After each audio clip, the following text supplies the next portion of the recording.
In the bustling and vibrant marketplace, there exists a singularly distinctive shop, where the usual wares are conspicuously absent.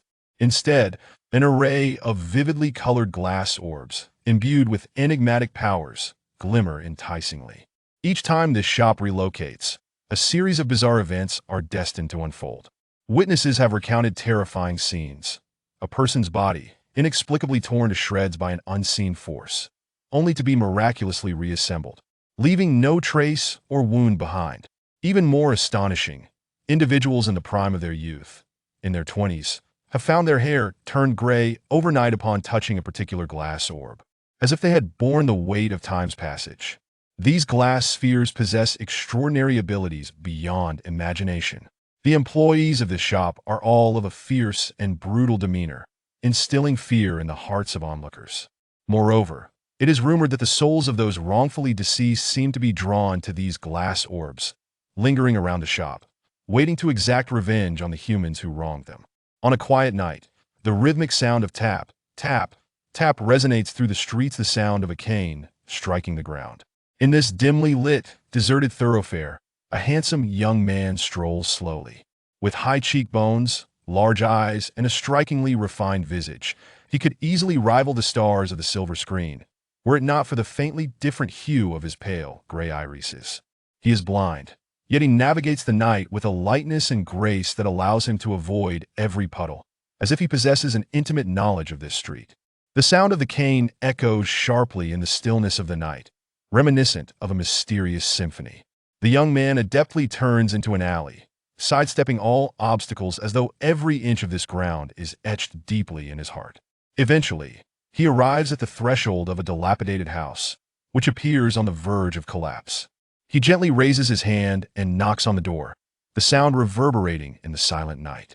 Thud, thud, thud. After a prolonged moment, the door creaks open, revealing a disheveled man with a scruffy beard and tousled hair, his eyes betraying a hint of panic, which he struggles to mask. "Excuse me, do you have any water? I've lost my way and am in need of a drink," the young man, named Ning, inquires. Upon noticing his gray eyes and the cane in his hand, the man quickly comprehends his identity, and his inner turmoil begins to settle. However, as he prepares to refuse, a middle-aged woman inside gestures for him to remain silent. Suppressing his displeasure, the man's countenance darkens. What does a blind man want? There's nothing here, so be on your way. With that, he slams the door shut. Ning continues to smile, as if he has grown accustomed to such treatment. Inside, the woman whispers, "Who was it?" The man nonchalantly responds, "Just a blind beggar asking for water. Nothing to worry about." Relieved, the woman relaxes, but the man suddenly grows anxious, as if something terrifying lurks within the confines of their home. "Is everything taken care of inside?" he stammers. The woman shoots him a derisive glance. "Look at you, so cowardly. This isn't the first time we've done this." The man hesitates, but just then, a knock echoes once more at the door. "Is that you again? Can you take a hint and leave?" He bellows as he strides to the door, but upon seeing the figure outside, his face drains of color. He collapses to the ground, trembling, his eyes wide with terror. The woman approaches curiously, but when she sees the sight before her, she too collapses in fear. At the doorstep stands a spectral figureia, disheveled little girl. She remains silent, merely standing there. Suddenly, her form begins to distort grotesquely, blood tears streaming from her hollow eyes. Her body bears numerous wounds, yet she smiles eerily at the cowering man and woman. "Just smile. The event of the past had nothing to do with me. I was left with no choice." The man trembles, desperately distancing himself from the incident. "It was him. He was the one who killed you." The woman frantically points at the man. He retorts, "Wretched woman, you drove me to it." As their argument escalates, Ning appears at the door, clapping his hands. "It's you." Both the man and woman exclaim in unison. Ning regards them coolly. "Chen Guang and Wang Lan, con artists and traffickers. You defrauded a sum of 5.6 million, murdered 5 children and 1 adult. Second-degree wanted criminals in Xia country. You deserve to die." His words strike them like a hammer, leaving them aghast and bewildered as to how he possesses such knowledge. The man attempts to threaten Ning with the law. "You cannot decide our fates. The law will not spare you." But the woman has already succumbed to madness, lunging at the ghost of the little girl, only to have her arm violently torn away. The man is paralyzed with fear, wishing to flee, but finding his legs incapable of movement. Ning strides closer. You must die today. My client cannot wait any longer. The man pleads, please don't kill me. I can give you anything money. I can give you a great deal of money. But Ning merely replies coldly, money? Some have bartered away 10 years of their lifespan for me. In the end, their screams echo through the streets, yet the thoroughfare remains eerily silent. The following day, an elderly gentleman out for his morning run notices something amiss at the house and promptly alerts the authorities. Upon their arrival, the police discover 2 corpses and another brutally slain body. Captain Hu Guanwan gazes at the photographs of the gruesome scene, his brow furrowed in confusion and unease. Chapter 2. Invite him to the police station for a meeting. This is a bustling street. Yet one shop stands out like a sore thumb, the All Things Agency, with its vintage facade. It is located at the end of the street, and no one knows when this establishment opened. It seems to have materialized out of thin air. The surrounding shops avoid the All Things Agency. Deeming it an ominous place, however, the shopkeeper remains unfazed by the mundane judgments of others, maintaining a bright and handsome demeanor, a subtle smile gracing his face. Despite his blindness, a number of young women linger at the entrance, gazing with curiosity. Inside the All Things Agency, a woman with a troubled expression fidgets restlessly in her chair. Tap, tap. A figure leaning on a cane descends from the upper floor. Upon seeing Ning, the woman hurriedly rises, intending to assist him. Little boss. Ning raises his hand, declining her offer, and the woman watches as he descends unscathed. Here are the goods you requested. Please have a look, Ning says. Extending his hand to reveal 2 glass orbs, the woman, puzzled, takes the glass orbs. Upon closer inspection, she sees a figure struggling within, its contorted face revealing the agony it endures, and the other orb is no different. Alarmed, the woman's hand trembles, causing one of the orbs to drop to the floor, producing a clear sound. Though not worry. It will not shatter. With a flick of his hand, the orb flies back into Ning's grasp as if obeying a command. This time, hold it steady. Dropping it could result in even greater suffering. Ning smiles as he hands the orb back to the woman, yet to her, the smile appears unsettling. She takes the orb with a hint of panic. But instead of fear, her gaze turns venomous as she regards the struggling figure inside. Ning seems to perceive her expression and nods. Did you not wish to see her? Follow me. Having witnessed Ning's methods, the woman follows him, fear mingling with a flicker of anticipation. Soon, Ning leads her into a dimly lit room. Upon entering, he plants his cane on the ground, sending a faint azure ripple radiating outward. The ripples expand until they envelop the entire room. Suddenly, the woman feels a chill beneath her feet. Glancing down, she sees the floor transformed into a pool of azure water, the center darkening into a murky abyss. The floor emits a ghostly blue light, illuminating the room.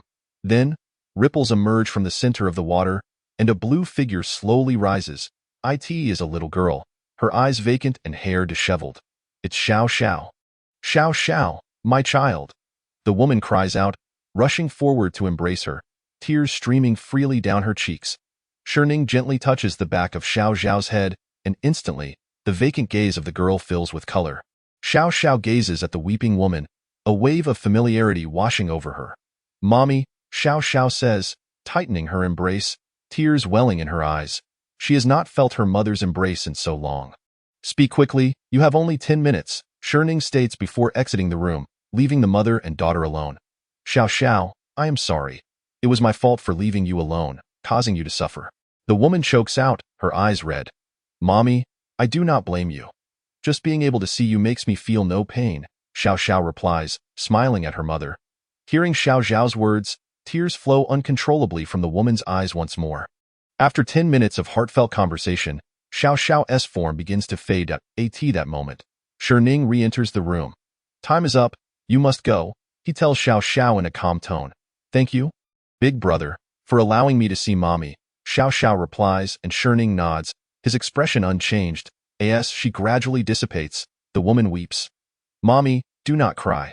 My coming is to make you happy, Xiao Xiao says, though she knows she will no longer be able to accompany her mother. But the days spent with you were truly joyful. Xiao Xiao can no longer suppress her sobs. Mommy, if there is a next life, I will still be your daughter. With that, Xiao Xiao completely fades from view. Xiao Xiao. The woman reaches out to touch her, but only a gentle breeze comes, drying her tears. Thud. Ning plants his cane firmly on the ground, and the woman's emotions suddenly calm, restoring the room to its previous state. Thank you, little boss. She expresses her gratitude. Not be hasty in your thanks. The payment has yet to be settled. Ning replies with a faint smile. Upon hearing his words, the woman slowly closes her eyes, offering no resistance. Ning raises his right index finger, and a subtle pulling force emanates from his fingertip. Soon, a silver thread of light is drawn from the woman's body, as it leaves her. Her countenance transforms, the sorrowful expression deepens with new wrinkles, and her hair pales considerably. The silver thread writhes in the air before finally merging into Ning's fingertip under the powerful pull. Transaction complete. Ensure the merchandise is well kept, Ning remarks with satisfaction.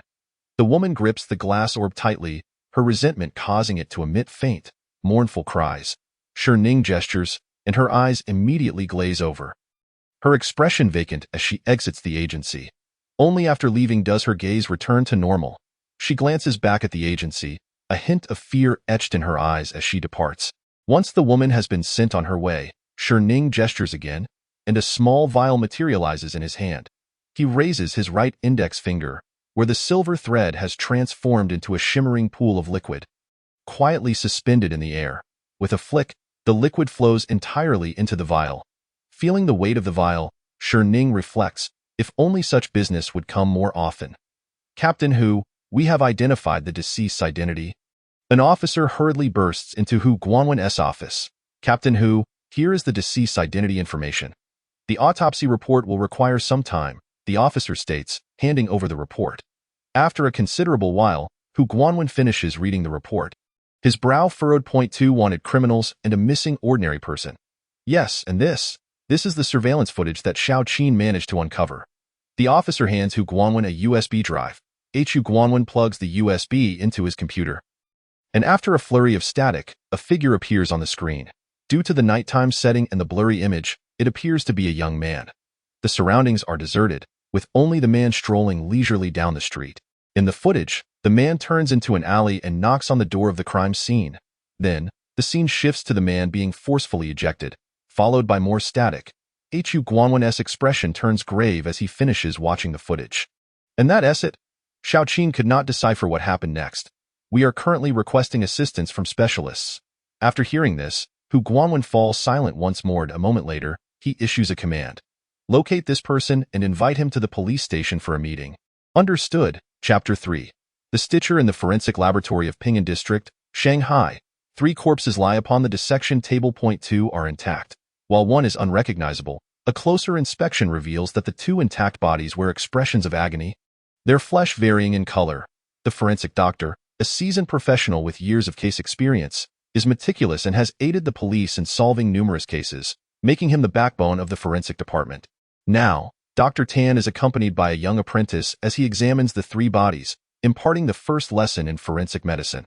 Approaching the unrecognizable body, Dr. Tan begins his explanation. The fingers of the deceased have been severed. Judging by the cut, it appears to have been done with a sharp blade. The face is a gruesome mess, likely due to repeated blunt force trauma, yet these do not constitute fatal wounds. The true fatal injury lies here. Dr. Tan points to the deceased's cervical vertebrae and compares it with the X-ray. The cervical vertebrae have been broken, resulting in immediate death. After explaining that body, Dr. Tan leads his apprentice to the 2 intact corpses. He begins to carefully remove the clothing, preparing to elaborate further. Just as Dr. Tan is focused on his explanation, the apprentice seems to notice something. Hey? Master, why is this piece of flesh different from the others?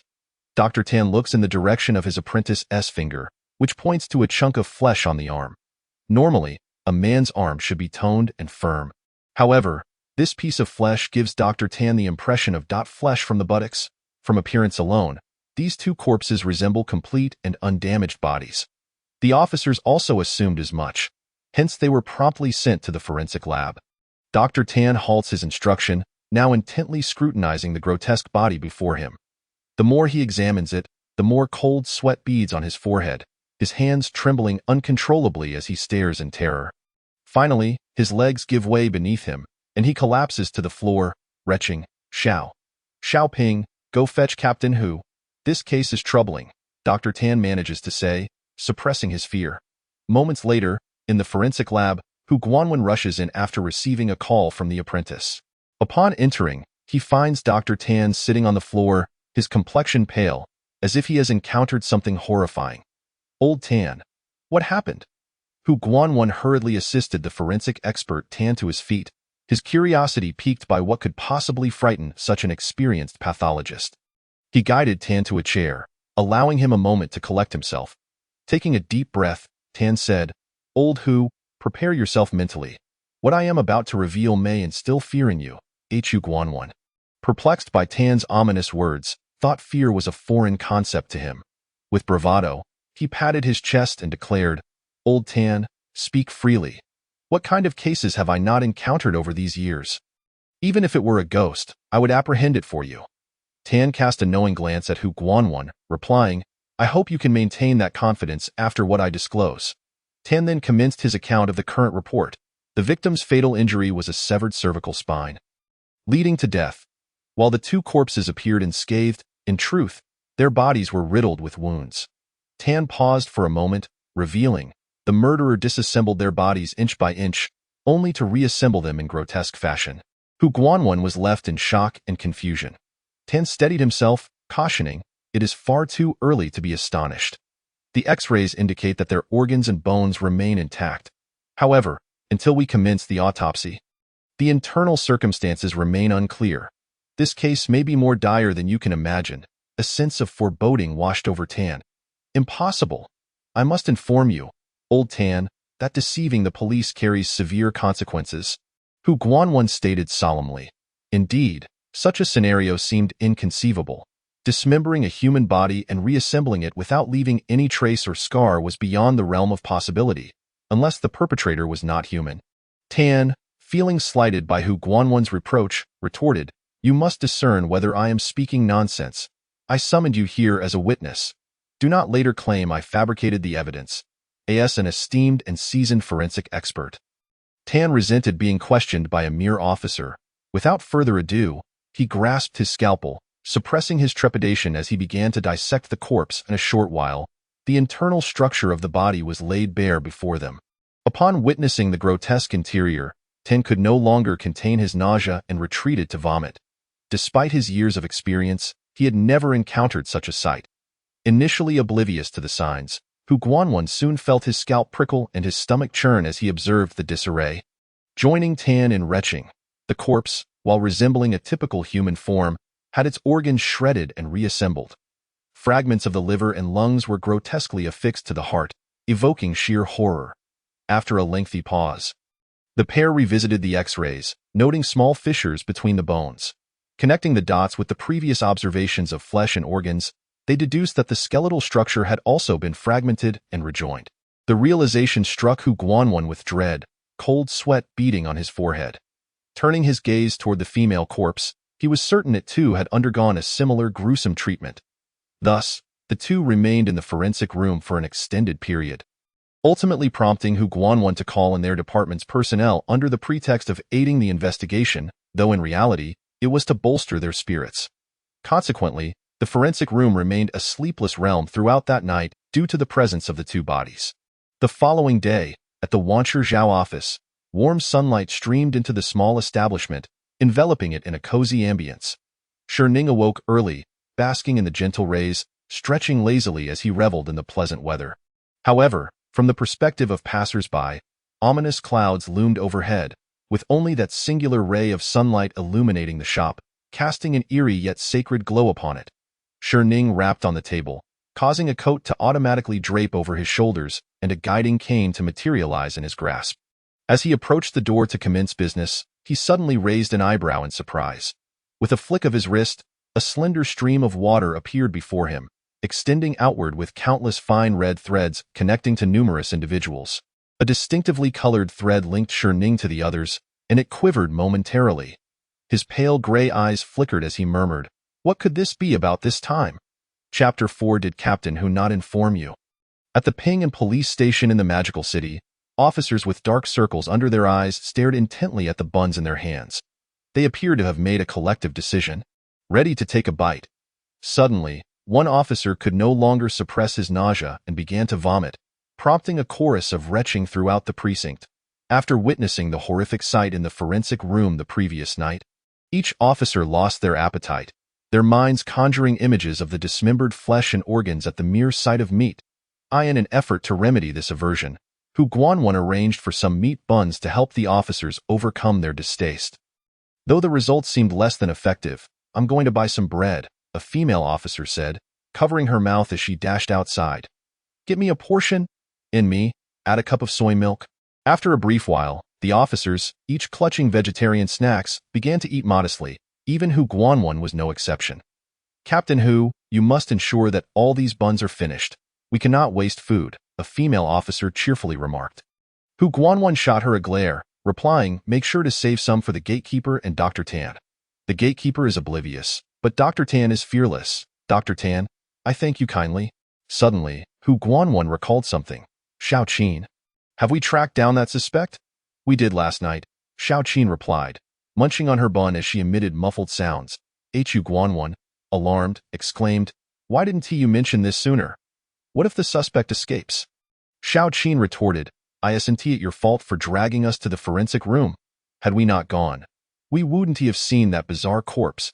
Hu Guanwan found himself at a loss for words, acknowledging that he had indeed sought their company for reassurance. Finally, scratching his head to alleviate the awkwardness, he conceded, "All right, this time it's on me. Let us go apprehend the suspect and ensure he doesn't flee." With that, Hu Guanwan donned his coat and stepped outside, the officers adopting a serious demeanor as they tidied up and followed him. At T106X Street, it was rumored that a dilapidated building had transformed overnight into a peculiar shop. With no business license and no visible products, it contained only incomprehensible antiques. The suspect was the owner of this establishment. Sitting in the vehicle, Xiao Qin held a tablet. "As a hacker, I have some skills," she stated. Upon hearing Xiao Qin's description, Hu Guanwan replied gravely, "Let us pay him a visit." The sunlight had disappeared, and the entire city was shrouded in a heavy blanket of dark clouds, creating an atmosphere reminiscent of impending doom. "Have they not arrived yet? I intentionally left traces for you to find me." Ning lounged in a reclining chair. Stretching lazily, he rose and approached the display case, which housed the antiques he had gathered from around the world. Each antique was accompanied by a beautifully crafted glass sphere. Ning paused before one particular antique, a long sword marred by rust and dried blood, beneath which lay a vibrant glass sphere. He gently picked up the sphere, his gray eyes admiring its beauty, before placing it back and gazing out the door. "Have they finally come?" Ning settled into a chair, awaiting the police's arrival, while the glass sphere he had touched quivered slightly in the display case. "Captain Hu, we've arrived." The officers, fully armed, kept a vigilant watch on the shop before them. Hu Guanwan exited the vehicle, surveying the suddenly appeared establishment. Its Central European style, simple and unadorned structure, and the unembellished sign reading Wancher Zhao office conveyed a sense of starkness. From outside, Ning was visible, quietly seated without any threatening movements. Onlookers began to gather, discussing the strange establishment. "I told you, this shop is certainly suspicious. Don't be fooled by appearances. Their products are exorbitantly priced. Indeed, I had never seen this shop before and wanted to explore, only to find that a single glass sphere costs 3 million. How outrageous. Never seen it? I conduct business here. This place was once a dilapidated building, yet overnight it transformed into this shop. Quite uncanny. It seemed the owner was on the verge of being apprehended, though the nature of his crimes remained unclear." The crowd buzzed with speculation about the bizarre store. Hu Guanwan paid no heed to the murmurs of the onlookers, raising his hand to signal the officers, who stormed into the shop, weapons drawn. "Freeze! Hands up! Police!" A group of officers aimed their tasers at Ning. "Police? I have committed no wrongdoing," Ning replied, feigning innocence.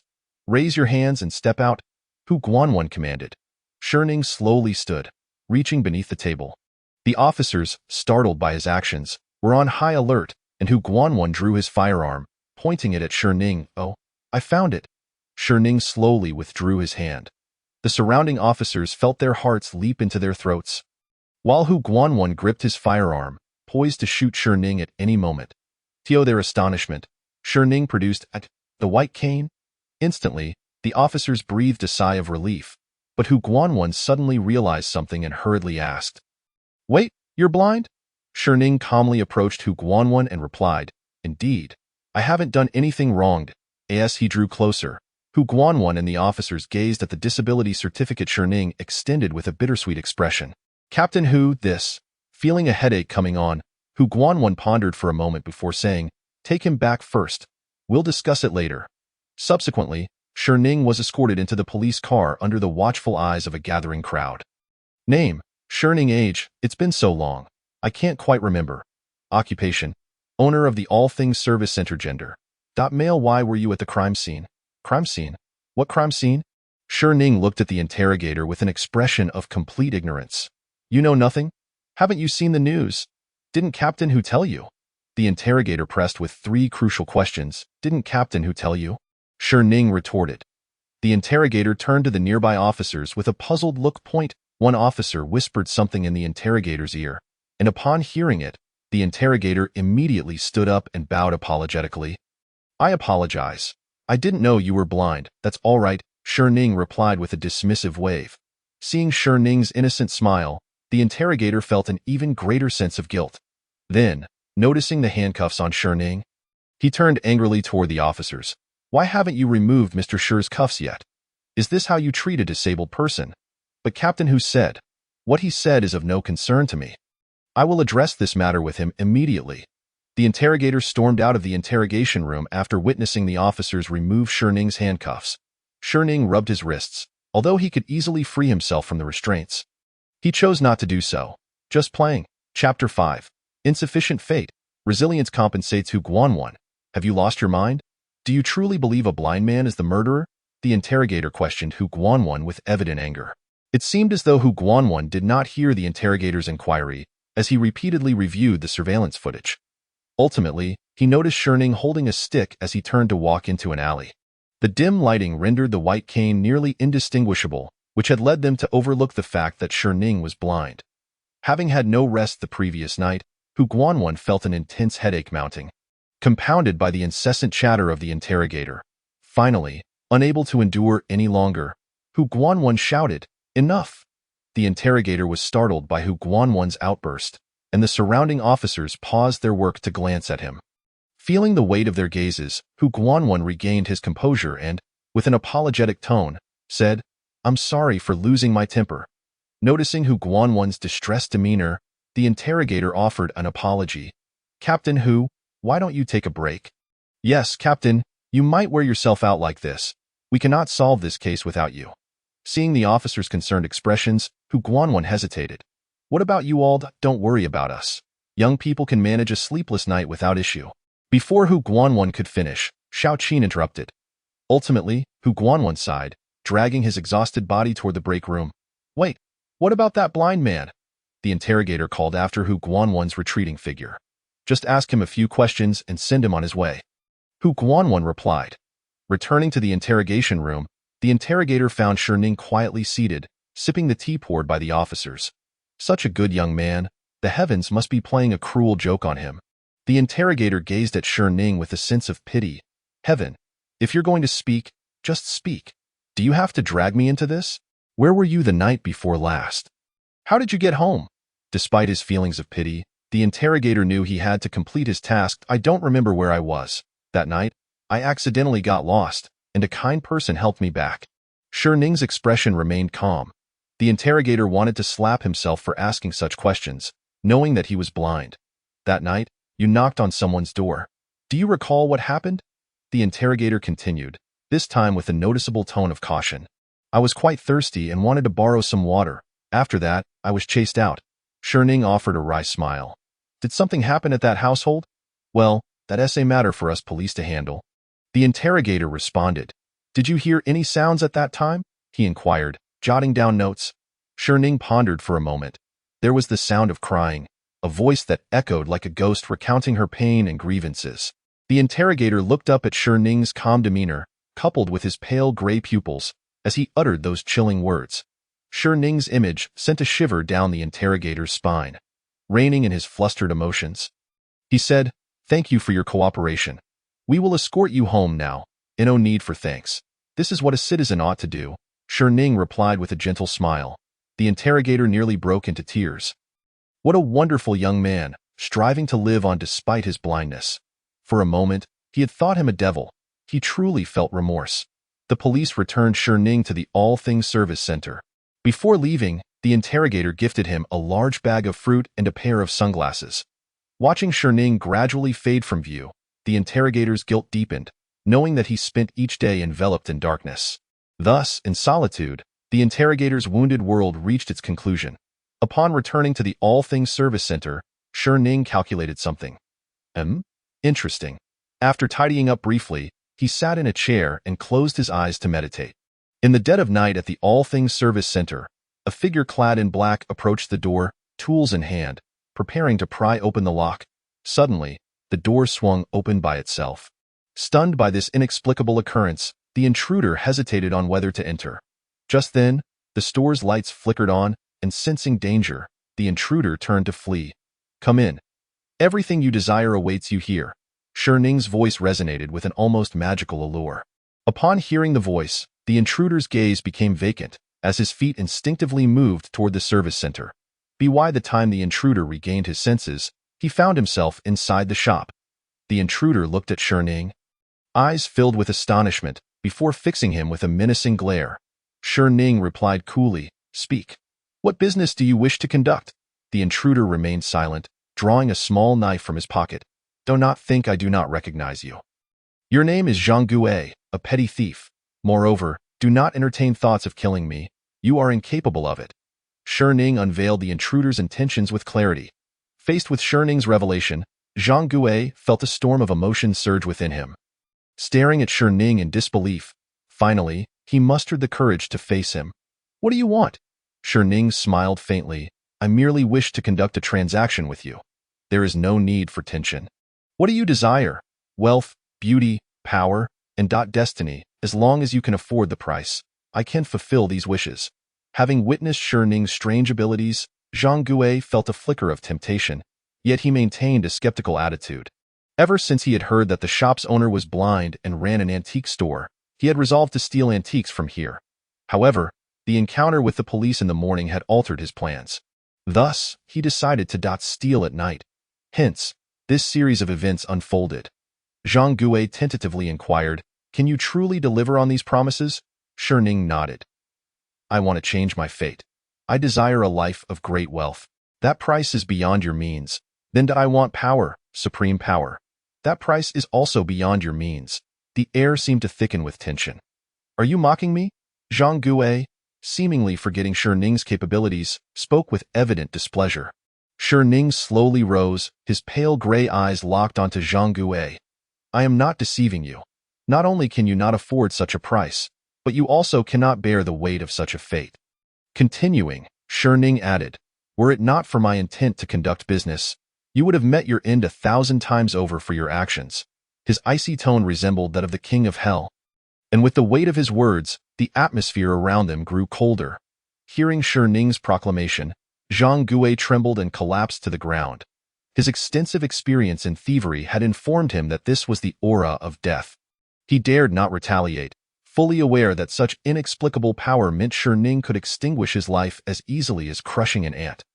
Zhang Gui swallowed hard, fear evident on his face as he stammered, "I want money, a lot of money." Upon hearing his response, Shi Ning resumed his refined demeanor, wearing a gentle smile and speaking in a calm tone, as if transformed into an entirely different person. Sensing Shi Ning retracting his lethal aura, Zhang Gui cautiously asked, "Then, what price must I pay?" Noticing the strong vitality radiating from Zhang Gui, Shi Ning replied, "Though your fate is unfortunate, you possess resilience. The cost is 1 year of your lifespan in exchange for 500,000 Xia country yuan." With a gentle smile, Shi Ning resembled a fisherman patiently awaiting a catch. Chapter 6. The Grim Reaper. Here and Now. "Is it possible to exchange 1 year for 500,000?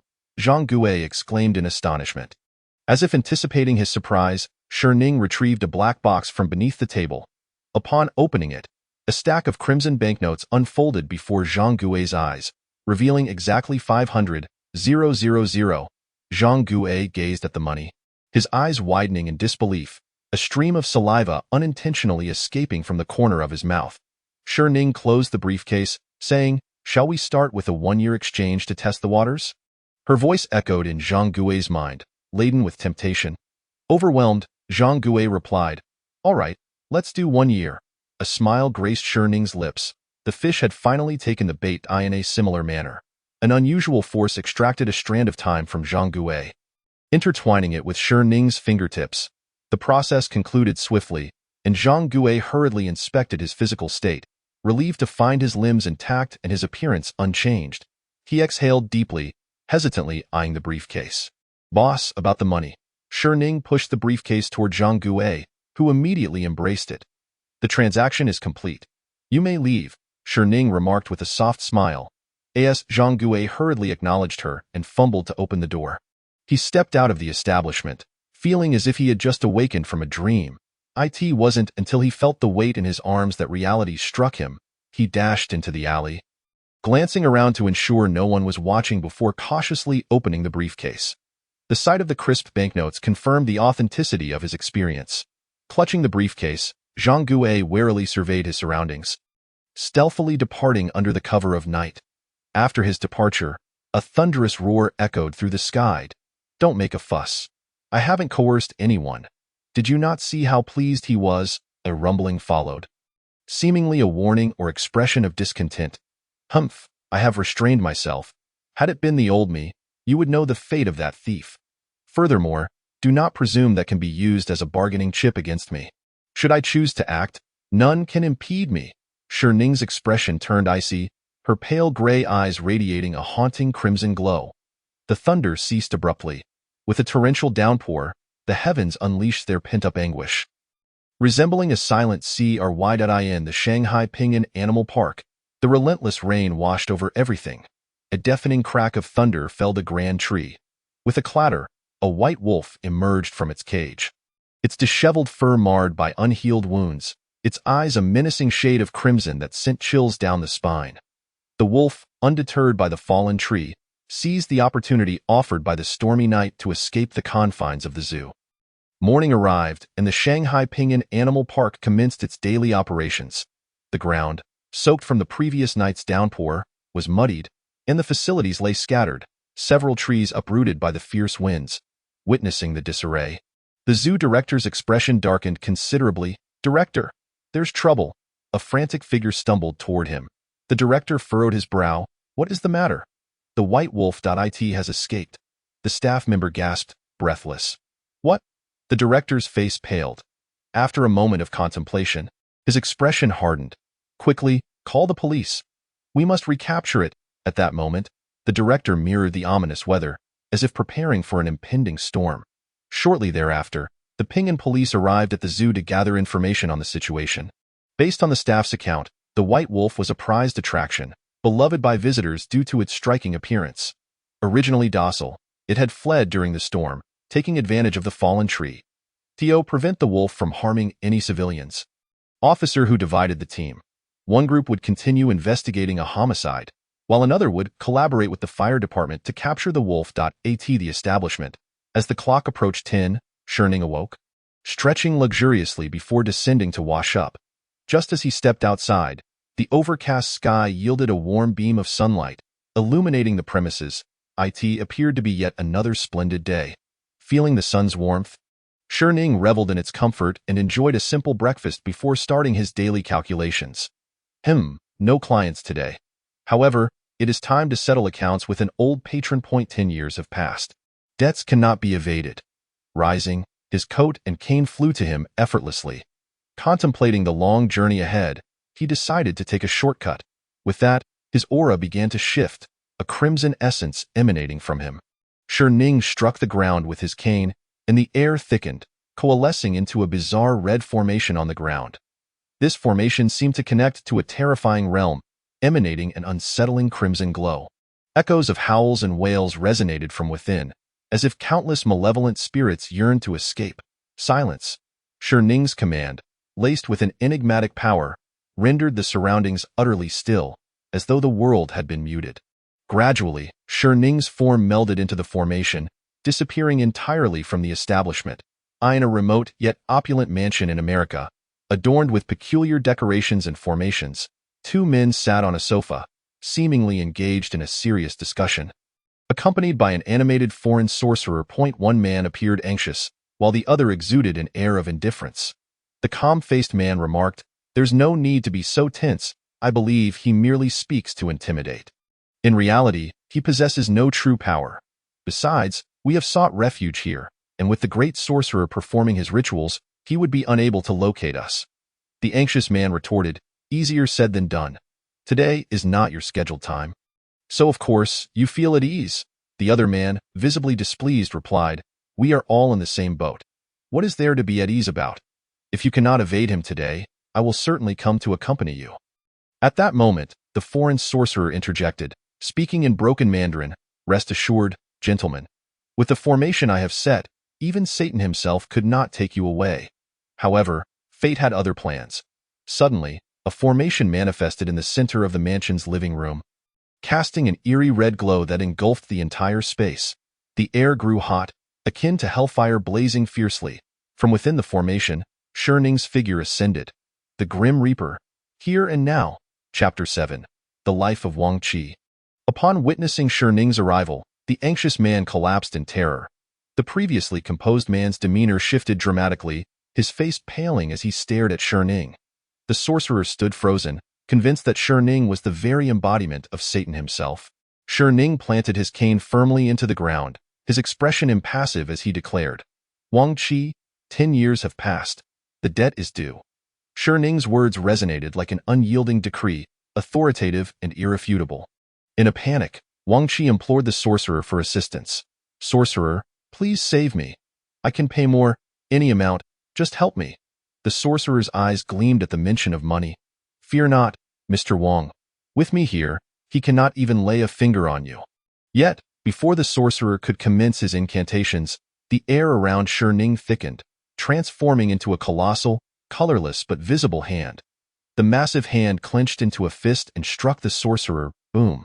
The sorcerer, unable to evade, was violently hurled against the wall, rendered unconscious in an instant. Witnessing this scene, Wang Qi and the other man were struck with sheer terror. Wang Qi turned to the man beside him. "Li Mi, we are in this together. Help me." "We had a deal," however.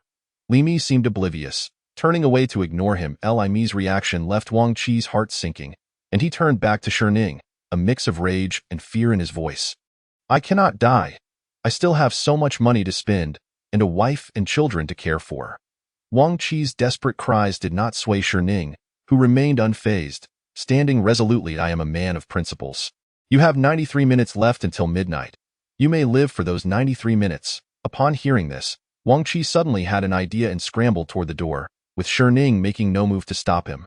Outside the mansion lay a suburban area, the very place Wang Qi and Li Mi had deliberately chosen to hide from Shi Ning.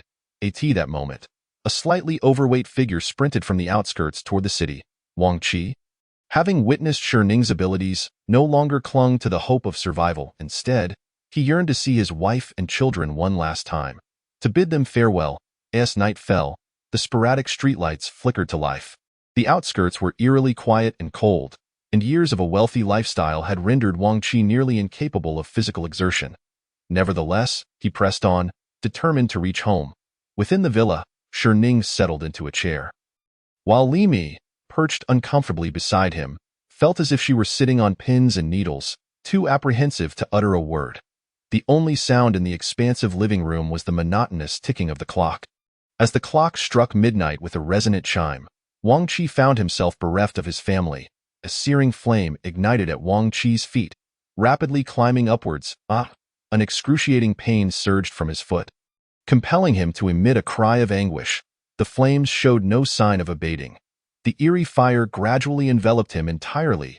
As consciousness slipped away, he reflected upon the tumultuous life he had led. Wang Qi was born into a rural family in the Summer Kingdom.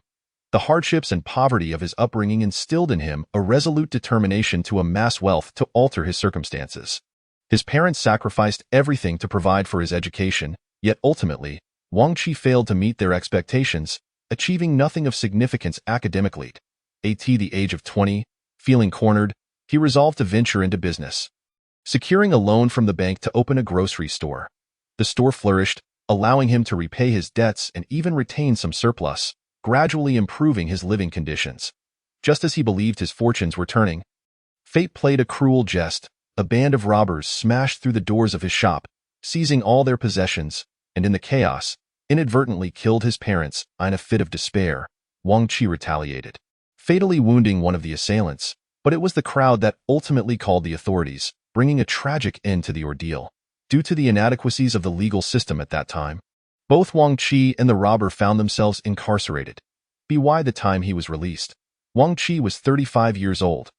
His gaze was vacant, devoid of money and home, and he faced the future with profound confusion. He contemplated ending his tormented life in solitude when he suddenly stumbled upon a shop called Universal Affairs Agency. The shop's location was peculiar, situated in an uninhabited wasteland. The simple, unadorned store seemed out of place against the desolate backdrop, yet it possessed an almost magical allure that beckoned Wang Qi inside. Eventually, curiosity overcame him, leading him into the agency. A decision that marked the commencement of his descent into darkness. Do you require any services? Is there a way to die without pain? Yes, but you have two options. First, to die a mundane death with no cost. Second, to live in affluence for 10 years, after which your soul and body will belong to me. Shi Ning's words echoed like a devil's whisper, laden with temptation and impossible to refuse, drawing Wang Qi step by step into the trap Shi Ning had meticulously laid. Wang Qi's initial reaction to Shi Ning's proposition was disbelief. How could he hope for wealth for 10 years when he currently possessed not a single cent? He carelessly replied, "If such a good fortune exists, then I choose the second." In his heart, Wang Qi reasoned that living richly, even for just 10 years, was preferable to dying in poverty. Upon hearing his response, Shi Ning smiled faintly, handed Wang Qi 20,000 in cash, and said, "The transaction is complete. May you enjoy these 10 years." As Wang Qi held the money, he intended to decline Shi Ning's seemingly kind offer, but a wave of dizziness overcame him. When he regained consciousness, he found himself on the street. Were it not for the 20,000 cash, he might have believed it all to be a dream. Following that incident, Wang Qi's life unfolded as if guided by a hidden hand. Everything he undertook prospered. Winning the lottery, finding money while strolling became commonplace. After attaining wealth, he married and established a family of his own. Yet, he often reminisced about the enigmatic agency, prompting him to gather a team to search for the establishment. Unsurprisingly, their efforts yielded no results. His acquaintance with Li Mi arose from a business collaboration. In a drunken stupor, he recounted the bizarre occurrences he had experienced. Li Mi, upon hearing his tale, sobered considerably and promptly sought to comprehend Wang Qi's circumstances. Through their discussions, Wang Qi learned that Li Mi had made a similar choice, albeit a year later. The decade of prosperity had imparted him the joy of wealth and the bliss of family. Leading Wang Qi to regret his decision, he yearned not to lose everything he had gained. Subsequently, the two fled abroad in a desperate attempt to evade Shi Ning's pursuit. Reflecting on his life, Wang Qi's expression shifted from anguish to acceptance. He was finally poised to escape this harrowing existence, yet he would never see his family again.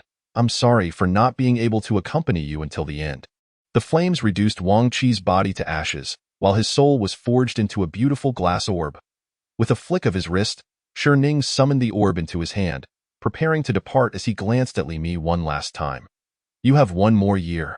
Enjoy this life thoroughly." With that, Shi Ning's figure vanished from the villa. Damn it!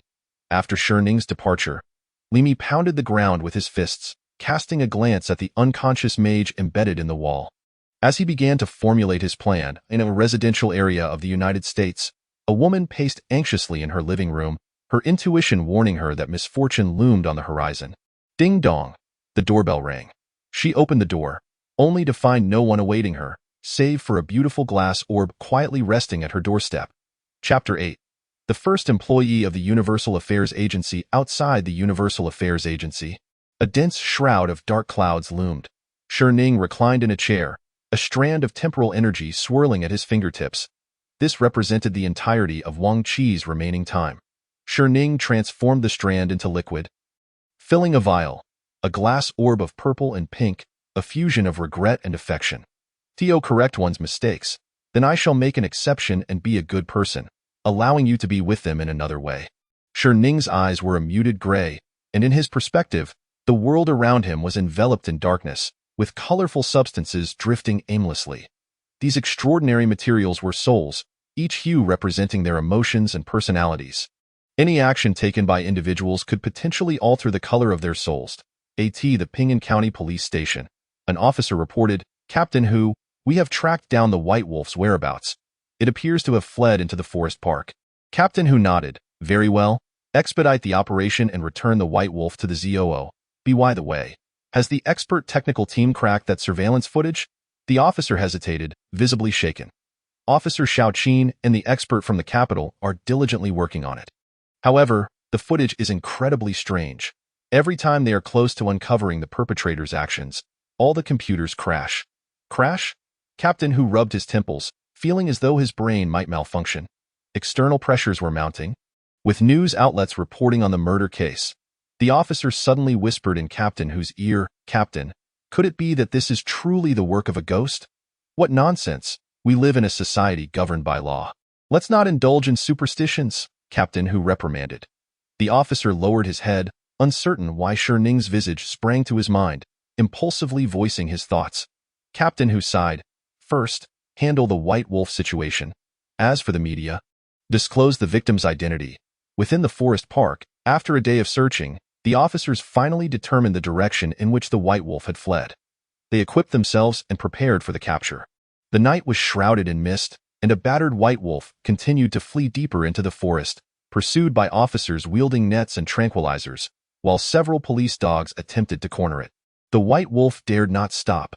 It understood that if it were captured again, it would face unimaginable torment. Gradually, exhaustion overcame the White Wolf, and it was caught by the police dogs, leading to a fierce struggle. The officers arrived shortly after. The White Wolf bared its fangs, glaring menacingly at the humans and dogs before it, prepared to fight to the death. However, a wild beast cannot contend with a tranquilizer. And without question, the White Wolf succumbed to the tranquilizer, collapsing into unconsciousness. Ding ding! The clock struck midnight, and Ning slowly awakened from his recline. Another night of sleeplessness awaited. How tiresome! Ning yawned. Time to fetch my new employee. He rose, donned his coat, and equipped his cane, leisurely exiting the agency. At the Ping'an County Zoo. 12:30 a.m. The director, battling sleepiness, arrived at the zoo, irked by the unexpected phone call. "Director, we brought back the White Wolf." The officer arrived, wheeling in a large iron cage containing the unconscious White Wolf. Upon seeing the White Wolf, the director's irritation dissipated, and he expressed gratitude to the officers. At that moment, the White Wolf groggily regained consciousness. And upon opening its eyes, it found itself back in the place that filled it with despair. With all its strength, the White Wolf rammed against the cage, emitting a series of anguished howls. The director, startled by the commotion, smirked upon realizing the White Wolf was securely confined. "You beast, just wait until I have you in my grasp. I will make you suffer," as if driven by an unseen force. The White Wolf's eyes gradually turned blood red, relentlessly colliding with the cage, completely oblivious to its pain. Crash, crash, a sharp sound echoed as the previously unbreakable lock shattered. The White Wolf had broken free from the cage. This defied logic. The officers exchanged bewildered glances. The White Wolf stepped out of the cage, its crimson gaze fixed on the director. "Quick, tranquilize it," shouted the officers as they brandished their tranquilizer guns towards the White Wolf. Even when the dosage of anesthesia had reached a level sufficient to fell an elephant, the White Wolf's advance showed no signs of halting as it steadily approached the director. Beside it, the police dog lay trembling on the ground, as if it were being stalked by an ancient malevolence. "Don't come any closer, beast. After all this time I've cared for you, are you truly going to repay kindness with enmity?" The director, watching the White Wolf approach, stepped back in a mix of fury and terror, shouting at the creature. A police officer, realizing the wolf's target was the director, called out, "Its aim is the director. We must not let it pass."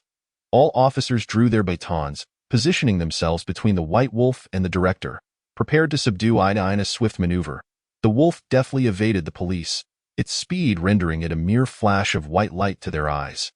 The wolf's intent was unmistakable, its focus solely on the director. No, please, do not kill me. I was wrong, I was wrong. I should not have treated you that way. I do not wish to die. The director knelt on the ground, sobbing as he pleaded for mercy from the wolf. Yet, his entreaties were in vain, for the wolf's claws were already poised above his head. At that critical moment, a gunshot rang out, and the white wolf collapsed, its massive body pinning the director beneath it. Fortunately, assistance had arrived in time. Hu Guanwan breathed a sigh of relief upon observing the unharmed director. Captain Hu, thank goodness you came.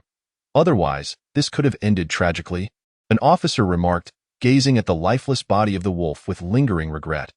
The director crawled from beneath the wolf's corpse, tears streaming down his face as he expressed his profound gratitude to Hu Guanwan for saving his life.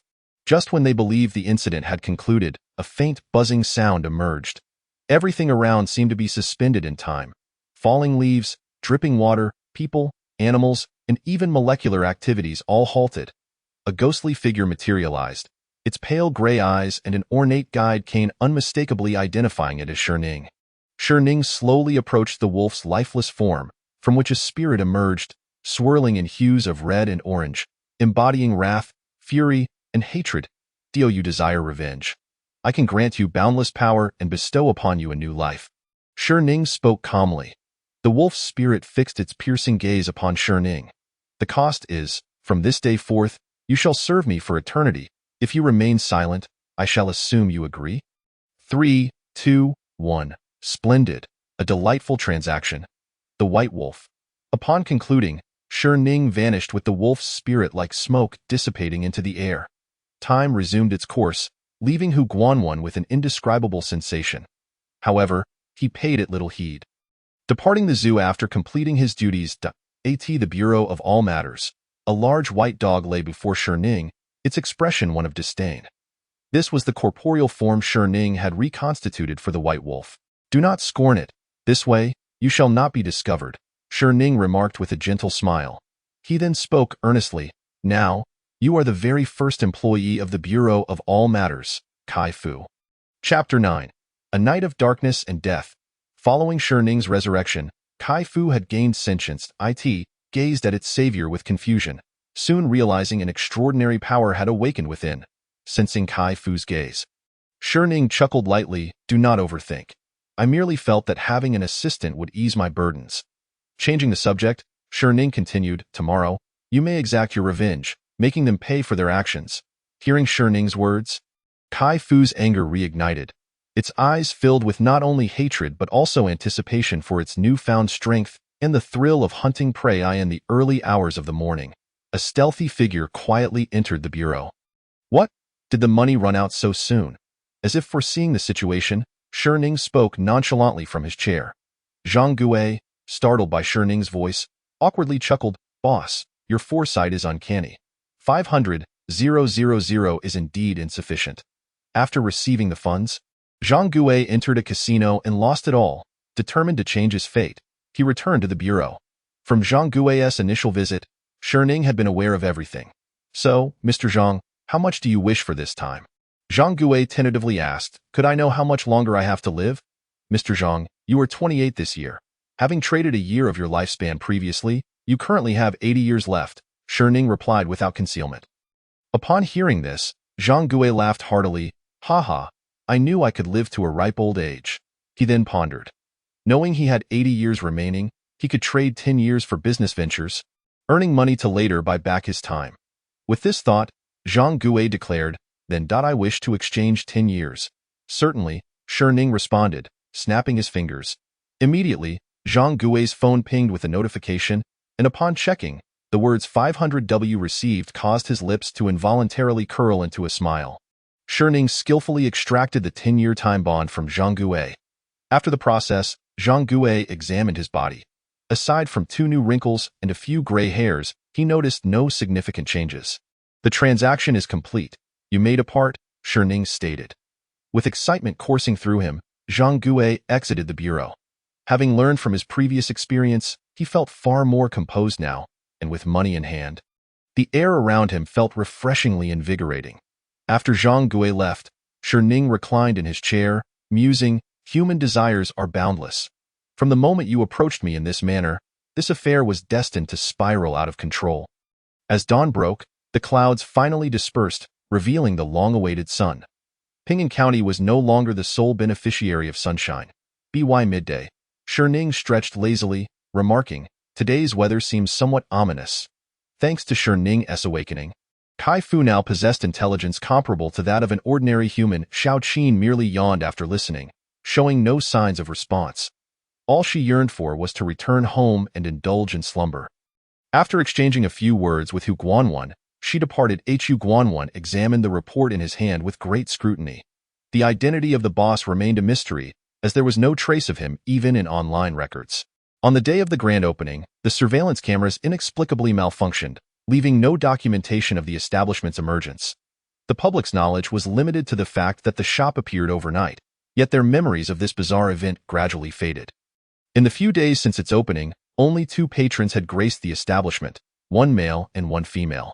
Furrowing his brow, Hu Guanwan pondered, "Truly, there are no useful clues to be found. It seems I must personally pay a visit to this enigmatic proprietor tomorrow." At midnight, Lai Fu stepped out after obtaining Ning's consent. The night was shrouded in darkness and wind, a perfect setting for nefarious deeds. Chapter 10. Do you believe it? At the entrance of a villa in Pingan County, a large white dog sat outside, seemingly awaiting a command. With a sharp snap of fingers, a crisp sound echoed in Lai Fu's ears, extinguishing all nearby streetlights and rendering the security cameras inoperative. The entire villa community plunged into darkness. Lai Fu's eyes gradually turned crimson, his form swelling until he stood upright like a human, transformed into a fearsome white wolfman with red eyes, observing his hands. He reveled in this unparalleled power. With a powerful leap, he sprang onto the second-floor balcony. Gazing into the room, he spotted a figure fast asleep and emitted a guttural roar. Lai Fu's razor-sharp claws slashed at the balcony door. With a rending sound, the robust door was effortlessly torn apart like mere parchment. Lai Fu's massive form strode into the bedroom, ruthlessly demolishing the walls on either side. The thunderous noise awakened the slumbering occupant, who was about to express his ire when his eyes opened to behold a grotesque wolf head glaring back at him. "Monster!" The man trembled in terror, his words stumbling forth. "Yuan, Chong, you don't recognize me anymore?" Lai Fu's throat emitted a garbled sound, his gaze towards the headmaster filled with mockery. You are that white wolf?" At that moment, the headmaster recognized him. "Impossible. This cannot be. I saw you die. Officer who shot you dead. This must be a dream, a mere dream." The headmaster murmured, clutching his head in disbelief. "Pathetic. Now, let me reveal the truth," Lai Fu declared as his claws descended. "No, please. I was wrong. I truly regret it. Ah, you coward, if you have the guts. Just kill me." The chilling cries echoed throughout the villa community, yet the area remained eerily silent. At the station, a bloodied large dog returned to the office. Ning had not slept. He sat in a chair, eyes closed in contemplation. Lai Fu reverted to his wolfman form and knelt on one knee, sincerely stating, "Lai Fu, thanks to my master for granting new life. I shall forever follow my master, serving him loyally." Ning nodded.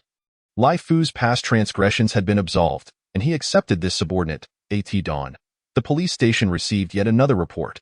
A homicide had occurred in the villa district of Pingan County. Hu Guanwan's expression shifted upon hearing the news, and he hurriedly made his way to the villa area. Gazing upon the devastated villa before him, Hu Guanwan thought, "Is this not a desolate abode?" Accompanied by a cadre of officers, he arrived at the crime scene. Gagging sounds erupted as some timid officers were overwhelmed by the gruesome sight. The victim lay eviscerated, entrails strewn across the room, their face unrecognizable amidst a gruesome tapestry of blood. The limbs had been brutally severed and carelessly discarded. The method of the attack exceedingly savage. Hu Guanwan could not contain his own retching. After witnessing the horrors of stitched humans, he thought nothing could repulse him further.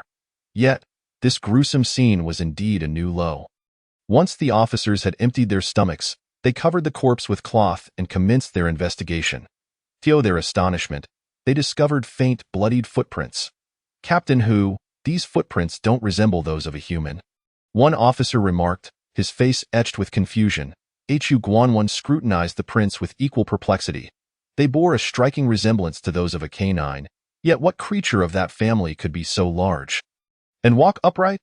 The situation grew increasingly bizarre, leaving Hu Guanwan feeling as though his years of police work had been in vain. Each recent homicide had proven more peculiar than the last. He rubbed his forehead. Send the body to Old Tan's place. I have urgent matters to attend to. Upon receiving the order, the team began to mobilize. In the wake of this incident, the online sphere erupted once more. With trending topics dominating the headlines, another homicide in the metropolis of Ping'an County. Is Ping'an truly safe? Can the Ping'an police be trusted? In the office, Ning sat before a small table, a pot of freshly brewed tea at hand, patiently awaiting someone's arrival. Suddenly, the door swung open, and a man entered. Officer Hu, I trust you are well, Ning remarked, sipping his tea nonchalantly. Hu Guanwan's brow furrowed. You can indeed see me. Without responding, Ning gestured for him to take a seat. Hu Guanwan, unperturbed, thought. As a police officer, why would he fear a youth? This space was confined, offering no escape for Ning, so he might as well engage in conversation. Seated, Hu Guanwan discreetly activated his recording pin. Did you kill those two fugitives? Yes, Ning replied without hesitation, admitting to the act. Hu Guanwan was taken aback. Such a swift confession. He was relieved to have activated the recording pin. Yet, as he reached for it, his expression darkened upon discovering it had mysteriously split in two. Ning chuckled softly. Officer Hu, here, any electronic device will malfunction. Upon hearing this, Hu Guanwan immediately checked his belongings. Indeed, not only was the recording pin broken, but his walkie-talkie and phone had also been rendered inoperative. All physically disabled. With a scowl, Hu Guanwan retorted, Young man, murder carries a prison sentence. Come with me to the station. A good attitude might earn you a reduced sentence. Ning feigned indifference. I never claimed to have killed anyone. You? Hu Guanwan found himself momentarily speechless. Then, a thought struck him. Then please cooperate with our investigation and come with me. He concluded with a victorious smile. Ning remained unfazed, responding coolly, Didn't I already cooperate with your investigation? I am blind. Hu Guanwan felt he had seized upon a crucial point. You are certainly not blind. Your disability certificate is a forgery. Upon hearing this, Ning stood, revealing a knowing smile. Shall I prove it to you? Hu Guanwan was bewildered. How could a blind person prove their blindness? Yet, he would soon discover the answer. The office seemed to dim, as Ning's hands moved towards his eyes. Then, Hu Guanwan witnessed one of the most unforgettable moments of his life. Ning forcefully gouged out his own eyes. Blood streaming from the sockets. With a sinister smile, Ning addressed Hu Guanwan. I told you I am blind. Do you believe me now? Hu Guanwan's complexion turned ashen, collapsing to the ground in sheer terror as he gazed at Ning in horror. Ha ha ha! Laughter erupted from Ning, shattering the surrounding environment like glass. Hu Guanwan lay prostrate, and Ning remained unchanged, his pale gray pupils and seemingly harmless demeanor intact. Ning taunted, Do you now believe? Hu Guanwan offered no reply, fleeing from the eerie office. Chapter 11.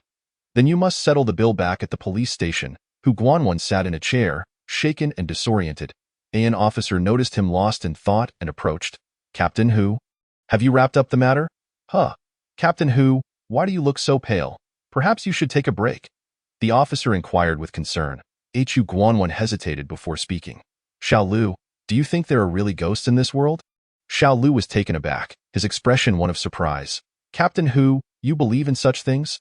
I thought you were the most skeptical among us. Well, if you ask me, ghosts are real for those who believe, and non-existent for those who don't.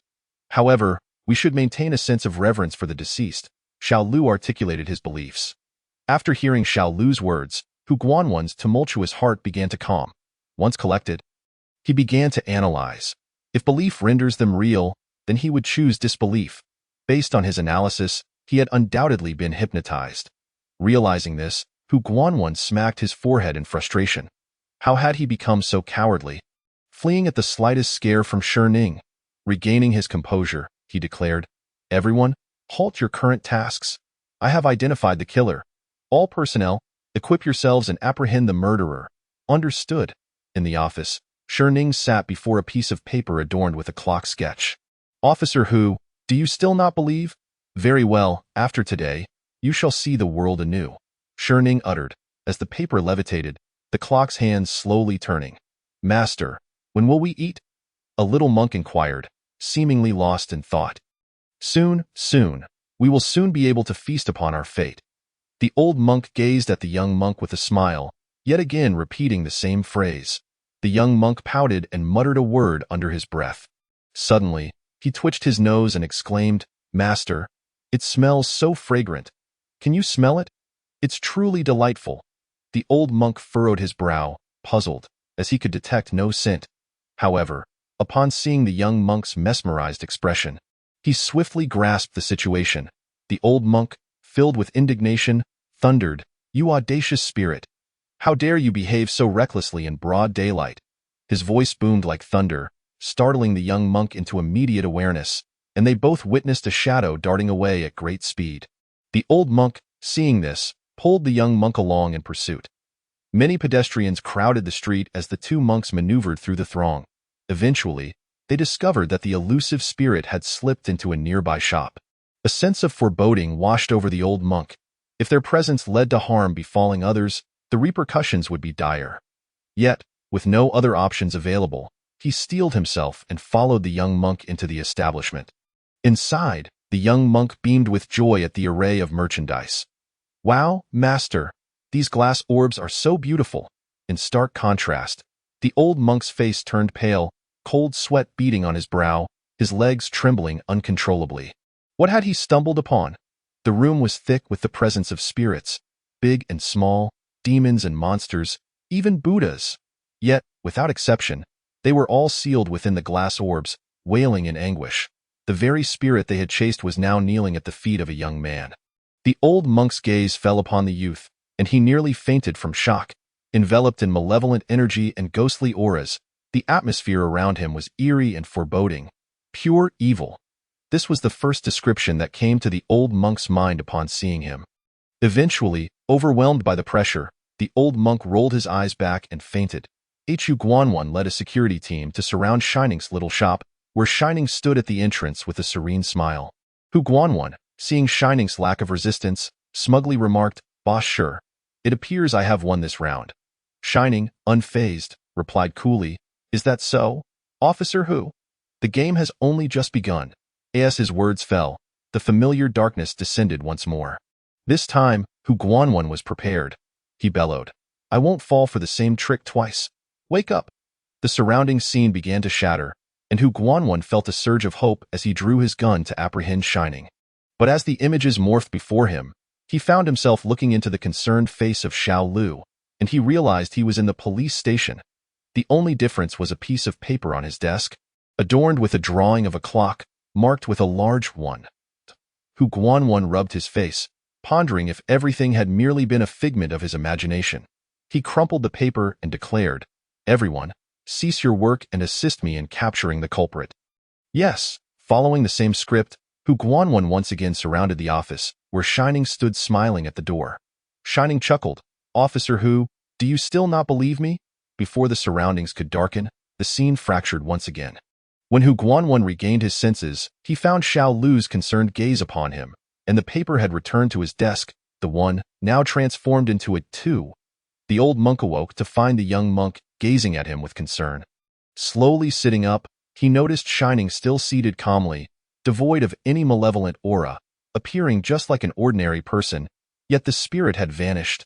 The old monk sighed in relief, convincing himself that he must have been imagining things. How could an ordinary person be entwined with such sinister energies? However, when he glanced back at Shining, he was enveloped in a radiant light, the sound of chanting emanating from him, resembling a deity.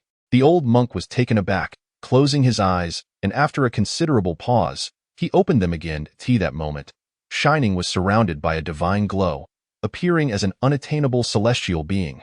The old monk squeezed his eyes shut, rubbing them vigorously, and upon reopening them, he saw Shining once again cloaked in malevolence and ghostly auras, surrounded by an atmosphere of dread, akin to a wicked demon. The old monk resigned himself, shutting his eyes once more, and lay down at ease, murmuring to himself. "I'm still not awake." The young monk, perplexed by the old monk's erratic behavior, scratched his bald head in confusion. Turning to Shining for help, Shining spoke. "Old monk, stop pretending to be asleep. I have something to discuss with you." The old monk immediately perked up, attentively listening to Shining's next words. "Just now, a starving ghost approached me, seeking a transaction, specifically, to eliminate both of you," Shining stated flatly. The old monk's back was drenched in cold sweat. Shining continued, somewhat regretfully, alas, he had neither money nor sufficient lifespan. His fate was bleak, and he bore a heavy burden of karmic retribution. There was nothing of value to trade. Such a ghost is destined for retribution from the heavens. However, rather than let the heavens collect, I shall take him under my wing. As he spoke, Shining produced a green glass orb, green soul. Cunning, despicable, greedy. Though you discovered this spirit first, you just slept on my floor, so consider this spirit as payment. You have no objections, do you? Shining said, his malevolent aura intensifying considerably. The old monk hastily replied, "No, no. If the young master desires it, then it is yours." Upon hearing this, Shining laughed joyfully. "Then please settle the payment for sleeping on the floor." The old monk was left speechless. Chapter 12. Truly encountering a ghost. As the old monk exited the office, his gaze was vacant, his expression dazed. The young monk observed him and softly remarked, "Master, didn't you say we were so poor we could only drink the wind from the northwest?" The old monk despondently replied, "Now, we truly are destitute enough to drink the wind from the northwest." Meanwhile, Shining noted that the clock now displayed 67 and chuckled. "Officer Who, I trust you believe me now." A day swiftly passed, and during this time, Shining received no further customers. He spent the day in ease. While Shining enjoyed a leisurely day, Hu Guanwan found himself in a different predicament. As he stared at the clock displaying 1:53, he felt utterly despondent. The cycle of time repeated endlessly, and Hu Guanwan had exhausted every tactic imaginable. He had even resorted to shooting at Shining, using a sniper rifle for long-range attacks, and had even procured a rocket launcher for bombardment. Yet each attempt led to a reset. Eventually, Hu Guanwan succumbed to despair, opting to abandon his search for Shining and take a stroll. To his surprise, he encountered Shining walking a dog, and time reset once again. Afterward, Hu Guanwan discerned a pattern. Every time he encountered Shining, the cycle began anew. He then attempted to evade Shining by driving out of Pingan County, taking the subway, or boarding a high-speed train to escape the city. However, Shining was like a nightmare, appearing wherever he went. In one instance, Hu Guanwan even remained in the police station, but to his astonishment, Shining came looking for him there. Staring at Xiao Lu's familiar face, one that had expressed concern on 153 occasions, Hu Guanwan felt an impulse to strike him. He pressed his hands against his forehead, muttering, "Boss, sure, I shouldn't have doubted you. Now I completely believe." This statement acted like a key, causing the surrounding reality to begin crumbling. Hu Guanwan was startled. Surely he hadn't encountered Shining this time? His consciousness began to blur as the clock's hands spun wildly, ultimately igniting and turning to ash. When Hu Guanwan awoke, he found himself lying on a hospital bed, surrounded by a circle of officers. "Captain Hu, you're awake?" Xiao Lu exclaimed, his face beaming with joy as he leaned closer to Hu Guanwan. Startled, Hu Guanwan instinctively punched Xiao Lu in the face, prompting the surrounding officers to step back and gaze at Xiao Lu with sympathy.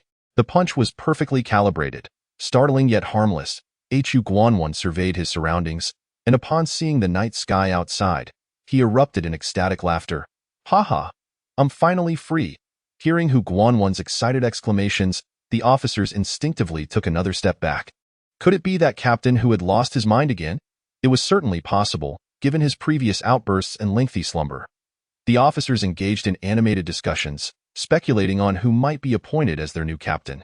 Upon hearing this, Hu Guanwan's face darkened. He summoned Xiao Qin to inquire about the situation. According to her, upon returning from outside, he had exhibited bizarre behaviors, such as wielding a broom as a sniper rifle, using a trash can as a cannon, and even sitting on the sofa, chuckling foolishly while mumbling about leaving the bustling metropolis.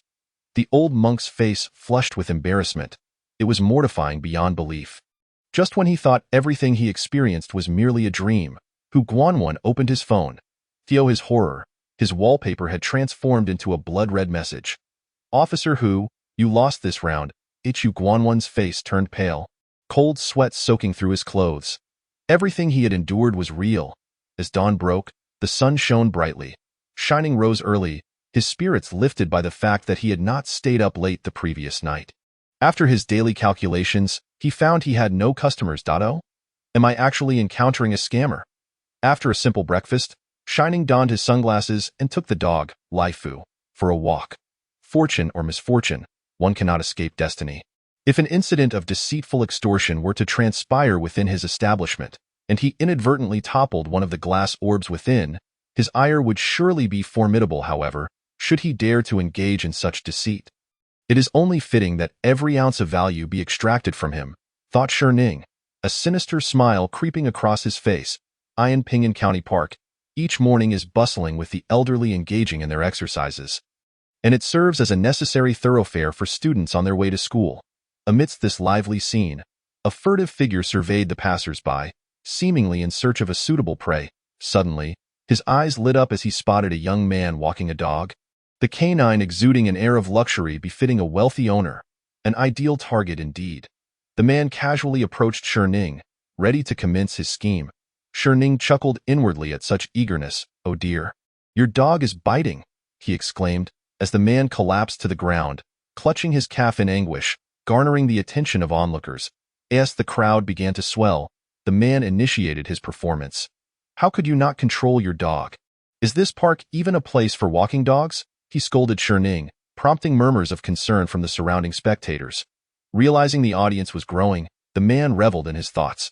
This park is filled with the elderly and children. If they are bitten and something goes awry, can you bear the responsibility? The notion of walking dogs in the park? Was it not his own establishment? It certainly posed a danger. Could he be enacting some form of societal revenge? He appeared so upright, yet his thoughts were so dark. "Young man, perhaps you should see a doctor. Dog bites can lead to infections," suggested someone in the crowd. "Let him first pay for my medical expenses." A student girl tugged at her friend's sleeve. "Hey, there's some commotion over there." "But we have class," replied little Bowsy, hesitantly. With a pleading expression, her friend urged, "Just a quick look." "All right, but only for a moment. We must hurry." The pair rushed to the scene of the incident, where they witnessed a man sprawled on the ground, feigning pain, alongside a remarkably handsome young man. After some inquiries, they learned that the young man's dog had bitten the man on the ground. "I doubt the young man intended it." The girl adjusted her non-existent glasses. "How can you be so sure?" Little Bowsy inquired. "Because he is handsome," she replied. Just as the tension reached its peak, Shining spoke up. Extorting a disabled person could lead to a short life. Upon finishing his statement, he removed his glasses, revealing his pale gray eyes to the onlookers, eye in conjunction with the cane in his hand. The crowd quickly connected the dots. Guide cane, guide dog. Was he not blind? They soon realized they were quite a distance from the park. When did we stray so far? Though bewildered, the ire of the crowd swiftly turned towards the man, who was taken aback.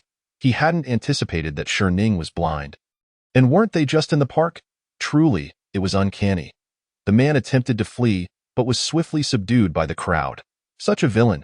We must inform the police," a student girl exclaimed angrily, eyeing the restrained man. Little Bowsy shared her indignation. Shining smiled faintly. It was time to execute his plan. "There's no need to call the authorities. We can resolve this amicably," Shining proposed. Yes, we can settle this peacefully," the man stammered in panic. The crowd's attention returned to the two. Shining maintained a calm demeanor. "Extortion is primarily driven by financial desperation. This matter can be easily resolved. This gentleman, well, he has likely engaged in such antics before. As the saying goes, saving a life is more meritorious than building a pagoda. Though I have not saved you, I can certainly guide you back to the right path if you promise to turn over a new leaf. Consider this money as compensation for the years you have squandered." With that, Shining produced a thick bundle of cash, appearing to amount to thousands. Gasps of astonishment erupted from the onlookers, who began to murmur. Some criticized Shining for being foolish, while others lauded his noble spirit, calling him a living deity. "No, he won't change." Little Bowsy interjected boldly. The student girl was taken aback by her friend's unexpected bravery. Shining was momentarily stunned. Someone was attempting to thwart his good deed. His gaze shifted to the source of the voice, and upon looking, he was instantly captivated. Such beauty, a soul as pure as untouched snow, devoid of impurities, reminiscent of a graceful swan among a flock of geese. How I longed to preserve her essence within a glass orb. Yet, he restrained his impulses. There would be future opportunities. He will not change. He should be handed over to the police. Little Bowsy insisted anxiously. Upon hearing this, the man panicked. Don't listen to her. I will change. I will live an honest life and earn my keep. I will not stray into such crooked paths again. Ning nodded. Since this gentleman is so earnest, I shall take him at his word. Please accept this money. Do not refuse it. The man was nearly moved to tears, having failed in his scheme. Someone was now offering him money. Truly, this was overwhelming. At that moment, little Bowsy rushed to intervene. No, you cannot accept it. Before she could finish, she noticed that the crowd had inexplicably vanished, leaving an eerie silence. Xiaomei? Is anyone there? Confused, little Bowsy wandered, soon realizing that neither the streets, nor the shopping mall, nor even the school had a single soul present. Panic began to grip her, and she found herself instinctively running. There was no one, not even a single creature to be seen. Fear and unease flooded her mind, and even the air felt thin. Eventually, her face flushed as she collapsed to the ground. I can't breathe. Her consciousness began to fade. Help, she gasped before awakening with a start, panting heavily. Little Bowsy, you're awake? The student girl exclaimed joyfully. Little Bowsy looked around, bewildered. She was in the hospital? Tu Mei. Am I in the hospital? She questioned. Perplexed. Tu Mei, looking somewhat shaken, replied, You scared me half to death. You just collapsed mid-sentence. I collapsed? Little Bowsy felt no sensation of having fainted. Indeed, you fell straight down. Fortunately, I caught you, Tu Mei recounted, mimicking the scene. Little Bowsy pondered. How could she have fainted? Was that all just a dream? Yet it felt so real. Noticing her silence, Tu Mei assumed she was worried about class. She patted little Bowsy's shoulder. Don't worry. I asked the teacher for leave. We don't have class today. Little Bowsy merely responded with an Then, growing anxious, she asked, What happened to that man? Did he accept the money? Tu Mei grinned mischievously. I didn't expect you to be so curious, little Bowsy. She continued, in the end, that man was moved by the young man and left with the money he was given. The young man was indeed a paragon of handsomeness, gentleness, and justice. Little hearts sparkled in Tu Mei's eyes. Little Bowsy twitched her face. While she couldn't argue with his looks, gentle and just, was she serious? With a sigh, she resigned herself to the situation. Since childhood, little Bowsy harbored a secret. She could perceive the aura above others' heads. These auras were not present in everyone. The wealthy radiated a golden aura, indicating their prosperous fortune. A purple aura signified power. With deeper hues denoting higher ranks, police officers bore such purple auras. A red aura indicated bloodshed, suggesting recent acts of violence against small animals. This was a malevolent energy. A blue aura represented luck, suggesting one would enjoy a fortuitous day, while a black aura denoted misfortune, increasing in intensity with greater calamity. These were insights little Bowsy had gleaned over the years. She had shared them with her parents and teachers. Yet no one believed her as they observed the scene. Little Bowsy noticed a dark cloud of misfortune hovering over the extortionist. Strangely, when the young man offered him money, that dark cloud expanded, enveloping him entirely. Without a doubt, if the man accepted the money, his fate would be sealed. Little Bowsy was not the type to stand idly by in the face of danger, and as long as the man refused the money, he would survive. Yet why had she fainted? Had she encountered a ghost in broad daylight? Unbeknownst to her, she had not encountered a ghost, but rather a being capable of instilling terror in those who dared approach. Meanwhile, Ning returned to the recruiting office. It was nearly noon, and he reclined on a lounge chair, chuckling softly. Money can be so carelessly acquired. Beside him, Lai Fu trembled. His master's thoughts were utterly terrifying. Through mere wordplay, Ning had procured a life span from that fool for less than 10,000. This maneuver not only crafted a favorable image for himself, but also casually secured a life at the cost of less than 10,000. This venture was undeniably profitable. This tale imparts a crucial lesson. One must never accept money from strangers, for it may invite misfortune. Ning approached a cabinet and opened it to reveal a myriad of colorful glass orbs. Each orb boasted a unique hue, with the multicolored ones being the most abundant and the white ones the rarest. Furthermore, each white glass orb was infused with traces of other colors. Ning's thoughts drifted to the utterly pure soul of the little Bowsy. And he felt a surge of excitement. He yearned to preserve it as a cherished keepsake. Meanwhile, the little Bowsy in the hospital shivered, as if she sensed someone watching her.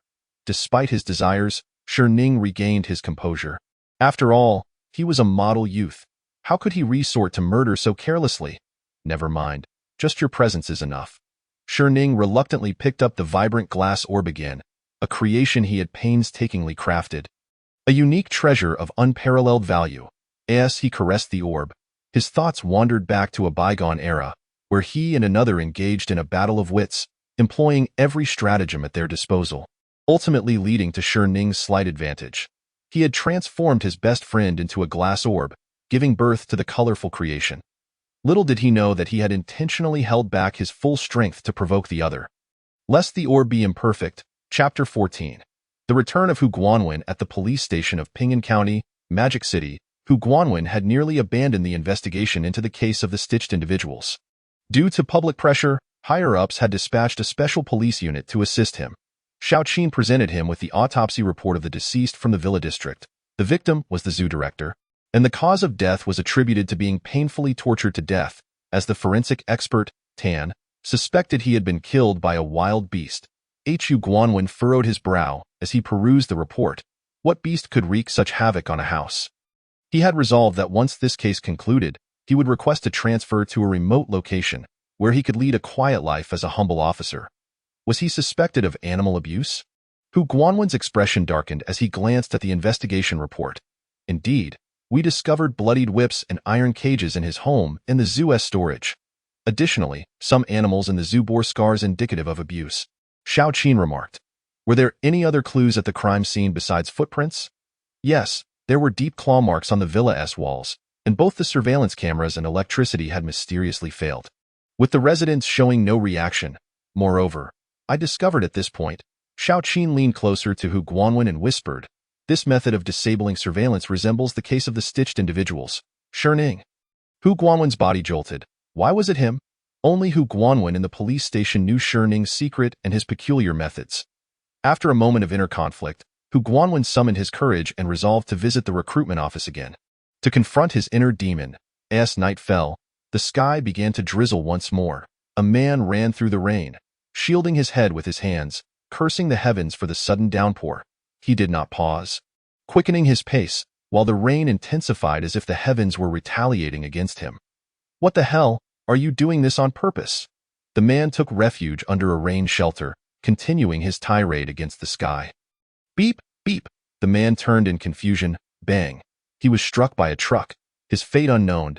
At the recruitment office, Ning casually entwined his fingers with a temporal strand and remarked with ease, 60 years. You truly have a long life.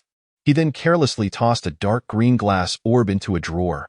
Unrepentant, you deserve your fate. Another fellow has a few days left. 5 million will keep you entertained a little longer, Ning scoffed. Once again, the police station received a report, a car accident. The informant was a driver. The scene of the crash was gruesomely bloody. The victim's body was twisted and broken.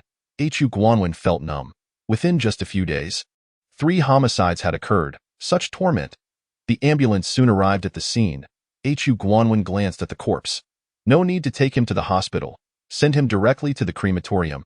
The investigation results emerged swiftly. The driver described that he had been driving normally when the man suddenly appeared in the middle of the road. He attempted to swerve to avoid him, but both the steering wheel and brakes of the truck had inexplicably failed. On the other side, a group of officers gathered around the surveillance footage. They saw the man shielding his head, muttering to himself, when suddenly he dashed to the middle of the road, pointing at the sky and cursing, only to be struck by a vehicle. What was he doing? Xiaoqin observed the footage, utterly perplexed. Xiao Lu pondered, his actions resemble seeking shelter from the rain, but it hasn't rained today. The office fell into silence. This appeared to be merely an unfortunate accident. However, Hu Guanwen detected a familiar scent within. Investigate. uncover all his recent activities. Hu Guanwen's expression turned grave. Although they did not fully understand, the officers swiftly sprang into action. Days passed, and it had been 11 days since Sherning's establishment opened. Yet, despite the passage of time, not a single glass orb had been sold at the recruitment office. The orbs sat in the glass cabinet. Although inquiries had been made regarding their prices, none had resulted in a purchase.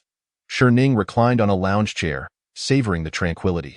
Suddenly, he raised an eyebrow, calculating, and smiled faintly.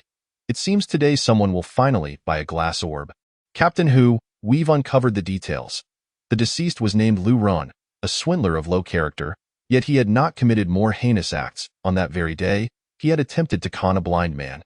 According to witnesses, the blind man was handsome and virtuous, a living bodhisattva, and Lu Ron was moved by the blind man's integrity, thus deciding to turn over a new leaf, Shao Qin reported. Upon hearing this, Hu Guanwen mused, a blind man? A living bodhisattva? Could it be Sherning again? Wasn't he a living Yama? Hu Guanwen rubbed his temples and said, I understand. You may go about your business. It seems I must expedite my plans and inquire how much longer he has to live. Soon, outside the recruitment office, Hu Guanwen hesitated at the entrance. Come in. The shop door swung open, revealing Sherning leisurely seated, polishing a glass orb. Hu Guanwen stepped inside. He noted that although it appeared to be an ordinary shop, an eerie chill enveloped him, as if countless eyes were upon him. Sherning beckoned him to sit across from him. Once seated, Hu Guanwen was at a loss for words. The two sat in silence, facing one another. Finally, Hu Guanwen broke the hush. What do you want? Whatever I desire, I will pursue without restraint. Are the deaths of the zoo director and that swindler connected to you? Indeed. After a moment of silence, Hu Guanwen's complexion grew agitated as he stared at Sherning. Murder is against the law. You cannot do this, illegal. Ha, I do not abide by such laws, Sherning replied with a sinister smile. You will face retribution for this, Sherning, far from angered, chuckled. Officer Hu, do you believe in the existence of ghosts? As his words echoed, the shop grew restless. The surrounding cabinets began to tremble. Faint yet distinct cries of anguish pierced Hu Guanwen's ears. The wails were harrowing, as if expressing the victim's fury and despair in life. Covering his ears in agony, Hu Guanwen's eyes reddened under the influence of the sounds.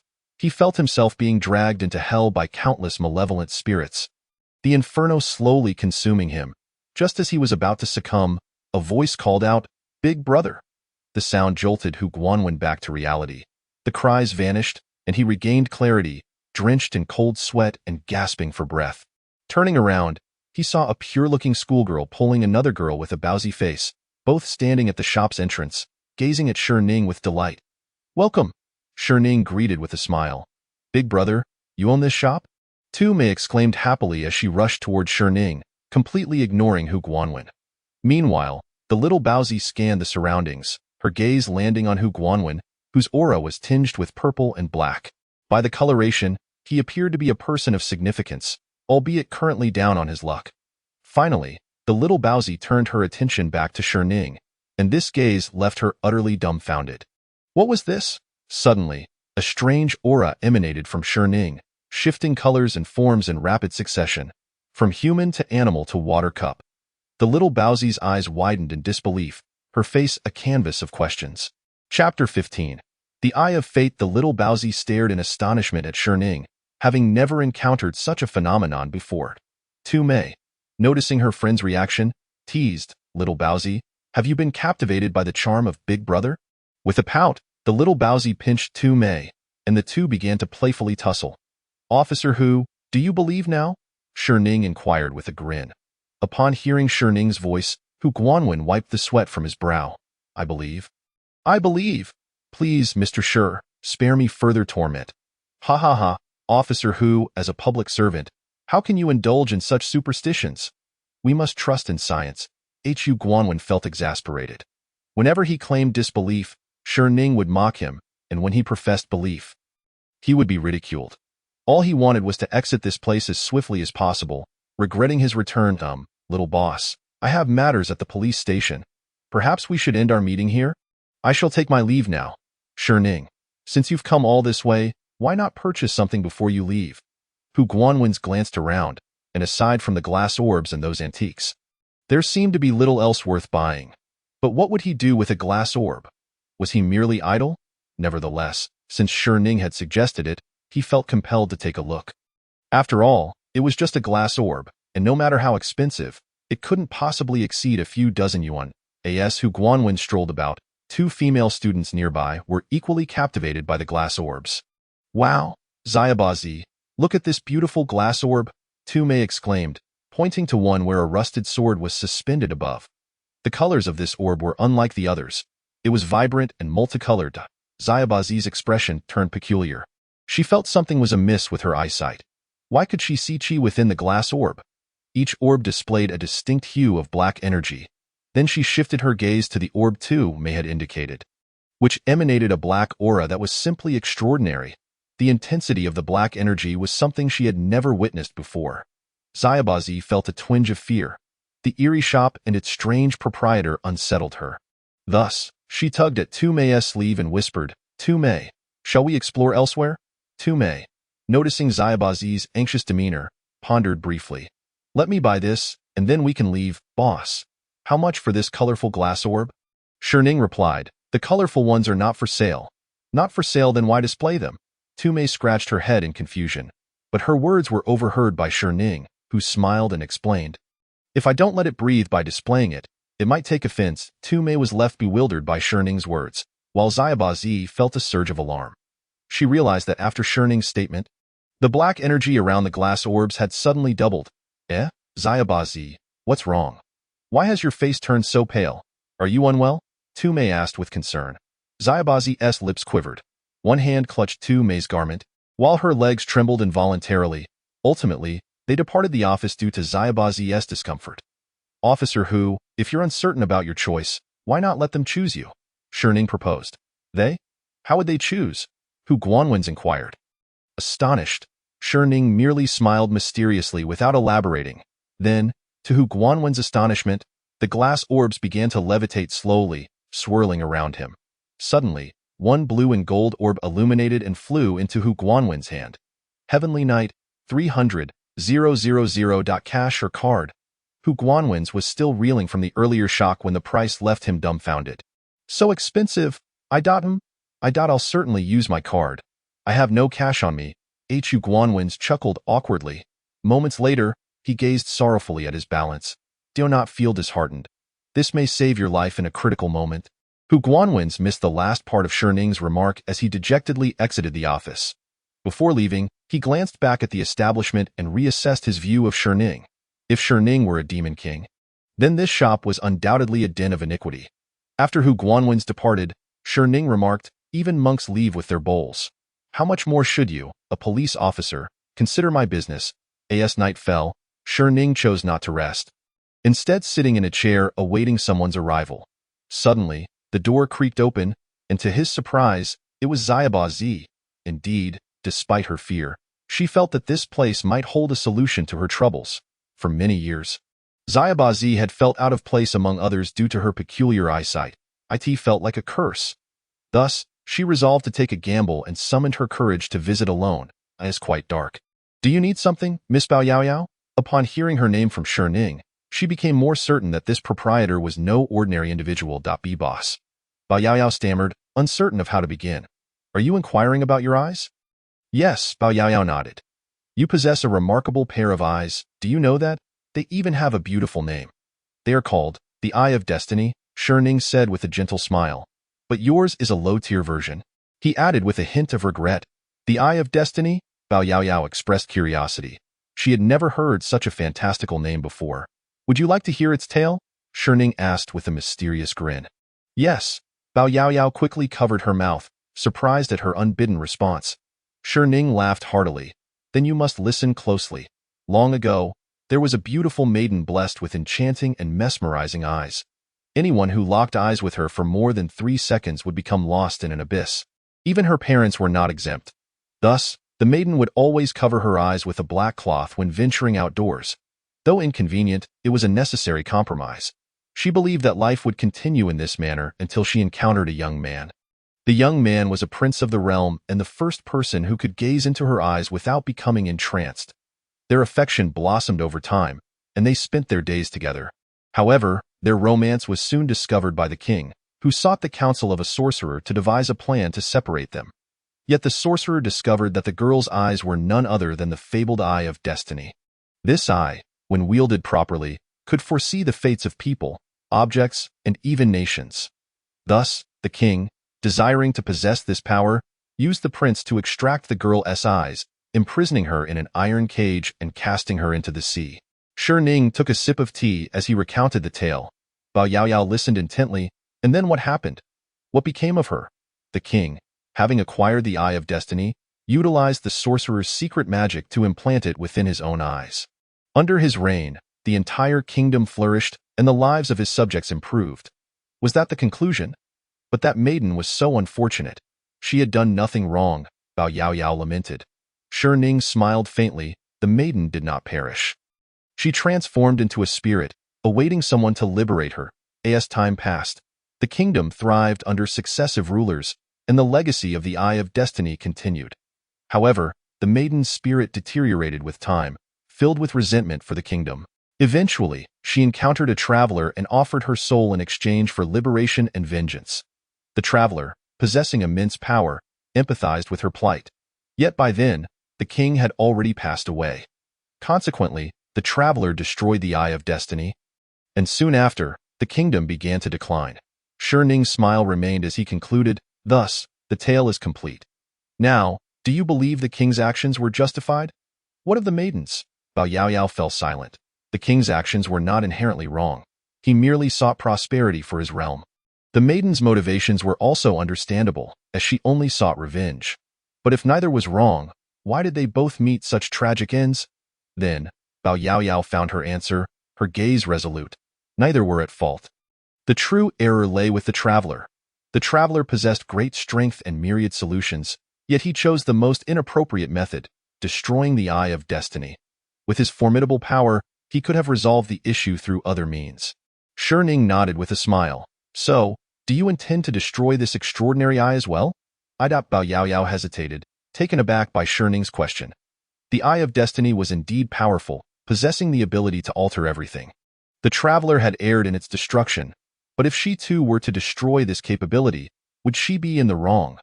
Bao Yaoyao found herself enveloped in uncertainty. Shi Ning continued, "It is late now. If you remain uncertain, perhaps it would be best to reflect further before deciding." Bao Yaoyao hesitated for a moment. "Yes, I will think it through. I apologize for taking up so much of your time." Shi Ning waved his hand dismissively, not holding it against her. Bao Yaoyao left the office, and after her departure, Shi Ning reclined on his chair, murmuring, "Do you too believe I was in the wrong?" He then snorted coldly. The actions of the strong are always justified. Shi Ning had not fully recounted the story, nor had he completed it. The traveler from that time was none other than the youthful Shi Ning himself, who had roamed the world seeking amusement, marking his first transaction. To satisfy his initial customer, Shi Ning not only destroyed the Eye of Destiny but also annihilated the entire kingdom. He realized that the citizens of that realm were all thieves stealing destinies from others. Their actions had already breached heavenly laws, and even without Shi Ning's interference, they would have faced demise. Yet, as always, it was better for him, Shi Ning, to collect than for the heavens to do so. He seized their lifespans, souls, and bodies. The entire kingdom transformed into a hell on earth. His actions provoked divine wrath. The goddess of life descended to rebuke Shi Ning for his indiscriminate slaughter, but he did not relent, promptly turning her into a glass orb. The fallen deity yearned to avenge his beloved wife, and in a moment of benevolence, Shi Ning generously facilitated their reunion in the form of a glass orb.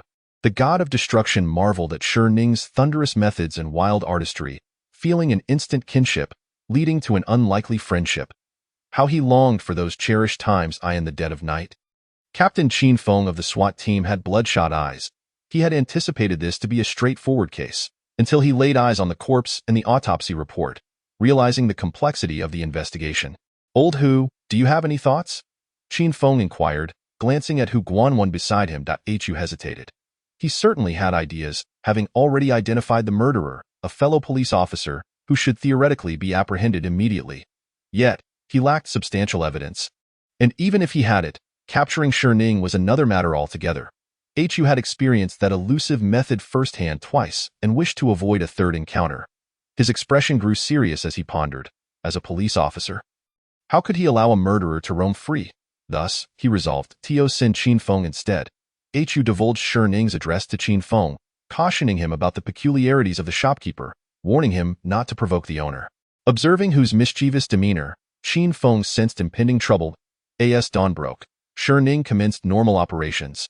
Today marked the 12th day, and his time here was drawing to a close. Early in the morning, Qin Feng arrived at the address provided by Hu Guanwan. Eager to discern the true nature of the enigmatic shopkeeper who even commanded respect from old Hu. Although Qin Feng held a higher rank than Hu, he was younger and thus held great respect for him. Standing at the entrance of the antique shop, he found himself alone, dressed in civilian attire. Upon stepping inside, he surveyed the surroundings, initially concluding it was merely an antique store. Suddenly, his gaze fell upon a painting. Though blurry at first, the outline suggested a battlefield. As he focused, the image became clearer, and he could almost hear the roars from the fray. Gradually, Qin Feng's consciousness began to waver, the environment shifting around him. When he regained his senses, he found himself amidst the chaos of battle. Before he could process the shock, an unforgettable scene unfolded before his eyes. The human army surged forward, fueled by rage, charging towards their foes. Their adversaries, however, were none other than spirits, ghosts. Their ethereal forms bore grotesque and terrifying visages, ripping apart the advancing humans with brutal ferocity. The scene was grotesquely bloody and horrifying. Then, the apparition seemed to notice Qin Feng. Rushing towards him with clawed hands, overwhelmed, Qin Feng found himself at a loss. After years of police work, he had always dealt with the living. This was his first encounter with the dead. Just as he felt he would be torn to shreds, a voice echoed in his ear, "Welcome." Instantly, everything around him turned to ash and vanished before his eyes. Qin Feng, now face to face with Shi Ning, noticed his pallid complexion, his emotions swirling in complexity. Was this a warning? A mere illusion? He pondered. May I inquire what Mr. Shi seeks in my humble shop? Shi Ning asked with a subtle smile. Qin Feng furrowed his brow, wondering if old Hu had informed him. I am not here to purchase anything. I am a police officer investigating a case, Qin Feng stated, presenting his credentials. Shi Ning replied nonchalantly, I cannot see. So how am I to know you are indeed a police officer? Qin Feng, momentarily flustered, recalled old Hu's mention of the shopkeeper's blindness. How could he have forgotten? Curiosity piqued. He wondered why old Hu had insisted he not doubt Shi Ning's blindness. How am I to know you are blind? Qin Feng retorted, unable to restrain himself. Shi Ning responded with an enigmatic smile. Do you truly wish to know? After a moment of fright, Qin Feng, pale and sweating, found himself seated before Shi Ning. You possess a stronger mental fortitude than Officer Hu. He fled in terror. Shi Ning chuckled. Exhaling deeply, Qin Feng felt a surge of relief, anticipating the moment he could mock old Hu. Mr. Qin, is something troubling you? Shi Ning inquired. Qin Feng remained silent. Indeed, he was troubled. Due to an unexpected directive from higher-ups, he had to abandon his plans to visit his parents, focusing instead on completing his mission. He looked sternly at Shi Ning. Mr. Shi, I am indeed a police officer, and I must ask you to cooperate with our investigation. Upon hearing this, Shi Ning's smile faded as he replied coolly, If Officer Qin is here to investigate, I must inform you that there is no need for such inquiries. I am responsible for all 3 homicides. Qin Feng sprang to his feet, drawing his sidearm, pointing it at Shi Ning with heightened vigilance. Don't move. Raise your hands. This is a real gun. Shi Ning merely raised an eyebrow. Unfazed? Did Officer Hu not warn you? Never provoke me then. To Qin Feng's horror, he felt a mysterious force gradually contorting his weapon into a useless lump of metal. Just as he grappled with disbelief, a dark void suddenly opened beneath him. He cried out as he fell into the abyss. Let it slide this time. There will be another chance to toss you into the Antarctic, after a considerable time. With a thud, Qin Feng landed roughly on the ground, unscathed but with a sore backside. He stood, grimacing as he rubbed his rear. Confused, he looked around and thought, another illusion? But why does it seem so familiar? Xiao Feng. Turning, he exclaimed, Mom? A wave of bewilderment washed over him. Had he truly returned to his hometown of Qingzhou? Xiao Feng, why didn't you inform me of your return? Let me see if you've lost weight. His mother inspected him closely, her eyes glistening with unshed tears. Mom, how I wish this were real. Bang. His mother playfully hit him. Silly boy, do you think I'm an illusion? What about your future daughter-in-law? She glanced over her shoulder. Qin Feng, astonished, rubbed his head, the pain affirming his reality. Had he truly traveled directly from the Magic City to Qingzhou? What daughter-in-law? You rascal. Over 30 and still single. How dare you come back empty-handed? His mother, exasperated, kicked him in the rear. The pain was unbearable, but Qin Feng dared not retort. This was undoubtedly his mother. After a thorough scolding, he returned home and explained his situation to his superiors. Strangely, after a brief silence, they revoked his mission and granted him leave, an unprecedented occurrence. Yet, he thought little of it, simply following orders as instructed in the office of the Anomaly Investigation Team in the capital. A group of solemn-faced individuals gathered, comprising both men and women of various ages. Is it truly him? Inquired a short-haired middle-aged man, his expression grave. This power must belong to him. I never anticipated it would manifest in the Magic City. An elderly man with hawkish eyes remarked, in that case. This case is not worth pursuing. He operates by his own principles and would not harm innocent civilians. Should we meet him? Came a voice in no need. He dislikes unnecessary disturbances, and time is running short. The office fell into silence until a voice broke the quiet. Are we to simply overlook this individual? We are the Anomaly Investigation Team. Isn't it our duty to maintain societal stability? The speaker, a young female officer, expressed her discontent with Shi Ning's actions. He the king of hell, deciding who lives and dies at whim. I am determined to personally bring him to justice. The elder observed the outraged officer and sighed. Shao Qing, you have no comprehension of his power. You have not faced the terror he invokes firsthand. That power has revealed the truth of the world to me. I am the best example. I can assure you I am only 30 this year. As the elder spoke, the jaws of those present dropped in disbelief. 30? Have you been in the womb for 50 years? They concluded, it would be wise not to make an enemy of him. Otherwise, you may find yourself sharing the same age as I did. The chill ran down the spines of the gathered individuals. At the Pingan County Police Station in the Magic City. What? The mission has been canceled. What about the captain? What? The captain has returned to his hometown in Qingzhou. The SWAT team members were astonished by the news from their superiors. Their captain had abandoned them without a word. Meanwhile, Hu Guanwan seemed to have anticipated this, though he was puzzled.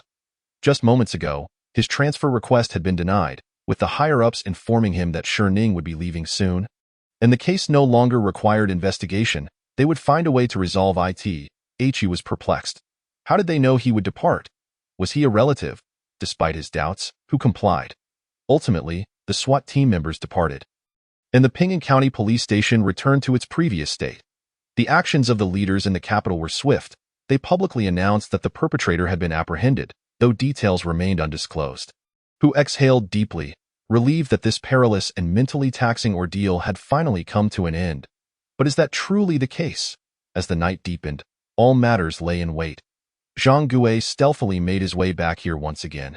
This time, however, he appeared dispirited, his countenance gaunt, and even his beard had grown considerably. Shi Ning had anticipated Zhang Gui's arrival and was already seated, awaiting him.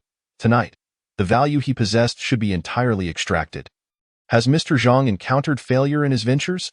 Shi Ning remarked with a faint smile. Zhang Gui, with a darkened expression, replied, I don't know what has come over me lately. Nothing seems to go right. I initially thought to invest in stocks, pouring in over 4 million, only to lose it all. With the remaining few $100,000, I intended to open a fruit shop, but not a single customer has come for days. And the fruits have all spoiled, leaving me once again penniless. Shi Ning explained, this is due to the constraints of your fate. Your destiny cannot bear such unexpected wealth, hence the inevitable losses. Upon hearing this, Zhang Gui erupted in anger. If you knew I would surely lose money, why did you still engage in business with me? Why shouldn't I? Where there is business, I shall partake. But you, with such fury, might as well have a cup of tea first, Shi Ning said. Offering a cup to Zhang Gui, I refuse to drink your. Return my lifespan, Zhang Gui shouted, knocking the teacup to the ground, shattering it into pieces. Shi Ning remained unfazed, instead smiling, having finally ensnared him. Darkness began to envelop the surroundings. Damaged items must be compensated for. Chapter 18. I steal. You guess. As the surroundings descended into darkness, Zhang Gui began to panic. Pleading, I didn't mean to. Please, spare my life. I don't want any more lifespan. He collapsed to the ground, his limbs weakened. The darkness shrouded him, and a beam of light shone down from above. Aren't you fond of being a thief? Why not play a game? Sherning's voice echoed from all directions. The game is called I Steal. You guessed. I will take one of your possessions, and you shall guess what I have stolen. If you guess correctly 3 times, not only will I reward you with money, but I shall also grant you your freedom. Upon hearing this, Zhang Gui regained some spirit. As a professional thief, he was keenly aware of his belongings. If you guess incorrectly, I shall take away 5 years of your lifespan. Zhang Gui hesitated. Moreover, you have no choice. Zhang Gui gritted his teeth. Fine, I shall play with you. As a wisp of black smoke drifted past Zhang Gui, Sherning's voice resonated. For the first round, guess what I have stolen. Zhang Gui immediately began to inspect his belongings and soon identified the missing item. It's my wallet. It's my wallet. 2 more guesses. The game has begun. Another wisp of black smoke passed. The keys. This time it's the keys. Zhang Gui exclaimed, filled with confidence for the 3rd round. One last chance. Be sure to examine carefully. Sherning's chilling laughter echoed. Familiar black smoke wafted through again, and Zhang Gui hurriedly checked his possessions. Soon, his expression froze. Everything was still there. Time's up. You have failed to provide a correct answer. According to the rules, I must subtract 5 years from your lifespan. You cheat. You haven't stolen anything, Zhang Gui shouted in frustration. Sherning chuckled, his voice echoing like a devil from hell. Oh, I did steal something. This time, I took your livered. As the words fell, Zhang Gui felt an unbearable loss within him. He cried in terror, feeling 5 years of his lifespan being extracted. The 4th round. Until dawn, Zhang Gui lay flat on the ground. His body emaciated, all his organs scattered beside him. His hair turned white, his visage gaunt. For the final round, guess what I have stolen this time. Zhang Gui opened his mouth but could not utter a sound. Upon closer inspection, it became evident that his tongue was missing. Haven't you noticed? This time it is your heart. As Sherning's voice resonated, Zhang Gui finally breathed his last. Nearby, Lai Fu watched the entire process, his already pale face turning even whiter. This master is not to be trifled with. How truly unendurable. With a wave of his hand, Sherning summoned a black hole that consumed Zhang Gui and his heroic remnants entirely. Sherning retrieved a vial to collect the essence of time. Another 70 years gained. Life appears to be increasingly promising. Morning arrived at Ping'an High School in Magic City, Baoyaoyao. With a weary expression, rested her head on the desk, having contemplated her situation all day. She was uncertain of how to decide, and there was no one to confide in. Little Baozi, what troubles you? Have you perhaps fallen for someone? Tu Mei leaned closer to Baoyaoyao. Baoyaoyao shot her a glance, only to notice a small wisp of black aura hovering above Tu Mei's head. Tu Mei, you seem to be having an unfortunate day, don't you? Upon hearing this, Tu Mei was taken aback. How did you know I tripped this morning, bumped my head on the way out, and choked on breakfast? Baoyaoyao replied. I simply observed the dark aura above your brow. Today must surely be fraught with misfortune. Seeing Baoyaoyao's demeanor, Tu Mei could not contain her laughter. Puffed. Little Baozi, your expression is just like that of a roadside fortune teller. Baoyaoyao puffed up her cheeks. I am being serious. Today is undeniably your unlucky day, Tu Mei retorted with a teasing smile. Little Baozi, lying will only prevent you from growing up. You are a little Baozi now, and will forever be one. Baoyaoyao was left speechless by her words until she noticed Tu Mei standing tall and proud. Tu Mei, you are incorrigible. Baoyaoyao's face flushed with embarrassment. The two girls resumed their playful bickering.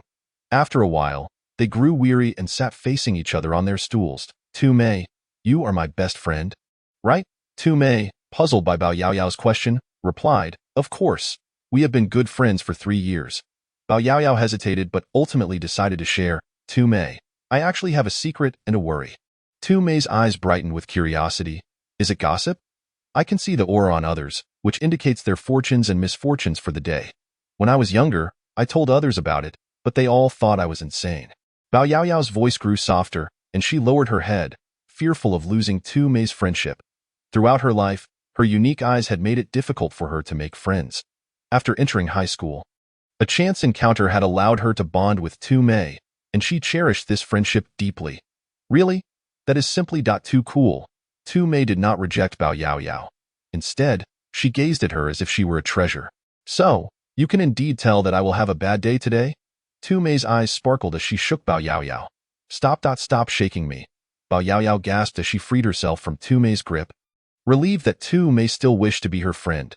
Yes, you have a small wisp of black aura above your head, indicating that today will be quite unlucky. Tu Mei, upon hearing this, became even more excited, completely disregarding her own misfortune as she breathlessly approached Bao Yaoyao. Bao Yaoyao felt goosebumps rising as she retreated from Tu Mei, who resembled a subway pervert. Ouch! Tu Mei tripped over the table leg and fell. Bao Yaoyao, with an exasperated expression, helped her up. I told you today would be unlucky. You should just sit still. Tu Mei, however, exclaimed in excitement. Bao Yaoyao, we are going to get rich. We should consult a fortune teller. Surely, it will be accurate. Consult a fortune teller? Bao Yaoyao had never considered this angle before.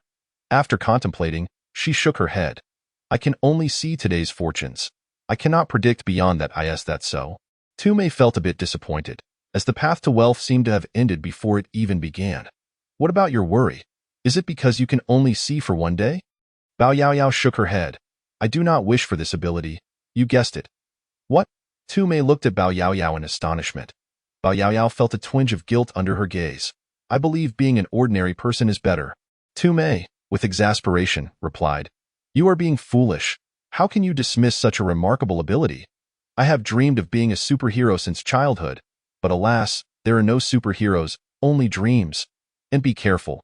Being unable to see is truly distressing. Tu Mei feared Bao Yaoyao might consider relinquishing her sight. Chapter 19. By 10 years, Bao Yaoyao chuckled softly. I have no intention of blinding myself. I have found a better way. Tu Mei, hearing this, felt a pang of regret. I support your decision, but this ability is truly impressive. Perhaps it could even help the nation. I do not wish to be treated as a guinea pig. Bao Yaoyao shrank back slightly. Just kidding, haha. Tonight, I will rid myself of this ability. I want to see it too. At the Wan Shi Xiaobin Suo, a unique guest arrived today, a man in a wheelchair. Old Master Gong, how have you been? Shi Ning sat in a chair, toying with a yellow-purple glass sphere. The elderly man looked at Shi Ning with utmost respect. Thanks to Boss Shi, I have lived for another 2 years. Shi Ning laughed. How could it be due to my favor? This is merely a fair trade. Upon hearing this, the elderly man nodded vigorously. Indeed, fair trade. So, are you here to purchase goods, or to buy time? I have come to buy time, and I also wish to conduct another transaction with you. Shi Ning had long anticipated this. It concerns your granddaughter, does it not? This matter cannot proceed. Gong Chongqing awkwardly replied. Boss Shi, you truly possess remarkable foresight. You know everything. Spare me the flattery. The sooner we conclude the transaction, the better. Gong Chongqing was reluctant to concede, gritting his teeth as he implored, Boss, please grant her a chance. If she declines, I am willing to offer my soul and fortune. Shi Ning raised an eyebrow, narrowing his eyes as he scrutinized Gong Chongqing. Although he could not perceive his physical form, he could see Gong Chongqing's soul. Future, destiny, and fortune. Gong Chongqing's soul, worthless. His future, 1 year left to live. His destiny, close to extinction, with no fate to speak of. As for Gong Chongqing's fortune, it shimmered with golden light. Indeed, the fortunes of the wealthy are unparalleled. However, today, Shi Ning calculated that the second employee he had in mind was not available. Regrettably, your granddaughter may not be willing. Do not worry about that, boss. She will undoubtedly agree. Gong Chongqing gestured, and a girl reluctantly stepped forward.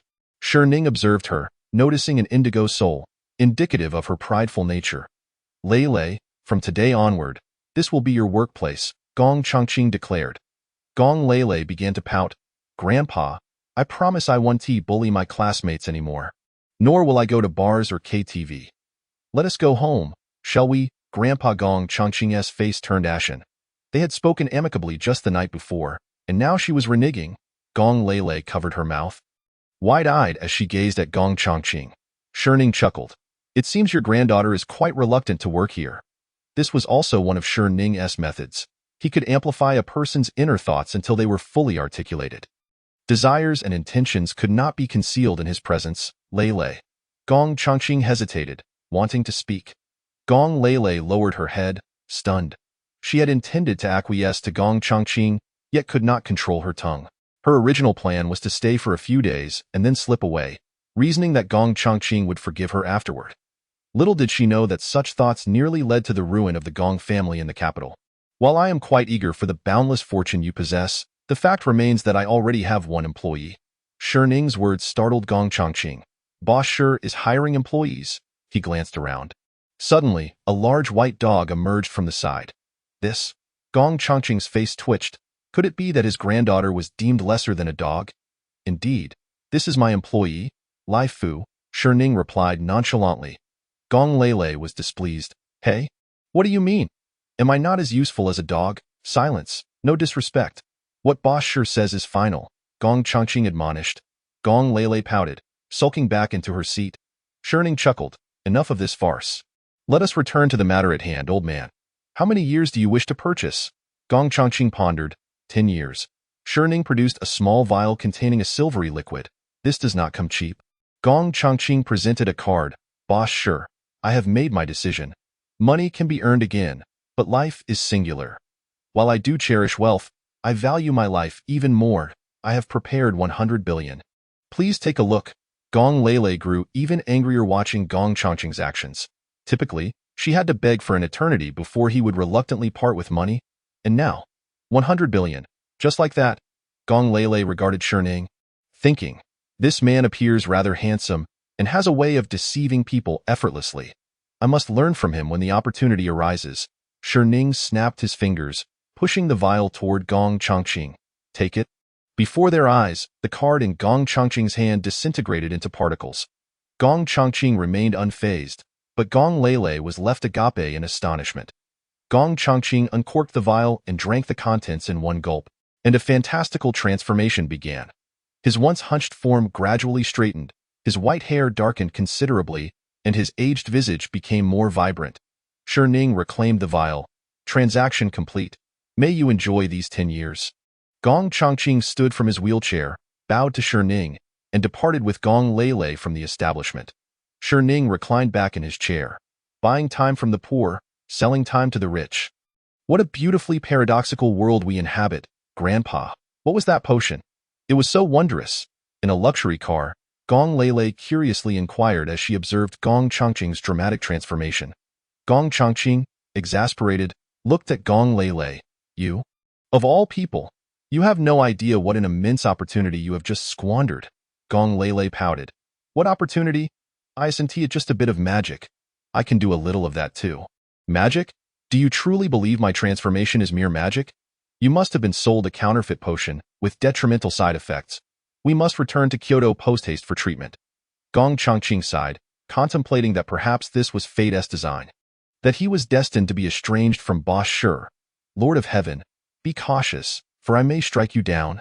In the dead of night, two figures traversed Ping'an Street. Little Baozi, where are we headed? You haven't been duped, have you? That seems unlikely. The person assisting me is that blind young man, Dotto. That must be genuine. Why? Because he is handsome. Bao Yaoyao felt somewhat speechless.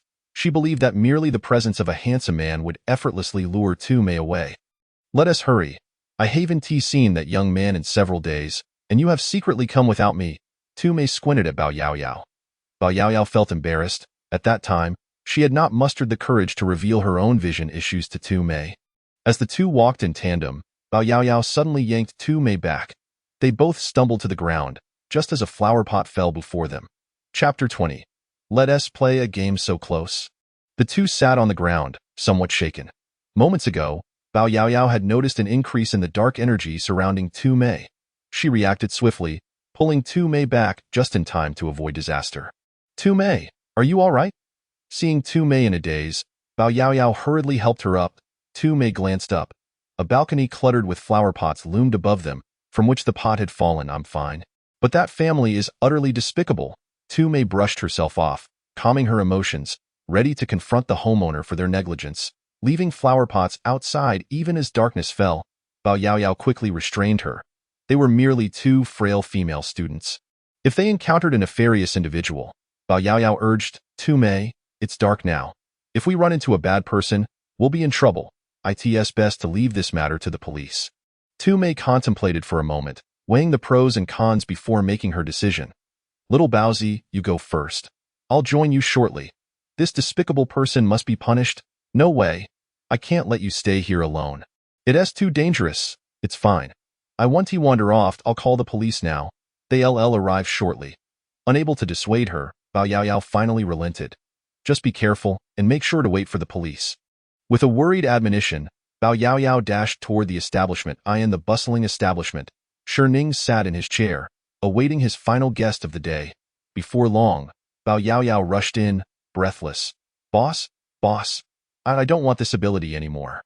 Bao Yaoyao gasped as she spoke. Ning replied, "Have you truly made up your mind?" Bao Yaoyao responded, "Yes, please hurry. I have urgent matters." Ning pressed on. "Are you absolutely certain? This is an ability that could alter your future. Moreover, you just saved your friend's life with it. Can you guarantee your friend will never face danger again? That your family will remain safe?" Bao Yaoyao fell silent. Ning continued, "Your ability can still be further developed. Do not concern yourself with others' opinions. Cast aside your prejudices, and you may begin anew." His words dripped with temptation, gradually shifting Bao Yaoyao's perception of the eye of destiny. She remained silent, unwilling to see Tu Mei come to harm. Nor did she wish for her parents to encounter misfortune. Cast aside prejudices and start anew. Bao Yaoyao gritted her teeth, arriving at her decision. Returning to Tu Mei's side, she found two police officers admonishing a middle-aged man. "Tu Mei, I've wrapped things up quickly. So soon?"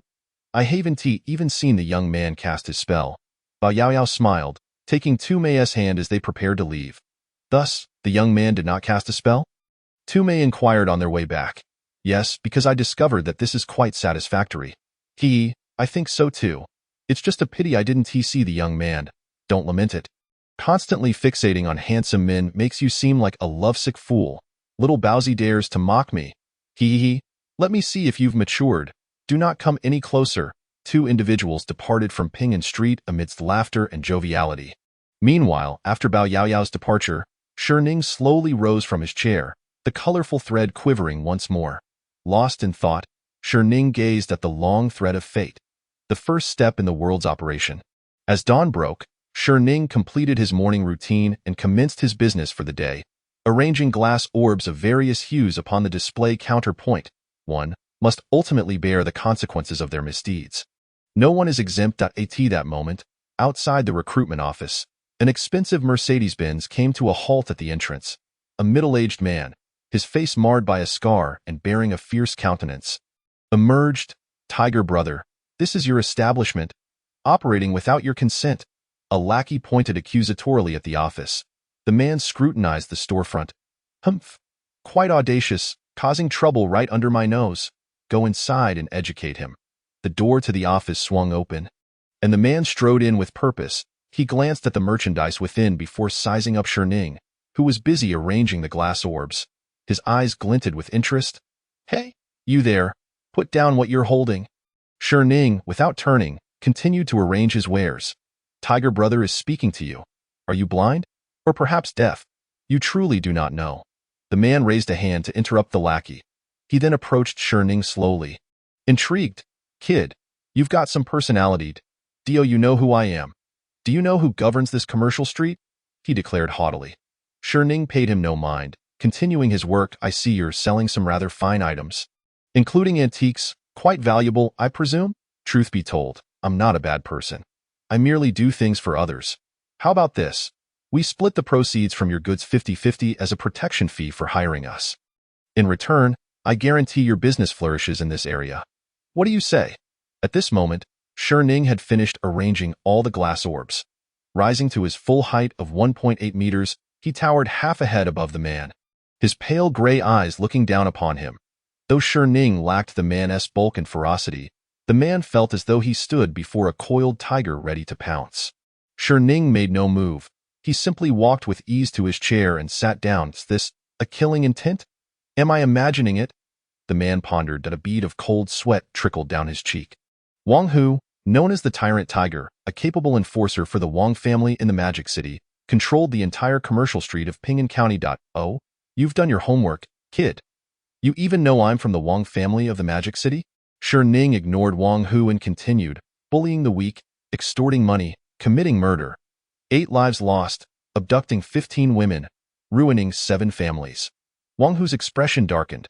These deeds were known only to him and his lackeys. How had this information leaked?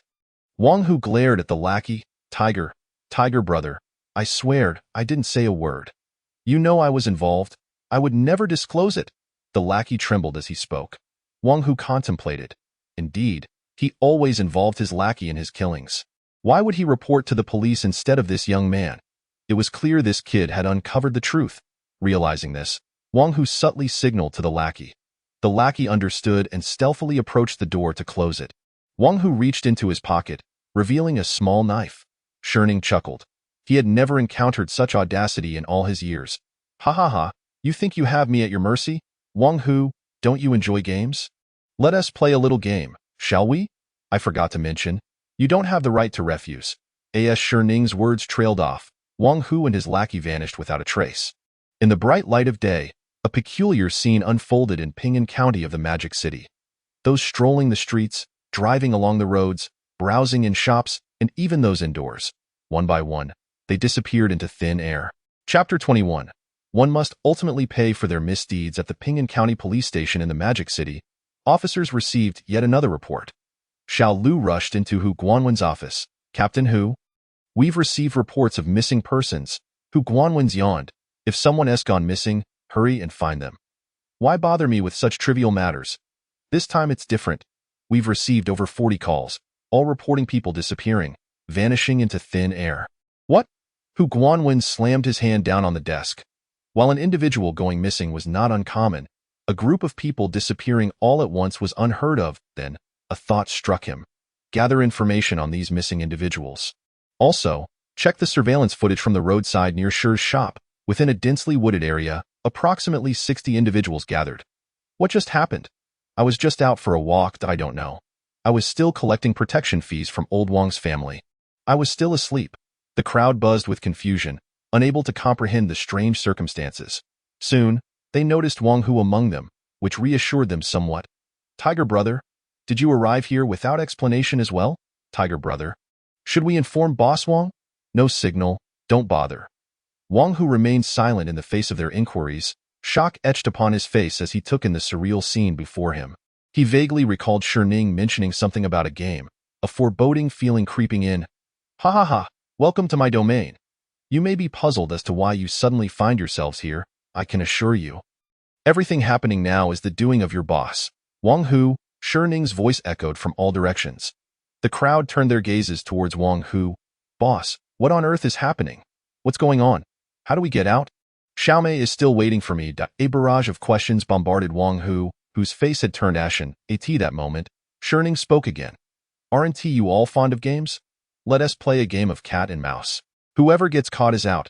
Among the crowd, someone voiced their discontent. Who wants to play games with you? I don't know what tricks you used to bring us here, nor do I know your intentions. But I advise you to let us go, or you'll regret it. Shi Ning sneered. Lai Fu. The game begins.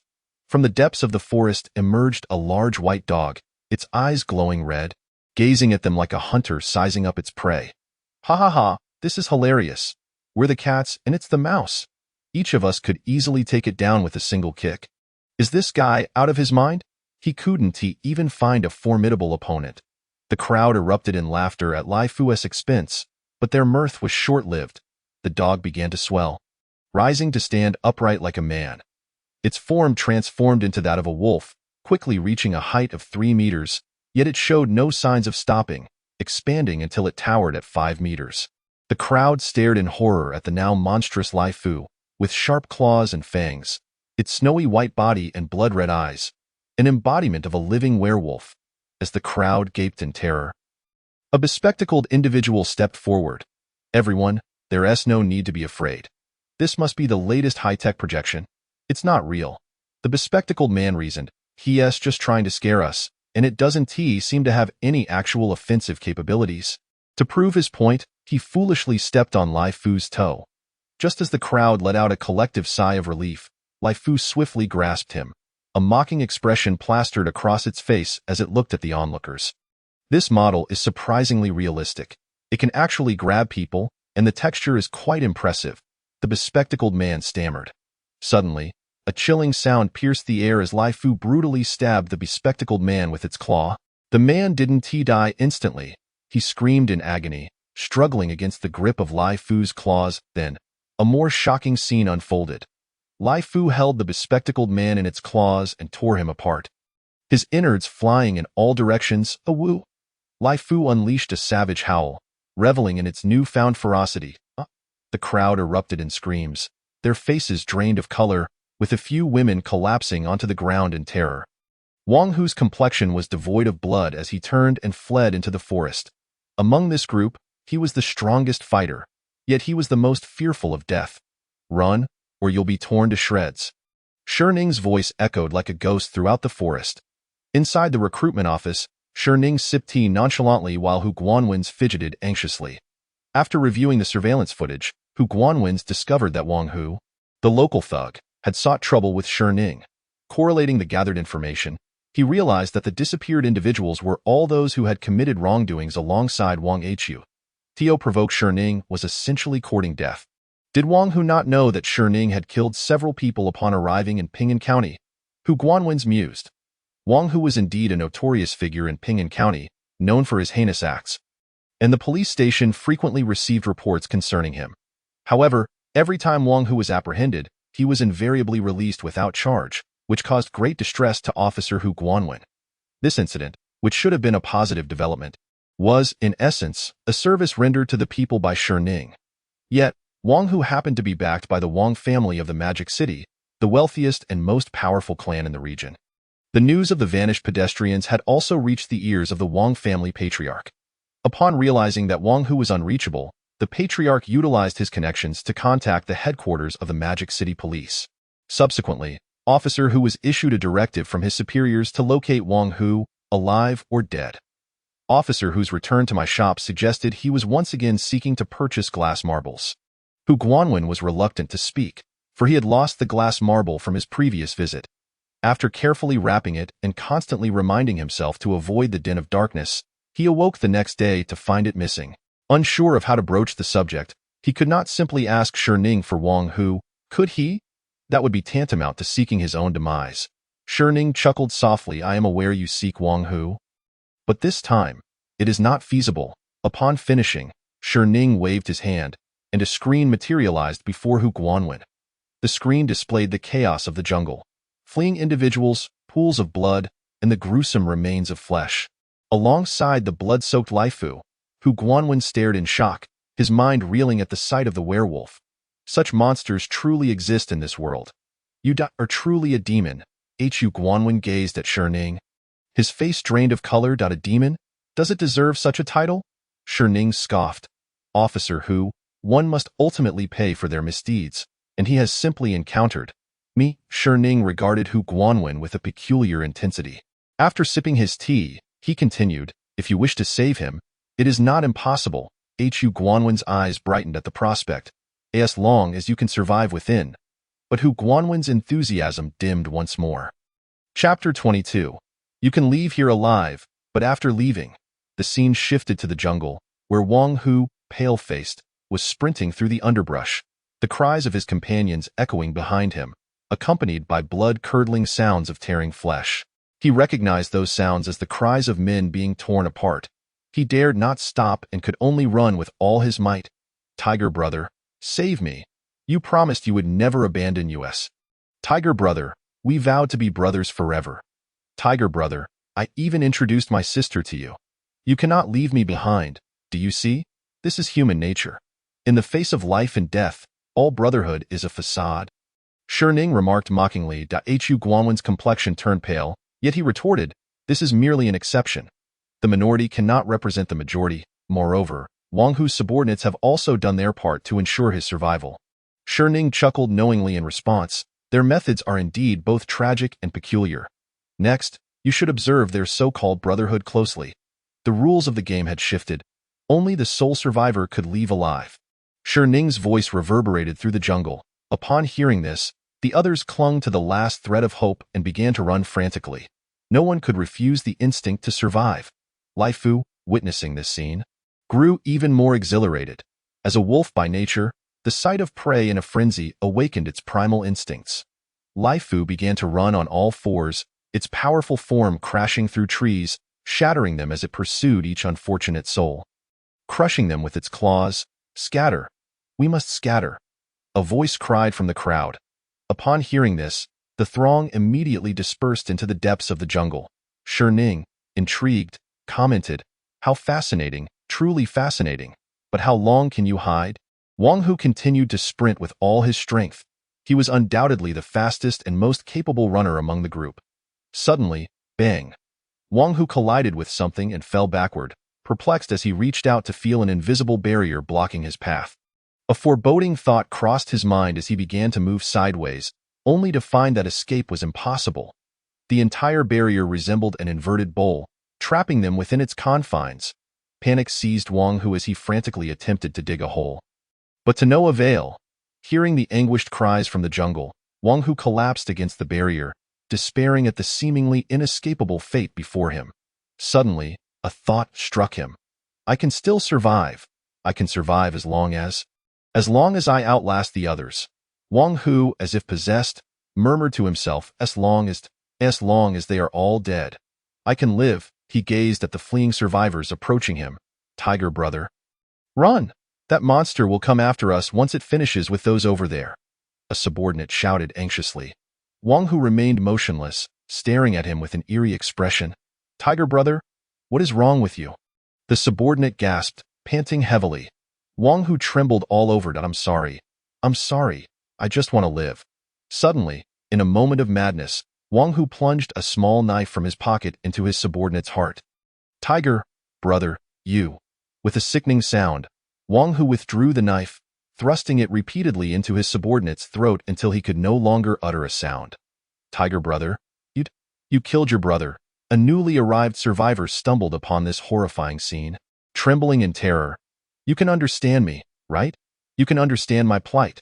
Wang Hu advanced toward the survivor, knife in hand. No, I cannot understand. You are not our tiger brother. At the very least, he would never kill his brothers. I just want to live. You must understand. You must understand. Wang Hu charged at the survivor like a madman wielding a knife. No, please. The survivor scrambled to his feet and fled with all his strength. Is it thrilling, Officer Hu? Although I cannot see, I can imagine that this scene must be quite splendid. Wouldn't you agree? Hu Guanwen watched in horror as the scene unfolded on the screen. Were they all destined to perish? Did I not mention? The sole survivor may leave alive. At that moment, an unusual phenomenon occurred in the jungle. Those on both sides were desperately fleeing. On the left, individuals evaded Laifu's pursuit, while on the right, they fled from Wang Hu. Wang Hu had gone berserk, killing anyone he encountered, embodying the very essence of a malevolent spirit. It was no coincidence that he had become a formidable enforcer of the Wang family. Though Wang Hu feared death, he was a skilled fighter. The survivors had attempted to subdue him collectively, but to no avail. Some died while others escaped. As long as you all perish, I can live. Wang Hu, drenched in blood, had eyes glazed with madness. Tiger brother, snap out of it. What he said may not be true. Someone attempted to rouse Wang Hu. Upon hearing these words, Wang Hu slowed his pace, gradually regaining his composure. The sole survivor may leave alive. Ning stoked the flames once more. Wang Hu's expression darkened, and his pace quickened. Run! Wang Hu had gone mad. The crowd scattered in a panic. Wang Hu, you will face retribution. Wang Hu, you shall not die well. I will haunt you even as a ghost. One by one, the fleeing survivors fell victim to Wang Hu's relentless pursuit, meeting a brutal end. Time flew by, and soon it was afternoon. Ning remained indifferent to the chaos, attending to his meals. Due to mobility issues, Hu Guanwen ordered food for him but did not order anything for himself. Merely witnessing the scenes on the screen left him unable to eat. The battles in the jungle had drawn to a close. The surroundings resembled a hell on earth, drenched in blood. Wang Hu mustered his last ounce of strength to slay the final survivor. Exhausted, he collapsed to the ground. He was weary. Even a bull would tire after a day of running, let alone a human. Lai Fu observed from a distance, remaining still, for Wang Hu was the last survivor. And Shi Ning had declared he could leave alive. Lai Fu could not contravene Shi Ning's words. The slaughter had ceased, and Shi Ning had finished his meal. With a wave of his hand, Lai Fu transformed into a white dog, and the blood-soaked Wang Hu materialized within the shop. What have I done? Wang Hu lay on the ground, covering his eyes with his elbow. Shi Ning casually tidied the table, having merely amplified Wang Hu's instinct for survival. Was the game enjoyable? Shi Ning inquired with a smile. You are a despicable beast. Wang Hu rose, his eyes blazing with fury directed at Shi Ning. I granted you the right to leave here alive. Do you now wish to challenge my authority? Shi Ning stated coolly. Wang Hu fell silent, casting a resentful glance at Shi Ning before departing the precinct with bitterness.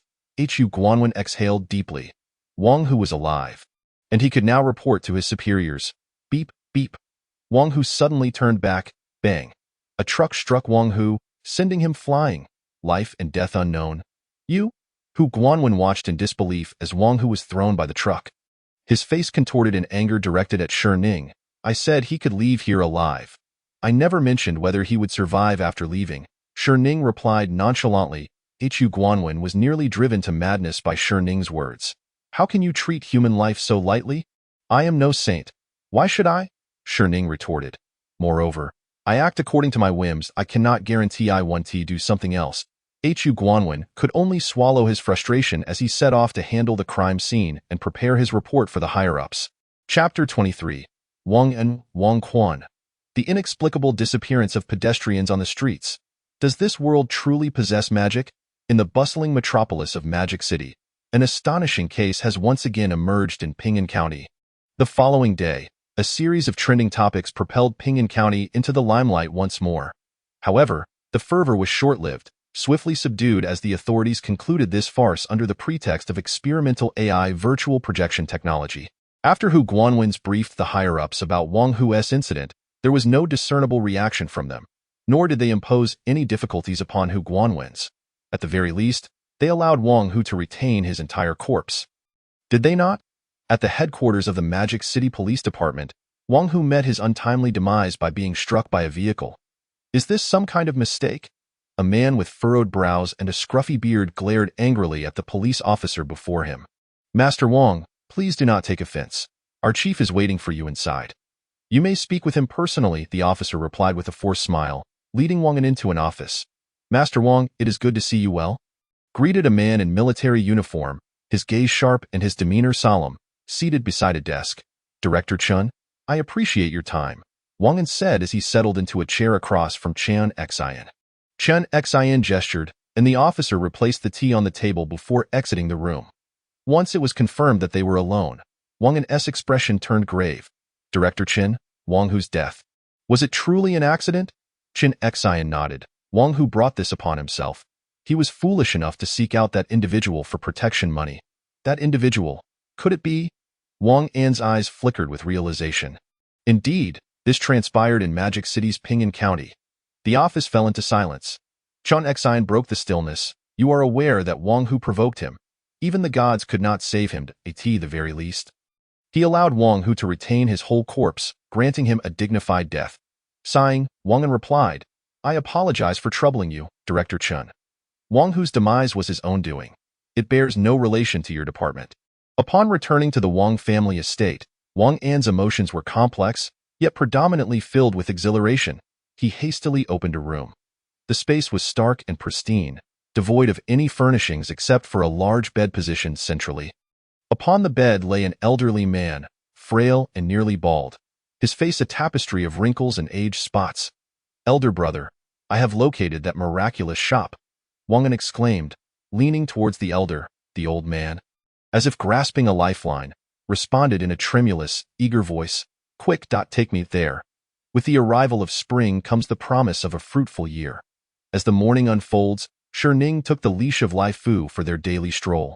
The morning air was crisp and invigorating, with numerous elderly folks engaged in morning exercises along Ping'an Street. Yet, Everything around Shi Ning felt irrelevant as the pair traversed the streets, seemingly ensconced in a different realm.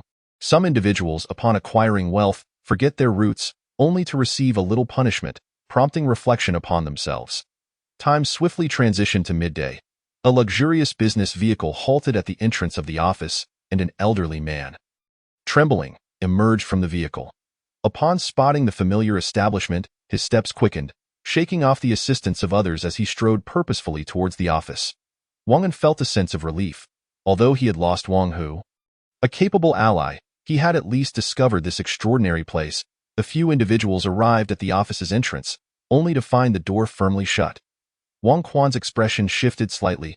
Elder brother, it seems the shop is not yet open. Should we find a place to rest? Wang Quan looked puzzled. How could this be? No matter the time, Boss Shi has never stood up customers. Wang An muttered under his breath, he has no knowledge of our visit. Wang Quan shot him an irritated glare. Boss Shi knows everything and can accomplish anything. Surely, it must be because of some misdeed on your part that he is displeased. Wang An was left speechless. Was the trouble caused by Wang Hu now resting on his shoulders? Observing Wang Quan's angry demeanor, Wang An recounted the events regarding Wang Hu. Upon hearing this, Wang Quan, in a fit of rage, pointed an accusatory finger at him. Are you out of your mind? Seeking protection money? And in Boss Shi's establishment, no less. Do you have any idea what I sacrificed for the Wang family? You are tarnishing our family's reputation. Have you lost your senses? Wang An lowered his head, not daring to speak. He knew all too well the consequences of his actions, and the Wang family's reputation had indeed diminished under his influence. Wang Quan sighed, leaning on his cane as he continued to wait for Shi Ning's return outside the office, having prepared himself for the worst. Oddly enough, what began as an overcast day soon dissipated into clear skies, revealing a scorching sun. The air around them felt like boiling water, and the group began to sweat profusely, resembling a kettle on the brink of boiling. Wang An squinted up at the sun. What is happening with the weather? Why has the sun suddenly become so fierce? Wang Quan had already surmised the cause. The weather is capricious. Perhaps this is fate. Is this truly the case? Passers-by regarded them as if they were fools, observing the peculiar sight of several odd individuals wiping non-existent sweat from their brows while fanning themselves and commenting on the intensity of the sun. Thus, the hours dragged on until the sun began to set. Wang Quan, now feeling somewhat lightheaded from the heat, had previously been advised by Wang An to rest, but he had refused. Wang An, with no choice but to accompany him, noticed that the surrounding bodyguards were also equally distressed by the heat. At last, as streetlights flickered to life, Shi Ning's figure emerged at the end of the street. Wang Quan's spirits lifted, though a twinge of anxiety lingered in his heart. While others scrutinized the young man who inspired such reverence in their leader, Shi Ning, with Lai Fu in tow, approached the entrance of the shop. Come in, everyone, he said, opening the door and stepping into the office. Wang Quan perked up at Shi Ning's words, following him inside. Once inside, everyone began to survey the peculiar establishment. Boss Shi, I apologize for not managing my subordinates well, which may have caused you displeasure. Wang Quan expressed contritely. Shi Ning waved his hand dismissively. The punishment has already been dealt, and this matter cannot fall solely on your shoulders. Let us consider it resolved. Wang Quan, filled with gratitude, replied, Thank you, Boss Shi, for your generosity. You truly are a benevolent person. Benevolent? Shi Ning scoffed. Enough with the flattery. Let us get down to business. I shall close at midnight. Are you here to sell or purchase years of life? Shi Ning inquired, sitting back in his chair with a nonchalant demeanor. Please, Boss Shi, do not jest. Given my condition, what years of life could I possibly sell? I have come to purchase years of life. Wang Quan said with a wry smile. Shi Ning calculated. The Wang family in Magic City currently possesses assets amounting to 100 billion. With 3 enterprises and numerous factories, totaling approximately 200 billion. Shi Ning smiled lightly. If it were you, the value for a year would be 100 billion. Chapter 24. Pursuing the Path Within. Wang An was taken aback by this figure, 100 billion. That is no trivial sum. Conversely, Wang Quan's reaction was entirely different. His breath quickened, and his gaze fixated on the silver liquid produced by Shi Ning. Have you made up your mind? How many years will you buy? Just the other day, an old man bought 10 years without a blink. Moreover, there have been few customers these days, and the supply is limited. Ning stated, holding the vial of time solution casually. Wang Quan steeled himself, gritting his teeth. 10 years. I wish to purchase 10 years. Ning smiled faintly, shaking the vial, causing the time solution within to thicken considerably. Wang Quan shot a glance at Wang An, who hurriedly moved aside to make a phone call and liquidate assets for funds. In no time, Wang Quan presented a black card to Ning. With a snap of his fingers, the black card disintegrated into particles, and Ning handed the solution to Wang Quan. Transaction complete. Your 10 years. Wang Quan held the vial with trembling hands before uncorking it and downing the solution in one go. As the liquid coursed through him, his visage began to transform. The once gaunt and wrinkled face regained a healthy flush, and new dark hair sprouted from his scalp. His posture straightened, and his eyes sparkled with vitality. Witnessing this transformation, Wang An felt a tumult of emotions swell within him, his gaze towards Ning shifting from skepticism to reverence. He finally comprehended the reason for Wang Quan's deep-seated respect for this individual. Wang Quan bowed to Ning before departing with Wang An and the others. Elder brother, is that boss sure a deity? Is there truly magic in this world? Wang An could not suppress his curiosity as he queried Wang Quan in the business vehicle. Wang Quan shook his head. I do not know who he is, nor do I understand his methods, but I know that as long as one can afford the price, he can resolve any issue. His core principle is trade. Seemingly grasping Ning's trading rules, Wang An's eyes brightened. Anything can be resolved? Then we can pay the corresponding price to expand and enhance our enterprises. Silence. You cannot venture there. You cannot afford such a price. Wang Quan admonished, he continued, do you think my successful venture was merely a stroke of luck? Do you assume my illness was merely due to aging? Wang An's expression froze. He had heard rumors about Ning and was aware of his fearsome reputation. Yet he was oblivious to the extent of Ning's capabilities. It wasn't until Wang Quan spoke that the realization struck him, leaving him aghast. Brother, could it be that the price for your entrepreneurial success was a trade with him? Wang Quan nodded. Thus, do not harbor thoughts of gaining an advantage. I exchanged a considerable portion of my lifespan to alter my fate. Certainly, this has contributed to the current prosperity of the Wang family in the magical city. However, Boss Shi is a man who recognizes only the cost and not the person. He is both an angel who aids others and a devil who harvests time. The scenery outside the car window whizzes past, the vibrant city at night reflected on the glass, while the atmosphere inside the car is particularly somber. Wang An's thoughts drift back to the past. He and Wang Quan were born in an era of peace, yet their parents passed away when they were quite young, as the elder brother. Wang Quan worked daily to sustain their lives. Although their existence was far from affluent, they lived fulfilling lives. It wasn't until Wang Quan turned 28 that a fortuitous opportunity allowed him to achieve significant entrepreneurial success. Wang An was exhilarated for several days, gazing at luxurious cars and grand villas, believing that a happy life was finally within their reach. Yet, misfortune often strikes swiftly. Wang Quan's health began to deteriorate day by day.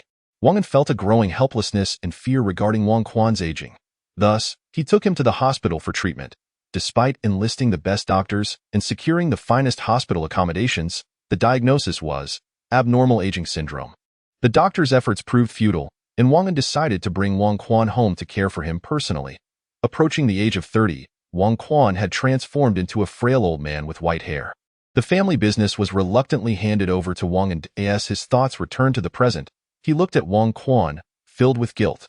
He never imagined that Wang Quan's current condition was entirely for the sake of the Wang family. Due to his aging, Wang Quan never married or had children, while Wang An had already built a happy family. Wang Quan solemnly addressed Wang An. The Wang family in the magical city must have someone to oversee it. I have 10 years left. After that, I cannot guarantee I will encounter Boss Shi again. Therefore, you absolutely must avoid causing any trouble. Upon hearing Wang Quan's admonition, Wang An's eyes glistened with unshed tears, and he nodded gravely. It's the Wan Shi Zhaoben Suwa, a curious place where fortunes shift from poverty to wealth. Ning sensed a faint golden glow emanating from Wang An, a sign of auspicious fate. Though sparse, it existed. Time was running out. Ning stepped outside the Zhaoben Suwa, quietly anticipating someone's arrival. Soon, a figure hurriedly approached. Ning smiled. Miss Bao Yaoyao, the direction of your heart is indeed the path ahead. Bao Yaoyao paused, her eyes reflecting astonishment at the sight of Ning before her. Ding, ding, ding. The clock struck midnight at 12:00. In that instant, the entire street fell silent, as if someone had pressed the pause button. A soft white light radiated from the Xiaoben Suwa, increasing in intensity, resembling the twinkling stars above. Shi smiled and said, "Miss Bao Yaoyao, it is fate that brings us together once more." Just as Bao Yaoyao was about to respond, with Shi words, the Xiaoben Suwa transformed into white particles, vanishing from sight, leaving behind a derelict building in its place. Bao Yaoyao stood in stunned silence, witnessing this miraculous scene. Since that incident, she had felt lost, uncertain of her next steps. The experience left her sleepless each night, yearning to find her own path, which led her to Shi if he could remedy her sight. He could surely guide her. As Bao Yaoyao resolved to seek out Shi the next morning. An inexplicable premonition urged her to go that very night, lest she miss her chance to see him again. So, she tossed and turned until she finally made her way to the Xiaoben Suwa, witnessing the breathtaking scene before her. Pursuing the path of her heart, Bao Yaoyao's gaze began to solidify with determination. The next day, little Baozi, you seem in good spirits today. Have you encountered some good fortune?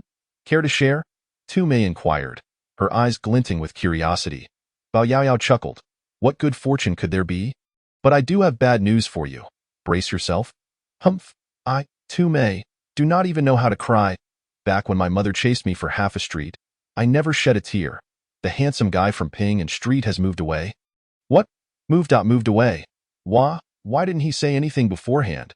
I didn't even get a proper goodbye. Tu Mei buried her face in her hands, weeping. Ha, look at you. It's not like you won't meet handsome guys in the future. Bao Yaoyao laughed. Hearing this, Tu Mei felt somewhat consoled. Little Baozi, the college entrance examination is approaching. Have you decided which school to apply to? Tu Mei suddenly asked. Bao Yaoyao's eyes were resolute as she replied without hesitation. I will apply to the police academy. Chapter 25. The gift from Shi at the Ping and County Police Bureau in the Magical City. Officer Hu Guanwan began his daily routine. Suddenly, he noticed an envelope on his desk, written by Shi. Curiously, he opened the envelope, revealing neat and tidy handwriting. Although Hu Guanwan was puzzled about how Shi managed to write while invisible, he dismissed the thought upon recalling Shi's remarkable deeds. The letter read, Officer Hu, by the time you read this letter, I will have left the magical city. As for my whereabouts, you need not concern yourself. Barring any unforeseen circumstances, you likely will not see me again. I must admit, these past few days have been rather bittersweet. Therefore, as a token of gratitude for your companionship, I have prepared some gifts for you. The letter contained no further content, and just as Hu Guanwan pondered its meaning, the handwriting began to shift. Soon, the words vanished entirely, replaced by several addresses. Hu Guanwan jotted them down, feeling perplexed, as many were located in desolate areas. After he finished writing, the letter spontaneously combusted. Hu Guanwan barely had time to react before it turned to ashes. Shi methods remained as astonishing as ever. While Hu Guanwan continued to marvel, Xiao Lu burst into his office in a frenzy. Captain Hu, a homicide. The informant is Forensic Dr. Tan. Hu Guanwan's expression shifted immediately, and he rushed to the forensic room. Upon entering, he found Forensic Dr. Tan hunched at the entrance, muttering to himself, clearly in a state of shock. Old Tan, what happened to you? Hu Guanwan helped Tan to his feet. Tan trembled, pointing towards the forensic room. Hu Guanwan dashed inside to investigate. Oh my! Hu Guanwan exclaimed, swearing under his breath. Before him lay 4 tables. One bore a skeleton, another contained organs, a third displayed flesh, and the last held skin. Remarkably, none of the items showed any signs of damage. The human skin was intact, creating a scene of utter horror. If Lao Fu's style was wild and terrifying, then Shi approach was undoubtedly an artistic form of extreme horror. On the floor of the forensic room lay a note. Hu Guanwan cautiously picked it up, which read, Officer Hu, this is your first gift. Remember to handle it properly. Last time, due to poor vision, some details were mistaken. This time, I won't make any errors. After reading, the note ignited spontaneously, leaving only Hu Guanwan and the heroic fragments. The first gift. Hu Guanwan suddenly recalled those unknown addresses, desolate locations. He quickly gathered all available police forces to search these addresses in shifts. Soon, they discovered that each location contained a corpse. Investigation revealed that these were all individuals brutally murdered by Wang Hu and the two human traffickers. Thanks to Shi Ning's intervention, their souls could finally find peace. Another case closed, and now there was more work ahead. Hu Guanwan side Ian Qingzhou. In an inconspicuous alley, a peculiar shop had suddenly appeared. Its name was unusual, its location curious, and no one knew when it had opened. Indeed, this was the Wanshi Xiaobin Suwa. After a simple morning routine, Shi Ning was enjoying breakfast. How could there possibly be customers in a place like this?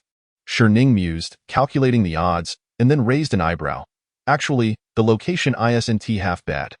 Though it was called a city, Tacheng was merely the size of a small town.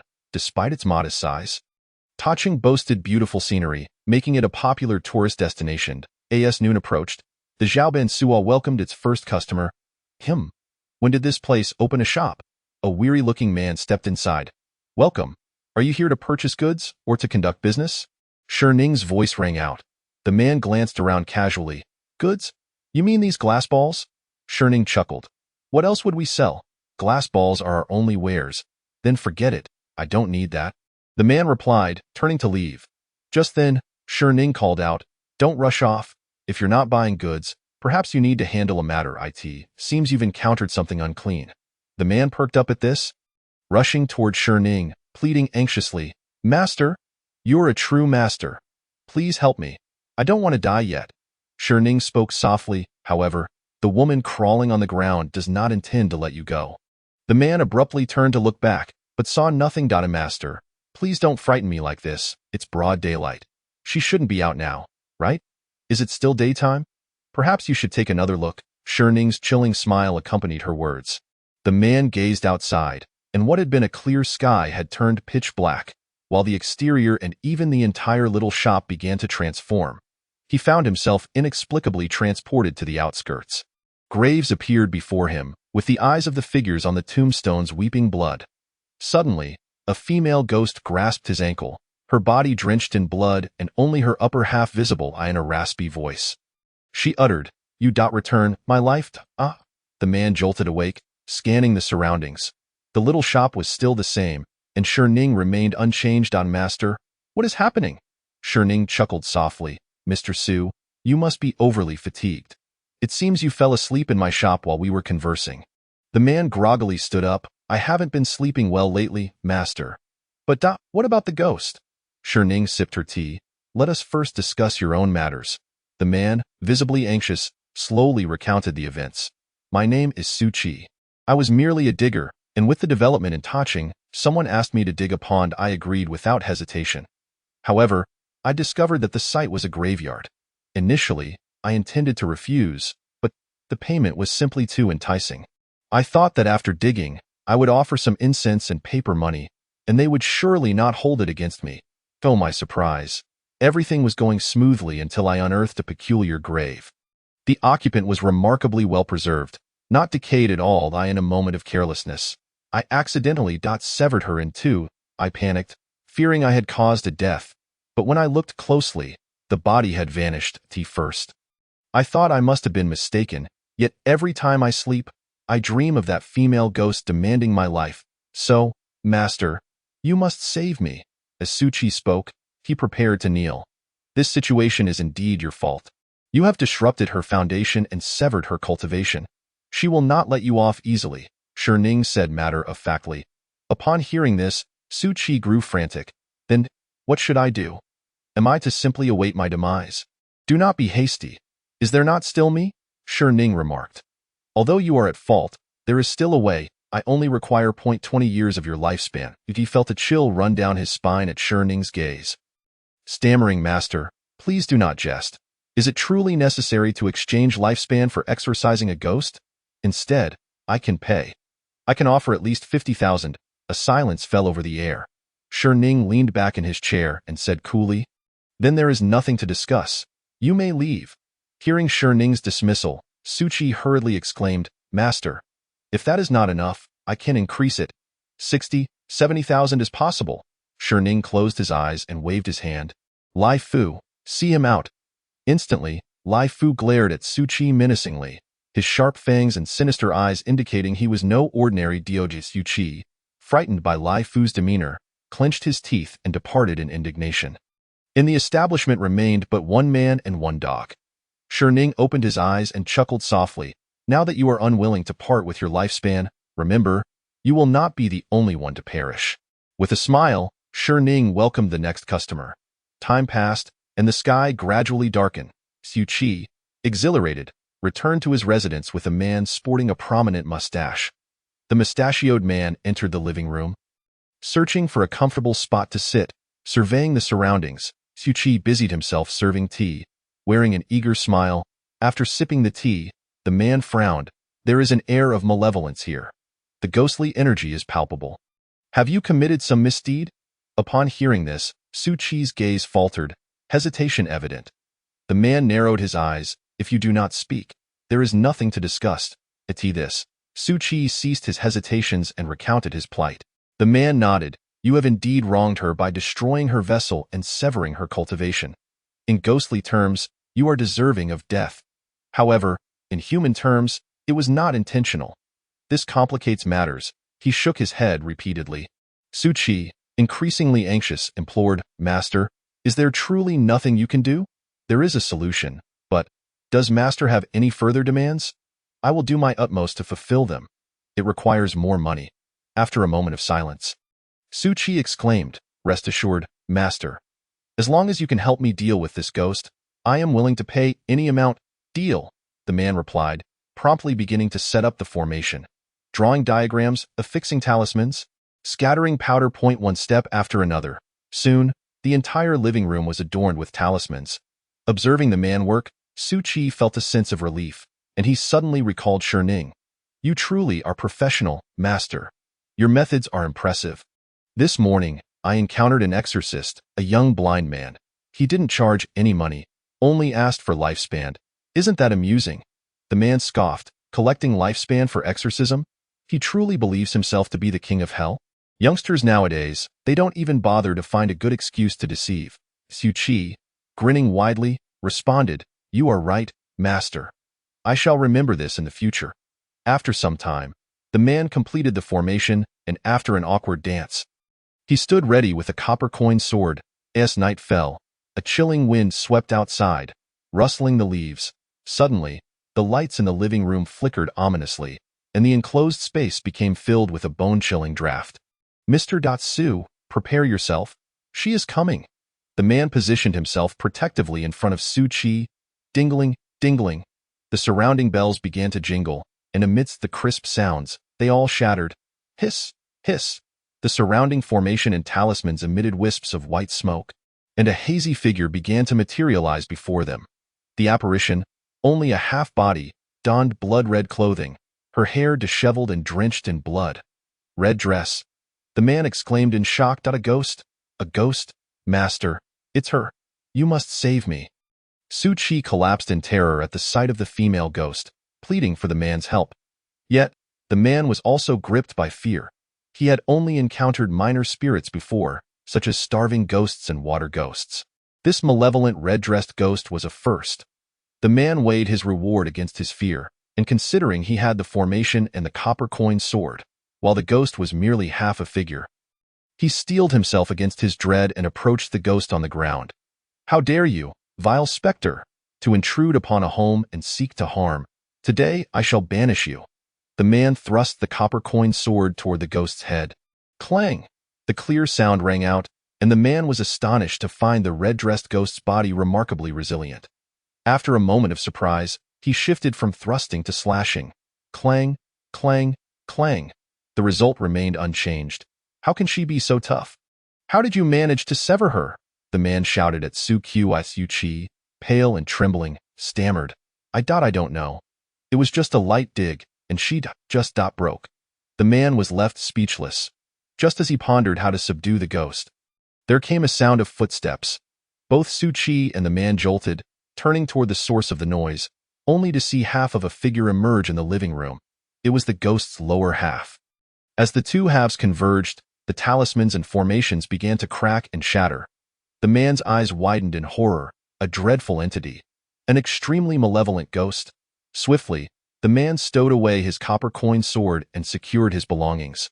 Drawing a talisman in the air as he shouted, sever fate, cut causality. Evil spirits take him, not me, by my command. I shall take my leave with that. He leapt through the window to escape. Suchi, dazed at the scene, quickly regained his senses and followed suit to return my life. The ghost grasped Suchi's ankle. He trembled violently, and then he saw the ghost's monstrous visage. Suchi wished to faint, yet his consciousness remained unnaturally clear. Terror-stricken, he struggled to break free. It wasn't me. It was that boss. He made me dig. If you seek vengeance, go to him. This has nothing to do with me. I didn't do it intentionally. Regardless of Suchi's pleas for mercy, the ghost remained unmoved, crawling her way up his body, baring her fangs. Ah! The scream echoed throughout Taching. Yet none were roused from their slumber. Suchi's residence was on the 3rd floor, neither too high nor too low. The man who leapt down landed in a most undignified manner. He hastily scrambled to his feet, glancing back in trepidation at Suchi's darkened room, silent and still. That was too damn close. The man wiped the sweat from his brow. He glanced around to confirm no one was nearby, then removed his mustache and tore off his mask, revealing a youthful face. Under the cover of night, the young man hurriedly departed the scene. Chapter 27. Time heist. Breath unsteady, steps unsteady. Had he encountered the real deal? A venerable-looking Taoist priest with a white beard stood before the young man who had just fled. Old fellow, you think you can handle the young ones? They are just out there scheming and deceiving, merely a ghost. After all, it is undoubtedly due to your inadequate training in martial arts that you cannot contend with them. Do you believe I cannot? The old Taoist's beard bristled in indignation. Chun Tianan, do not forget, I am your master. All your skills were imparted by me, the old Taoist huffed. How can you say that? I was completely deceived by you, claiming you saw my unique bone structure and promised to teach me the ways of immortality, making me invincible. In reality, I am barely scraping by each day, and the only expense is what I earn by going out. Qin Tianan retorted, his anger mounting. Upon hearing this, the old Taoist's demeanor shifted, and he awkwardly stroked his beard. You dare say my skills are lacking? That ghost is clad in red. If you have the ability, why not confront her? Her body is as firm as steel, and before she even cast a spell, she shattered my formations and talismans. You must be afraid that I am more formidable than you, and therefore withheld true teachings from me. Qin Tianan huffed defiantly. Instead of getting angry, the old Taoist's eyes lit up. A red-clad ghost? Is it truly a red-clad ghost? Qin Tianan turned his head away, ignoring him. The old Taoist rushed to the window, peering outside, but the surroundings were eerily quiet, with nothing amiss. He then retrieved his divination board. Finding no trace of ghostly energy or malevolence, the old Taoist scoffed. This brat, lacking skills, talks nonsense. The entire Ta city is devoid of any ghostly presence, yet you speak of a red-clad ghost? Not even a stray spirit can be found. You must truly be muddled in your thinking. How could such a large Ta city lack even a single wandering ghost? Qin Tianan regarded him with disdain. The old Taoist paused, then realized. Ta city is merely the size of a town. How could it possibly be without any ghostly energy? He furrowed his brow, pacing with the divination board. Is it broken? Observing the old Taoist's frantic movements as he began to dismantle the board, Qin Tianan scoffed. I believe you are becoming more confused with age. This has nothing to do with your divination board. Clearly, someone is concealing the ghostly energy. The old Taoist stopped his actions, having considered that someone might be masking the ghostly energy, but which adept would come to Ta City? Would they be here for leisure? He pondered. You little rascal, have you encountered any ghost masters like us in recent days? Qin Tianan thought for a moment. It seems not. Then he recalled Su Chi. I heard there's a charlatan who doesn't charge money but instead takes lifespans. He casually remarked, money? Lifespan? The old Taoist's expression shifted through shades of green, black, and white. Quickly, gather your things. We must leave Ta City. What a stroke of bad luck. Why are we here of all places? The old Taoist frantically began packing. Observing his behavior, Qin Tianan was puzzled. What's the matter? Is he your father or something? Why such fear? The old Taoist smacked him on the head in frustration. I truly wish he were my father. Why are you dawdling? Come help. Do you want to be entangled in a time calamity? Time calamity. Upon hearing this term, Qin Tianan shuddered.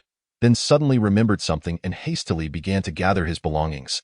In the dead of night, two shadowy figures stealthily made their way out of the small town. "Old man, is he really the one you spoke of? You tell me. If not, why don't you return to Ta City and search again? You might still become his customer. You old fool, are you trying to get me killed? I'm still young and certainly do not wish to become your contemporary." The old Taoist's lips twitched, and then he spotted something at the exit of Ta City that brought him joy.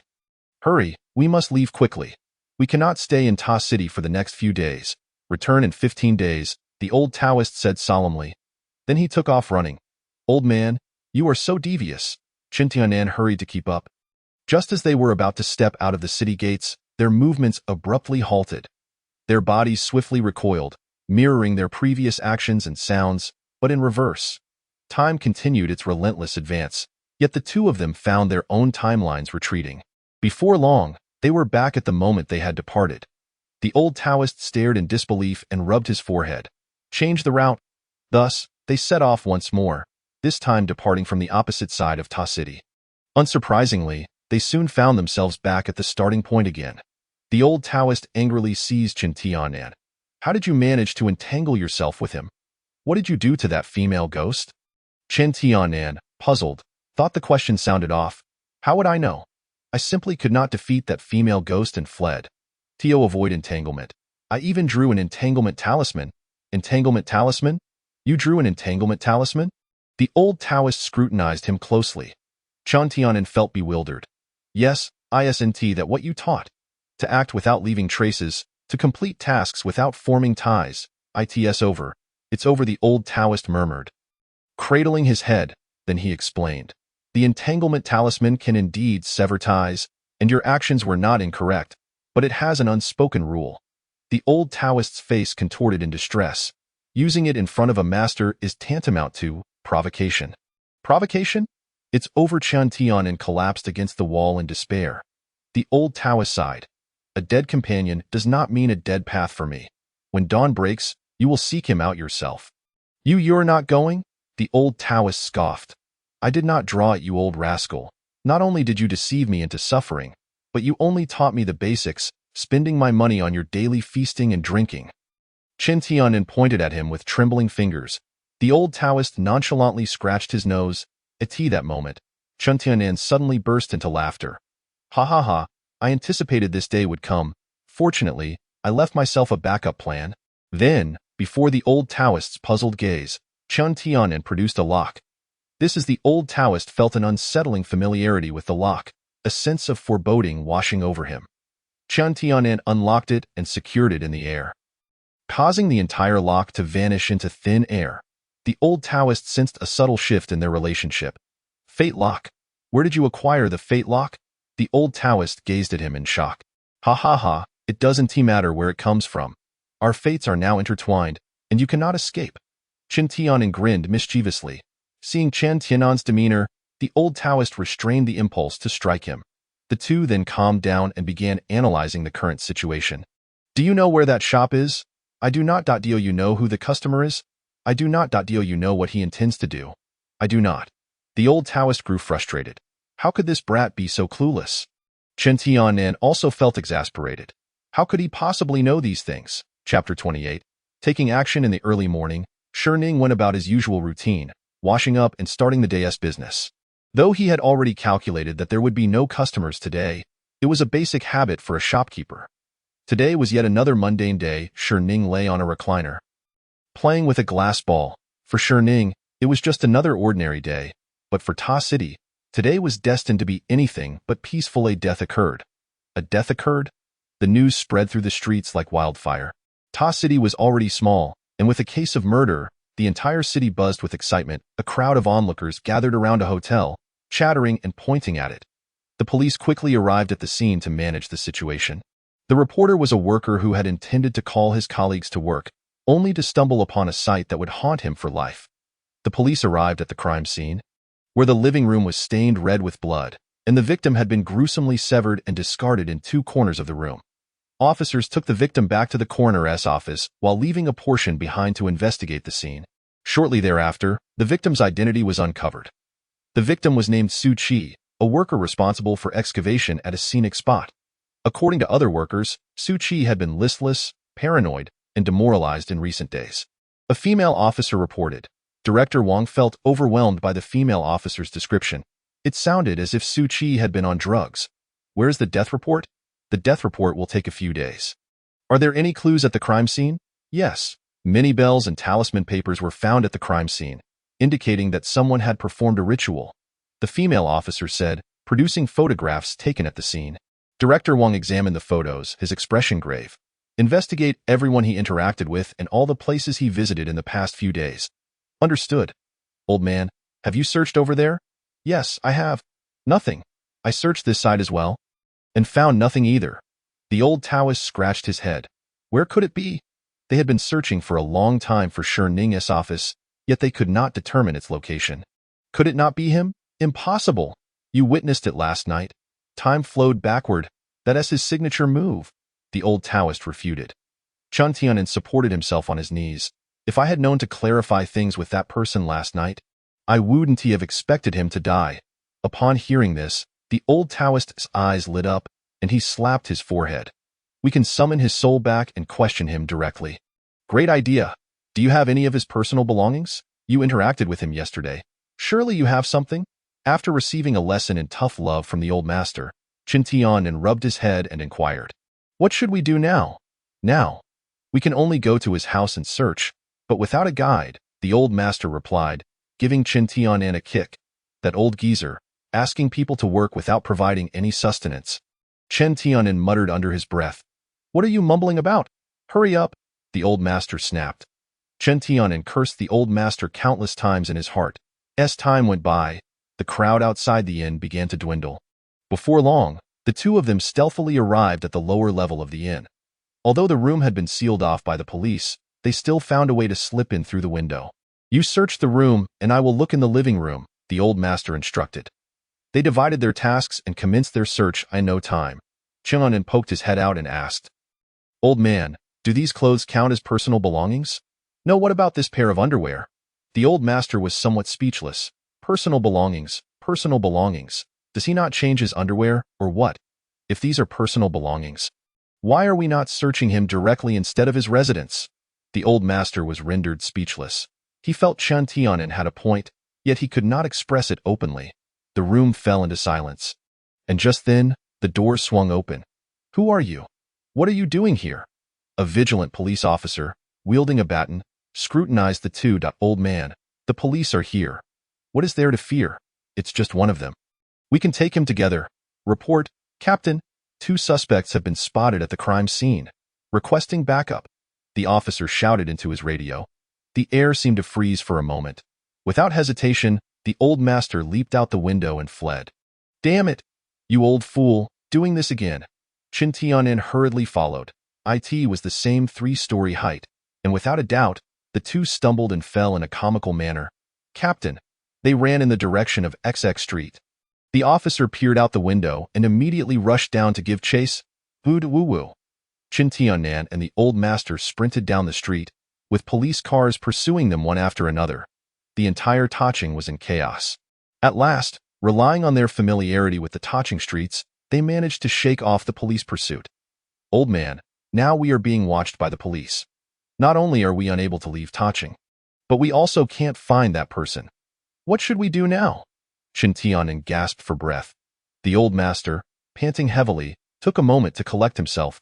Then, with a serious expression, he said, We can hide from the police, but we cannot provoke that person. Tonight, we will go to the police station and search his body. A day passed in a flurry, and the office had already closed. Shi Ning stood up to stretch his weary body from lying down all day. Today was quite a relaxing day. Then, he toyed with the glass ball he had played with all day and remarked, This is not over yet. The revenge has just begun in the dead of night. Director Wong looked gravely at a row of officers before him. A full day has passed. Since we lost track of the suspects, we have not seen them again. Is the blockade in place? Report. Taching has been completely sealed off, and drones have been deployed for 24-hour surveillance. Wang Zhan nodded. There must be no slackening. Everyone remain vigilant and search diligently for the suspect's traces, always prepared for capture. Yes, in the wee hours, two shadowy figures stealthily roamed within the blind spots of the surveillance. "Old man, there are drones and infrared detectors. We can't get in." The old master pondered for a moment, then took out two blank talisman papers and said, "A minor issue. Let me show you a trick. Pay close attention and learn well." He then took out a brush and licked it with his tongue. Next, he wrote the character for conceal on the blank talisman paper, followed by an awkward dance. The old master pointed at the two talisman papers and declared, "Concealment talisman, complete." He handed one talisman to Chen Tianan, looking quite pleased with himself. Upon receiving the talisman, Chen Tianan felt a bit nauseous. "Concealment talisman? Can it make me invisible?" Chen Tianan asked, pinching the talisman between his fingers. "Invisible? I don't possess such abilities. This can temporarily mask body temperature, preventing detection by infrared sensors," the old master replied, scratching his nose. Reluctantly, Chen Tianan suppressed his discomfort, affixed the talisman onto himself, and began to move. Chapter 29. Taching is truly a wonderful place. Before long, the two, believing themselves to be exceedingly stealthy, snuck into the police station. "Director Wang, do these two look like suspects?" A female officer pointed out a clip from the surveillance footage. Wang Zhan furrowed his brow as he observed the two sneaky figures. Why would they sneak into the police station? The female officer inquired, puzzled. Wang Zhan contemplated for a moment and replied, "Some deranged criminals enjoy returning to the crime scene to admire their handiwork." He then declared sternly, "Have the team prepare their gear. We are going to capture them." "Yes."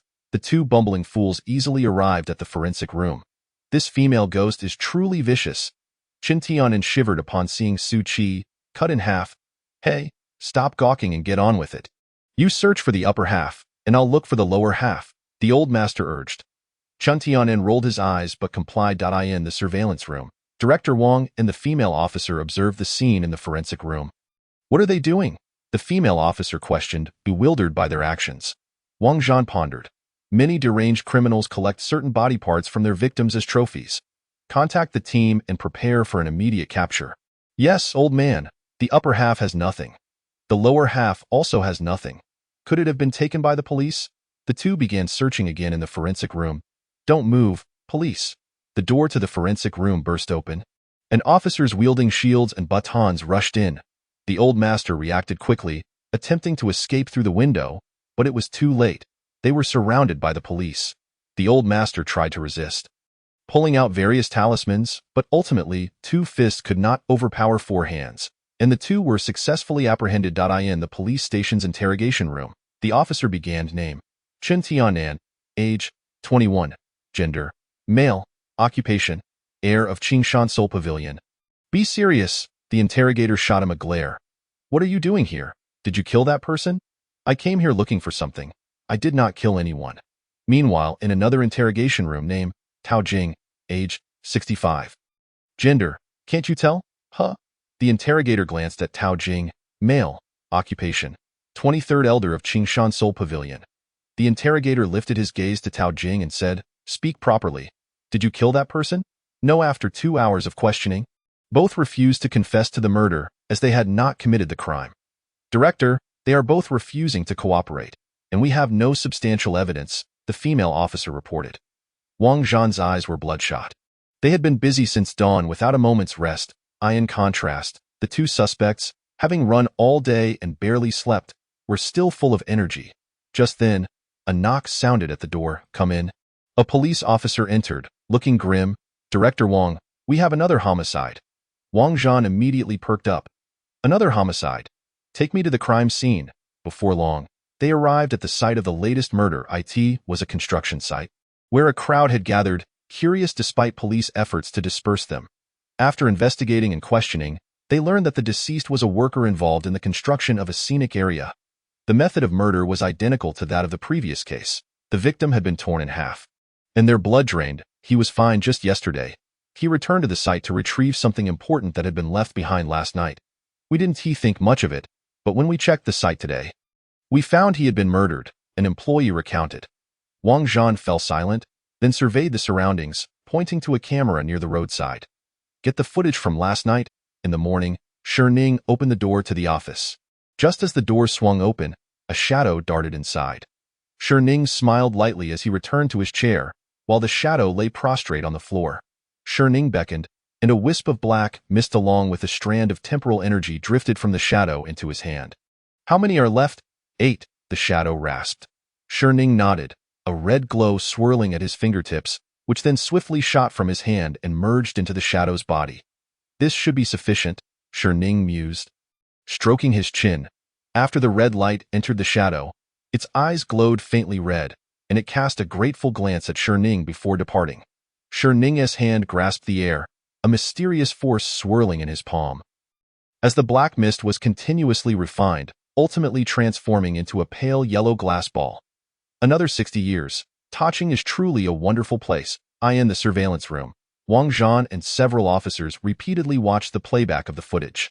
The surveillance footage revealed a worker hastily returning to the construction site, searching for something with great urgency.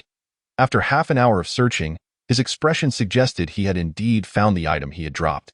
However, a peculiar scene unfolded. As the worker approached a corner, he was suddenly petrified with fear and collapsed to the ground. He began to retreat frantically, muttering incoherently, before ultimately bowing his head in reverence at the corner. The screen then distorted into static, only returning to normal after approximately an hour had passed, revealing a scene of utter chaos with a bloodied floor and a body torn asunder. The office was engulfed in an eerie silence. "Is there any way to recover the video?" Wang Zhan inquired. "The technical department is working tirelessly on it, but progress has been minimal," the officer replied. Wang Zhan felt a headache coming on. In just a few days, 2 homicides had occurred in this small town. The only lead left to pursue was the 2 individuals at the police station. "Return to the station. I will personally interrogate them," Wang Zhan declared. Hastening back to the precinct with the officer. Upon arrival, they encountered a stout man conversing with a female officer. "Mr. Qi, there's no need to worry. We are making every effort to solve the case, and the perpetrator will soon be apprehended," the female officer assured him. "I entrust this matter to you. The recent fatalities have stalled the progress of the scenic area's construction," the stout man remarked, his gaze lingering on the female officer. "He Lu. This is..." The female officer looked pleasantly surprised upon seeing Wang Zhan. "Director Wang, you have returned. This is Mr. Qi Cheng, the chief supervisor of the Takhin scenic area's construction." "Greetings, Mr. Qi. I am the director of the Takhin Public Security Bureau. You may call me Director Wang." Wang Zhan introduced himself, extending his hand. Qi Cheng shook Wang Zhan's hand. "Director Wang, thank you for your hard work these past few days. Ensuring the safety of our citizens is our duty as police officers. This minor hardship is inconsequential. Rest assured, Mr. Qi, we will apprehend the killers swiftly. We have matters to attend to now, so we shan't prolong this conversation." Wang Zhan stated. "Of course, Director Wang, please attend to your duties. I too have matters to address," Qi Cheng replied, leaving with a sycophantic smile while casting a lingering glance at He Lu. Chapter 30. Is it truly a ghost? In the interrogation room, Chen Tianan and Tao Jing sat side by side, a setup orchestrated by Wang Zhan, who intended to question them together. "These were found at the crime scene. Do you have anything to say?" Wang Zhan placed the discarded bell and fragments of talisman paper before them. Chen Tianan glanced at them and said, "These belong to me. That day, Su Qi sought me out to exorcise a ghost. But I was no match for that female ghost, so I fled. However, I did not kill Su Qi. He was slain by that woman in red." He Lu shot him a disdainful look. "Keep spinning your tales. A female ghost? Do you expect us to believe in such nonsense? Why not claim you can summon souls while you're at it?" Chen Tianan replied with glee. "Well, you might be surprised. There are indeed individuals capable of summoning souls here." As he spoke, he gestured discreetly towards Tao Jing, who proudly raised his chin. He Lu, about to interject at their banter, was halted by Wang Zhan. "Then why did you go to the crime scene in the forensic lab?" Tao Jing responded, "Naturally to summon souls. We needed to inquire further about Su Qi and were searching for his personal belongings." Wang Zhan, intrigued, thought it might be worthwhile to observe what antics these two would conjure. "Very well, if you claim to summon souls, then do so here and now. If nothing materializes, you shall bear the consequences," Wang Zhan asserted. Tao Jing, incensed, retorted, "Who do you think I am? I am an elder of the Soul Pavilion. Summoning a soul is hardly a challenge. Just ensure you retrieve Su Qi's belongings. I wouldn't want you to soil yourselves in front of a ghost." He provocatively glared at Wang Zhan, who shot back. "If you fail to summon him, a life of imprisonment awaits you." Both men snorted in disdain and turned away from each other. Chen Tianan, feeling superfluous, stared at them in bewilderment. Soon, under Wang Zhan's direction, Su Qi's belongings were laid before Tao Jing. A string of seemingly valuable prayer beads, marred with cracks and dried blood, was displayed. Tao Jing picked up the beads, nodding in satisfaction before requesting his brush from the officer. He licked the brush and drew an intricate array on the ground. Placing the beads in the center, he began to perform a peculiar dance around the array, chanting, "Open the realm, connect to the underworld. Summon the yin and yang, reveal the living soul. Su Qi, come forth." With wide eyes, Tao Jing pointed at the array with his left hand while shaking the bell with his right. The interrogation room fell silent. The onlookers regarding Tao Jing as if he were a jester. "Do you have anything further to say?" Wang Zhan rose, producing a pair of silver handcuffs. "Wait." Tao Jing's expression sharpened. Suddenly, a nearly transparent rope materialized in the air, which Tao Jing grasped and pulled with all his might. The spectators were taken aback. Where had this rope come from? Its emergence shattered their understanding of reality. Meanwhile, Shining lounged in a chair, toying with two glass balls when a fine thread extended from one into the void. A subtle smile crossed her lips as she gently tugged on it. Back at the police station, as Tao Jing struggled against the rope, he felt an overwhelming force surge through him, and before he could react, he crashed into the interrogation room's wall. Bang! Tao Jing was embedded into the wall, unconscious. The others in the room were startled by the incident and rushed to extricate him from the wall. "Quick, summon medical personnel," Wang Zhan instructed He Lu. She hurried to the medical office, and soon a doctor arrived to examine Tao Jing. Fortunately, his robust constitution meant he only lost a couple of teeth. The group sighed in relief, marveling at the old man's resilience, even after creating a hole in the wall. Shortly thereafter, Tao Jing groggily awoke to find a crowd staring at him. "What do you intend to do with me? If it were that young lady, I could accept it, but you old men need to keep your distance," Tao Jing exclaimed in terror. The group exchanged exasperated glances, with He Lu particularly incensed, wishing to silence him. Wang Zhan interjected, "Old man, explain to me what just transpired. Perhaps it could result in a reduced sentence for you." Tao Jing pondered the events that had unfolded. Sweating profusely, from what he had observed, he surmised the truth. Su Qi's spirit had not been summoned, suggesting it was not in the underworld but rather being held by someone. Given the current circumstances, the only likely individual was that one. Furthermore, knowing that this person was the captor of Su Qi's spirit indicated that Su Qi was not merely a client. Thus, the only client at the summoning office could only be the female ghost. Tao Jing glanced at Wang Zhan, thinking, "Good heavens, investigating that person's special client is indeed a perilous endeavor." There was a rumor about the summoning office. Those who fell into misfortune either provoked that individual or were under the special care of that individual's client. Wiping the sweat from his brow, Tao Jing declared, "I do not know, I will not know, and I do not wish to know." "Then prepare for a lifetime behind bars," Wang Zhan replied. "Arresting me will yield nothing.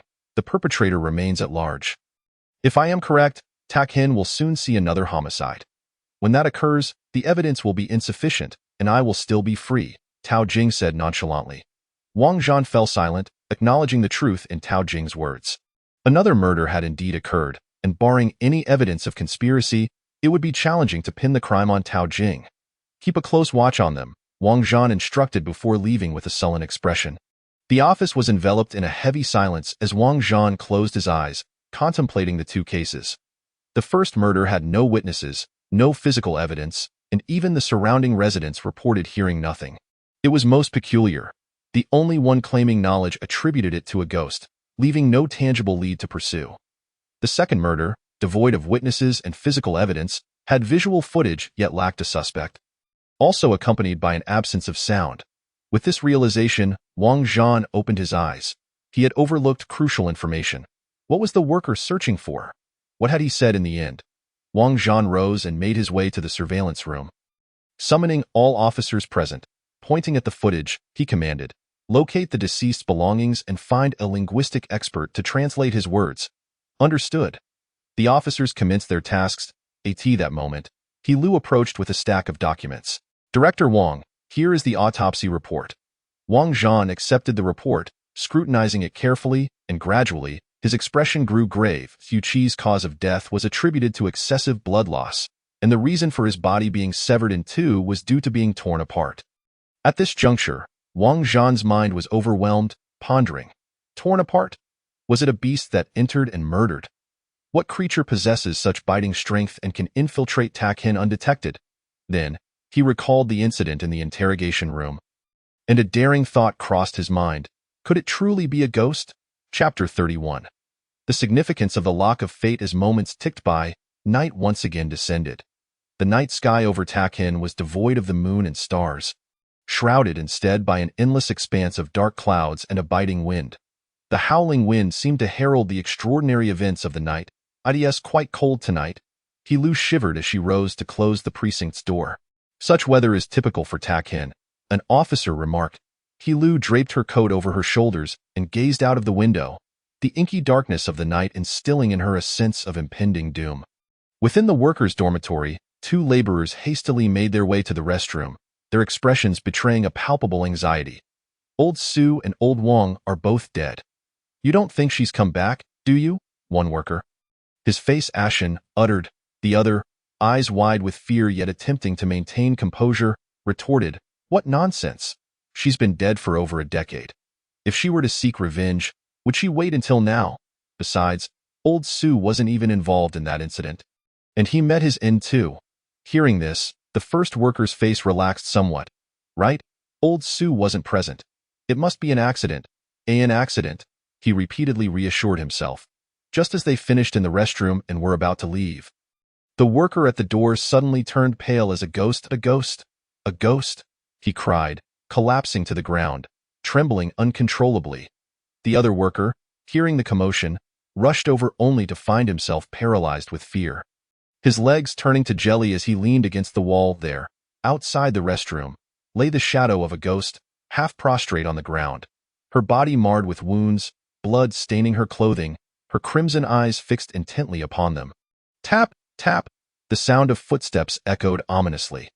The worker, filled with terror, turned to look back, witnessing the apparition's lower half emerging from the restroom, an unending stream of blood cascading from her wounds, with her innards faintly visible. "Ah, help, help!" The two laborers were cornered by the vengeful spirit, screaming in desperation, trying to awaken their fellow workers. Yet, it was to no avail. The restroom seemed entirely soundproof, devoid of any noise from outside. "You destroyed my body, took my life. I seek vengeance." The ghost's voice, laden with hatred, emerged in a fragmented, indistinct manner. The two laborers huddled together.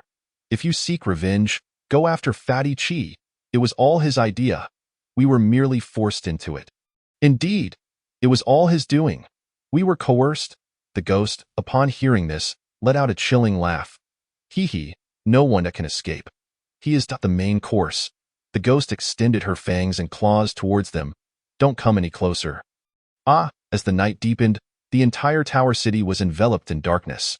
The following day, as the first rays of dawn broke, Ning rose early. He had to open the door for his clients.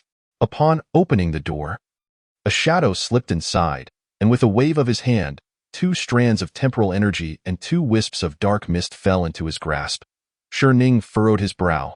Such a brief time? Truly a short life, indeed. Engaging in numerous nefarious deeds can lead to a premature demise. Subsequently, Ning provided the ghost with a sphere of red light, which she gratefully accepted before departing. Stretching lazily, Ning mused, "My old friend should be arriving soon. Director Wang, a homicide." The long wail of police sirens once again echoed through Tower City.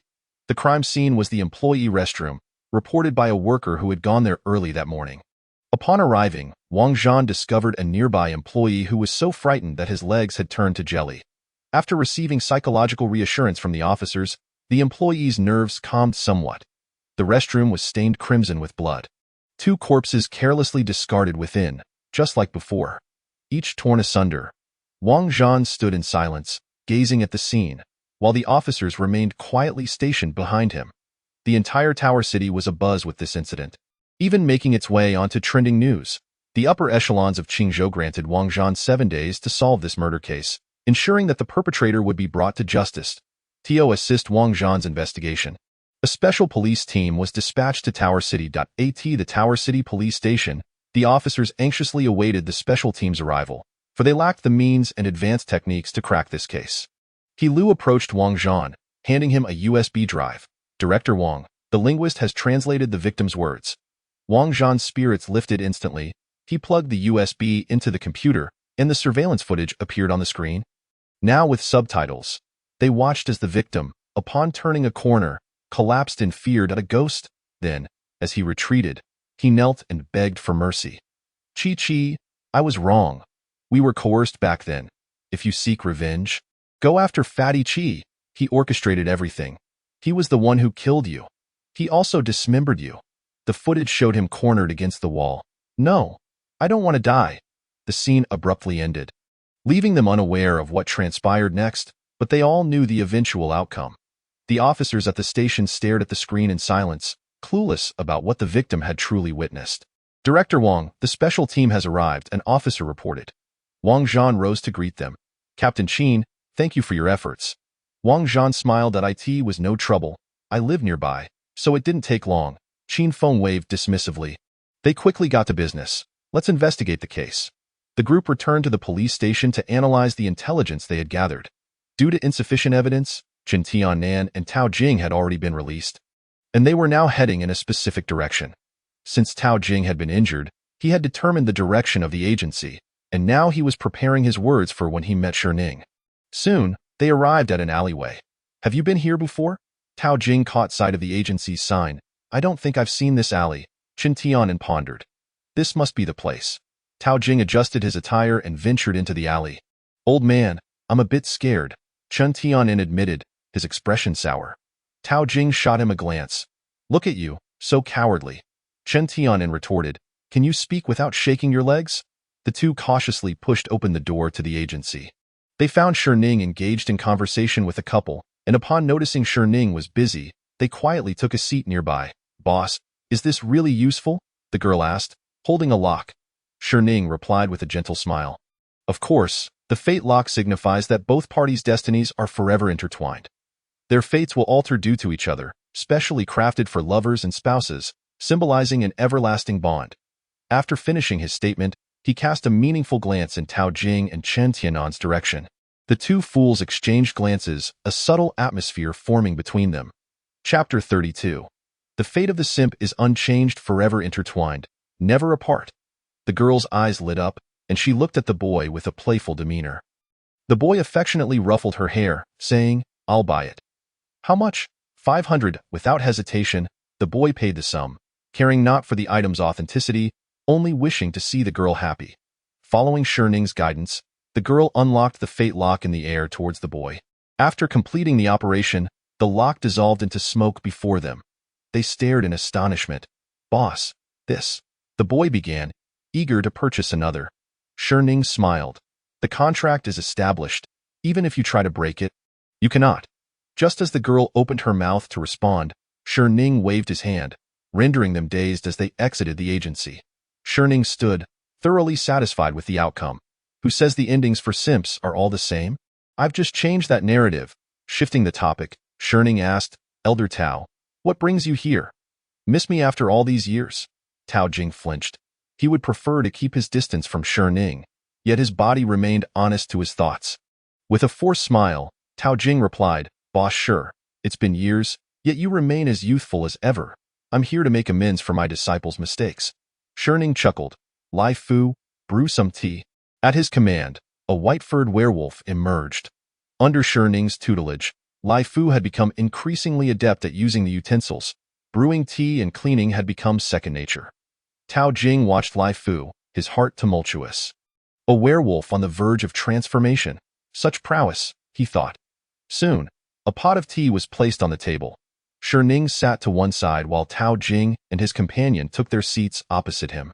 After taking a sip, Ning inquired, The curse of karma, is it? The two seated across from him broke into a cold sweat. The inevitable had come, and they had even prepared their last words. How long has this rule been in place? Ning reassured them, Do not worry. I do not care for such absurd traditions. Hearing this, both men sighed in relief, their tense bodies relaxing. Tao Jing wiped the sweat from his brow and tentatively asked. Then, boss Shi, the reason you want us to stay in Tower City is, Shi Ning smiled subtly. You will know in due time. For this matter, it must be handled by your soul pavilion. I fear I might not be able to hold back. Tao Jing listened in confusion, while Qin Tianen remained unaware of his purpose there. Shi Ning continued, Is there anything else? If not, you may leave. Tao Jing awkwardly said, Boss Shi, about that fate lock. The key costs 3 million, Shi Ning replied nonchalantly. Tao Jing and Qin Tianen departed, leaving with a pallor on their faces. As they exited, Tao Jing shot a glare at Qin Tianen, who glared back in return. Old man, hoarding so much money, yet you still want me to earn it. Qin Tianen exclaimed angrily. It is still your fault. Now look, all our possessions are gone. Well, it's better this way. After all, when you deceived me into this, you said we would share blessings and endure hardships together. But I have never enjoyed any fortune since I followed you. Now, it is just right. I must express my gratitude to Boss Shi. Otherwise, I would still be kept in the dark by you. I am so furious. Tao Jingqi stamped his foot in frustration, yet found himself utterly powerless, ultimately letting out a resigned sigh. The two of them had nowhere else to go. So they simply returned to the inn they had stayed at before. As for the expenses, they would just have to accumulate for now. Old man, I overheard your conversation with Boss Shi. Did you know each other before? Qin Tianen inquired curiously. Tao Jing's gaze turned to the window, his thoughts drifting back to those dark 15 days. Not only did they know each other, but at that time, his shop just happened to be at the Qing Shansol Pavilion. At the Taching police station. After taking over the case, Qin Feng located the workers' foreman, Qi Cheng, through the translated surveillance audio. Qin Feng sat across from Qi Cheng. Speak. What happened back then? Who did he see? Qin Feng pointed to the surveillance footage, which included translated subtitles. Qi Cheng appeared somewhat flustered after viewing it. But he still forced himself to maintain composure. What matter? I know nothing. This surveillance didn't capture anything. How could I know who he saw? You cannot wrongfully accuse an innocent person. Qin Feng gazed at Qi Cheng with an impassive expression. Qi Fatty, if I recall correctly. In these past few years, with all the attractions constructed in Tachung, you are the only foreman with the surname Qi. Am I not mistaken? Qi Cheng began to panic. He slammed the table, rising in anger to glare at Qin Feng. How can you deduce that the person he called out must be named Qi based solely on this hypothetical surname? Are you even a qualified police officer? I want to speak with Director Wang. A police officer attempted to intervene and stop Qi Cheng, but was halted by Qin Feng. Let him go, Qin Feng instructed. The officer escorted Qi Cheng out of the interrogation room, and as Qi Cheng left, he cast a disdainful glance at Qin Feng, believing that the mention of Director Wang's name had frightened him. After Qi Cheng's departure, Wang Zhan approached Qin Feng. Did you make any progress in the interrogation? Qin Feng shook his head. He said nothing, but it is basically confirmed that Qi Cheng is definitely involved. Send a few officers to monitor the workers' dormitory tonight. The murderer may take action. Wang Zhan and the others immediately grew serious, promptly arranging personnel to lie in wait at the workers' dormitory. As night fell, a chilling breeze swept over the officers stationed on the rooftop opposite the dormitory. Despite the cold, the officers did not complain, peering through their infrared binoculars at the dormitory building, ever on the alert for any uncertain developments. The occupants of the workers' dormitory felt uneasy, as the murder had occurred in their restroom, causing them to hastily finish their business and retreat far away as soon as darkness fell. The workers huddled in their dormitory, anxious and fearful, dreading that they might be the next victims come morning. As midnight approached, the workers' tense nerves were gradually subdued by drowsiness. The officers on the rooftop remained vigilant, observing the dormitory's activities. The first floor appeared normal. The second floor was also fine. But why were 2 people missing from the third floor? Those were taken away this morning. The fourth floor, 3 individuals are missing. The officers trained their infrared binoculars on the 5th floor until they spotted an empty dormitory room. Wang Zhan and Qin Feng immediately sprang into action, rushing towards the dormitory building. Soon, they arrived at the 4th floor but found the door to the room stubbornly locked. Thus, Qin Feng resorted to a forceful kick to break it down. The door swung open, and everyone switched on their lights to survey the room within. It was empty. Who was responsible for the 4th floor? Qin Feng glared angrily at the gathered officers. Reporting in, it was me. A slightly thin officer stepped forward. Qin Feng regarded him sternly. Did you not notice that the individuals in this room had left? Reporting. No, I was monitoring the infrared signals from these rooms at all times. Then where did the people in this room go? Reporting. The infrared signals from this room suddenly vanished. I have no idea where they went. Silence fell upon the group. The sudden disappearance. Chapter 33. Let your elders teach you a lesson. I am so miserable. I want you all to pay with your lives. The sorrowful and desolate voice echoed within the dormitory room. I in the dead of night, who is muttering away. An impatient man sat up in bed. What is wrong? What is happening? The other two, hearing the commotion, groggily awoke. The man, irritated, scratched his head and then climbed out of bed. I don't know who is shouting in the corridor at this late hour. I'll go check it out. The man hastily threw on a jacket and headed for the door, already concocting a plan to deliver a stern lesson to the noisy individual. Creak. As he opened the dormitory door, ready to unleash his verbal rebuke, he froze in place.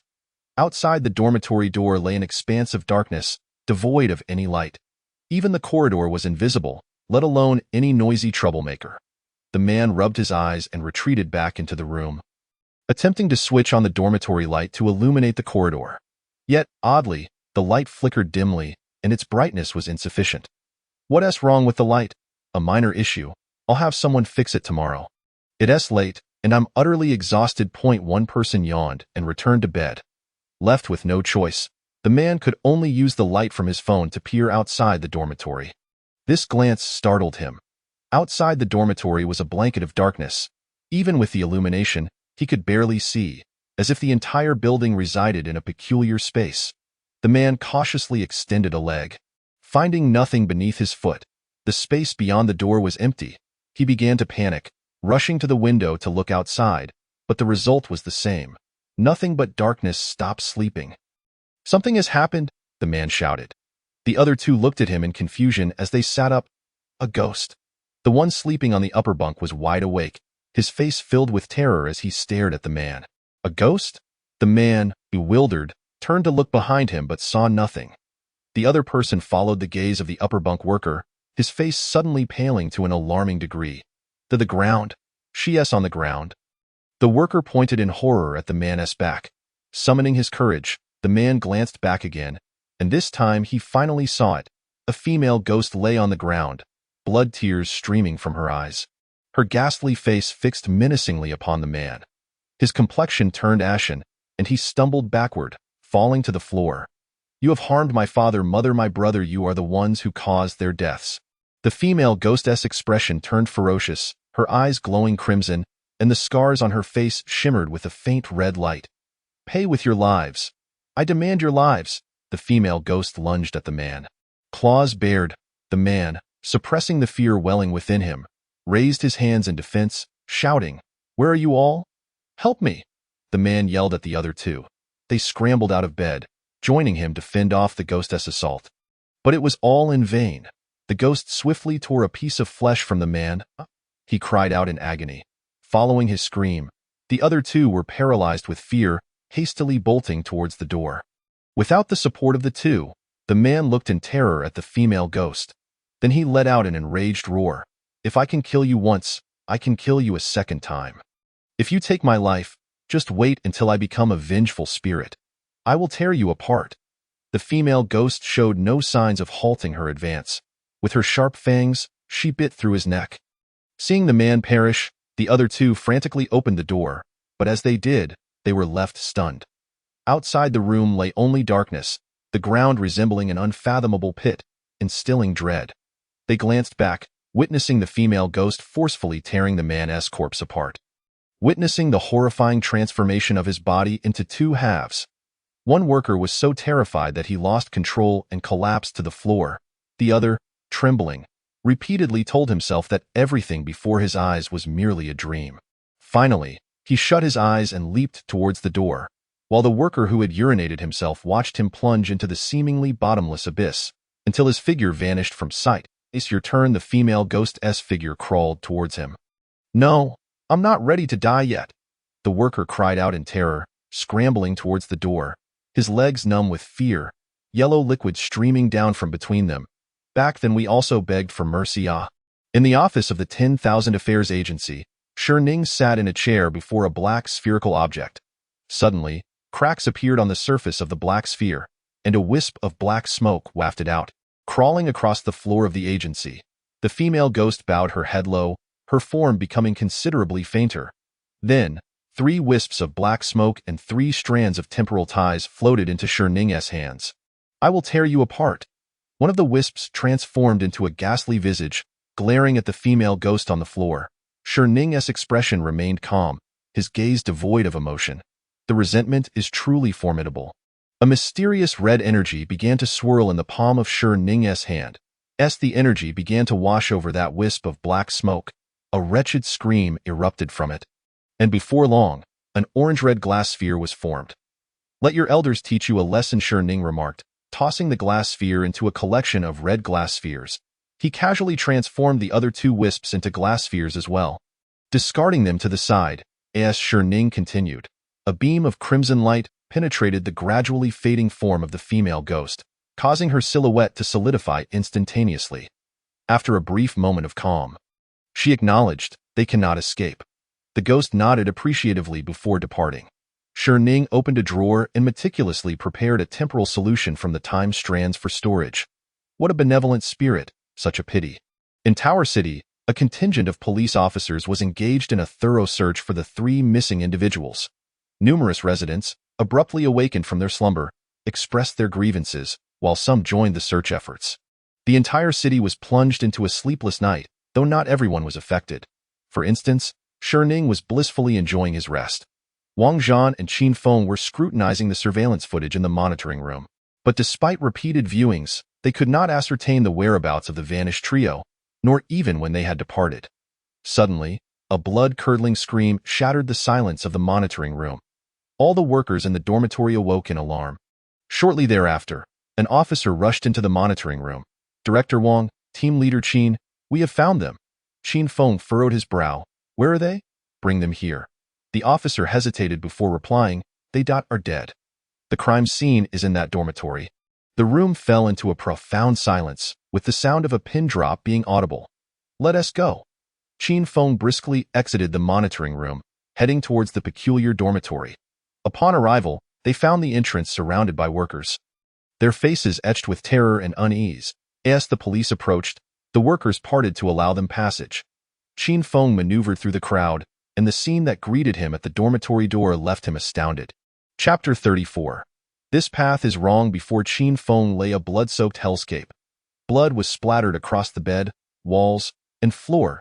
He forced himself to remain composed, suppressing his unease as he began to investigate the scene. The surrounding workers gradually dispersed under the police's direction. After an extensive examination, it became apparent that the perpetrator had left no murder weapon or clues behind. There were a total of 3 corpses at the scene. 2 of them had been torn asunder, reminiscent of a previous case. The 3rd body remained intact, devoid of any wounds, yet its visage was grotesque, as if it had witnessed something profoundly horrifying before its demise. The bodies were sent to the forensic lab for an autopsy to determine their causes of death, particularly that of the intact corpse. Qin Feng specifically pointed out the well-preserved body. He then stated, "We returning to the precinct to bring Qi-Ching in." Due to this homicide, Tower City had skyrocketed to the top of trending topics. A mysterious murder case had unfolded in Tower City. The assailant had torn the victims in half. The tourism industry in Tower City suffered a significant blow, resulting in a substantial loss of visitors. Many residents began contemplating leaving Tower City, particularly the workers involved in the construction of local attractions, who had initially anticipated a brief stay until the project's completion. However, the unforeseen calamity had struck, and all the deceased were among their ranks. These workers inundated Qi-Chung with resignation requests. Meanwhile, Qi-Chung was being interrogated by Qin Feng at the precinct. "Are you still unwilling to speak?" Qi-Chung, the manager, Qin Feng fixed his gaze upon him. Across from him, Qi-Chung appeared oblivious to the inquiry, wearing an arrogant expression. "Kid, do you realize the trouble you're courting? Let me tell you, Director Wang of Tower City is like a brother to me. If he finds out, you'll be in deep trouble. You look young. If you release these handcuffs and apologize, I might forgive you." Qin Feng regarded him with mockery and then called out to the hallway, "Director Wang, is what he said true?" The interrogation room door swung open, and Wang Zhan entered. "Director Wang." Without allowing Qi-Chung to finish, Wang Zhan saluted Qin Feng and declared, "Report, Team Leader Qin." I have no connection to Chi-Chung. Qin Feng turned back to Chi-Chung. Did you hear that? Director Wang claims he has no ties to you. Chi-Chung stared in shock, realizing the hierarchical relationship between Qin Feng and Wang Zhan, but he had not anticipated that Qin Feng was Wang Zhan's superior. Qin Feng spoke coolly. Can we speak now, Manager Chi-Chung? Chi-Chung bowed his head, gritting his teeth, remaining silent. Observing Chi-Chung's demeanor, Qin Feng continued. Wang Chi-Chi's family should be connected to you, correct? Wang Chi-Chi, upon hearing the name, Chi-Chung's expression shifted. So, he was indeed involved, Qin Feng mused. After releasing Chi-Chung, he swiftly utilized all available resources to investigate every incident since Chi-Chung had assumed the managerial role. This investigation unveiled Chi-Chung's sordid history. Over his years as manager, numerous young girls had been victimized by him, and Qin Feng was actively seeking these girls to bring Chi-Chung to justice. Among these were families resisting construction for the tourist site, which Chi-Chung dealt with through violent means. Wang Chi-Chi's family was one such resistant household, and they had all perished, with their deaths attributed to a mudslide. However, Qin Feng felt a nagging doubt. Had no one noticed the mudslide? Were they all truly dead? Just as Qin Feng contemplated further investigation, he was confronted with tonight's homicide. Chi-Chung, his face darkened, clenched his teeth and said, I don't know what Officer Qin is talking about. I don't know who Wang Chi-Chi is. Qin Feng's expression darkened, his face a mask of fury as he glared at Chi-Chung. How long do you intend to conceal the truth? Do you have any idea how many lives are at stake? Chi-Chung remained silent, aware that if he confessed now, he would face an eternity behind bars. As for the ghost, he believed he could evade that issue. Chi-Chung absent-mindedly rubbed the Buddhist beads on his wrist. Qin Feng took a deep breath, his gaze penetrating as he regarded Chi-Chung. You had better be prepared to take responsibility for your words. Release him, Qin Feng commanded before exiting the interrogation room. After the officers freed Chi-Chung, he hastily departed, fearing that remaining there would lead to his secrets being uncovered. Once outside the precinct, Chi-Chung rushed home to pack his belongings, preparing to flee Tower City. Suddenly, the lights in his house extinguished, and the entire space was bathed in an eerie crimson glow. Alarmed, Chi-Chung sprang to his feet, intending to activate the backup power. Creak!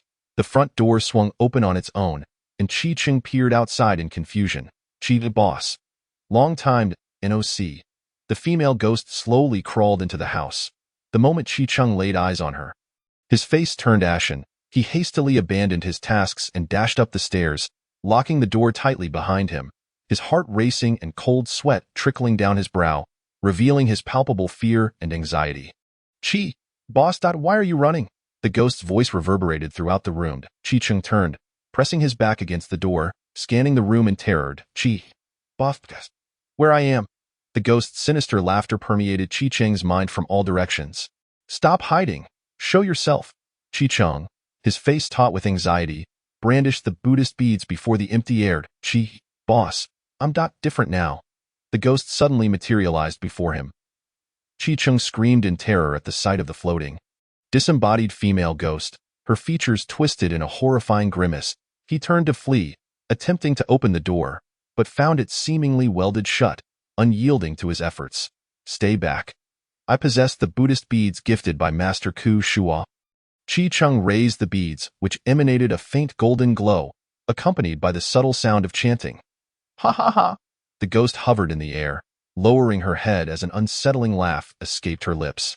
Then, a beam of crimson light shot forth from her form, striking the beads. Crack! The beads shattered, scattering across the floor. Chi-Chung stared in horror at the unfolding scene, his last shred of hope dissipating alongside the beads. The ghost continued her eerie laughter as she floated closer. Don't come any closer.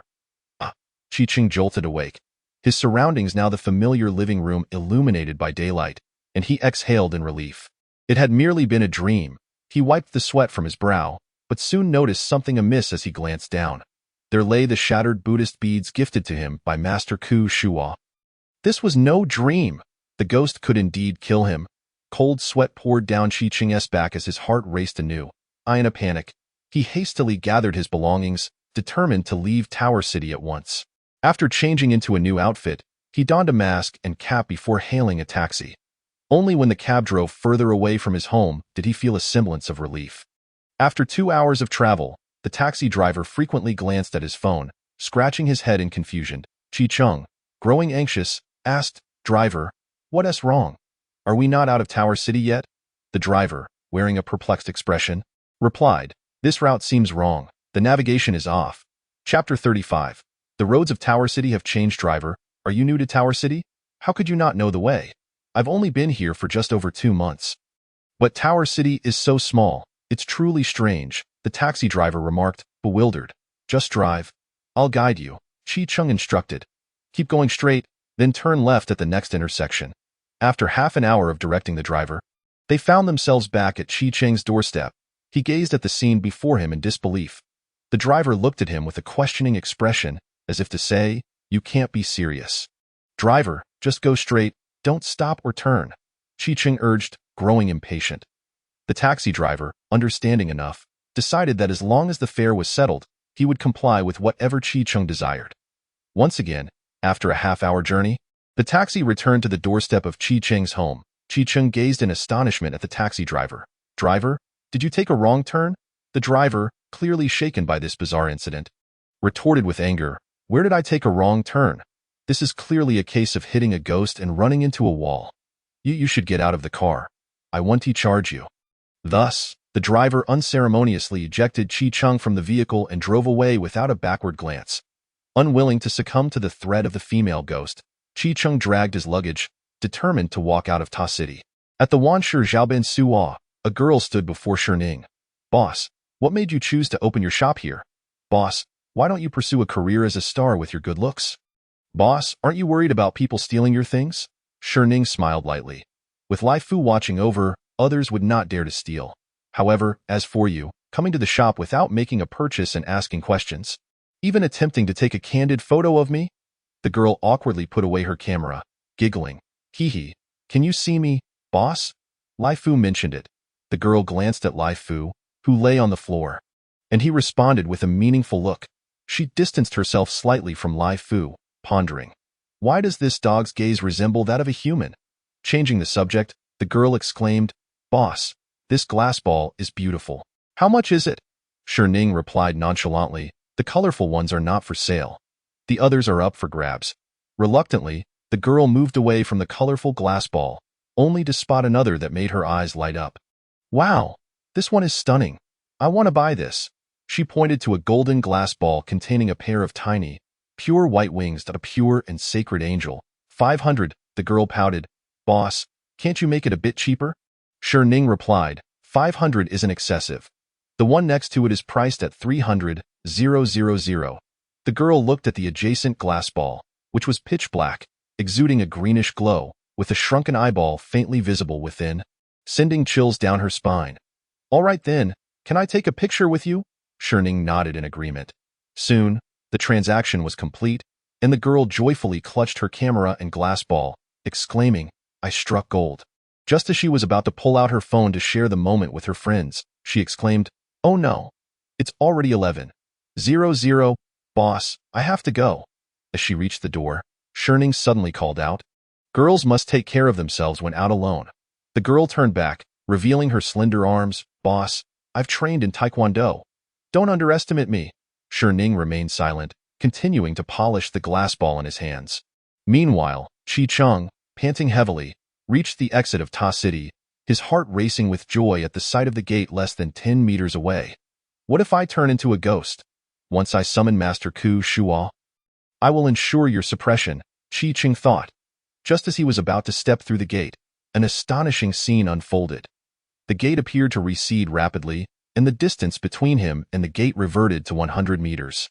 Slap! Chi-chung harshly struck his own face, and in a daze, the intense pain confirmed he was not dreaming. Panic set in as he abandoned his luggage and sprinted toward the exit. His hefty form made for a comical sight as he ran. Yet no matter how fast he moved, the distance to the exit remained stubbornly at 100 meters. Unbeknownst to him, the crowd around him had thinned considerably. Exhausted, Chi-chung collapsed to the ground, shouting, "You can't do this. You can't trap me here. I will seek out Master Ku Shuo. He won't spare you." He screamed angrily at the sky. From the perspective of onlookers, they saw a portly man spinning in place. Connecting his words to the recent series of murders, They hastily pulled out their phones to report to the authorities. Soon, Wang Zhan and Qin Feng received calls from the public reporting a suspected criminal. They rushed to the scene, discovering a gathering of people around Qiqing in the midst of the crowd. Qiqing appeared oblivious to their presence, his face pale, tears streaming down his cheeks, his feet still spinning in place. Qiqing! Qiqing! Qin Feng tapped him on the shoulder, but Qiqing showed no sign of response. Just as Qin Feng was about to forcibly awaken him, a chill wind swept through, causing Qiqing to roll his eyes back and faint. Qin Feng and the officers quickly caught him, and Qin Feng rubbed his temples, directing, "Take him back to the station." At1 Shi, Xiaobin Suo. Shining held a swirling black cube in his hand. "Qiqing, you are a big fish for my client. How could you possibly leave? I've prepared a grand gift for you. As for the fleeing rat." Shining scoffed, his demeanor shifting ominously. The cube in his hand disassembled into smaller blocks. Merging into the surrounding air, the midday sun blazed like a fiery orb, mercilessly radiating heat, rendering the clouds pale and powerless. As if they had been scorched in the sky, a high-speed train whizzed along the tracks. Cutting through the wind's howls, inside the train, a weary man sat on a hard seat, clutching a bundle, exuding an aura of anxiety and unease. "Sir, what's wrong?" A young boy, noticing the man's distress, inquired. The sudden interruption jolted the man out of his reverie, and upon recognizing the boy's college student visage, he relaxed slightly. "No, it's nothing. It's just my first time on this train, and I'm a bit nervous." The boy chuckled reassuringly. "Don't worry, sir. This train is very safe. I felt the same way on my first ride, but you'll get used to it." The man awkwardly nodded, his unease dissipating somewhat. Subsequently, he stood up. "I'll go wash my face." Following the boy's directions, he made his way to the restroom. The man leaned against the sink, gazing into the mirror. His haggard face, unkempt beard, and hair indicated that his mental state had suffered greatly over the past few days. Living in constant fear, as he lowered his head to splash water on his face, he suddenly sensed something amiss. He quickly raised his head, only to find his reflection smirking back at him mockingly. His face drained of color as he frantically attempted to escape, but black cubes materialized around him. The reflection transformed into a red-eyed shadow, surrounding him with the cubes. The man struggled desperately to break free, but he was utterly powerless. "Help! Help me!" he cried out, trying to attract the attention of those outside, but received no response. "What's this? You think you can run away?" A pair of large, black hands lunged at him, accompanied by a low, sinister voice. "I refuse to go back. Going back means death," the man pleaded incessantly. The shadow continued its advance, emitting a strange cackle, as the dark hands seized him and began to drag him slowly into the mirror. Chapter 36. "Please come with me. I want to live. I want to leave Ta City. She will kill me." In the police station, Qiqing awoke with a frenzy, shouting at the officers. Upon hearing that Qiqing had regained consciousness, Qin Feng immediately handcuffed him and brought him to the interrogation room. Upon seeing Qin Feng, Qiqing felt a glimmer of hope for survival. "Officer Qin, you must save me. She will absolutely kill me. Please, you have to take me out of Ta City." Qin Feng ignored Qiqing's pleas, his expression grave as he gazed at him. "Qi Zhongwan, if you continue to conceal the events of that year, we will be unable to grasp the core issue. We cannot guarantee your life." Qin Feng's gaze bore the weight of a soldier's authority, leaving no room for defiance, instilling a deep fear within Qiqing.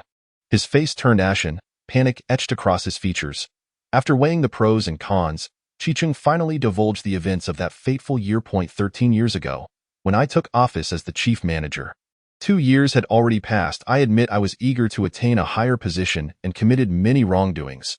I merely intended to teach them a slight lesson, nothing more severe. The Wang Qiqi family was the most stubborn obstacle at the time. I imposed a mild punishment on them, but it proved ineffective. Ultimately, they were buried by a mudslide, and regrettably, they did not survive. Qiqing's voice quivered as he continued.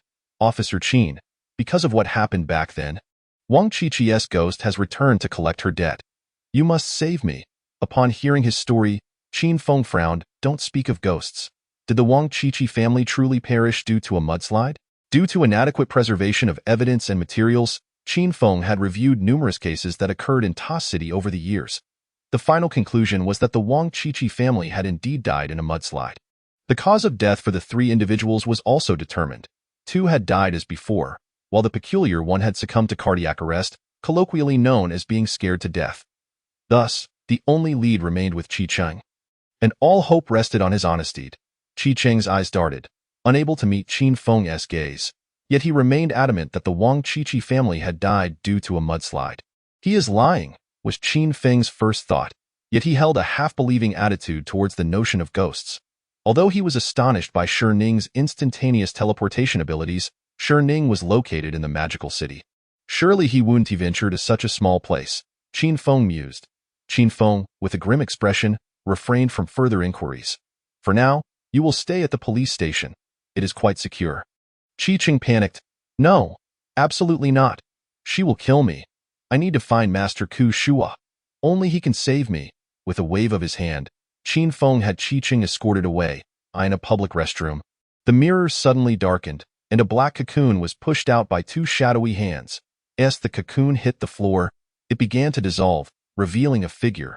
Shockingly, the man from the train, the man, visibly shaken, stared at the mirror, which had returned to its normal state without a hint of disturbance. He glanced around, panic etched on his face, and hurriedly rushed out of the restroom. What he saw next shattered him. He had returned to that terrifying place, Tower City. Uncle? Are you there? On the train, a male university student grew increasingly concerned as the man had not returned to his seat for quite some time, prompting him to search the restroom. After a lengthy wait, he discovered that the man's seat was occupied by someone else, which raised alarm bells in his mind. He promptly summoned a train attendant to report the situation. The attendant began searching through the train cars for the man described by the student. But after checking every last car, there was still no sign of him. Consequently, the attendant and the student reviewed the train surveillance footage. To their astonishment, the footage revealed the male student chatting and laughing at an empty seat. The student was struck with icy dread. Had he encountered a ghost? As night fell, the officers heightened their vigilance, encircling Chi-Cheng protectively. Fear was etched on Chi-Cheng's face as he nervously surveyed his surroundings. Meanwhile, at the Wanshi Zhaoban office, Shi Ning sat on a chair, meticulously folding paper. Just a few more days to live. Only I can decide your fate. Soon, a paper figure materialized in his hands, and he began to fold another sheet. The night passed swiftly, and the morning sun shone into the police station, where nothing had transpired overnight. They had not received any reports, and police patrols on the streets were proceeding normally. The officers and Chi-Cheng, all bleary-eyed from lack of sleep, could hardly believe their survival. Survived. Chi-Cheng tentatively touched himself in disbelief. The officers sighed in relief. If it had truly been a ghost, they would have been terrified as well. Wang Zhan yawned. He was ready for a nap and instructed his colleagues to wake him if anything arose. Despite having gone all night without sleep, Qin Feng felt no fatigue and decided to take a stroll to clear his mind. Dressed in plain clothes, Qin Feng walked the streets of Tower City, reflecting on several cases. Fortune-telling, fortune-telling. If I can't predict, I won't charge a dime. If I'm wrong, I'll pay you. 2 voices called out from the roadside. Qin Feng glanced over, wondering who in Tower City would be offering such services. He spotted 2 figures, one elderly and one young, with a banner proclaiming, "Fortune of heaven, earth, and man." Considering his current lack of leads in the cases, he thought it might be worth checking the authenticity of their claims. After all, as the saying goes, the end of science is metaphysics, and here were 2 fortune tellers. Why not test their abilities? The 2 were, in fact, Chen Tianan and Tao Jing. Since leaving Shi Ning's shop, they had found themselves destitute. Reluctantly, Tao Jing had been following Chen Tianan in hopes of striking luck, but days had passed without a single customer. Today, however, Tao Jing had read that he would encounter a benefactor, prompting both to start shouting their services with renewed vigor. Soon, Qin Feng stood before them. Tao Jing looked up and thought, what a rugged face, thick brows, and eagle-like eyes. This must be my benefactor. Rising, he rubbed his hands together and asked, "What would you like to inquire about, sir?" "Marriage, career, future. Anything can be divined." Qin Feng, repulsed by Tao Jing's lewd demeanor, retorted, "You really can predict anything? Of course. There's nothing I cannot foresee." Tao Jing boasted, his nose almost touching the sky. "Then can you predict the identity of the serial killer?" "Of course, I know it," he began, but then paused, staring at Qin Feng with surprise. He scrutinized Qin Feng's solemn demeanor and sharp features, realizing, wait, aren't you a police officer? Suddenly, he trembled, recalling something. We won't do this anymore. We're closing up. You should oh no, just don't come back again. Tao Jing hurriedly began to pack up, and Qin Feng, noting their guilty expressions, was convinced they knew something. He pulled out his badge. I am a police officer. Please come with me for a moment. Chapter 37. You're dead at the Tower City Police Station? Qin Tianan and Tao Jing were brought in once more. Wang Zhan couldn't help but chuckle at the sight of them. Old Wang, do you know them? Qin Feng inquired, noticing Wang Zhan's amusement. I've apprehended them before. But they are certainly not the killers, Wang Zhan affirmed with a nod. Tao Jing quickly chimed in. Director Wang has already confirmed we are not the culprits. If you don't let us go now, we might just refuse to leave. Qin Feng offered a smile. Old sir, I don't mean to arrest you. Tower City is currently in an uproar over this murder case. I believe your abilities could help us crack the case and bring the perpetrator to justice. Tao Jing stared at Qin Feng's passionate speech in disbelief. Catch the killer. You must be eager to meet your great-grandmother, he thought. He promptly rejected. No, my abilities are insufficient. I cannot assist you. Yes, he turned to leave. Wang Zhan suddenly had a thought. Mr. Tao, don't you have the ability to summon spirits? This time, why not try summoning another soul? Tao Jing looked at him as if he were a fool, thinking, Su Qi's spirit is with Shi Ning. There are no others. Yet he stubbornly retorted, summoning spirits isn't as simple as you think. Now we're talking. Wang Zhan continued, your last spirit summoning yielded nothing. Surely you are not afraid of embarrassment? Using reverse psychology, Wang Zhan's words irked Tao Jing. Though he did not show it, he turned away, ignoring Wang Zhan. Wang Zhan sighed, Qin, let them go. All this talk of spirit summoning and fortune-telling is just a scam. He gestured subtly to Qin Feng. Understanding the cue, Qin Feng realized it was time to raise public awareness about fraud. Con artists could be lurking nearby. Protecting against scams is essential not only online but also in real life. Qin Tianan gaped at the unfolding scene. He hadn't said a word, yet their potential customers were slipping away. Meanwhile, Tao Jing felt a surge of emotions. He accepted the challenge of summoning. I will summon a spirit, he declared, his face flushed with indignation. The officers stifled their laughter, while Qin Feng and Wang Zhan struggled to contain their amusement. Tao Jing added, but I won't summon the victim. I'll summon lost souls. The laughter subsided and everyone relaxed, considering it a break from their strenuous work. Surely, he couldn't actually summon someone? Tao Jing placed a compass on the ground, burned 2 talismans to ash, and scattered them over the compass. The needle spun wildly. After a series of incantations and awkward gestures, Tao Jing shook a bell and shouted, Formation arise, bell tolls, human souls, and wandering spirits, come forth, bang.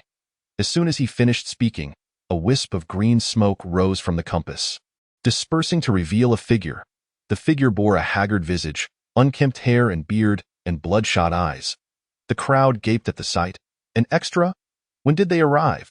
Qin Tianan, curious, thought, the old man certainly has many tricks up his sleeve. He is quite the crafty one. Can you see me? The man asked, excitement evident in his voice. He was the man who had returned to Tower City, and after trying to leave again, he found himself inexplicably hindered by a mysterious force. Desperation led him to seek help from passers-by, but as time passed, he realized people could no longer see him. He could pass through walls and bodies, growing increasingly frantic as he wandered the streets of Tower City in search of aid. A sudden dizziness brought him to the police station. Wang Zhan stepped forward, chuckling, not a bad performance, but the extra-S complexion is a bit. Before he could finish, his expression shifted dramatically as he attempted to touch the man only to find his hand passing through him. Qin Feng, sensing something amiss, rushed forward, only to freeze in place as well. The other officers felt a twinge of fear at the sight. Relishing their reactions, Tao Jing smirked, Scream. Why aren't you screaming? Speak, Blackie. Qin Feng's expression darkened as a troubling thought crossed his mind. He pulled Tao Jing aside and whispered, Old Mr. Tao, is this Shi Ning? Initially, Tao Jing thought Qin Feng was impressed by his abilities, but upon hearing the name Shi Ning, his face paled. Sure, don't ask me. If you want to know, go find him, he whispered back. Qin Feng, piecing together the clues, felt he was close to the truth, yet he needed to verify it himself. Can you see me? Please, "Help me," the ghostly figure implored. Urgency in his tone. Qin Feng's gaze fell upon the spirit, contemplating. As a People's police officer, aiding the public is his duty, but what of aiding a ghost? As the crowd inevitably took a step back. At that moment, Chi Chung emerged, appearing somewhat drowsy as he cast a casual glance at the man. This fleeting glance nearly terrified him to death. Chi Cheng's legs trembled, and he shook uncontrollably as he stared at the man. The man also took note of the commotion, and upon seeing that Chi Chung seemed to be recalling something, he glared at him with fury, exclaiming, "I remember now, Chi Chung, you scoundrel. You actually conspired with Dai Li to harm me. You brought me to the woods," and then as the man spoke, he clutched his head in anguish. He looked at his gradually transparent body with profound fear. "What have you done to me? What on earth has happened?" Tao Jing could no longer bear to watch. He casually picked his nose and remarked, "What else could it be? You've died, died." The man gazed at himself in disbelief. "Half alive. Half dead. You are currently in a state of being both deceased and yet still lingering, but your demise is imminent, just a matter of days," Tao Jing stated nonchalantly. Upon hearing this, the man sank to his knees before Tao Jing. Weeping as he pleaded, "Esteemed Taoist, I implore you. I still have a wife and children, and my elderly mother needs my care. I kneel before you. Please save me." The officers felt a twinge of compassion. But Tao Jing remained unmoved. Do not plead for leniency. He has committed unforgivable acts. His fate is sealed, and I cannot save him. Tao Jing interrupted Wang Zhan decisively. Upon hearing these words, the man's spirits plummeted. Unforgivable acts. He then cast a resentful glance at Chi Chung. The disgrace of that year must be brought to light once more. Chi Chung, upon hearing this, became exceedingly agitated. "Wang Fuguwei, you must not speak of it. Even in death, must you still seek to harm others?" The crowd turned to look, with Qin Feng regarding him with a cold gaze. Wang Fuguwei glanced at him dismissively before recounting the events. "Years ago, when I first arrived in Ta City for work, I, along with several other workers, collaborated with Chi Chung. Aside from the basic construction tasks, we were also responsible for dealing with the stubborn residents. If we encountered particularly obstinate ones, Chi Chung would lead us to beat them severely and threaten them with various means to make them relent. Among them, Wang Chichi's family was the most unyielding. At this point, Chi Chung began to shout, "You cannot say this. You cannot take me down with you." Qin Feng shot him a chilling glance and coldly commanded, "Lock him up." Amidst Chi Cheng's shouting and struggling, he was taken away, or rather, dragged off. After Chi Cheng's departure, Wang Fuguwei continued, "Back then, Wang Chichi's family refused to yield due to their ancestral land, and Wang Chichi's parents were particularly adamant about ancestral worship customs. However, the project was already halfway through, and bypassing Wang Chichi's family would require a complete reworking of the plans, leading to massive losses. Chi Chung, unwilling to incur further costs, led us to intrude into Wang Chichi's home, using her brother's education as leverage. Yet, this had no effect. Wang Chichi's family remained steadfast. Thus, we found ourselves in a stalemate, but the construction of the scenic area could not afford to halt. Chi Chung began to lead us in physically assaulting Wang Chichi's family. Wang Chichi's family did resist, but to no avail. As long as they did not relent, Chi Chung would continue to lead us in attacking them. They reported the incidents to the authorities, but Chi Chung managed to silence them every time. Moreover, due to the poor communication at the time, they found it impossible to seek help. Until one fateful day, Chi Chung led us, a total of 9 men, into Wang Chichi's home. That time, Wang Chichi was still a university student. Having just returned from school, upon seeing her, Chi Chung was seized by lust. To ensure they capitulated, Chi Chung encouraged us to take turns humiliating Wang Chichi. Qin Feng's nails dug into his palms as he listened, and the other officers wore expressions of outrage. Wang Fuguwei felt a pang of fear. Despite his transformation into a ghost, he could not guarantee what these furious officers might do to him. "Continue," came the terse command from Qin Feng, barely squeezed through clenched teeth. Wang Fuguwei persisted. In fact, by the time Chi Chung began his actions, Wang Chichi's parents had already begun to relent, but the events had taken a tragic turn. In the midst of our struggle, Wang Chichi's mother accidentally collided with a knife and died. Wang Chichi's father sought vengeance, but Chi Chung, unyielding, led us in the murder of Wang Chichi's father. Upon witnessing the deaths of her parents, Wang Chichi fought desperately, injuring Chi Chung in the process. Thus, after the deed was done, Chi-Chung killed her as well, dismembering her body, and her brother met the same gruesome fate at Chi-Cheng's hands. In a bid to conceal the truth, Chi-Cheng used explosives to bury Wang Chi-Chi's family beneath the mountain. Fearing that we might reveal the truth, he employed various means to bind us to him. Until the recent murder case, all involved have perished. I am terrified, and thus I sought to expose them, but that they truly are a pack of beasts. Upon hearing this, Qin Feng turned and strode toward the holding area where Chi-Chung was kept. Captain Qin, you must remain calm. Wang Zhan attempted to stop him, yet his body remained rooted in place. Bang! Qin Feng forcefully flung open the door. Slap! Slap! 2 resounding slaps struck Chi-Cheng's face. Are you even human? A wretch like you deserves to die. Qin Feng berated Chi-Cheng furiously. Unfazed, Chi-Chung remained expressionless, despite the stinging pain on his face and the torrent of Qin Feng's rage directed at him. He understood that regardless of the outcome, his fate was sealed. Half an hour later, the officers managed to pull the still fuming Qin Feng away. After a few words of persuasion, Qin Feng gradually regained his composure. Tao Jing and Chen Tianan departed. As the saying goes, it is easy to invite a deity but hard to send one away, and Wang Zhan lost 500 yuan in the process of hastily dismissing the two. The crowd turned their gaze toward the ghostly figure before them. After Wang Fugui's account, their hearts felt heavy with sorrow. Captain Qin, shall we continue investigating this case? Wang Zhan inquired.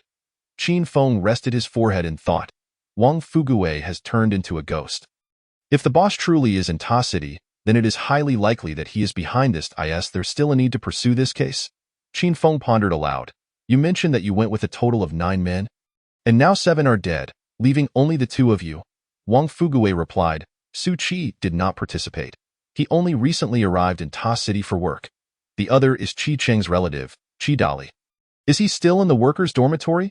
Qin Feng queried in a low voice. I do not know.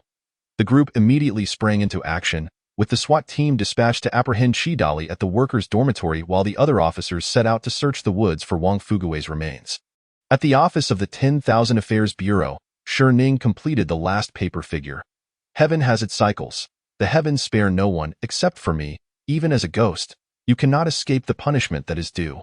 With a flick of his wrist, a guiding cane appeared in his hand, which then began to flow like liquid.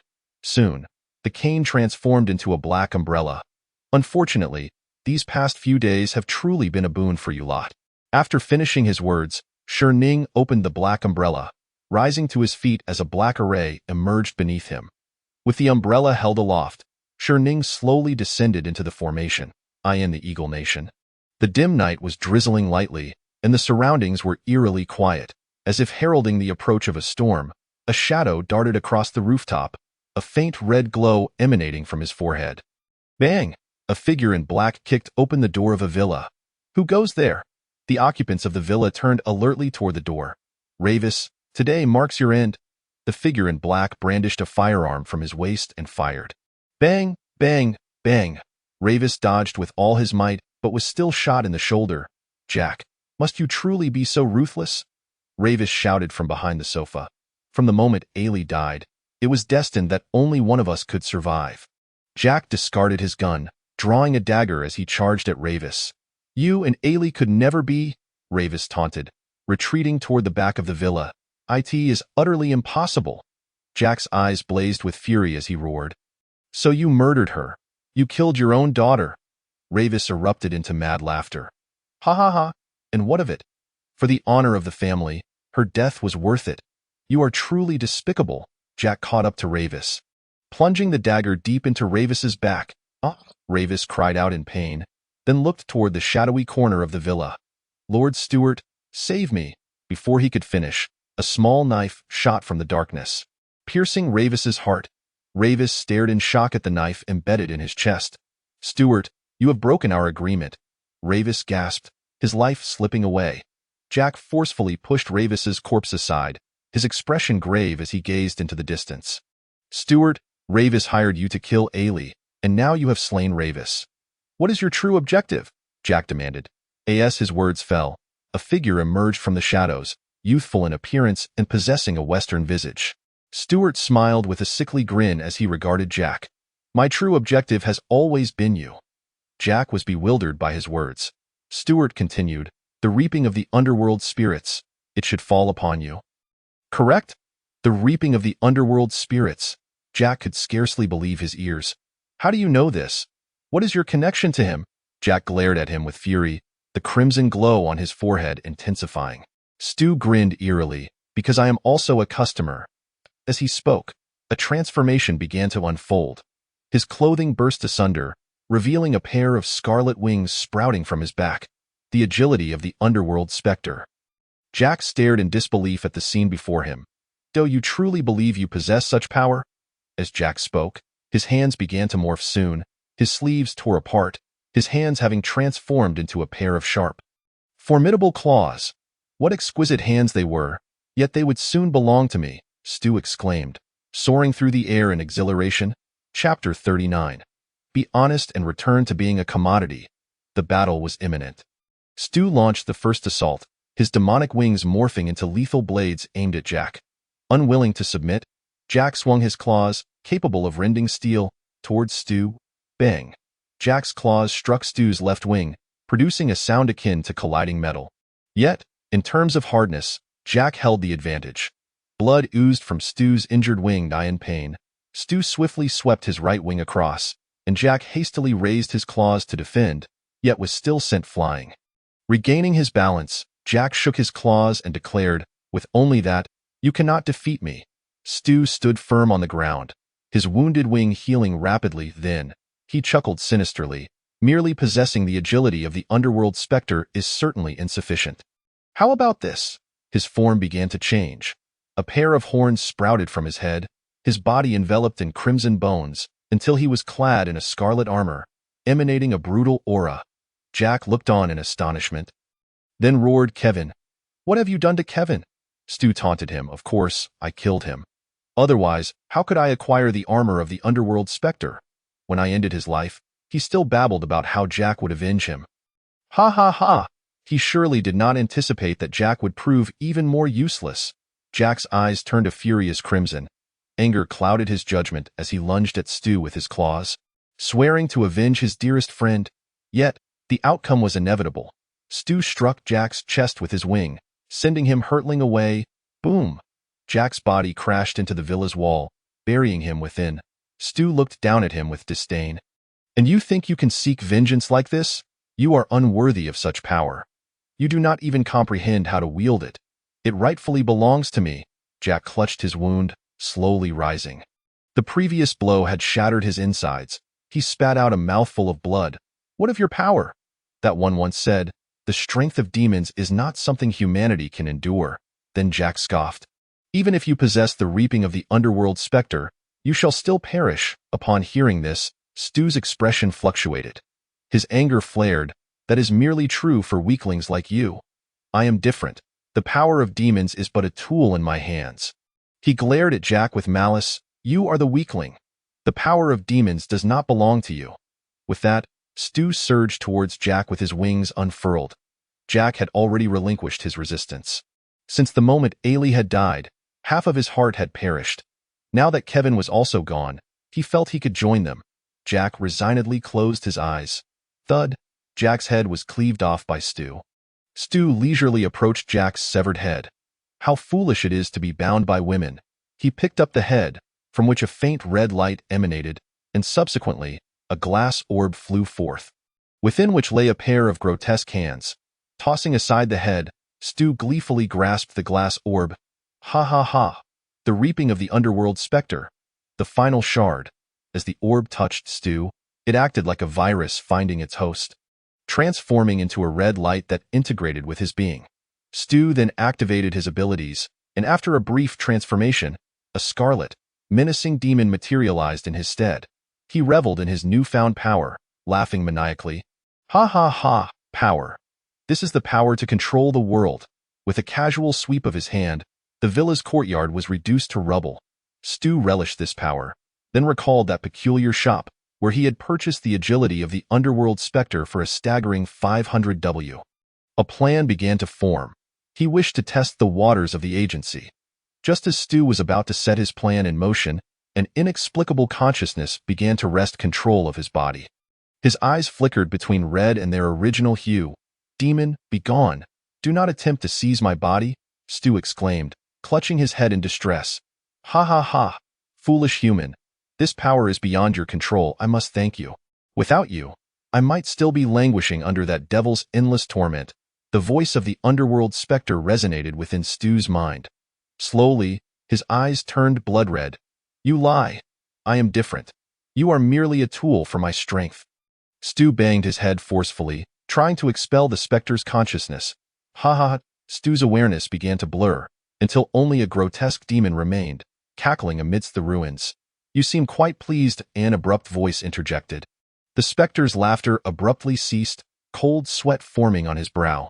He recognized that voice all too well, a nightmare of his existence. He dared not turn, his body frozen in the drizzling night. The source of the voice was an innocuous-looking youth, who held a black umbrella, his pale gray eyes appearing eerily enchanting in the twilight. Ning strolled towards the specter. "Why have you ceased your laughter? Allowing a demon to roam the city is quite troublesome. Should I fashion you into a glass orb or a soul candle?" Ning's voice whispered in the specter's ear. The specter shuddered, trembling as he turned to face Ning. Though the specter towered at an impressive 3 meters, Ning stood at a mere 1.8 meters. Yet, the specter felt a profound unease. This resurrection was no accident. This had all been his scheme. Since Ning had crafted him into a glass orb, he had divided his soul into 3 parts, embedding them within 3 glass orbs, awaiting a weak-willed human to collect the remaining components. However, when Kevin and Jack had taken his pieces, they had not fallen under his spell. Thus, he had chosen Stu. Ultimately, his expectations were met. Stu had slain Kevin and Jack, successfully reviving him. But how did Ning know? The specter's mind seethed with frustration. "You little demon, your calculations are impressive, yet do you truly believe I know nothing?" Ning taunted. "From the inception of your plan, I anticipated everything. Do you wonder why I did not intervene? Ha ha ha! Do you not find it valuable to sell the same item twice?" None of Ning's words were overtly hurtful, yet each one pierced the specter's heart like a dagger, a commodity. Ning truly regards him as nothing more than a product. "You have gone too far in your deception." The specter glared at Ning in rage. Ning casually replied, "And what of it?" The specter was at a loss for words. He could not win an argument, nor could he overpower Ning. Ultimately managing to stammer, "You will face retribution." Ning scoffed. "Retribution could descend upon the entire world. Yet it dares not approach me." With that, Ning clenched his hand, compressing the surrounding space, and the specter's entire being was reduced to a small red cube. With a flick of his wrist, the red cube transformed into a red candle in his grasp. It bore no wick, yet its surface was marred by grotesque veins. Ning exhaled gently, and a flame flickered to life upon the candle. "Burn for 2 years. Once you are subdued, I shall return you to being a commodity." With those words, he vanished into the darkness once more. Chapter 40. Back then, he pleaded with me to accept him as a disciple. On the streets of Tower City, Qin Feng scoured the alleyways in search of the agency's presence. They had apprehended Chi Dali in the workers' dormitory, but upon their arrival, they discovered Chi Dali had gone mad. Indeed, he had become a lunatic, wreaking havoc in the dormitory, alternating between fits of laughter and tears, injuring several workers in the process. Chi Dali had also been taken into custody, and discussions were underway regarding his fate. However, Qin Feng had a more pressing matter at hand. He needed to confirm whether Ning was indeed in Tower City. From day to night, he searched for Ning's shop, but to no avail, leading him to speculate that perhaps Ning was not in Tower City after all. Unfortunately, Tao Jing and the others refused to divulge any information regarding Ning. Whenever Qin Feng inquired, they reacted as though they had seen the Grim Reaper. After pondering for a moment, Qin Feng resolved to return to the police station to report to his superiors. After all, this was a matter of considerable importance and gravity. Ning wandered through a peculiar forest, one that was unique both in its essence and location. This forest lay underground, a subterranean woodland. Each tree exuded a blue luminescence, resembling stars adorning the branches. The entire forest resembled a fairy tale realm. Before long, Ning reached the heart of the forest. Here stood a grand well, its depths filled with water that glowed, while a delicate silver stream flowed above the well, illuminating the entire area. The central region was encircled by a barrier, and upon closer inspection, One could observe the grass within growing at an astonishing rate, only to wither away. The flow of time differed on either side. Ning traversed the barrier to arrive before the flowing waters. His presence seemed to invigorate the stream, which began to writhe with excitement and anticipation at his arrival. "This is all I have for now. Savor it slowly," Ning remarked as he produced a multitude of time solutions, pouring them into the well water. The silvery stream, akin to an eager puppy, danced around Ning twice before plunging headlong into the well. The moment the time solution touched the silvery water, they melded into one entity. With each drop of the time solution consumed, the stream grew ever more robust. Ning nodded in satisfaction before calculating his next move and preparing to depart. The silvery stream, sensing his imminent departure, circled around him with a whimpering sound. Ning cast a glance at it. "If I do not leave now, you shall never have another chance to consume." Upon hearing this, the silvery stream gazed longingly at Ning as he made his exit. Ning crossed the barrier into the luminous forest, and a flash of darkness enveloped him, causing his figure to vanish from sight. In the police station of Tower City, the officers sat together, their faces etched with concern. In the few minutes since Ning entered the barrier, several days had passed in the outside world. After reporting the situation in Tower City to his superiors, the anomaly investigation team convened an urgent meeting that lasted through the night. After 2 hours of deliberation, they resolved to first ascertain whether Ning remained in Tower City. The most effective method of verification lay with 2 individuals at the police station. Thus, they began attempting to escort Ching out of Tower City, which ultimately confirmed their suspicions that Ning was indeed present. As they discovered the peculiar tendency to lose their way within the confines of the small city. When driving, they could not even spot the city's exit. When walking, they were perpetually off by 100 meters. In short, having Chi-Chung with them made it seem as though leaving Tower City was but a distant dream, and the same held true for Chi-Dali. Meanwhile, Wang Fuguwei had vanished 2 days prior. His whereabouts unknown. The good news was that both Chi-Chung and Chi-Dali had survived these past few days, as the female ghost had not returned to claim their lives. "Captain Qin? What shall we do now?" Wang Zhan inquired. Qin Feng rubbed his temples, pondering. "Tower City is so small. How can we not find him? Moreover, has not a single resident laid eyes upon him? Is that reasonable?" Qin Feng commanded, "Dispatch some officers to continue searching for that shop. I shall take a stroll." In the Myriad Affairs office, a flash of darkness occurred, and Ning's figure reappeared within the establishment. This marked the 14th day of Ning's time in Tower City, and that night would also be the time of judgment for Chi-Chung and his companions. Ning opened the long-sealed door. Inhaling the fresh air of Tower City, Lai Fu had also returned from outside to the Myriad Affairs office. Prior to his departure, Ning had released Lai Fu, who had spent his time searching for food to sustain himself. Lai Fu returned to his designated corner in the office, which served as his sleeping spot. With a flick of his wrist, a burning red candle appeared in Ning's hand. The flame of the candle was blue, within which one could faintly discern a grotesque face, writhing in anguish. The moment the candle emerged, the air around it seemed to stir restlessly, and the surrounding glass orbs quivered slightly, as if expressing their discontent with Ning's cruel methods. Ning, with a stern countenance, remarked, "What is all this commotion? Shall I find him a companion?" The surroundings fell silent, with only the glass orbs trembling silently. Ning placed the candle upon the table, its surface pulsating like a vibrant heart. He then returned to his chair, awaiting the arrival of his first guest in several days. That moment, a shadowy figure appeared outside the alley. This was Qin Feng, who stared quizzically at the passageway. After searching Tower City numerous times, he could not recall encountering this alley before. Could it be? With a sense of trepidation, Qin Feng stepped into the alley. Shortly thereafter, he beheld the elusive storefront he had been searching for, the Myriad Affairs office. The door stood ajar, and from outside, he could see Ning seated in a chair, wearing a broad smile. After a brief hesitation, Qin Feng stepped inside. "Long time no see, Officer Qin," Ning greeted with a smile. "Indeed, it has been a while, Boss Shi," Qin Feng replied, feeling an overwhelming sense of unease as if a malevolent presence lurked in the shadows.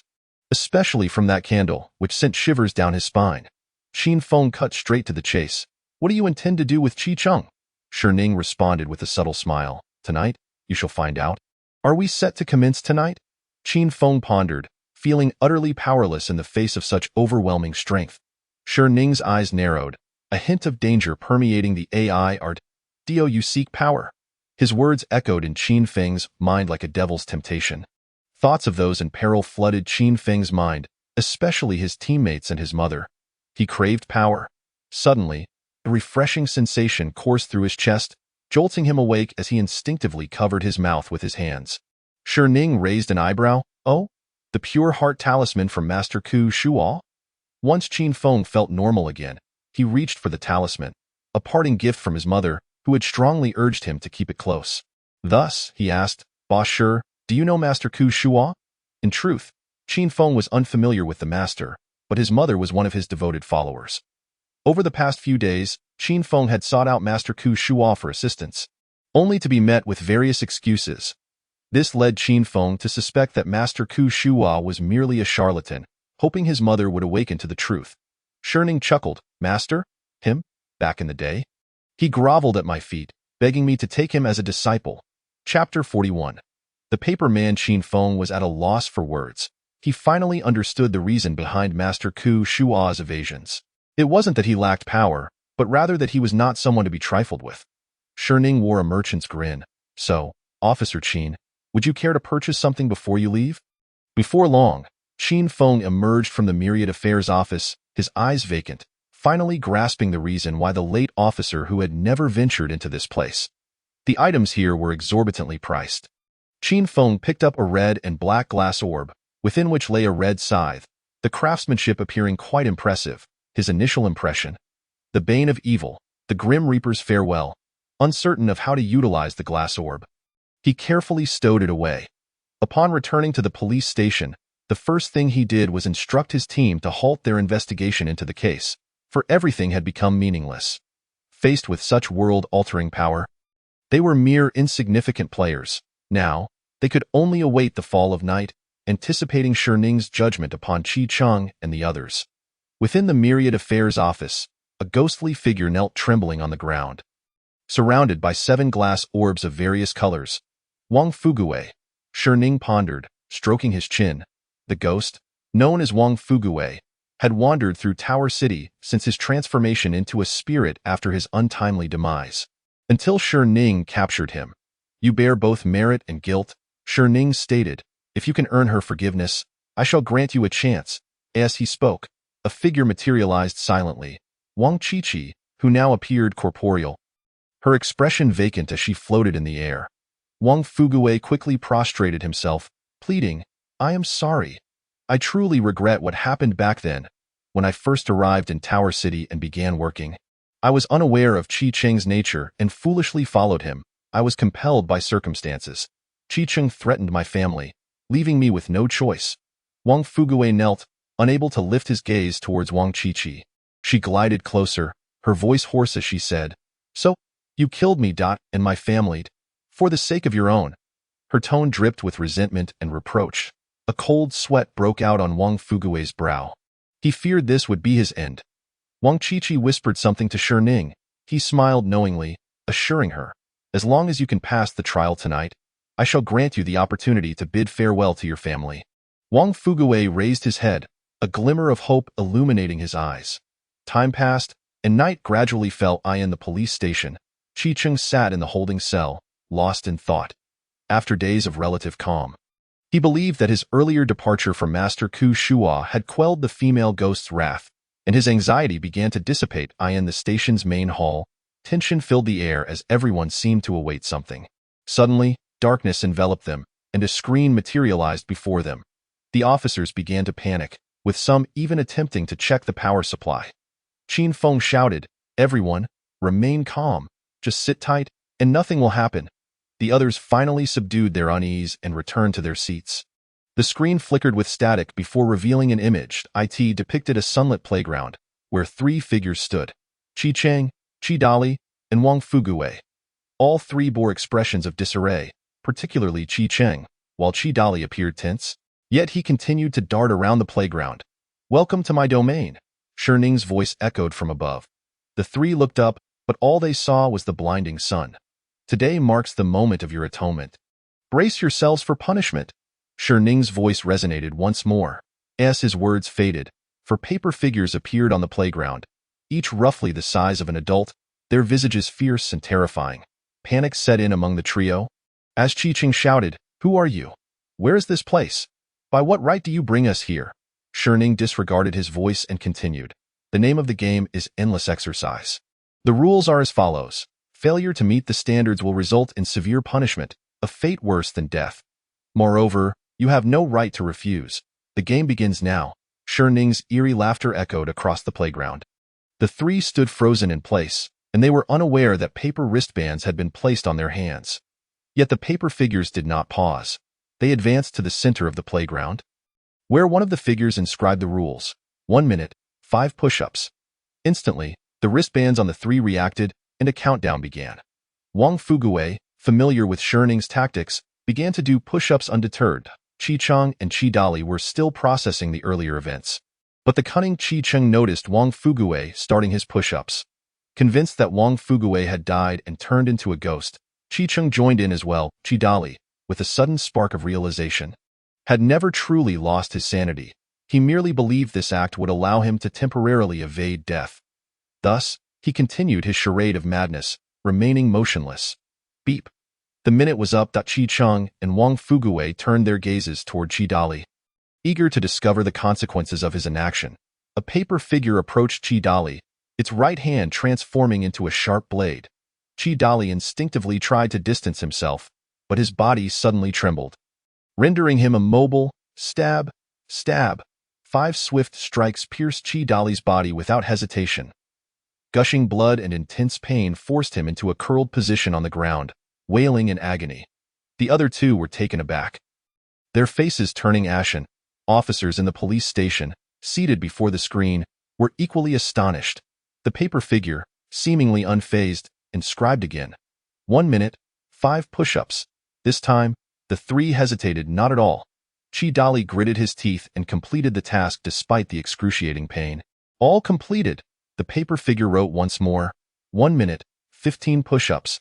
They hurriedly fulfilled the requirement, though sweat now adorned their brows.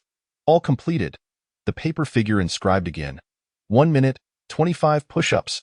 Panic gripped the trio. The numbers increased with each complete set. Chi-Cheng cast a resentful glance at the 4 paper figures in the distance. Yet their bodies continued to move. Beep, time was up. Chi-Cheng had failed to complete the task, panting heavily as he sat on the ground. Watching the paper figure advance toward him, Chi-Cheng panicked. "Everyone, this cannot continue. They are merely paper figures, while we are living beings. We must resist." Wang Fuguwei remained unmoved, determined to complete his task, fully aware that resistance was futile.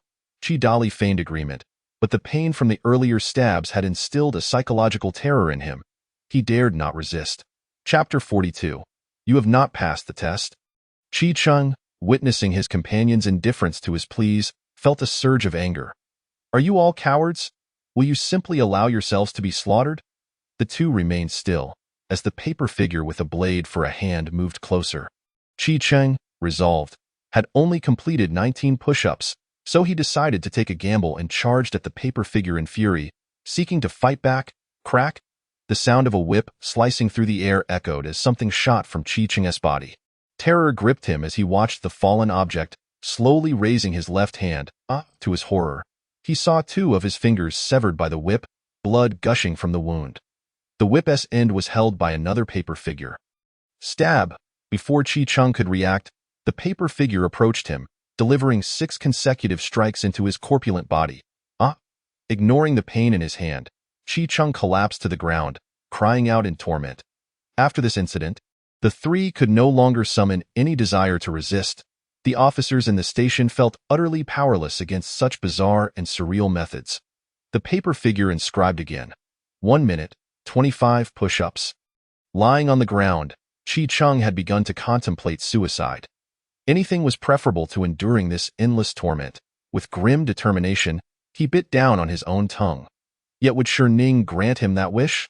Unbeknownst to them, within this space, no living being could die. However, the pain inflicted was more than tenfold that of a normal human. This was the torturous realm that Ning had meticulously crafted. Hiss! The outcome was not as Chi Chung had hoped. The agony made him grimace, and he dared not attempt such an act again. Beep, time was up. Yet this time, none of the three had completed the task. With each falling short by a few, stab, the sound of sharp blades piercing flesh and the trio's anguished screams resonated. The torture concluded, with Chi Chung receiving a full 25 stab wounds, his body now a canvas of blood. His face smeared with a mixture of blood, tears, mucus, and dirt, his eyes devoid of life as he lay on the ground. The second stage of the game. Long-distance running. Laziness must not be tolerated. Shi Ning's mocking voice rang out once more to Chi Chung. Hearing the words, gritted his teeth in fury, but he lacked even the strength to vocalize. The paper figure inscribed the rules. Punishment for the laggards. The scene shifted, and the three, battered and bruised, found themselves on the track.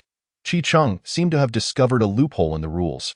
He exerted every ounce of energy to declare, "We should run side by side.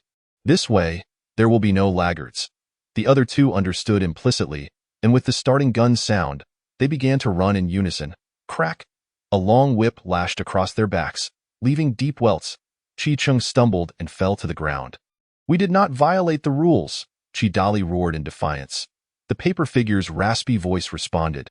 "Three running together still counts as lagging behind." The three instantly felt a chill run down their spines. This paper figure was alive, moreover. The voice in Chi Cheng's mind exploded with recognition. This was the voice of Wang Chichi's father from years past. The other three, the faces of the four paper figures transformed in Chi Cheng's vision into blood-soaked, ghastly visages, leaving him pale with terror. He then knelt on the track, pleading with the paper figure. "I was wrong. I truly acknowledge my mistakes. Please, grant me mercy."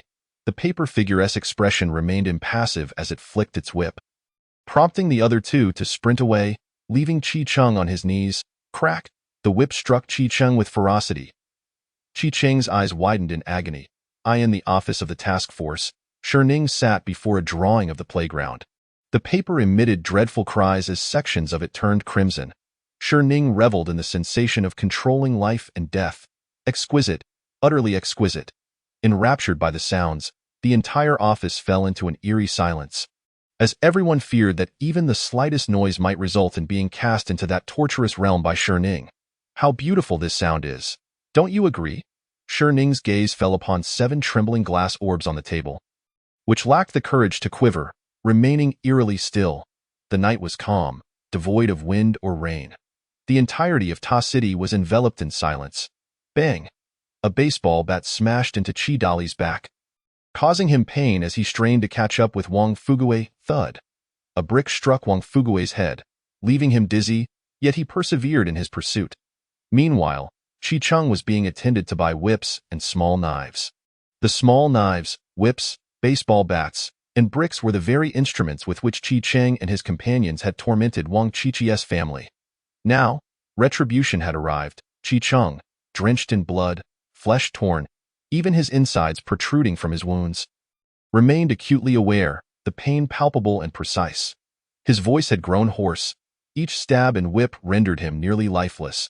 With each pass, Chi Dali and Wang Fuguei glimpsed Chi Cheng's dire state, spurring them to run faster.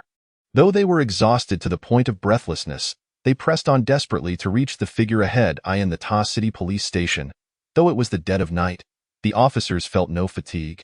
Their backs drenched in cold sweat as they watched the horror unfold on the screen. The surrounding darkness was suffocating, the communication systems entirely down, with only the screen displaying an authentic horror film.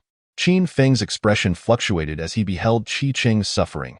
He felt no sympathy for him, but rather fear of the unknown power at play. He understood why the higher-ups dared not harbor any thoughts against Shi Ning. They must have felt this strange force and the accompanying helplessness. Time ticked away, minute by minute, until dawn broke, and the torture finally came to an end. The three lay on the track, barely alive, with Chi Chung in the worst condition, followed by Chi Dali. Just then, Shi Ning's voice echoed once more. "The joyful times are always so fleeting. It has all come to an end." The three brightened at the prospect of survival. But Shi Ning's subsequent words extinguished all their hope. "The true life is just beginning. You must now serve as qualified products in my establishment." Shi Ning's voice was akin to a devil's whisper. The screen darkened, the images vanished, and the police station returned to its original state. The trial concluded. The crowd immediately rushed to the holding cells of Chi Cheng and Chi Dali. Some officers, upon witnessing the scene before them, retched violently, unable to bear the sight. Ji Jin, Chi Cheng, and Chi Dali lay in the detention room in a grotesque state, resembling meat pulp that had been ground by a meat grinder. Their innards and blood mingling together, the stench of blood saturating the entire police station. The Wan Shi, Zhao Ben Suwa, Shi Ning held 3 swirling orbs of black mist in his hands. I regret to inform you, Mr. Wang, that you have not passed the test, Shi Ning stated, shaking his head with a hint of sorrow.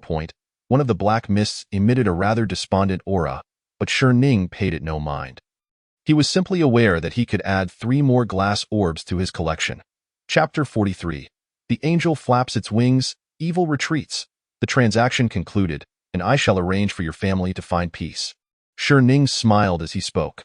Wang Qiqi's hatred was finally laid to rest as she united her upper and lower halves, preparing to fulfill her price. With a flick of his hand, Shi Ning enveloped her in azure flames, the intense heat refining Wang Qiqi inch by inch. Soon, a red-orange glass orb emerged, containing a miniature version of a red garment.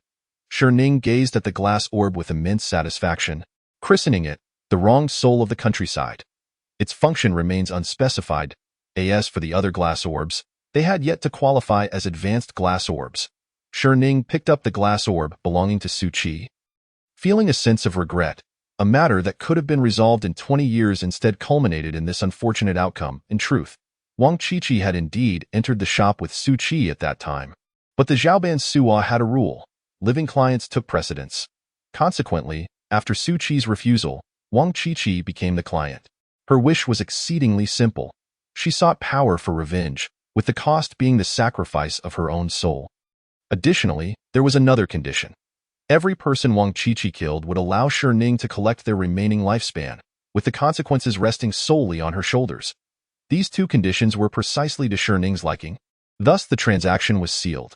However, Shi Ning's power was not something just any spirit could bear, so he only granted her the strength to kill 2 individuals each time. Su Qi's death was also quite lamentable. He had not participated in that incident at all. His demise was the result of an accident. Wang Qiqi died with grievances, her resentment transforming into a wandering spirit in Ta City. Wang Qiqi had once sought revenge against Chi Cheng. But back then, she was merely a small ghost, capable of nothing more than giving him a nightmare.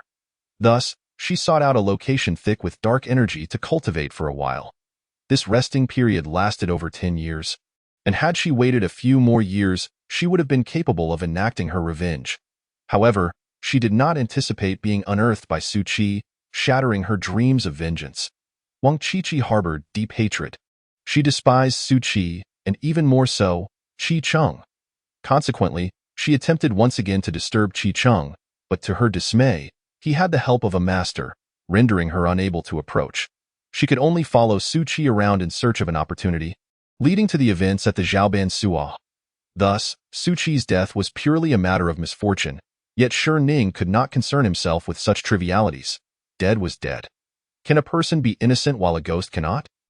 On the streets of Ta City, Tao Jing's left eyelid twitched incessantly.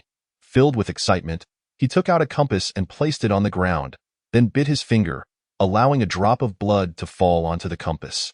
The compass spun twice before coming to a halt in a specific direction. Tao Jing leaped with joy, proclaiming, "Great fortune! Tonight, Ta City holds immense opportunity for me. Old man, you're in such high spirits. Did you win the lottery?" Chen Tianin questioned, observing Tao Jing's monkey-like antics. Tao Jing stroked his beard, speaking with an air of mystery. "I observe the omens. Ta City is enveloped in purple aura today, radiating golden light. This is an auspicious sign. And surely, today will bring great fortune for both of us." Chen Tianan was somewhat skeptical, as he knew better than to take everything the old man said at face value. Tao Jing's beard twitched. "Do you think I would deceive you, as your master?" "Well," Tao Jing's face twitched. "That's only occasionally." "Often occasionally," Tao Jing retorted. On a bus departing Ta City, a girl sat inside, her gaze fixated on the city. She was the girl who had purchased the glass orbs. At that moment, she felt a tinge of disillusionment, for she had discovered that the glass orbs she bought from Shi Ning were missing. More importantly, in the photograph she took with Ning, his face had inexplicably become blurred. Her name was Chen Tian, a university student who had joined a travel group to Ta City to alleviate her study-related stress. However, they unexpectedly encountered a murder case, which led to their confinement in Ta City. Fortunately, none of them were harmed, and as soon as the city reopened, they decided to leave. It was then that Chen Tian realized her only souvenir from Ta City had vanished. Though she had intended to stay an extra day, she could not resist the insistence of the elderly gentleman and lady who were adamant about returning. Reluctantly, for the sake of safety, Chen Tian could only depart Ta City with this lingering regret. After several hours of travel, they finally returned to the city, where the night had fallen, and the streetlights and market lights illuminated the surroundings. Chen Tian walked alone on the street, the dark alley and the sound of footsteps nearby instilling unease within her. Consequently, she quickened her pace. She dared not take her safety lightly. Chen Tian's home was not far, but before reaching it, she had to traverse a dimly lit alley. Standing at the entrance of the alley, she hesitated, gathering her courage before stepping inside. The alley was long, dark, and eerily silent, prompting a sense of worry within Chen Tian. Yet, as fate would have it, halfway through her journey, two lewd men appeared behind her. "Hey, pretty girl, come play with Uncle." Hearing the voice, Chen Tian did not turn around. She lowered her head and gradually began to run. "Why are you running, girl?" At that moment, a voice rang out ahead of her. Causing her heart to plummet. Three lewd men gradually closed in on her, quickly surrounding her. "Stay back." Chen Tian gritted her teeth. "I know martial arts." She struck a pose, hoping to intimidate them into retreating. However, this only excited the three men further. Wasn't this precisely the thrill they sought from a female university student? As they advanced, Chen Tian delivered a swift kick aimed at one of the assailants' heads. Smack! The man caught her leg, and as she attempted to retract it, his overwhelming strength rendered her immobile. "What a fine leg!" The assailant greedily caressed Chen Tian's calf. Suppressing her disgust, Chen Tian pulled out her phone, preparing to call for help, but the other two men thwarted her efforts, snatching the phone away. Chen Tian opened her mouth wide to scream for help, but one of the men swiftly covered her mouth, dragging her deeper into the alley. Panic filled Chen Tian's eyes, tears welling up. Just as the assailants were about to proceed with their intentions, a golden light enveloped her, pushing the assailants away with a shockwave. An angelic figure appeared before her, radiating golden light, with pure white wings and a halo atop her head, exuding an air of sanctity. Yet, the angel's gaze was cold, resembling a soulless shell. The three men stood frozen in shock at the unfolding scene. The angel coldly regarded the trio of assailants before she waved her wings. Whoosh! A gust of wind howled through the alley, the frigid air piercing the assailants like needles, before they could utter a sound. The three men fell to the ground, their faces contorted in terror, unconscious. The angel flaps its wings, evil retreats. Soon, the angelic figure began to fade, leaving only the three fallen assailants and a bewildered Chen Tian behind. Chapter 44. Leaving Ta City, a new beginning. In Qingzhou, Ta City, Tao Jing finally understood what his fortune was. Tonight, the spirits of Ta City emerged in droves, whether in the wilderness or within the city. Countless souls wandered the streets, all of them doomed spirits unable to reincarnate. Among these souls were the vengeful spirits of Wang Qiqi's family, whose true souls had already been reborn. Ning had merely materialized their resentments from their lifetimes, bringing them into existence, yet they too required liberation. This was precisely the task entrusted to Tao Jing by Ning, to help all the souls in Ta City find peace. Tao Jing surveyed the multitude of wandering spirits, feeling overwhelmed. Fortunately, it was already late at night, and thanks to a little trick from Ning, the people of Ta City had all returned home. Otherwise, many would have been terrified. Tao Jing finally comprehended why Ning could not intervene.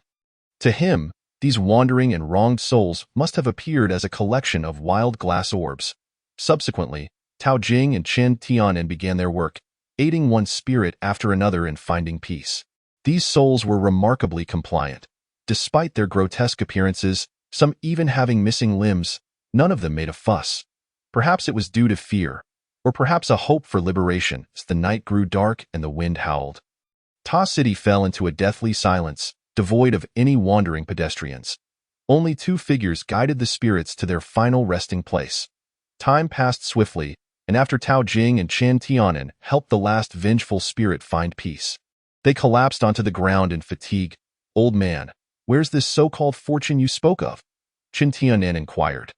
Tao Jing pondered for a moment. "Isn't this vast accumulation of merit itself a fortune? You're just trying to placate me." Chen Tianen scoffed. Just then, two beams of blue light streaked across the sky. Two indigo glass orbs hovered before them, accompanied by a note. "Well done. These two glass orbs are a gift for you."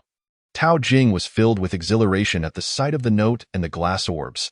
He knew without a doubt that this was Shi Ning's gift to them. "This is the true fortune," he exclaimed, pointing at the glass orbs. The two indigo glass orbs emitted a soft glow, each containing a miniature eye, the seer's gaze. Chen Tianen felt an overwhelming sense of familiarity upon seeing the glass orb. Wasn't this the merchandise of Boss Shi? Could this object possibly serve another purpose? Foolishness. Tao Jing gave him a light tap. With eyes gleaming with excitement, Tao Jing picked up one of the glass orbs. A treasure that money could not buy. Boss Shi only sold it to those deemed fortunate, with prices that remained uncertain and abilities that were unknown. Abilities. Chen Tianen fell into contemplation. Suddenly, a thought struck him. And with a face full of astonishment, he exclaimed, "Could it be that the sect leader is also, of course, back in the day, Boss Shi's shop was located in the Soul Pavilion. That old fellow Tian would visit Boss Shi's shop daily, ingratiating himself, and it was only with great reluctance that Boss Shi allowed him to purchase a glass orb for 15 million. Tao Jing's tone was laden with disdain for Tian. He then carefully wrapped the glass orb, his eyes brimming with uncontainable joy. He thought, once he returned to the Soul Pavilion, he would flaunt it to that old man, infuriating him. Truly a precious item. Chen Tianen tucked away another glass orb. Just then, ding, ding, midnight struck. The surrounding time began to spiral into chaos, a blue halo converging upon a specific location. A burst of white light emanated from the registration office, prompting Tao Jing and Chen Tianen to turn their gazes in that direction. Tao Jing then respectfully bowed towards the registration office, and Chen Tianen followed suit, clasping his hands in salute. Moments later, the white light dissipated, and the registration office departed from Tower City. Boss Shi, has he left? Chen Tianen scratched his head. Tao Jing's thoughts drifted back to the past. Indeed, Boss Shi had departed, just like before. In the early morning, the Tower City police station commenced its operations as usual. The officers were imbued with an unprecedented vitality, having shed the fatigue of recent days. That day, Tao Jing and Chen Tianen arrived at the police station. And following last night's exorcism, the murder case was finally resolved. After informing Qin Feng of Shi Ning's departure, Tao Jing bid farewell to them. Following the events of the previous night, they had resolved to leave Tower City in search of broader prospects. With gatherings and partings, Qin Feng's mission was complete, and he too would depart with his team. The higher-ups had already determined the outcome of the murder case. An equipment malfunction during the scenic area construction led to 10 fatalities. Other workers had signed non-disclosure agreements, and even without them, they would remain silent. After all, no one wished to become a target of a vengeful spirit, right? With the matters of Tower City reaching a conclusion, everyone set forth on their chosen paths. Hejiang, a province in the northern part of Xia country. Bin City, one of Hejiang's largest cities, was in the midst of spring, though the weather remained rather chilly. On an inconspicuous street, pedestrians bustled about, few noticing a peculiar new shop that had appeared. Shi Ning opened the shop door. A biting cold wind swept in, yet the registration office seemed to possess an invisible barrier that kept the chill at bay. Shi Ning gazed at the colorful souls at the entrance, momentarily lost in thought. He then calculated with his fingers, a subtle change appearing on his face. What an intriguing place. Curious location, even more curious people. Shi Ning led Lai Fu out to buy some food, a rare occasion for him. Lai Fu was somewhat taken aback. Usually, this master had him fetch meals, often being chased away by unscrupulous vendors. Each time, Lai Fu would have to gesture at the menu for ages, but fortunately, Shi Ning was not picky. Truly, wealth was not everything, Lai Fu thought, but he understood well that his master must have some significant reason for venturing out. Dressed in a black leather coat, a gray scarf, and sunglasses, Shi Ning walked along the street. This street was rather unremarkable in the grand scheme of Bin City, yet its rustic charm attracted many who came to the market each morning to procure fresh ingredients, creating a lively atmosphere. Ning approached a bun shop, ordering, "Boss, 8 buns, 3 red bean buns, and 5 vegetable buns." The proprietor scrutinized Ning, commenting, "You look rather unfamiliar. Are you new here? Well, you've come to the right place. My shop is the best on this street for buns, especially the beef buns, which are a feast for the senses. Would you care to try?" Ning replied with a faint smile, "Boss, your buns do indeed smell delightful. I've heard many praises for your shop, but I do not consume beef." He regarded the proprietor with a knowing look, and though the sunglasses obscured his eyes, the bun shop owner felt a chill run down his spine. The owner could only offer an awkward smile as he handed over the wrapped buns. After paying, Ning departed. He consumed 3 buns himself, giving the rest to Lai Fu, and together, they wandered into an alley. Ning's gaze lingered on a corner of the alley, where a ghost resided. The ghost had no skin, only raw, bloody flesh exposed to the air, and it looked at Ning with sheer terror. What a peculiar ghost! How could others' skin be so flawless? Ning smiled enigmatically as he slowly approached it. Chapter 45. The lost youth stepping out of the alley, Ning wore a relaxed expression. While Lai Fu beside him trembled slightly, he had witnessed everything that had transpired, having seen Ning meticulously peel the skin from the faceless ghost, dragging its fragmented soul into hell and completely refining it with hellfire until it transformed into a glass orb. The walls of the street were plastered with advertisements and missing person notices. As Ning made his way back, his handsome visage captured the attention of passers-by. Yet, how could they know that he had just been a person even the malevolent spirits feared? "Hey there, can I get your contact info?" A tall, sweet-faced girl approached him. Ning ignored her completely, walking past without a glance. The girl stood there, momentarily dazed, only to soon find herself questioning her own appearance and figure. After Ning had distanced himself, the girl regained her composure and immediately posted online, "Family, who understands?" Upon returning to the registration office, Ning now held a glass orb in his hand. A yellow-green orb containing a small mask, he named it, the disguise of the malevolent spirit. Placing it on the shelf, he awaited its destined owner. Perhaps due to the cold weather, the registration office saw no customers that day. Ning chose not to close up shop, having predicted that a visitor would arrive. As night fell, Bin City's evening was splendid, vibrant lights illuminating the entire street. Outside lay a vast square where many older ladies danced, not only to exercise but also to keep warm in the chilly air. However, this pleased some while displeasing others, as the noise affected the residents living nearby, often leading to conflicts. Yet, this had no bearing on Ning. His shop was situated at a distance that neither disturbed nor was disturbed by the commotion. Ning sat in a chair, eyes closed in meditation, while passers-by occasionally glanced into the shop. Many were enticed by Ning's refined features, contemplating entering, yet an instinct warned them that this shop was perilous. Just then, the door swung open, and a ragged old beggar entered. The beggar was filthy, his hair unkempt, and his eyes bore the weight of hardship, resembling a downcast refugee. "Welcome," Ning greeted warmly. "May I assist you with business or merchandise?" The beggar hesitated, glancing around the shop. He had no money, nor any power. He had come here driven by a voice in his heart. "Go there. There, you can resolve everything. There, you can change your destiny."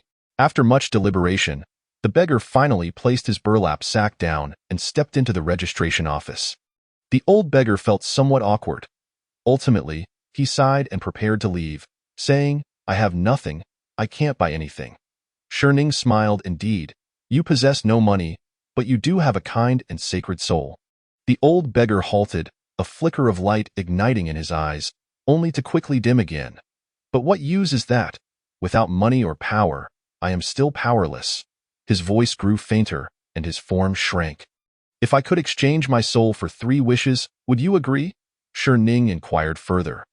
The beggar was momentarily stunned, recalling his oaths and the struggles he faced in Bin City, then resolutely declared, "If it's truly possible, then I am willing." Upon hearing this, Ning snapped his fingers. "Speak your wishes." The beggar stared intently at Ning. Even if this were merely a dream, he must see it through. "I wish for all the children in the world to have enough food and clothing. That is not feasible. Your soul cannot afford such a wish." Ning shook his head. "I hope the children of Baishu village can eat and wear warmly. The mountain village outside Bin City, that is acceptable. For my second wish, I wish for Baishu village to increasingly thrive. Granted. For the final wish, the old beggar fell into silence, then with a downcast expression, he murmured, for my last wish, I hope to once again taste my mother's cooking before I die. Upon hearing the three wishes, Ning felt somewhat astonished. Such wishes? You could have chosen something far grander, immense wealth, power that commands respect, and a better life. The beggar shook his head, declaring that this was sufficient. I was born and raised in Baishu village, where I pledged my oath alongside them. The beggar's eyes sparkled with nostalgia as he reminisced about his youthful exuberance. Much like yours as he ventured through Binshur with his companions. Yet, his mood quickly turned somber. I failed to fulfill my vow, and everything has since become a mere jest. I accomplished nothing. My former comrades have all perished, and my youth has come to an end. Shining with empathy, Ning too longed for the friends of his past and the youth that had slipped away. In those days, he and his companions roamed freely, never considering the consequences, living authentically and worry-free. However, as the saying goes, one who frequents the riverbank cannot avoid getting their shoes wet. Ultimately, he made grave mistakes, and his youth was frozen in that era. Yet, the tale does not conclude here, for his companions linger in other forms beside him. Ning even wipes them down with a towel each day. Nodding, Ning smiled gently and said, I understand. Your wish will come true. I hope you find increasing fortune in the days to come. The beggar smiled in relief, expressing gratitude for the kind words. He glanced out the window. The evening had drawn near, and he decided not to intrude further on the proprietor's business. The old beggar felt a rare joy today, as the wish that weighed heavily on his heart was finally voiced and shared with a living soul. He then left the establishment, casually picking up a plastic bottle from the ground and placing it into his burlap sack before departing the bustling street. In this thriving city, there are always unfortunate souls without homes. Yet even so, they strive diligently for their survival. Ning picked up his favorite glass marble and squeezed it, his gaze deepening. Youth is truly splendid. Can we ever return to the past? The colorful glass marble emitted a heart-wrenching cry. The following day, Ning returned to the dumpling shop as usual. Boss, your dumplings are indeed delightful, he remarked with a smile. The shopkeeper appeared somewhat anxious but responded, Of course, my dumplings are highly praised throughout this street. Ning continued, Today, let's try something different. 3 red bean buns, 5 vegetable buns, and 1 sugar bun. The shopkeeper's expression shifted slightly. He scrutinized Ning closely before preparing the order. After paying, Ning left with a smile. While the shopkeeper gazed at his retreating figure, lost in thought. Was it merely coincidence? He then summoned an assistant and whispered something in his ear, prompting the assistant to nod and follow Ning. Chapter 46. Eating oneself at the Binshur police station. A woman around 35, visibly distressed, paced anxiously in the lobby. Soon after, a middle-aged officer entered the hall. Officer Chi, have you found anything yet? The woman rushed to inquire upon seeing him. Officer Chi reassured her, Ms. Zhao, please remain calm. We are doing everything we can to locate your daughter. I believe we will have results soon. Her voice trembled as she replied, You must find her quickly. Officer Chi, she is my only child. What if something terrible happens? Ms. Zhao, rest assured, we will bring her back safe and sound. Officer Chi assured her. Back in the office, he rubbed his forehead with one hand and glanced at his colleague. Wangcan, how many cases is this now? Wangcan answered, Captain, this is the 8th missing person case. The 8th. Officer Chi leaned back in his chair, staring blankly at the ceiling. Is it the same area? He inquired. Wangcan checked the investigation report and replied, Captain, this time it's not from there. Officer Chi's expression tightened, and he straightened his posture, studying the report Wangcan handed him. His brow furrowed. Times Square? How could someone disappear in such a vast space? Wangcan explained, You know how Times Square often receives noise complaints.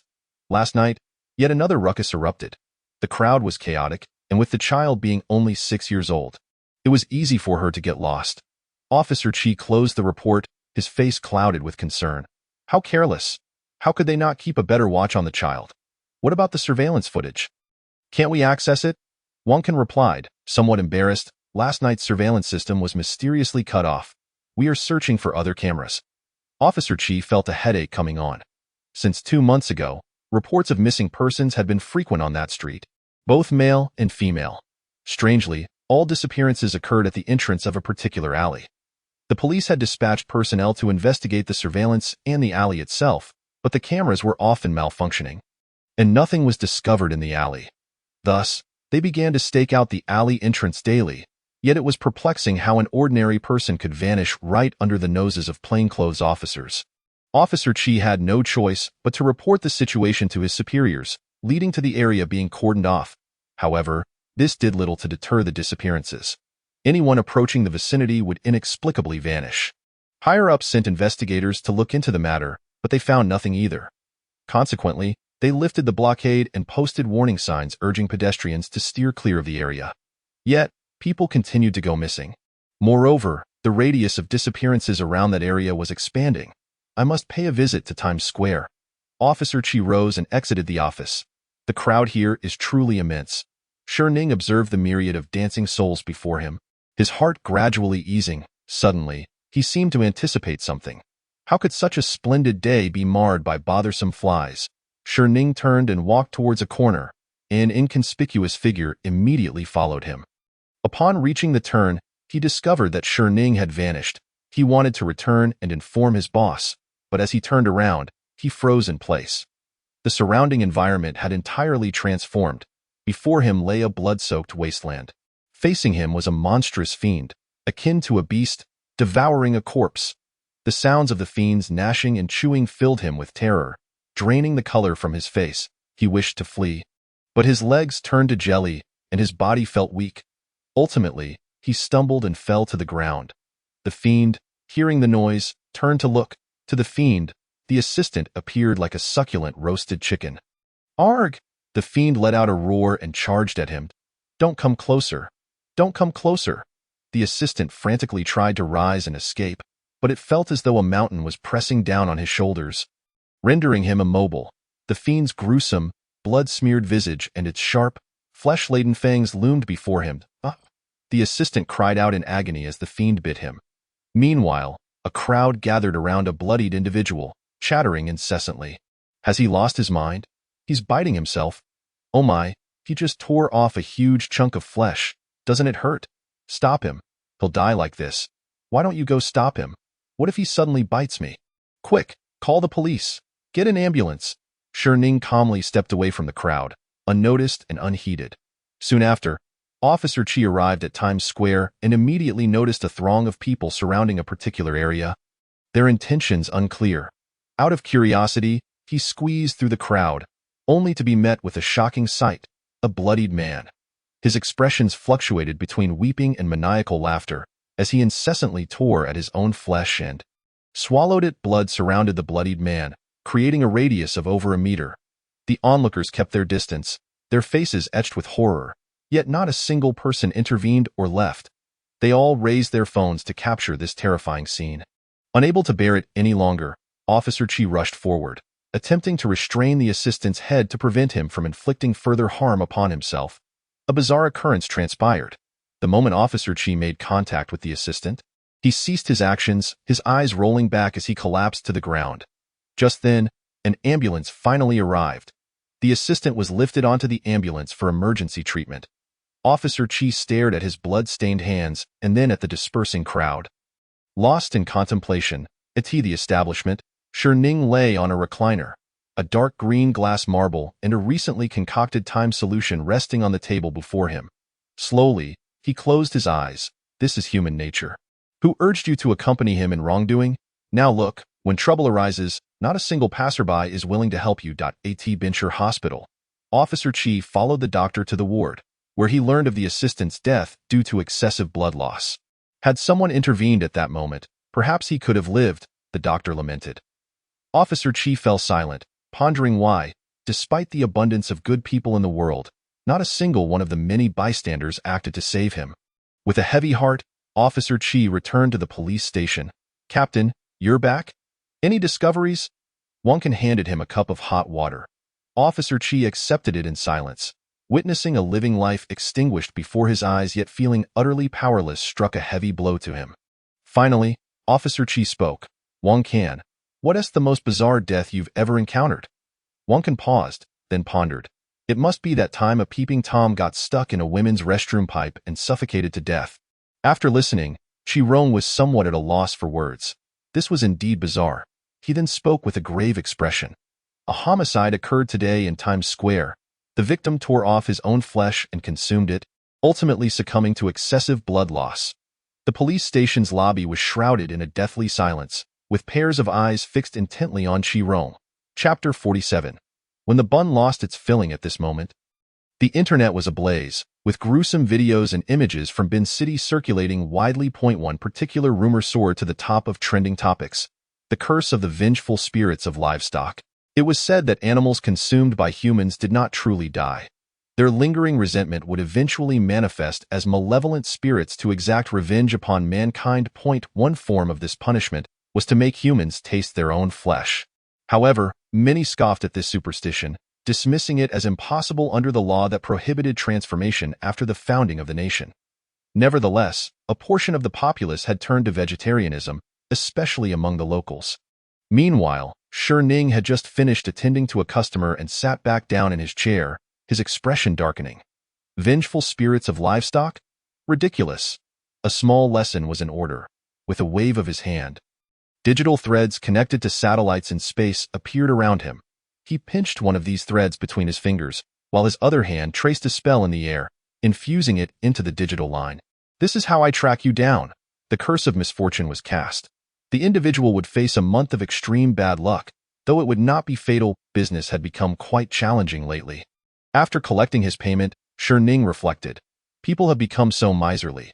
In the past, deities would offer him what he desired without hesitation. Now, requesting a bit of lifespan from people came with so many stipulations. As time passed, night enveloped Bin City. Ning sat in his chair. Before him lay a mound of flesh-like substance. More accurately, it was the spectral form of a small girl. The ghost slowly materialized. Appearing before him, her form frail and precarious. "Little one, what troubles you?" Ning asked with a smile. The girl stared vacantly at him, her eyes filled with confusion. "Big brother, I can't find my mommy. At Huang's bun shop." Huang Shan's face was a mask of panic as he perused the news regarding Bin City. Steadying himself, he approached the refrigerator, forcefully prying it open, then sought tools to pry up the floor beneath it. With a crack, a dark hole emerged before him, revealing a hidden basement. The entire space resembled an entrance to hell, a foul stench wafting forth. Undeterred by the odor, Huang Shan set down a ladder at the entrance and descended. Thud, thud. The basement was eerily silent, save for the sound of Huang Shan's footsteps. With a click, he turned on a light, illuminating the grim scene. Blood-stained iron frames, sharp cleavers, and a meat grinder. Huang Shan approached a table, where a lifeless little girl lay, her upper body intact but her lower half missing. With a grim expression, he tossed the girl's other half into the meat grinder. In the morning, at the recruitment office, a student arrived. Today, Ning had not ventured out, greeting the student with a smile. "Boss, my girlfriend's birthday is approaching. Do you have any gift recommendations?" The student inquired, munching on a bun as long as it comes from the heart. "Any gift will suffice," Ning replied. The student glanced at the bun in his hand. "Would she be upset if I gifted her a bun?" A silence fell over the scene, yet a pile of meat paste in the corner fixated on the bun in the student's hand. "It's the thought that counts," the student mused, consuming the bun. "Perhaps gifting a bun to my girlfriend isn't the best idea. She wouldn't be pleased." He smacked his lips, feeling slightly regretful. It was a pity that such fine buns would soon be unavailable.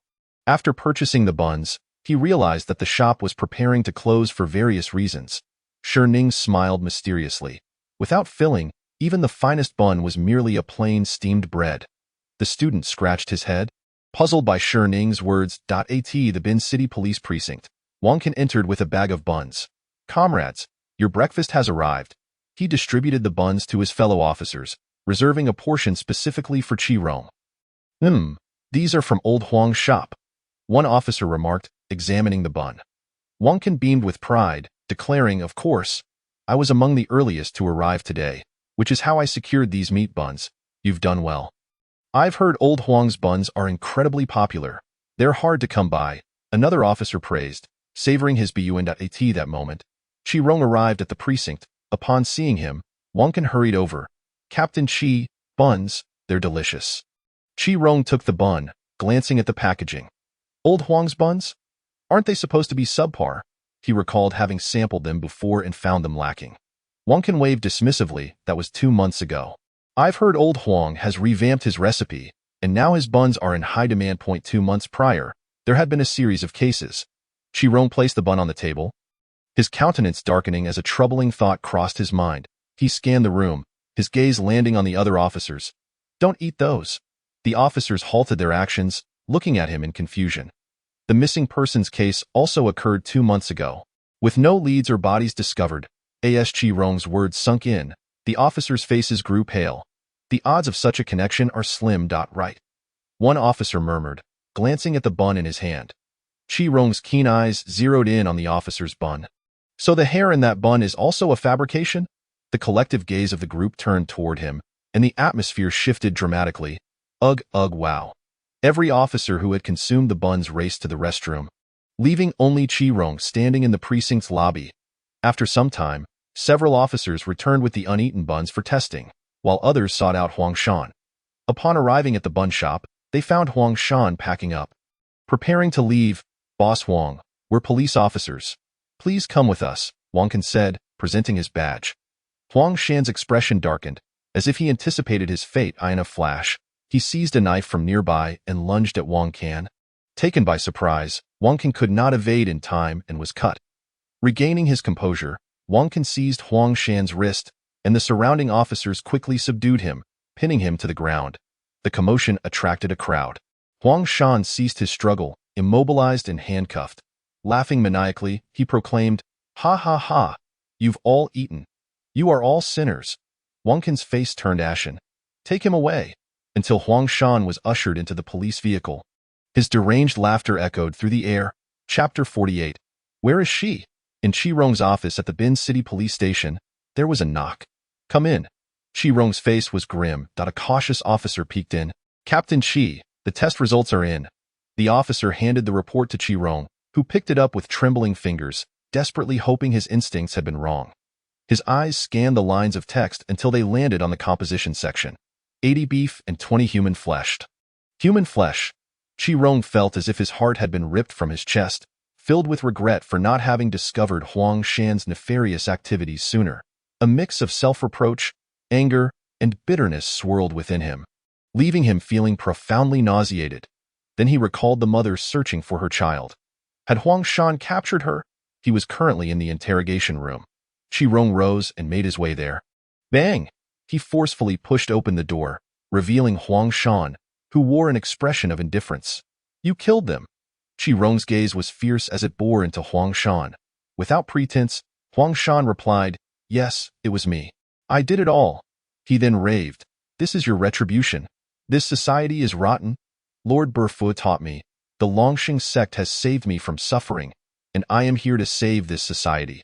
Huang Shan resembled a mad zealot, fervently devoted to the Longxing sect. With a swift motion, Chi Rong slapped him hard across the face. "Listening to the delusions of a cult to wreak havoc on society. You are truly insane." Chi Rong's eyes blazed with fury, wishing he could tear Huang Shan apart. The slap subdued Huang Shan somewhat. At least he no longer seemed as frenzied. Chi Rong suppressed his unease, locking eyes with Huang Shan. "A little girl went missing 2 days ago. Did you have a hand in it?" "Yes, I did," Huang Shan replied nonchalantly. "Where is she?" With a mocking glint in his eyes, Huang Shan retorted, "Don't you already know? She's in your bellies." The interrogation room fell silent, a surge of fury igniting within Chi Rong. "What has become of your conscience? How could you do this to a child?" Chi Rong shouted, gripping Huang Shan by the collar. As Huang Shanren roared, he maintained that indifference on his face. "Without his assistance, would I be left with no choice but to resort to children? The flesh of men is but jerky, while that of women is tender and succulent." Huang Shan continued, "Ah, but the flesh of children is truly delectable, so sweet." You cannot imagine how she pleaded for mercy, weeping in agony. I nearly softened. "You are nothing but a beast." Chi Rong's eyes brimmed with crimson fury as he forcefully hurled Huang Shan to the ground. He then turned and strode to the door of the interrogation room. Bang! Chi Rong slammed the heavy door shut. Inside the interrogation room, The sounds of beating and flesh meeting flesh echoed ominously. While police officers are prohibited from assaulting prisoners, over half of the personnel at the station were at the hospital undergoing gastric lavage, leaving the remaining officers with an intense loathing for Huang Shan. As long as they remained silent, no one would know. After a considerable time, Qi-Rong emerged from the room, his body and fists stained with blood, not his own. Inside the interrogation room, Huang Shan had succumbed to unconsciousness, evidenced by the blood on his face and the teeth scattered on the floor, indicating Qi-Rong had been merciless. With a grim countenance, Qi-Rong ordered, "Search Huang Shan's residence. Leave no stone unturned." Yes, at the errands office, the student had vacated the premises without making any purchases. Ning had not intentionally deceived him. He was now a changed man, at least no longer resorting to coercion or extortion. Or so it seemed at a tea that moment. Ning reclined on a lounge chair, a little girl gazing at him with wide eyes. "Big brother, when can I see my mother?" The little girl spoke slowly. Ning, eyes closed and a faint smile gracing his lips, replied, "Soon. Just in a few days. Big brother, I feel like my legs have gone numb." The little girl looked down at her legs, which were gradually losing their form. "Numbness is quite normal. You'll get used to it." Ning yawned. Outside the errands office, a taxi circled the entrance twice. The driver compared a piece of paper with the office's details, and upon finding a match, his face lit up with joy as he drove off. Meanwhile, a group of police officers arrived at Huang Shan's residence, which was located on the ground floor of a complex. After obtaining the key, they forced their way in. The scene before them could only be described with 4 words: filthy, chaotic, dilapidated, and foul. The stench that assaulted the officers' senses nearly caused several to faint. Undeterred, they began their search, scouring every nook and cranny of the room and living area, yet unearthed not a single useful clue. The officers found themselves at a loss. Qi-Rong believed that this was not as simple as it appeared. He probed each tile with his foot until he noticed scratches on the tiles in the kitchen. "Move this refrigerator," he commanded. The officers complied, and after a flurry of activity, a tile of a markedly different color was revealed. Qi-Rong stepped on it with his foot. Thud, thud. It was hollow underneath. They found tools in Huang Shan's home, and after some effort, they uncovered a gaping underground pit beneath the tile. The officers exchanged solemn glances before descending the stairs. Upon reaching the basement, the sight before them left them rooted to the spot. They stood in a slaughterhouse, with a meat grinder in the center still caked with remnants of flesh. Sharp knives lay scattered across the nearby tables. Various buckets emitted a nauseating odor, filled with the blood of the deceased. In the corners, dark clumps of hair lay strewn about, the remains of the victims. The officers stood in stunned silence, grappling with the horrifying scene. With heavy hearts, they collected the evidence from the underground chamber. Many newly inducted officers were overwhelmed and wretched at the gruesome sight. Time passed swiftly, and night fell. The police returned to the station with the collected evidence. Huang Shan remained confined in the detention room, while the personnel in the station sat silently at their desks, engrossed in their tasks. The only sounds were the rustle of pages turning and the clatter of keyboards. Suddenly, the lights in the station flickered ominously. Objects around them began to tremble. Bang! The lights extinguished entirely, plunging the surroundings into darkness. Leaning against the wall of the detention room, Huang Shan exclaimed with glee, "Ha ha ha! I knew it! I knew the Chongqing sect would not abandon me, Lord Berfu. I have fulfilled the plan. Now please aid me once more." Huang Shan knelt, his forehead pressed to the ground. "Fool!" A raspy, low voice echoed from the darkness. "Buzz!" A resonant sound reverberated as a fist-sized hole erupted from Huang Shan's chest, piercing through his body. Staring wide-eyed in disbelief, Huang Shan fell silent and collapsed to the ground of the detention room. Lifeless. Chapter 49. Do Ghosts Fear Ghosts? Qi-Rong, hearing the commotion from the detention room, grabbed a flashlight and went to investigate. Whoosh! A gust of wind passed by, and Qi-Rong felt something rush past him, akin to a high-speed vehicle brushing against him. The strong wind swept through the window and vanished into the night. Just then, the lights in the station flickered back on, and Qi-Rong hurriedly glanced into the detention room, only to find Huang Shan's body lying in a pool of blood, punctured through. Qi-Rong's expression shifted as he rushed to the window, but outside lay only the bustling streets and the endless night. Bang!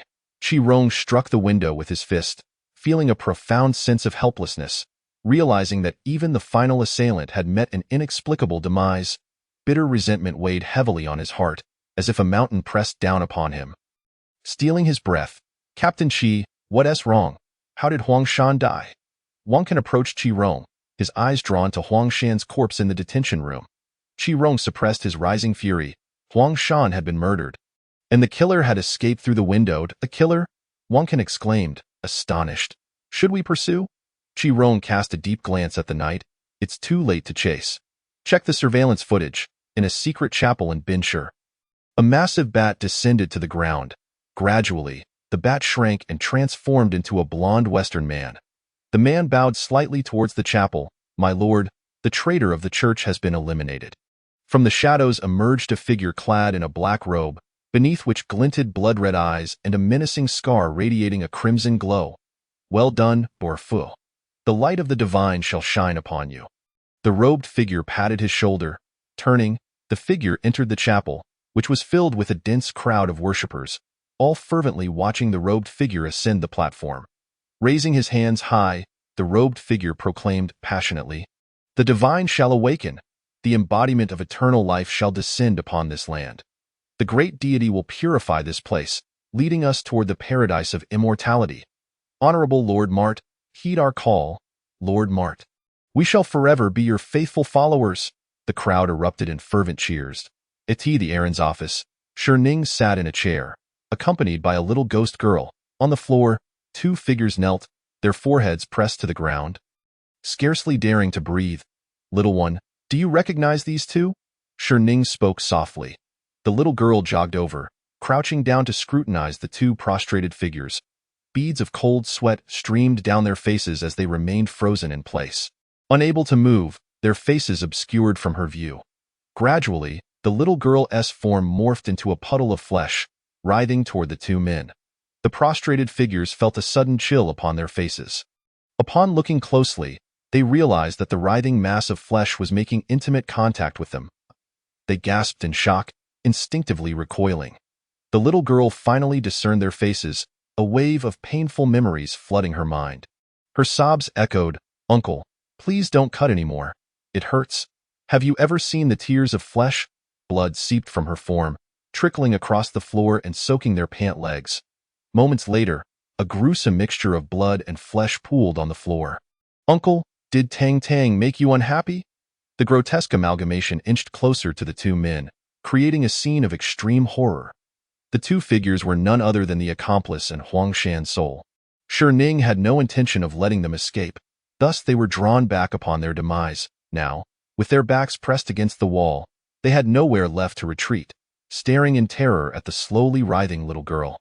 It was truly ironic that even ghosts could fear ghosts. Ning remarked mockingly, "Do you know why I've brought you here?" The two men, pale-faced, shook their heads in response. Ning smiled, a chilling grin. "Without you, my big catch would never have taken the bait, so now, let us play a game." In the stillness of the night, anguished wails emanated from the Aaron's office. By morning, a bun shop had vanished from the streets of Binshur, replaced by a police notice declaring, "Human meat buns." The city's hospitals were inundated with visitors, and a tempestuous uproar swept through Binshur and the entire internet. Outrage filled the air as people clamored for the identity of the murderer. Desperate to unveil the face that harbored a heart as wicked as a demon's, they demanded public execution, reiterating their desire for justice. Yet, another police announcement silenced them. The murderer has also been slain. In an instant, the public's fury lost its target, leading to rampant speculation and conjecture. In the central hospital of the city, a woman sat on a hospital bed, her hair disheveled, eyes vacant, swollen from crying. Yet, she remained dazed, staring blankly at a photograph in her hands. "Ms. Zhao, would you like to take a break?" A nurse approached, offering a cup of warm water to the woman. The woman paid no heed to the nurse. Her gentle gaze caressed the photograph as if she were lovingly stroking her child. The nurse sighed, placing a cup of hot water beside the woman before departing. "Is she still the same?" Qi Rong called out to the nurse. With a brief acknowledgement, the nurse replied, "Since last night, she has wept throughout the night and hasn't touched her breakfast this morning." Qi Rong felt a pang of regret. He should not have conveyed the news to her so hastily. Just the night prior, The woman had once again visited the police station to inquire about her child's whereabouts. Witnessing Ms. Zhao's haggard appearance stirred his compassion. Yet, after her relentless questioning, he felt compelled to relay the grim details to her, bearing the weight of sorrow in his heart. Upon hearing the news, Ms. Zhao fainted on the spot, and Qi Rong promptly rushed her to the hospital. Peering into the hospital room, Qi Rong observed the woman, lost in a dreamy smile as she clutched the photograph. Guilt flooded his heart. Even though the perpetrator had been brought to justice, what difference did it make? The events that transpired could not be undone, and the shattered family could not be mended. Exiting the hospital, Qi Rong felt as though he were trudging under a 1,000-pound burden, each step a struggle. Upon returning to the police station, he steadied his emotions and immersed himself in the investigation, aware that this matter was far from concluded. The Chongqing sect, the enigmatic assassin, and that thing. Qi Rong accessed the footage from last night's roadside surveillance, observing a shadow darting away with incredible speed, skimming the ground. Slowing the playback, he still failed to discern the shadow's distinctive features. It seemed this would have to be handed over to the technical team. He mused. Subsequently, he entrusted a USB drive to an officer for analysis while he planned to investigate the streets himself, seeking to clear his tumultuous mind. On the outskirts of Bin City, a taxi halted beside a villa, and the driver exited to ring the doorbell. The screen at the villa's entrance illuminated, revealing the butler's expressionless face. "Good day, Butler Dai," the driver greeted with a smile. "What brings you here?" The butler regarded him impassively.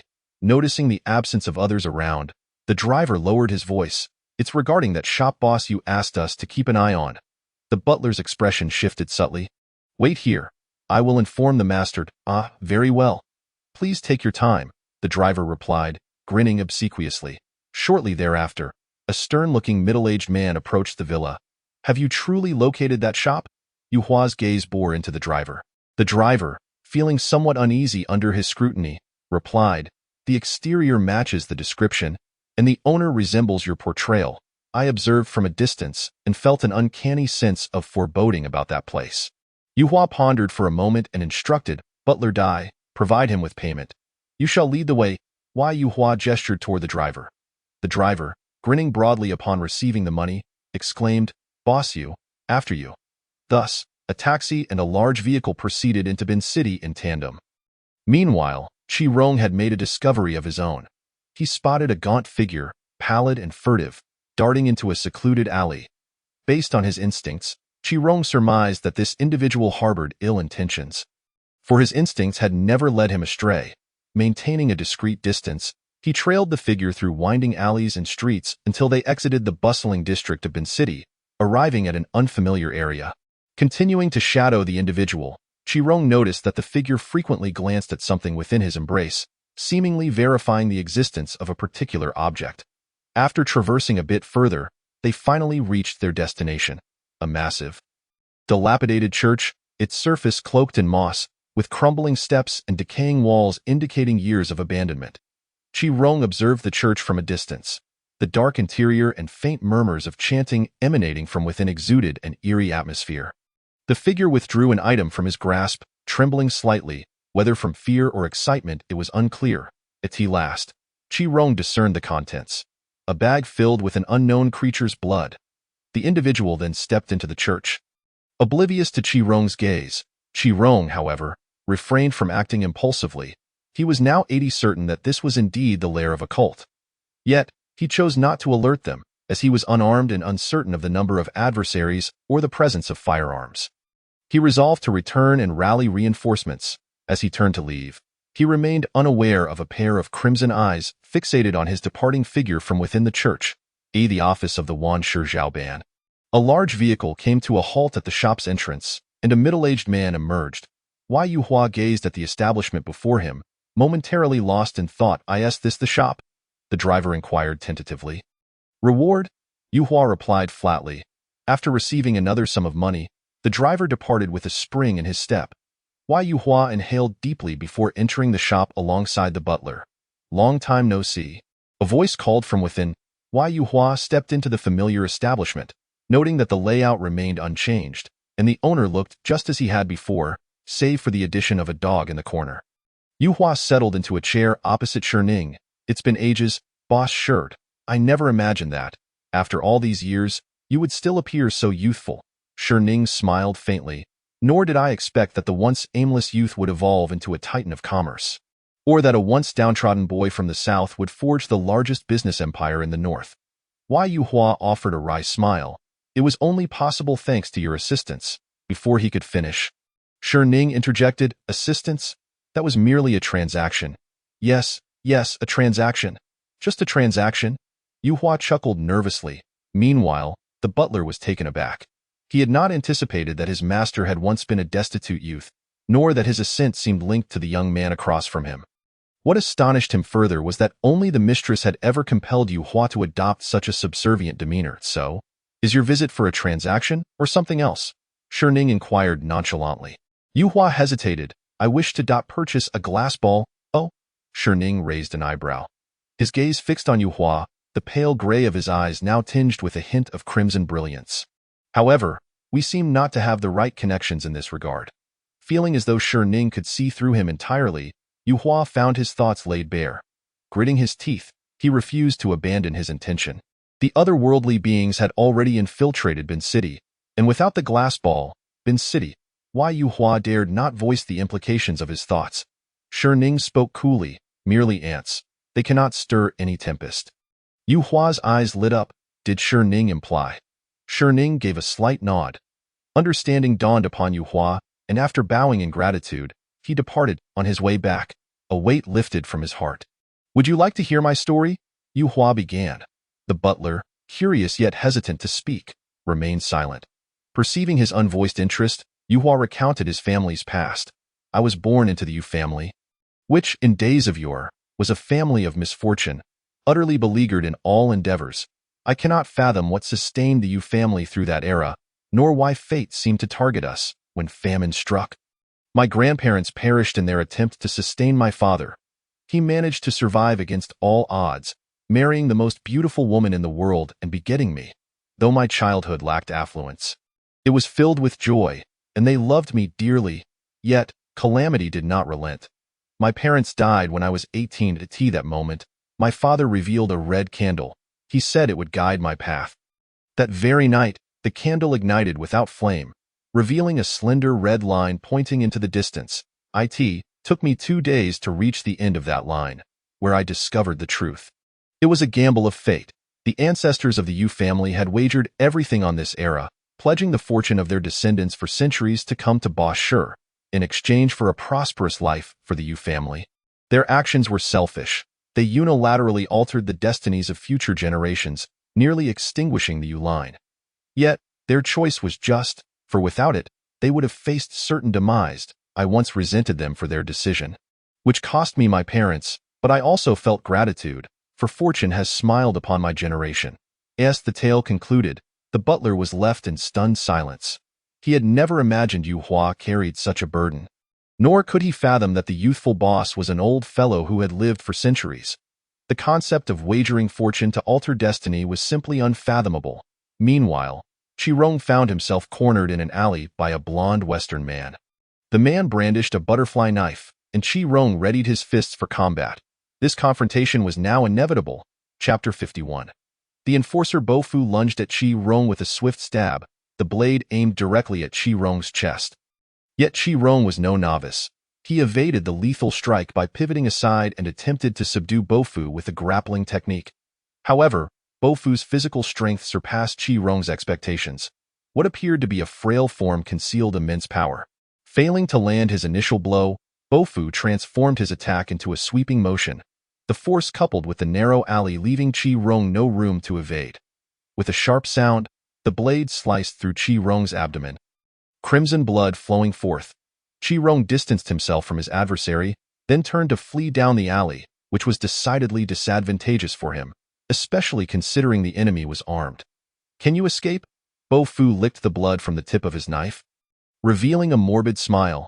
Soon, Rong arrived in an open, deserted area and halted to find a stick for self-defense. Not running anymore? Bofu mockingly appeared in the clearing. Upon seeing Rong assume a defensive stance, he scoffed. Then, he proclaimed loudly, I embrace the guidance of the divine, saving humanity lost in confusion. The divine grants me supreme power. How can the weak like you resist me? A bunch of cult fanatics. Chi Rong retorted angrily. Cult fanatics? Bo Fu laughed heartily. You have no understanding of our faith. Armed with a butterfly knife, he lunged at Chi Rong, who endured the excruciating pain in his abdomen to confront him. Being a police officer, Chi Rong possessed a wealth of combat skills and experience that surpassed Bo Fu's, who was merely an ordinary person suddenly endowed with immense strength. For a moment, Chi Rong found himself in a slight advantage. However, due to his injuries, he was unable to subdue Bo Fu. As Bo Fu's knife missed its target, Chi Rong seized the opportunity to kick it away, subsequently launching a series of strikes with his stick to force Bo Fu back. Bo Fu was enraged. The prolonged inability to defeat his opponent made him feel his power was insulted. He glared at Chi Rong, insignificant human. Today you shall witness the strength bestowed by the divine. As his words echoed, Bo Fu's body began to swell before Chi Rong's astonished gaze. His clothing burst as his form expanded, dark fur sprouting all over his body. His face transformed, gradually resembling a grotesque hybrid of man and bat. With clawed arms extending into wings, Chi Rong's immediate thought was, a monster. Are you awed by my formidable appearance, human? Bo Fu's voice rasped. Chi Rong finally understood what the shadow was that day and realized he stood no chance. Without a moment's hesitation, he turned to flee at Dio. You think you can escape now? Bo Fu's laughter echoed behind him. Chi Rong did not look back. He chose to navigate through narrow alleys, hoping to find an opportunity to escape once he reached the main street. This strategy proved effective. Bo Fu's large size prevented him from traversing the alleys. He could only roar from above. Are you a rat? Where is your soldierly spirit? Chi Rong cursed inwardly. Who would fight you when you're cheating? A wave of sound erupted from Bo Fu's mouth, but Chi Rong skillfully evaded the attack by leveraging the terrain. Yet, the ground where he stood was blasted into a gaping hole, and Bo Fu seized the moment to bat Chi Rong with his wings. With nowhere to hide, Chi Rong crossed his arms defensively against the impending strike. Bang! His body was launched like a cannonball from the force of the blow. Crash! He slammed against the wall, coughing up blood. Struggling to open his eyes, the excruciating pain coursing through him and the numbness in his arms made it clear he was gravely injured. Broken ribs pierced his internal organs, and the intense agony rendered him speechless.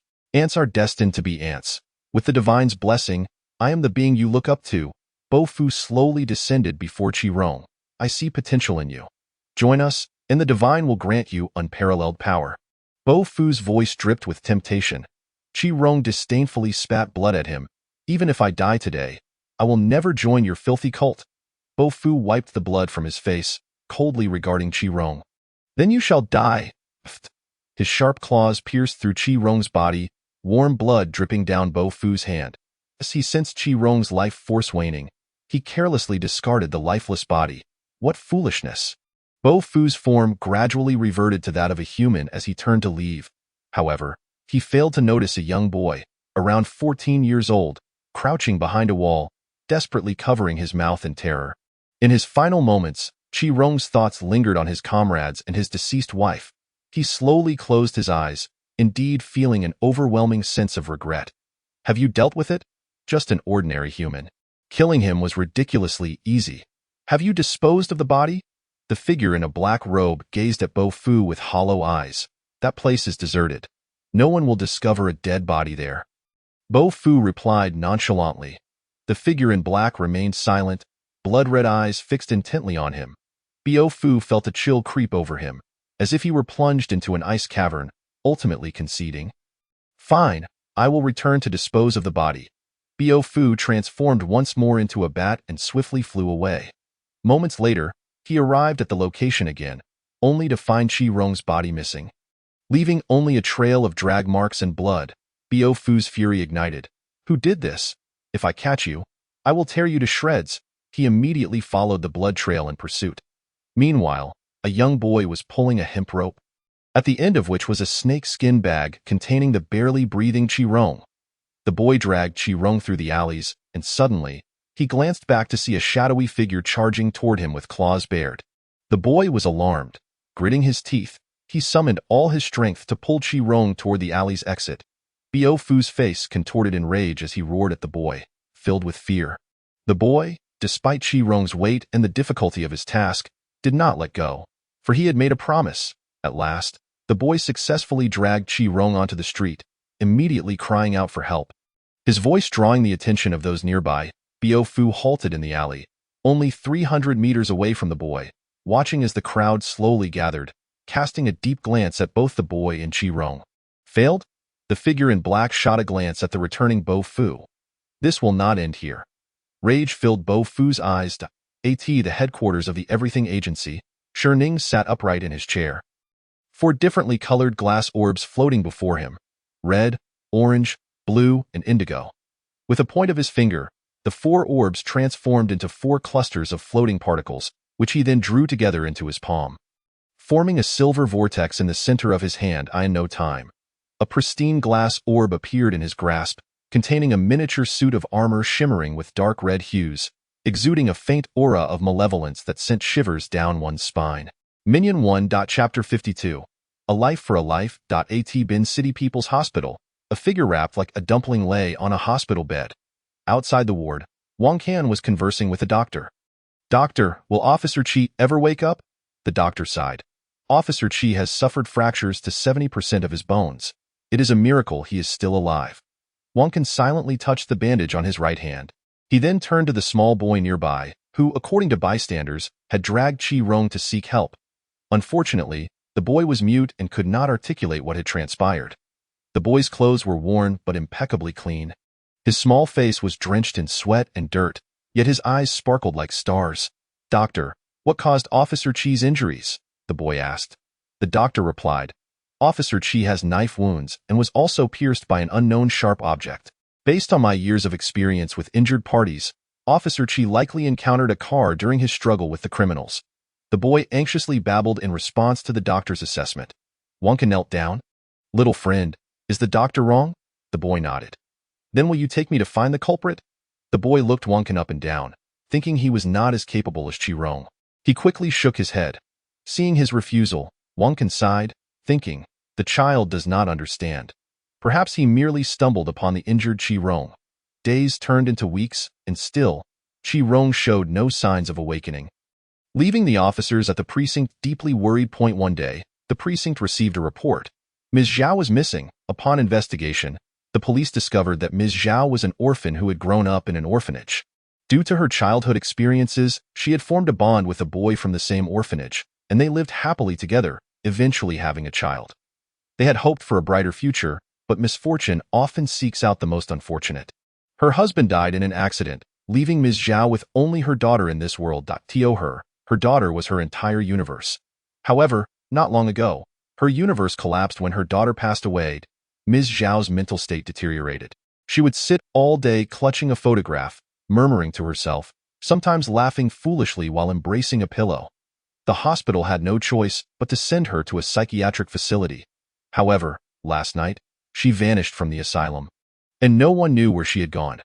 The police sympathized with Ms. Zhao's plight, but in order to maintain social order and uphold the integrity of their uniforms, they mobilized to search for her. At the Everything Agency, a disheveled woman, covered in filth, held a small girl and wept silently. "Mommy, don't cry." The little girl gently patted her mother's back. Tang-tanged, the woman instinctively tightened her embrace. The girl's body began to go limp, collapsing into a heap of flesh. Tang-tang, what's wrong? The woman frantically tried to piece her back together. "Dio, you wish to save her?" Ning's voice rang out softly. "Yes, please, save my daughter." The woman knelt directly before Ning. He regarded the mother and daughter pair with an air of indifference.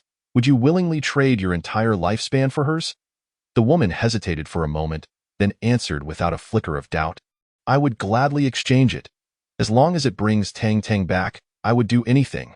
"How intriguing, truly fascinating." Ning observed her with keen interest. "I accept this transaction." The little girl's form coalesced once more, and the woman gazed tenderly at her, reaching out to gently stroke her cheek. The little girl stared blankly at her mother, unaware of the concept of death, nor comprehending the conversation between her mother and Ning. All she knew was that her mother was right beside her. Comforted, the little girl nestled closer to her mother's palm. Ning waved his hand, and the woman's body became enveloped in golden light before disintegrating into particles. The little girl watched as her mother gradually faded away, feeling a surge of helplessness. She yearned to embrace her mother, yet her eyelids suddenly grew unbearably heavy, and she succumbed to a deep slumber. Time swiftly passed to the evening, and a delicate little girl carved from rosy jade awakened from a lounge chair at the agency. Tear streaks adorned her face, and around her neck hung a pink glass orb. The little girl rose, wiping away the tears at the corners of her eyes, as if she had just awoken from a sorrowful dream. Subsequently, she approached Ning. "Big brother, where is my mother?" Ning smiled and replied, "Your mother asked you to find an uncle. He will tell you where she is gone." "Uncle?" The little girl scratched her head in confusion. Ning nodded. "He will take you to find him." With that, Ning produced a paper crane. The crane fluttered from his palm, soaring out of the agency, and the little girl's spirit seemed to follow it, leaving the agency behind. After her departure, Ning moved to the door and closed the shop. For the real drama was about to unfold in the darkness of night. A massive black cloud began to slowly gather. Within the police station, a group of officers sat in silence. For a whole day, they had failed to locate Mrs. Zhao, and this only deepened their sense of guilt. Just then, the ringing of a phone shattered the stillness. Wang Can answered, and an excited voice came through the line. "A medical miracle." Wang Can's face lit up with surprise. "Captain Qi has awakened." Before long, the officers congregated around Qi Rong's hospital bed. Doctors surrounded him, continuously murmuring about a medical miracle. "Captain, how do you feel?" Wang Can pushed aside the doctors to inquire. Qi Rong remained silent, his gaze perplexed as he examined his own body before shifting his attention to the little girl beside him.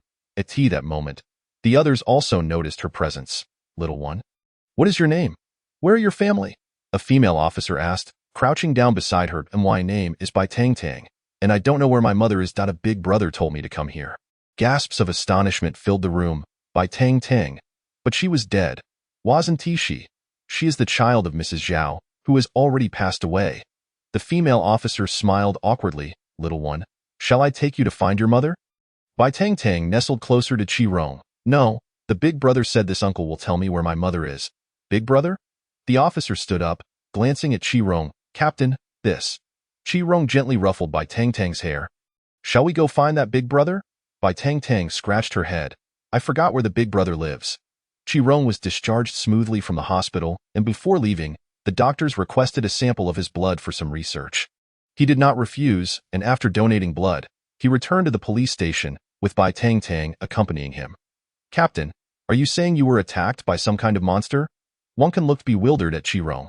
Having already recounted the events during their journey. Yes, it was unlike any known creature in this world, and it was incredibly powerful. Qi Rong's expression was grave. The others fell into silence. Typically, they would scoff at anyone claiming to see a monster. Yet the speaker was their captain. "Wait, who saved me then?" Qi Rong suddenly questioned. Wang Can replied, "It was a mute little boy, but he has already left." A mute little boy. A long-buried memory replayed in Qi Rong's mind. And suddenly his expression shifted. "This is bad. He is in danger." Chapter 53. The butcher Qi Rong felt a twinge of hesitation. He was uncertain how many cultists were involved, nor did he know if the enemy had any other monsters at their disposal. This situation had surpassed his expectations, prompting him to immediately contact his superiors for assistance. After a while, Qi Rong hung up the phone heavily, his superiors instructing him to remain on standby. However, the life of the mute boy was precariously at stake. Qi Rong leaned helplessly against the window.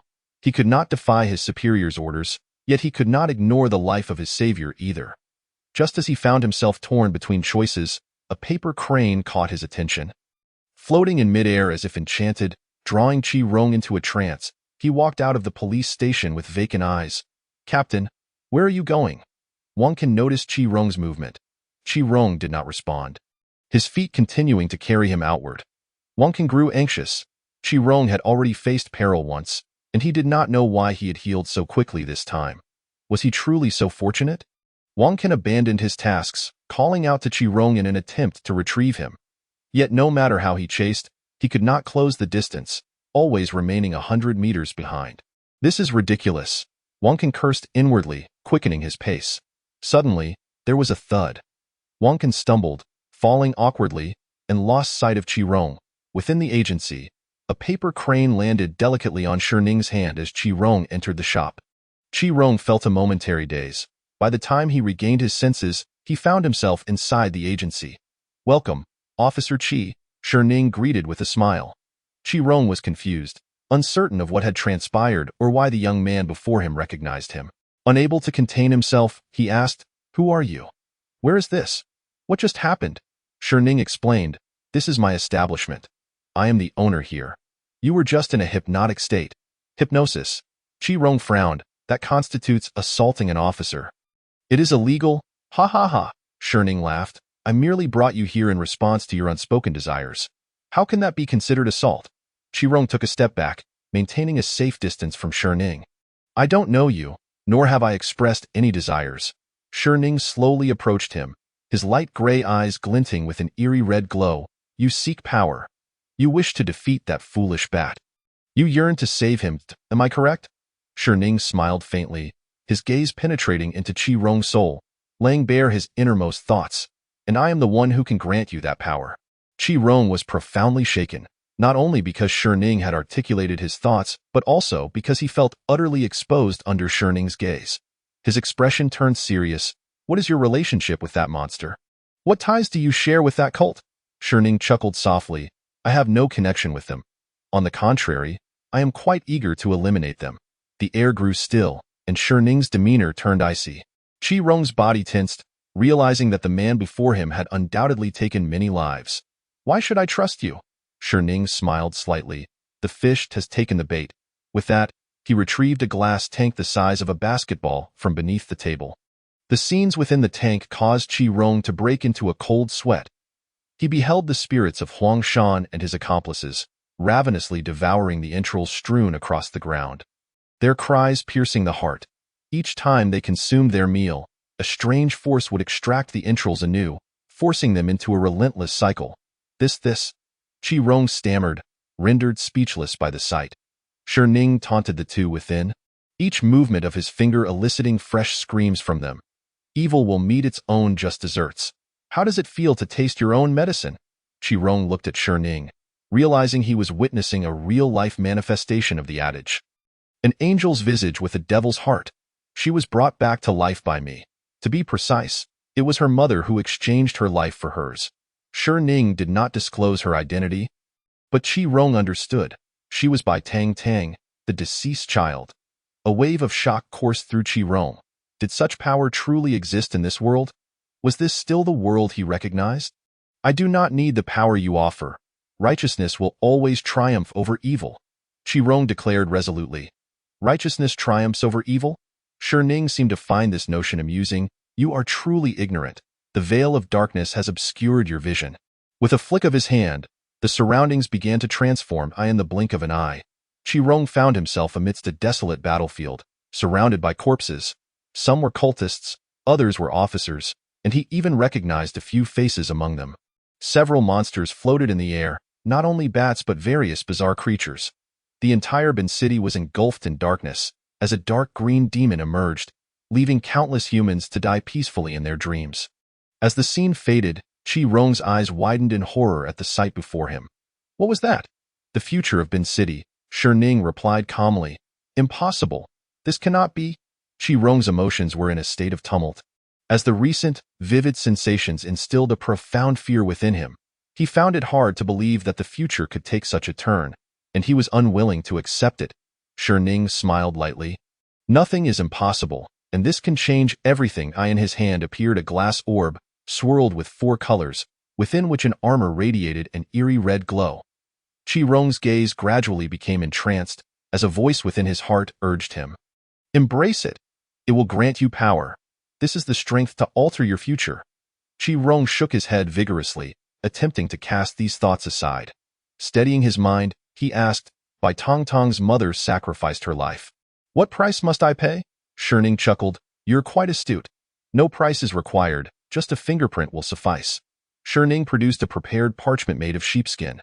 Qi-Rong took the parchment, unable to comprehend a single word inscribed upon it. He felt somewhat exasperated, thinking he should at least understand what it stated. Sherning replied, "It poses no danger to you. But for others, as long as there are no unforeseen circumstances, it should remain harmless. Such as, if they were to perish. Chi Rong cast a deep glance at Ning. You had better not be deceiving me. A merchant speaks of sincerity. I am a merchant, the most competent merchant in the world. Ning declared with profound meaning. Chi Rong pressed his fingerprint onto the parchment, which instantly transformed into chains that bound him before vanishing from sight. Since arriving in this place, Chi Rong had been astonished countless times. He was gradually becoming accustomed to such occurrences. The contract is established, and the item is secured.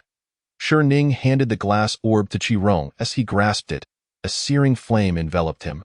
Pieces of armor covering his entire body, as purple fire surged around him. Before long, a warrior materialized within the shop, clad in dark armor and wielding a blood-red blade, surrounded by purple flames. The Avenger of Evil, the Executioner. Chapter 54. Chi Rong's first battle. As noon approached, the sky over Bin City was devoid of sunlight, shrouded by a massive cloud. Chi Rong, having exited the recruitment office, dashed towards a location etched in his memory. His thoughts drifted back 6 years, to when he was a narcotics officer, tirelessly engaged in battles against criminals. During an operation aimed at combating drug-related crimes in Bin City, a miscalculation led to an innocent family being ensnared in the chaos. At that time, the family of 3 was enjoying an outing when an unforeseen incident rendered them victims of the conflict. Though well-intentioned, firearms are blind. The 3 were struck by bullets, collapsing into a pool of blood. Chi Rong fought desperately to pull them back and rush them to the hospital. However, the drug trafficking gang seized the opportunity to flee, and as a consequence of this incident, Chi Rong was demoted to a captain in the Bin City police force. Of the 3 he saved, only the child survived, shielded from the lethal bullets by his parents. Tragically, the young boy's vocal cords were irreversibly damaged by shrapnel. At merely 8 years of age, he lost both his parents and his voice. Upon awakening in the hospital, the mute child wept bitterly, understanding that he was now an orphan. Observing the heartbroken child, Chi Rong felt immense guilt. He sat on the edge of the bed, gently stroking the boy's head, saying, "Do not be sad, little one. Your parents have merely gone to a distant place. They miss you dearly, but they are on a very important mission and cannot return to see you. They are great parents. Your guardians, so you must strive to grow up. When they return, let them see a different you." The boy ceased his tears, lifting his gaze to meet Chi Rong's. He understood that his parents would never return, and he recognized that Chi Rong was offering comfort. The boy bore no resentment towards him. Instead, he was immensely grateful for being saved. Wiping his nose and tears with his sleeve, he looked at Chi Rong with determination. Chi Rong smiled with satisfaction. "That is the spirit. I saved you this time.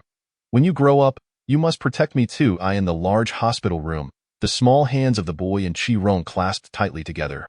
Eventually, the mute child was taken away by his aunt. Chi Rong, relying on his hazy memories, arrived at the front of a dilapidated residence. Breathing heavily, he gazed at the empty house, feeling somewhat lost. At that moment, he noticed an elderly woman approaching. "Excuse me, do you know where this family has gone?" The elderly woman peered into the rundown house and replied, "What are you talking about? No one lives here." Chi Rong felt a surge of urgency. "It's the home of that mute child." The woman pondered for a moment before saying, "Ah, that little mute. Didn't his family move away 3 years ago?" 3 years. Chi Rong felt a wave of dizziness wash over him. The woman sighed. "That child is quite pitiful. His parents died, and his aunt took him, and I hear she treats him terribly, making him do all the chores. He looks so frail, truly tragic. Later, I don't know what happened, but his aunt died from illness. People around here say he is a disaster. Everyone keeps their distance from him. Such a poor little thing." The woman's words struck Chi Rong like a tolling bell, causing his mind to buzz. "Where had that child gone?" "How should I know?" the elderly woman replied, turning to leave without a backward glance. Chi Rong felt a sense of confusion, touching a mark on his right hand, his gaze sharpening. Disobeying orders could lead to demotion, but if it meant gambling with someone else's life, he could not comply. Chi Rong turned and sprinted toward the church. The Bin City Police Precinct. "Where's Chi Rong?" A man of similar age to Chi Rong stared sternly at the line of officers before him. "Report, Captain Fu. Team leader Chi has been missing since this morning." Wang Can shouted. Fu Guang's expression shifted, and he stepped forward to glare at Wang Can. "This is insubordination. Did you not stop him? Feeling the weight of Fu Guang's intense gaze, Wang grew anxious. Report, Captain Fu. Team leader Qi seems to be in a daze. No matter how we call him, he doesn't respond. We've also lost track of him. Silence fell over the crowd. All eyes trained on Fu Guang. His face darkened like the sky over Bin City, ready to erupt at any moment. Then hurry and find him. Is the surveillance camera just for show? Fu Guang bellowed in anger. Wang Can, overwhelmed by Fu Guang's fury, stammered, "Re-report, Captain Fu. For some reason, all the cameras are malfunctioning today." Fu Guang's face flushed red with rage as he gritted his teeth and forced out a few words. Go ask the people around." As his words fell, a line of officers fled the scene. Meanwhile, Qi Rong wore a grave expression as he faced a blonde man. It seemed like fate had brought them together once more in this desolate place.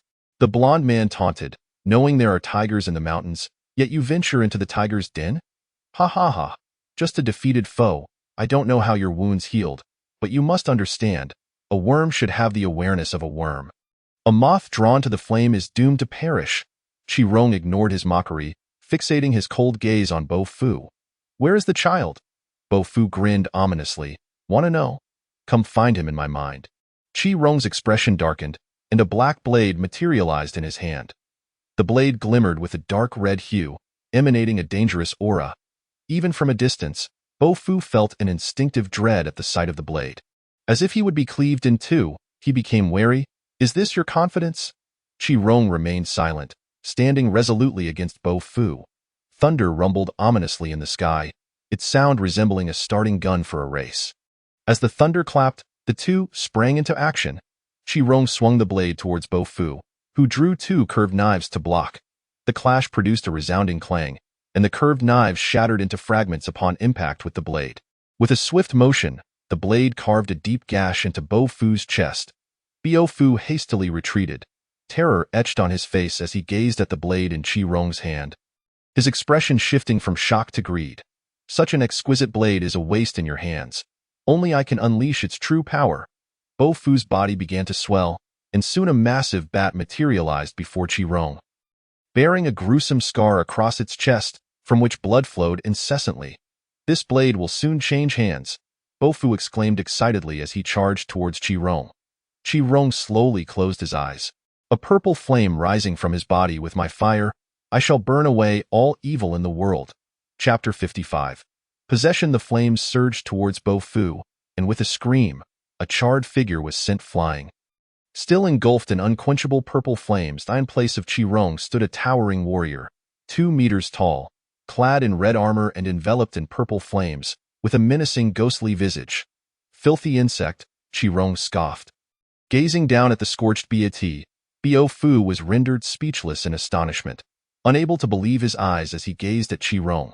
Slowly, Qi Rong approached Bo Fu and inquired once more, "What have you done to that child?"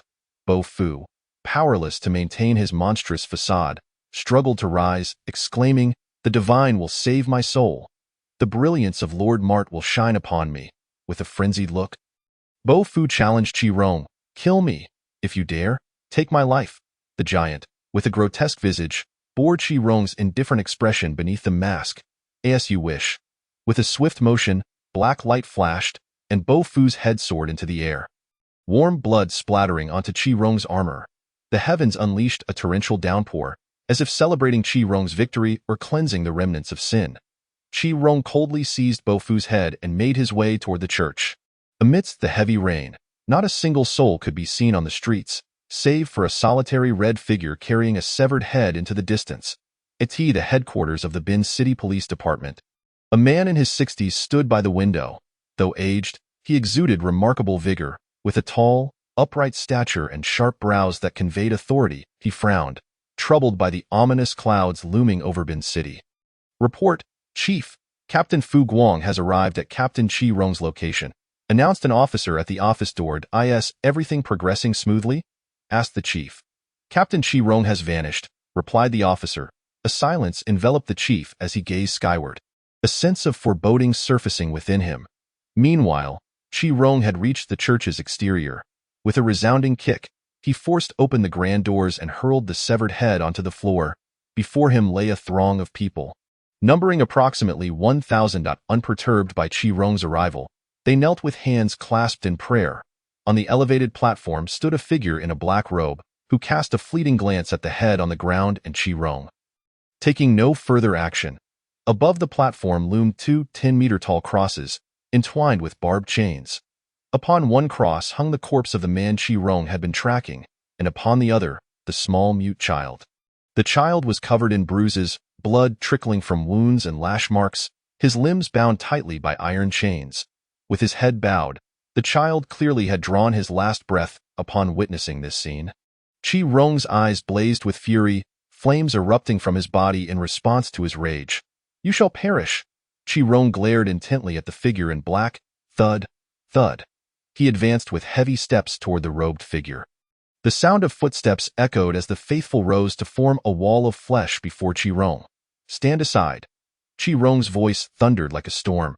The devotees remained motionless, their eyes vacant, resembling soulless husks. "Captain Fu." Just now, Fu Guang raised a hand to interrupt, his expression grave as he gazed at the receding purple light in the distance. "I saw it. Equip yourselves and depart immediately." "Yes." The rain continued its relentless downpour, undeterred by the police's frantic efforts. Despite it being afternoon, the persistent rain, combined with the northern chill, had led households to shutter their doors and windows early. The long wail of a police siren pierced the stillness of the streets. At the office of the task force, Ning held a wisp of black smoke in his palm, with vials of temporal solution spread across the table before him. "Lord Mart, it is the divine Lord Mart. I am your faithful follower," the black smoke exclaimed excitedly. "Lord Mart? Me?" Ning paused. "You are indeed Lord Mart, for only you possess the immense power to resurrect me. Only you can radiate such brilliance. Lord Mart, I wish to serve you, to become your most devoted servant." Ning chuckled. "I appreciate your flattery, but to be a servant would be too great a bargain for you." Then, with a chilling tone, he added, "I am not Lord Mart. You too shall meet your demise. However, in the life that follows, I will ensure you experience a fate worse than death." With that, searing flames erupted from the palm of Ning. As Bo Fu's soul transformed into a glass orb amidst anguished cries, Ning casually tossed the glass orb into a drawer, muttering, "Mart. Merely a forgotten rodent." He then gathered the temporal solutions, revealing a satisfied smile. Pleased with the efficiency of his hired hands, having even chosen a suitable color scheme. "As for that rodent, Lai Fu, your task awaits." An elderly man with white hair appeared within the task force office. Soon after, a fleet of police cars came to a halt outside the church, the grand doors firmly shut, with streams of crimson liquid seeping through the cracks, only to be washed away by the downpour. Fu Guang sensed an unsettling omen. Disregarding the rain, he exited his vehicle and approached the church doors. A contingent of officers followed closely behind, armed and ready with guns and shields. Fu Guang, filled with unease, slowly pushed the door open, the ancient hinges emitting a piercing creak. Inside the church lay in darkness, a thick, viscous liquid flowing from within. Thunder rumbled. A bolt of lightning struck behind them, illuminating the dim interior of the church. The officers beheld a horrific scene. The place was filled with corpses. The entire church was crammed with lifeless bodies, heads and entrails strewn across the floor, blood staining every inch of the sacred space.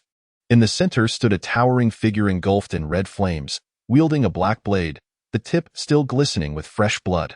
This figure appeared as a hellish demon. Fu Guang did not recognize Qi Rong. He raised his weapon and shouted at the figure, "Don't move, police!" Qi Rong disregarded him, seemingly entranced as he slowly walked toward the figure in black. The robed figure regarded his approach with indifference, having witnessed the massacre of all those present. Yet he did not flee, remaining unmoved as life after life departed before him. Bang, bang. Fu Guang fired without hesitation, yet the bullets striking Qi Rong produced a sound akin to metal clashing. And Qi Rong's advance remained unimpeded. "Qi Rong, do you remember me?" The figure in black slowly rose, removing his hood. An elderly man stood on the platform, his face marred by a grotesque scar that pulsed like a vein, his crimson eyes gazing at Qi Rong with a dispassionate expression. Chapter 56. The resurrected Mart. Upon seeing the face of the figure in black, Qi Rong's fury ignited instantly.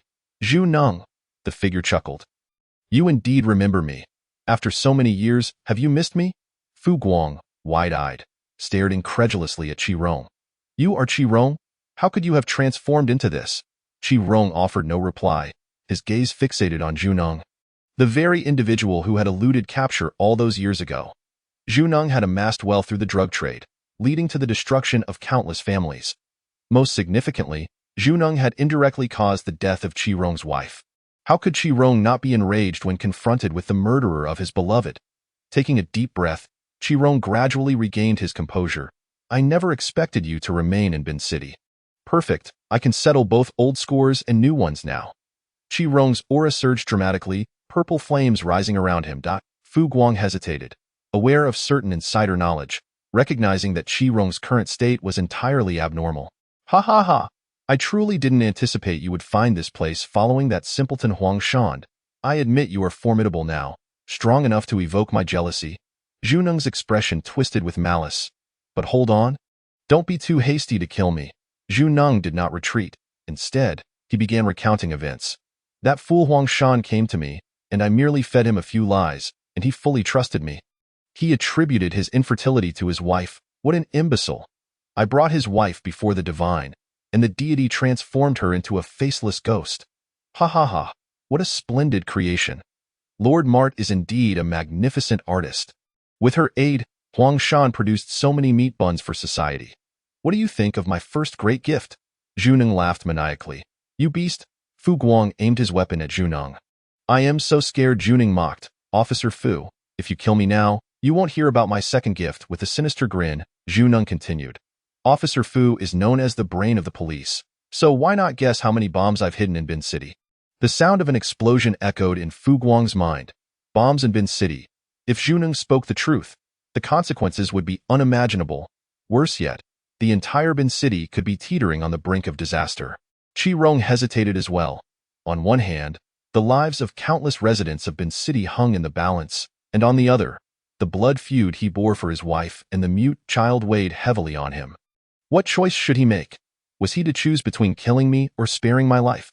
Juneng observed Qi Rong with a mocking gaze. Ha ha ha. First, I sincerely thank you for listening to my speech. Secondly, you will now have a third choice. This choice is that the great Lord Mart will kill you all. Juneng knelt upon the ground, arms outstretched in proclamation. In an instant, the blood and corpses within the church converged toward the center of the platform. Blood and flesh enveloped the withered finger, which then absorbed them. The finger, now imbibing the blood and meat, began to swell, and a mass of granulation tissue sprouted at the site of the break. An aura of malevolence emanated from the finger. Qi Rong immediately sensed something amiss. He leaped with his blade and struck down upon the finger. Clash! It felt as though his sword had struck a great bell. The reverberation numbing his hand, a black barrier enveloped the finger, which had now transformed into an armed. Fu Guang also discerned the gravity of the situation, rallying the team. Form up. Target the monstrous limb. Open fire! The staccato of gunfire erupted, fiery bullets spewing forth like torrential rain upon the dark shield. Even though he understood the futility of their efforts, he clung to the adage that a quantitative change could lead to a qualitative leap. Perhaps a miracle would emerge? Yet, the hopeful notion clashed with harsh reality. Not only did the barrier remain unscathed, but Qi Rong was also repelled by the bullets. He cast a resigned glance at his inept teammates behind him. However, there was no recourse now, for the true demon had been born. Blood and flesh vanished, replaced by a terrifying creature standing 5 meters tall, with 4 arms and 6 tentacles sprouting from its back. Fu Guang stared in shock at the scene, while the officers gazed in terror at the beast less than 200 meters away. It takes but a day to shatter one's worldview. Master Mart. Congratulations on your rebirth. I am the leader of the Eternal Life sect and your most devoted servant. Please accept my sincere loyalty. Juneng knelt, forehead pressed to the ground, his eyes shimmering with boundless fervor and adoration. Your loyalty is acknowledged, came a deep voice from Mart's throat. With a squelch, a tentacle, slick with repulsive slime, pierced through Juneng's body. Great Lord, I would willingly sacrifice my life to assist you. Juneng coughed blood. Even as life slipped rapidly away, he never doubted the monstrous figure before him.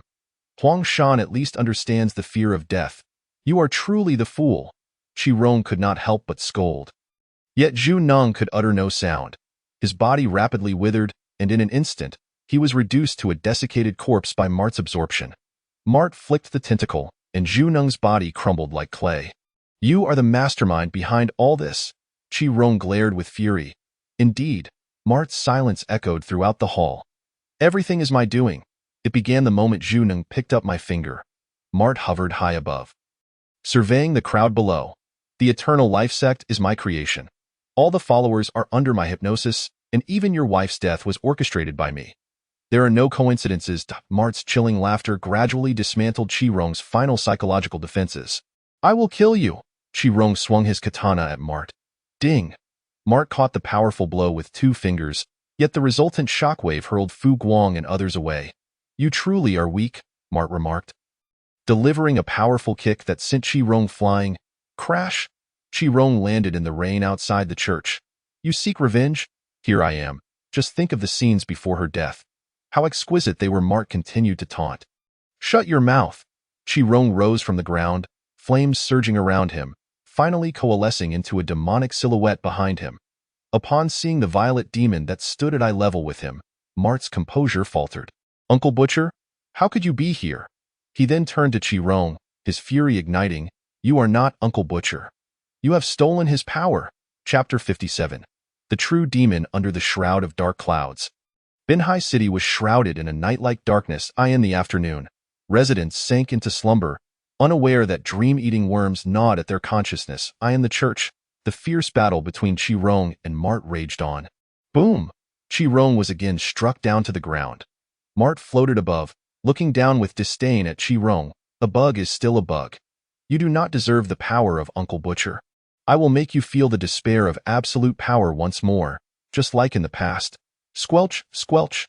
Tentacles pierced through the bodies of the officers, draining them completely. Stop.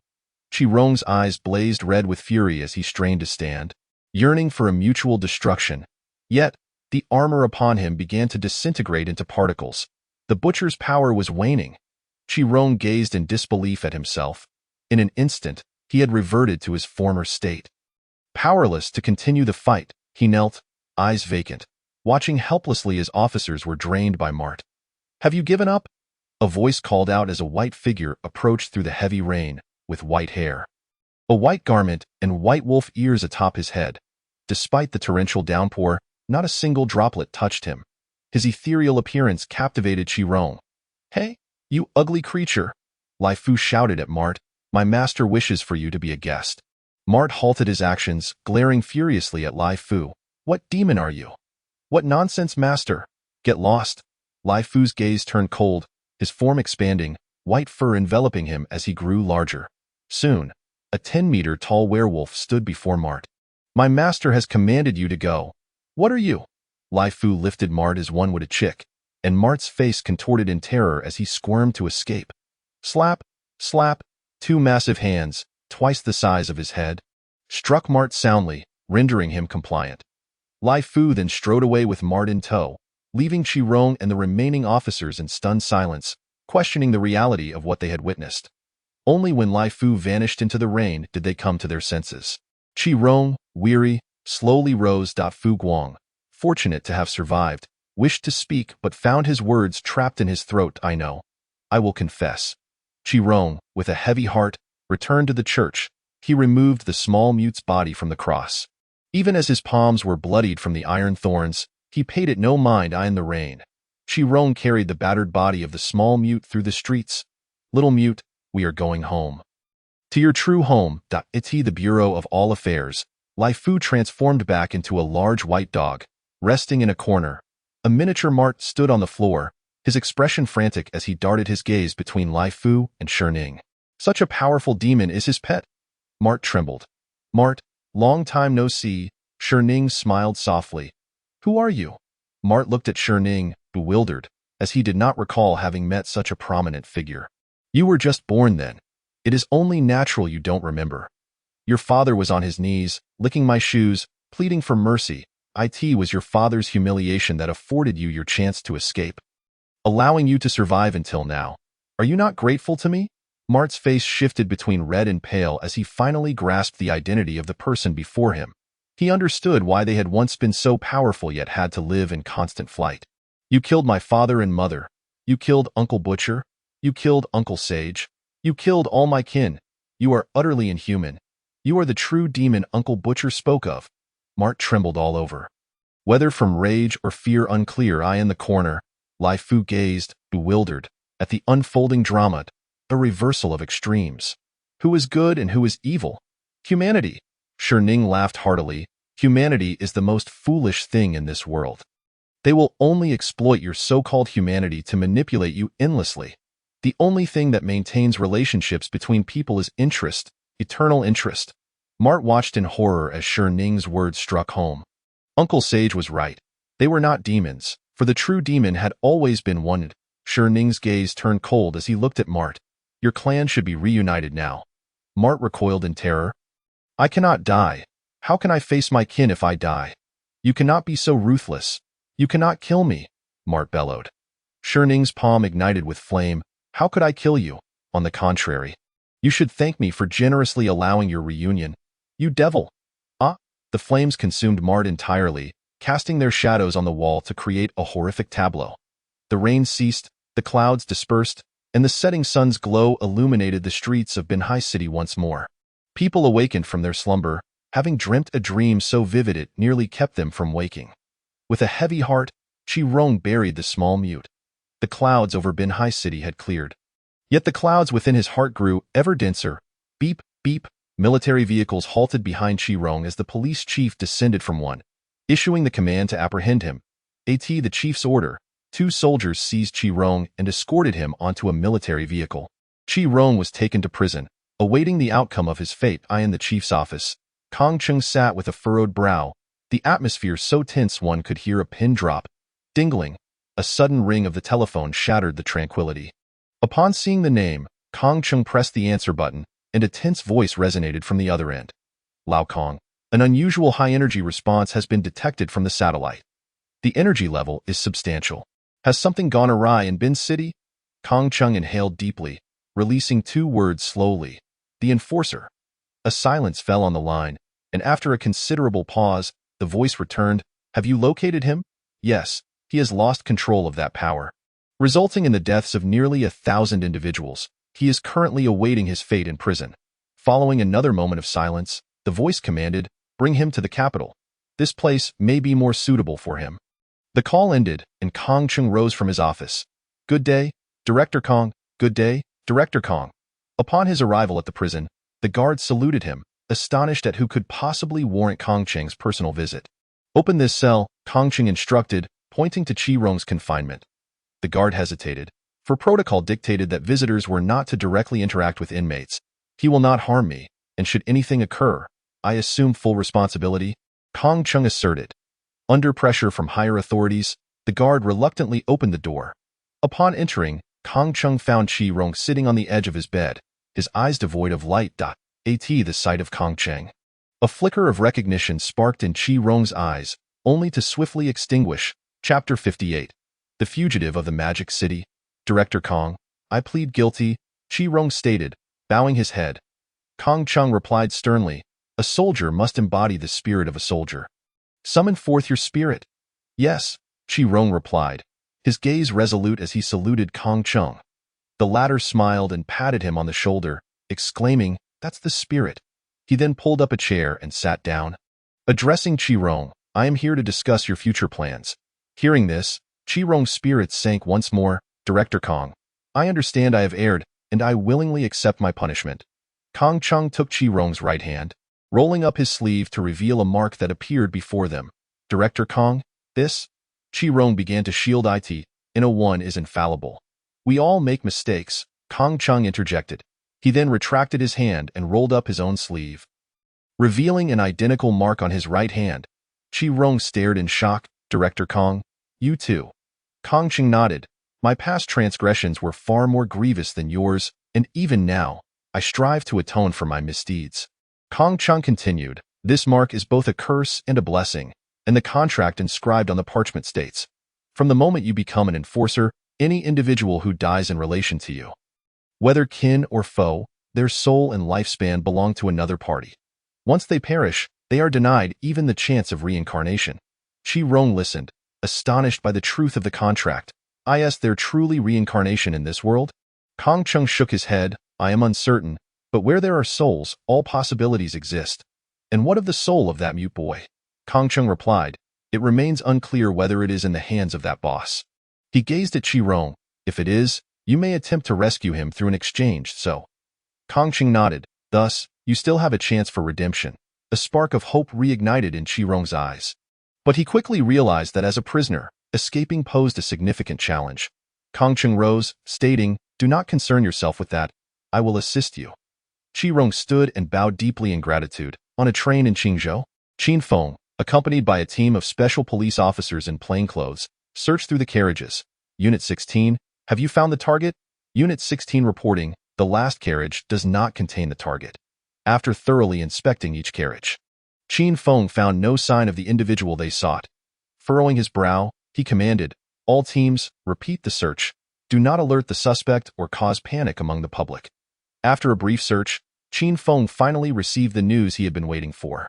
Report, Unit 1, the suspect has been spotted. He was just in carriage 3, but now he. What happened? Qin Feng sensed something was amiss. He just ran through the train's glass. What? The radio crackled with the shocked exclamations of the team. After some time, they arrived at carriage 3, where the murmurs of the crowd filled the air. Did you see that? That person just jumped out of the train. Not just that. He went straight through the glass. Through the glass. Is he performing magic? Magic, my foot. This is practically sorcery. As the crowd speculated, Qin Feng's expression darkened. He revealed his identity to calm the public's anxiety and proceeded to inspect the glass. He touched it, applying pressure, but it remained unyielding. With a grave expression, he summoned his team to retrieve the surveillance footage. After some effort, they gathered around the video, which depicted a figure in a baseball cap sneaking in the last carriage. The individual had left the carriage during the first search, hiding in the restroom, and upon returning, his discomfort was evident. During the second search, the team spotted him, and he, in turn, noticed them. He promptly produced a talisman from his pocket, affixing it to the glass, which rippled like water, allowing him to slip through and vanish from the train. The footage ended, leaving the group in disbelief, except for Qin Feng, who found it entirely plausible. Determine where he jumped off and notify local law enforcement to conduct a search in that area. Understood. At the Magic City high-speed railway station, a disheveled figure slowly rose, shedding his protective gear and cursing. Damn cops, insisting on pushing this to the bitter end. Huh? He casually discarded a charred talisman and declared, once I deliver this batch of goods, I'll settle the score with you. As he dialed a number on his phone. The call connected moments later. His tone shifted dramatically. Master of the night, that Qin Feng is exceedingly troublesome. I've been forced to linger in the Magic City, and I can't deliver the goods just yet. After a brief silence, the voice on the other end replied, the cargo must not be compromised. You lay low, and I will come to retrieve it myself. Understood, Master in Black. I will be at. Before he could finish, the call was abruptly terminated. The fugitive stood by the railway, dazed for a moment. What an odd person. After a moment of reflection, he swiftly gathered his belongings and departed. The Magic City high-speed railway platform. Captain, we have located him. Coordinate with nearby officers for the capture. Understood. The nearest officer to where he escaped was Hu Guanwan. Qin Feng paused for a moment, marveling at the serendipity. It had been just over a month, and they were to meet again. Contact him to assist us in the capture. Yes. Meanwhile, Hu Guanwan, having received the call, sprang into action. He was already at the high-speed railway station, having taken a long vacation afterward to spend time with his family. Little did he expect that just as he returned from his holiday, a mission would arise. Truly, he was a chosen worker of fate. After seeing his family off in a taxi, he gathered a portion of the station's officers to commence the search. Among the crowd, a figure appeared somewhat flustered. It was the fugitive. Upon spotting the gathering officers, he inwardly cursed, damn it. Their movements are quicker than the train. Seeing the determined officers and the encroaching crowd, he steeled himself and sprinted in the opposite direction. There, capture him. The officers immediately mobilized in pursuit. The fleeing fugitive weaved through the throngs of people, regretting his choice to leave the high-speed railway station, who informed him that it was a safe place to hide. But there was no time to dwell on that. His legs blurred with speed, and he knew that if he lagged even for a moment, he would face years behind bars. Chapter 59. Female, male. Despite his rapid pace, he was still pursued by the police. Just as he was about to be apprehended, the fugitive tossed a talisman to the ground, and a cloud of smoke enveloped him. When it cleared, he had distanced himself from the officers at the station's entrance. In full view of the officers, he vanished into the night. Chase him. Deploy additional drones and officers. Yes, at the Office of All Matters, late at night, Ning sat in a chair, the radio beside him broadcasting the latest news. Suddenly, the door swung open, and Rong entered, his heart racing with trepidation. "Officer Chi, please have a seat," Ning said coolly. Rong remained standing, uncertain how to broach the subject. "I know why you are here." "It is about this," Ning said, gesturing with a hand as a glass dome, the size of a basketball, materialized before him. Inside the dome lay the mute boy, curled up like an infant, his eyes tightly shut, with tears still lingering at the corners, as though he had just endured a sorrowful nightmare. Rong was filled with a sudden sense of joy, and he hurriedly exclaimed, "What should I offer you in exchange?" Ning smiled and replied, "Surely, it's a life for a life. Considering your role as an enforcer, I'll set a flat rate, 30 lives for a complete version of him." Upon hearing this, Rong was left speechless, rooted to the spot. "This is unfair," he protested. "In this world, how many things are truly fair?" Ning retorted, "I am a merchant, not a judge. My concern lies solely with profit. Besides, it's merely 30 lives. Haven't you already taken over 1,000? Rong was rendered mute by Ning's words. "Rest assured, I will wait for you. Once you've killed or indirectly caused the deaths of 30 individuals, I will return to you a complete version of him." Rong, dazed and disheartened, exited the transaction office, with Ning's words echoing ceaselessly in his mind. Once he departed, Ning returned to his seat and retrieved a stack of parchment from his drawer, each sheet bearing a signature and a fingerprint at its end. He selected one of the parchments, upon which was inscribed an English signature alongside a fingerprint. It was yet another day of debt collection. Lai Fu, keep an eye on the shop. If you spot a thief, make sure to eliminate him. With that, Ning's form melted into the shadows, vanishing from the transaction office in the Eagle Kingdom. After a grand concert, a stunning singer returned backstage. She was an extraordinarily beautiful young lady, with porcelain skin and chestnut hair, leaving a subtle fragrance lingering in the at that moment. She was removing her makeup, her exquisite features evoking envy even from the makeup artist. "Kylie, your skin is so fair. And your figure is remarkable. Do you have any secrets?" An assistant exclaimed, eyes sparkling in anticipation of her response. Kylie smiled gently. "There are no secrets, really. It's just about eating more vegetables and exercising regularly." Her voice resembled that of a lark, leaving listeners enchanted and yearning for more. "You're lying. You eat so much yet still maintain such a fantastic figure. I'm truly envious of you," the assistant pouted. Kylie covered her mouth in laughter, her melodious chuckle drawing the attention of everyone in the makeup room. After finishing her makeup removal, Kylie appeared unchanged. Her natural beauty rendered makeup merely an enhancement. Just then, time around her seemed to pause. Everyone except Kylie stood frozen, their expressions caught in a moment. Witnessing this, Kylie's face drained of color. She knew the debt collector had arrived. A figure emerged slowly from the realm of darkness, handsome and exuding an air of elegance. His pale gray pupils added a touch of otherworldliness to his appearance. Ning held out the parchment, stating, "The contract has expired, Mr. Kevin." Kylie's face turned frantic, her lips pressed together in silence. Indeed, she was not truly a woman. She was Kevin, born into an ordinary family in the Eagle Kingdom. Unlike other boys, he had a passion for singing and dancing, even secretly using his mother as cosmetics at times. After entering middle school, he would practice dancing quietly after everyone had fallen asleep. This habit was soon discovered by his parents. His mother held no particular opinion, believing as long as Kevin did not cause trouble and remained a law-abiding citizen, it was acceptable. However, his father was furious, refusing to allow his son to pursue such feminine pursuits. He aimed to instill masculinity in Kevin, even planning to enlist him in the military. Though Kevin was unwilling, he had no choice, as he was ultimately too young to enlist. On the day Kevin turned 18, His father insisted on dragging him to the recruitment office. Kevin resolutely refused, ultimately choosing to jump into a river in despair. However, fate intervened, and he did not perish. Instead, he was swept to the doorstep of Ning's shop. Under Ning's guidance, Kevin signed a contract, trading 10 years of his life for 10 years as a woman. Once the contract was sealed, Ning bestowed upon him the most beautiful face, the most alluring figure, and the most enchanting voice.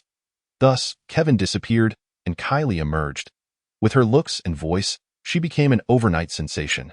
Now that the contract had lapsed, it meant she would lose everything she had gained over the years and revert to being a man, returning to that disappointing household. Kylie stammered, Can I renew the contract? Ning smiled, of course. How long would you like to extend it this time? With determination, Kylie gritted her teeth and declared, 10 years, very well.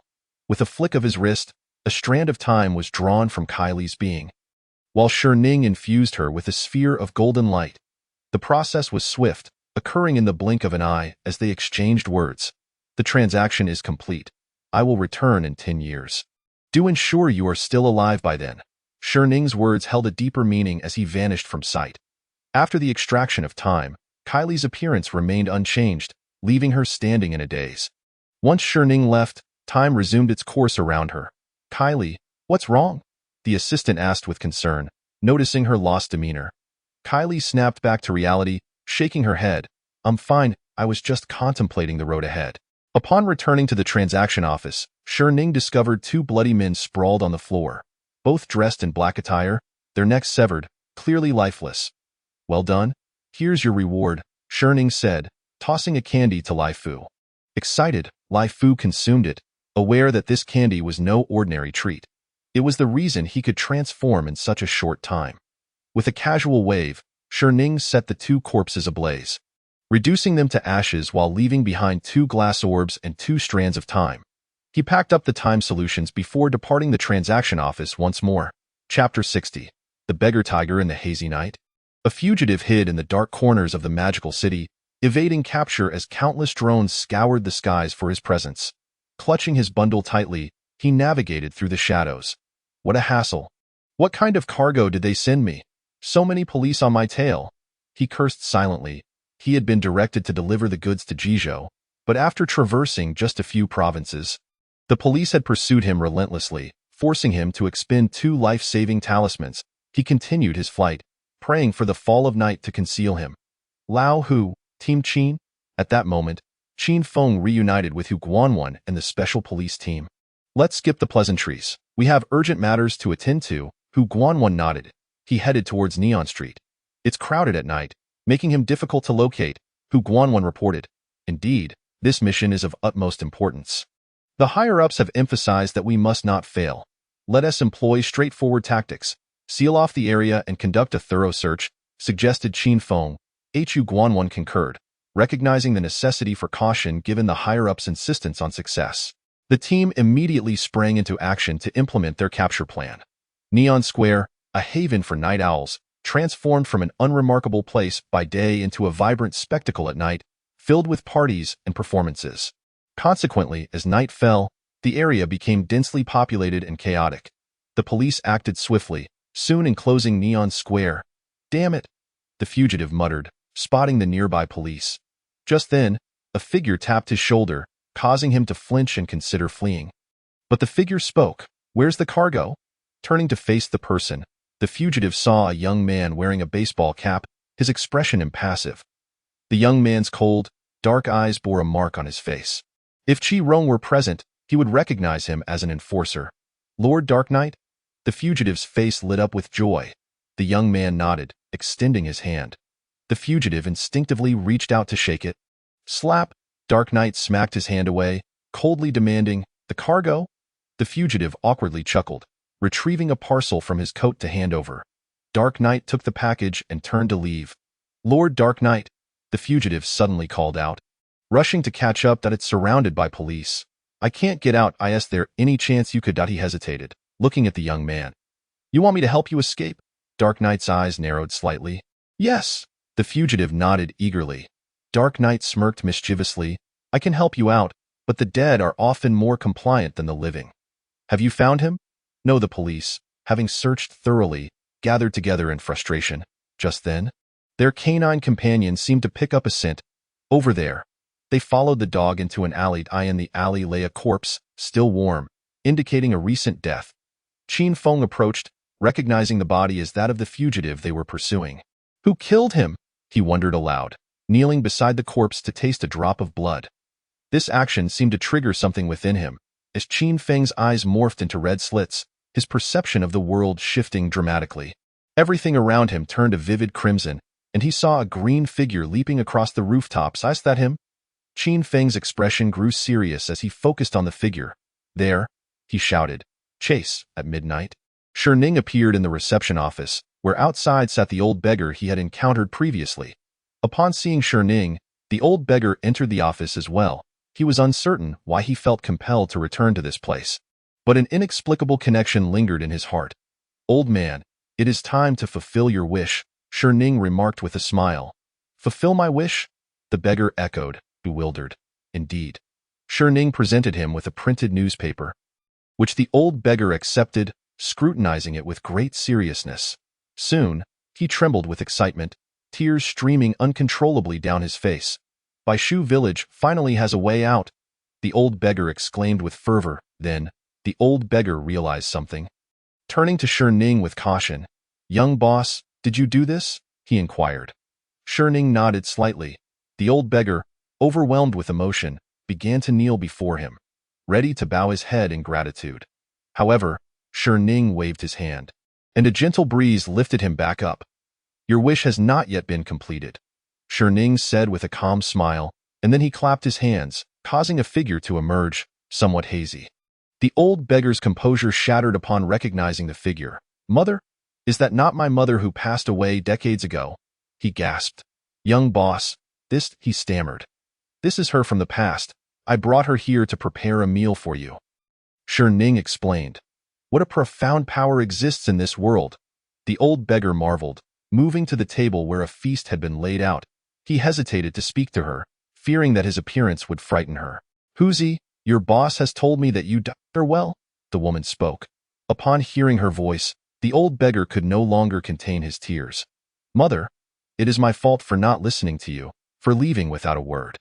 He sobbed, unable to speak further. The woman did not reproach him. She embraced him gently, ignoring his disheveled state. Mother does not blame you. Everyone has their own choices. I should not have bound you to my side. On that cold night in Bin City, mother and son embraced across the bounds of time. Yet, Ning remained unmoved by this poignant scene.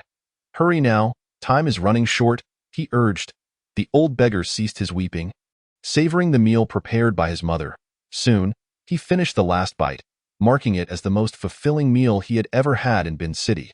The woman was then returned to her time, her memories of the future erased by Ning. The old beggar closed his eyes, ready to settle his dues. With a wave of Ning's hand, golden flames enveloped him, and his consciousness began to fade away. The old beggar was born in Baishu village, a place marked by poverty and isolation. From birth, his character earned him the nickname Huzi. A giant locust tree stood in the village, where Huzi met his two friends, an amiable boy named Ernyo and a girl named Senchui, who regarded Huzi as their elder brother, following him around the village daily. Due to Huzi's fiery temperament, he often found himself in trouble, and having lost his father at a young age, it was his mother who had to bear the brunt of these troubles, often compensating for them with grain. Each resolution of conflict resulted in a reprimand from his mother. Chapter 61. Redemption. Yet, this did little to deter Huzi, who continued to stir up mischief while his friends faced restrictions from their families. One day, a concerned woman admonished him, Huzi, all you do is cause trouble in the village. What are you trying to prove in this small place? If you're truly capable, go to the big city and prove yourself there. Huzi took her words to heart, returning home to plead with his mother for permission to leave, but she vehemently opposed the idea. What would you go to the big city for? It is fraught with danger. You must not go. Consequently, Huzi was confined to their home, but his dreams of venturing into the city only intensified. This longing erupted when a villager, who had left Baishu village for the city, returned home, flaunting the wealth he had amassed.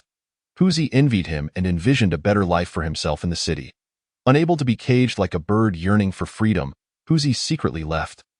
persuading his two friends to accompany him. Before departing, they made a vow beneath the locust tree. No matter who became wealthy and successful, they would not forget one another or the village that raised them. Together, they set off to seek their fortunes in the city. However, life in the big city proved to be anything but easy.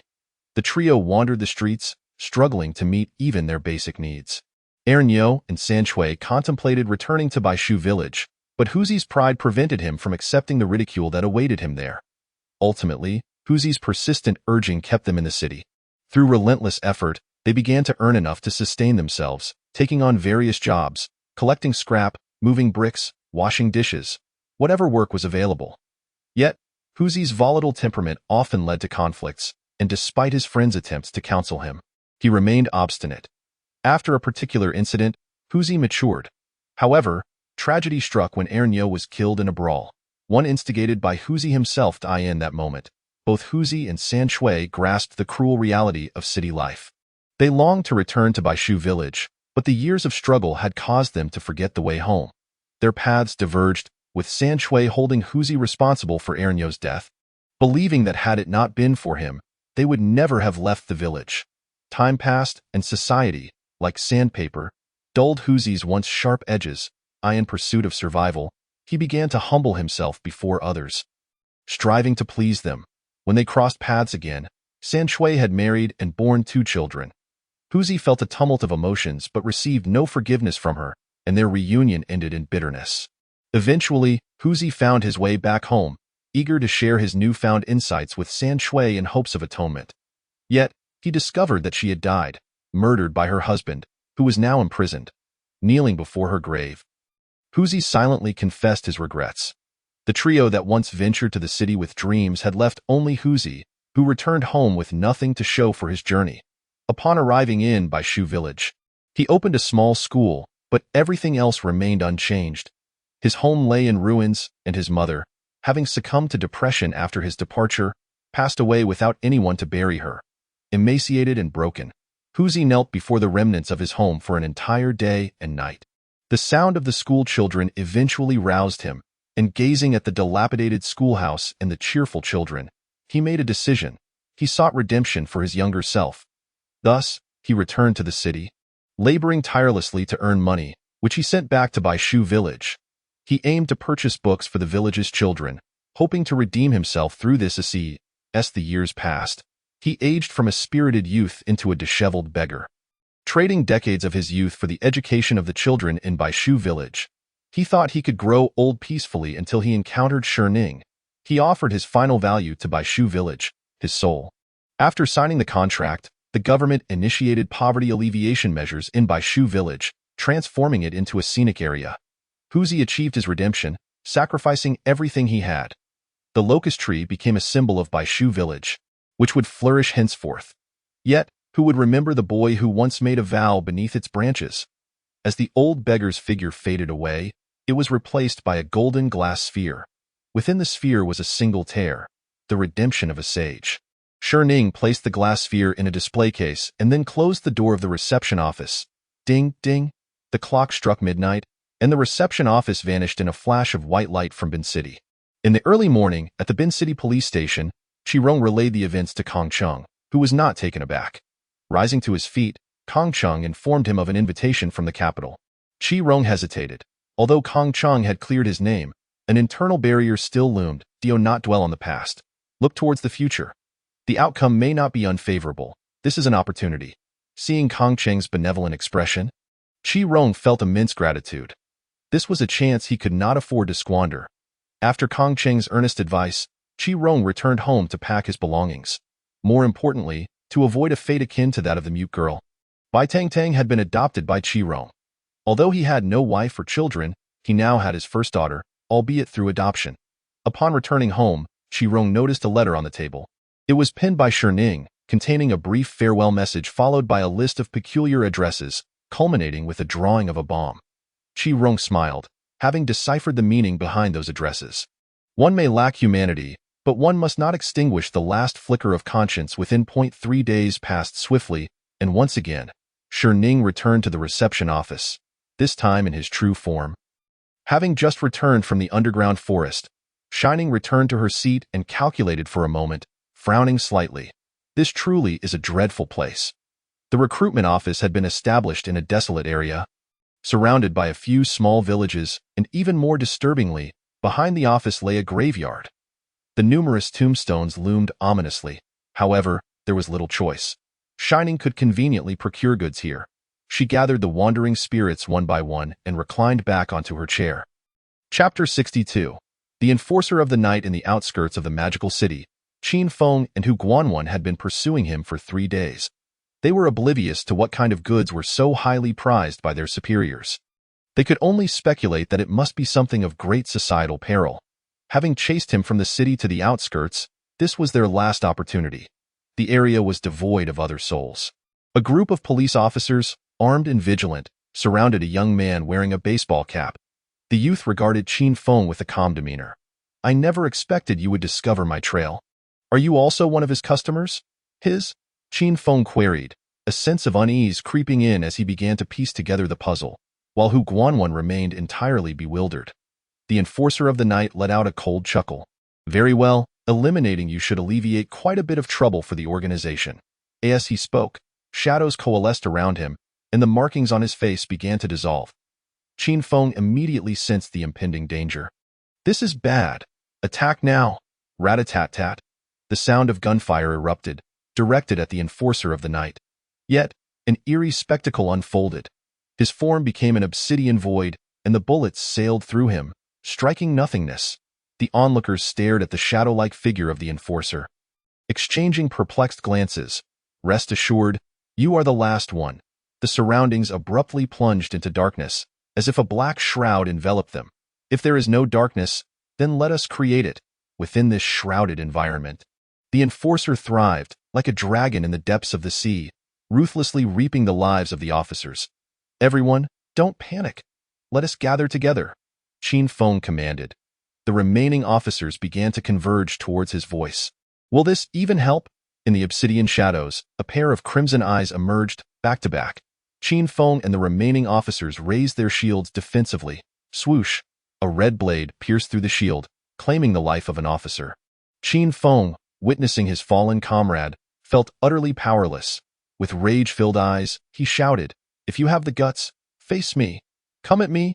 Laughter echoed around him. "I told you. You are the last one. I want you to witness your comrades perish before your very eyes. Enough. If you have any grievances, direct them at me. What kind of cowardice is it to harm others?" Swoosh, swoosh, one after another, officers fell beneath the relentless onslaught of the blade, leaving Qin Feng to watch helplessly, devoid of any means to intervene. Shuangqiao village, a remote settlement far from the bustling city, was bordered by a long river, with only 2 bridges providing access out of the village. Generations of farmers had lived here, occasionally sending young men to work elsewhere. 2 miles from the village stood a schoolhouse, shared by several neighboring villages. Shining's shop was located on the back mountain of Shuangqiao village, amidst a chaotic burial ground. Shining was indifferent. She would collect whatever spirits came her way, but the villagers who stumbled upon her establishment were understandably terrified. What would it feel like for a shop to suddenly appear in the midst of a ghostly graveyard? Consequently, the children of Shuangqiao village were issued a warning. Do not venture to the back mountain. However, human beings are inherently curious creatures. The more they are forbidden, the more they are inclined to explore. Thus, as soon as school let out, a group of children, defying their parents, set off for an adventure in the back mountain. They huddled together, cautiously making their way deeper into the eerie terrain. The back mountain was shrouded in silence. Occasionally pierced by the mournful calls of distant birds, the few children began to waver in their resolve. "Chenggu, my dad said he saw something unclean at the graveyard last night. Perhaps we should just turn back," suggested a frail child. Chun Xing, the oldest among them, shared their trepidation. This venture was his idea, and despite his curiosity about the depths of the mountain, thoughts of his mother's fierce nature sent a shiver down his spine. "Let us head back. Nightfall is approaching, and my mom will surely be furious if I'm late." With their adventurous spirits dashed, the children cheerfully returned to Shuangqiao village. Yet, unbeknownst to them, one child had gone missing. The scene shifted back to Qin Feng. The enforcer of the night had ceased to kill the officers with a single stroke. His true nature began to surface, He began to torment the officers, stabbing them repeatedly, each incision excruciating yet non-fatal. The taste of blood is simply exquisite, the enforcer's deranged voice echoed in their ears. You madman! Qin Feng spat blood, glaring ahead. Ha ha ha! Thank you for the compliment, the enforcer cackled. Suddenly, his laughter was cut short. After a brief silence, his voice returned. What a pity! I can't play with you any longer. This game must come to an end. Swoosh! The blade struck, severing a head, warm blood splattering across Qin Feng's face. Igniting his rage, a tempest of energy surged through his body, and with a furious roar, a crimson scythe materialized in his grasp. Qin Feng's eyes transformed into red slit pupils as he swung the scythe forward. Clang! The black shroud split in two, dissipating into particles, as the last rays of the setting sun illuminated the few remaining officers. With the light restored, the surviving officers succumbed to unconsciousness, their fates uncertain. Hu Guanwan, clinging to consciousness, struggled to fire a signal flare. The enforcer of the night paid no heed to the fireworks illuminating the sky. His gaze was fixated on the scythe in Qin Feng's hands. You truly are. In an instant, his shadow-like form solidified. His hands morphed into sharp blades, his legs became formidable weapons, and two sharp spikes protruded from his back. It's a shame you weren't chosen. Merely a half-finished product. His movements were as swift as lightning, and in the blink of an eye, he was before Qin Feng. Qin Feng raised his scythe in defense, but with a powerful strike to the scythe's handle, he was sent flying. Captain Qin, Hu Guanwan struggled to rise, grievously injured. Stumbling to Qin Feng's side, he found Qin Feng had also succumbed to unconsciousness.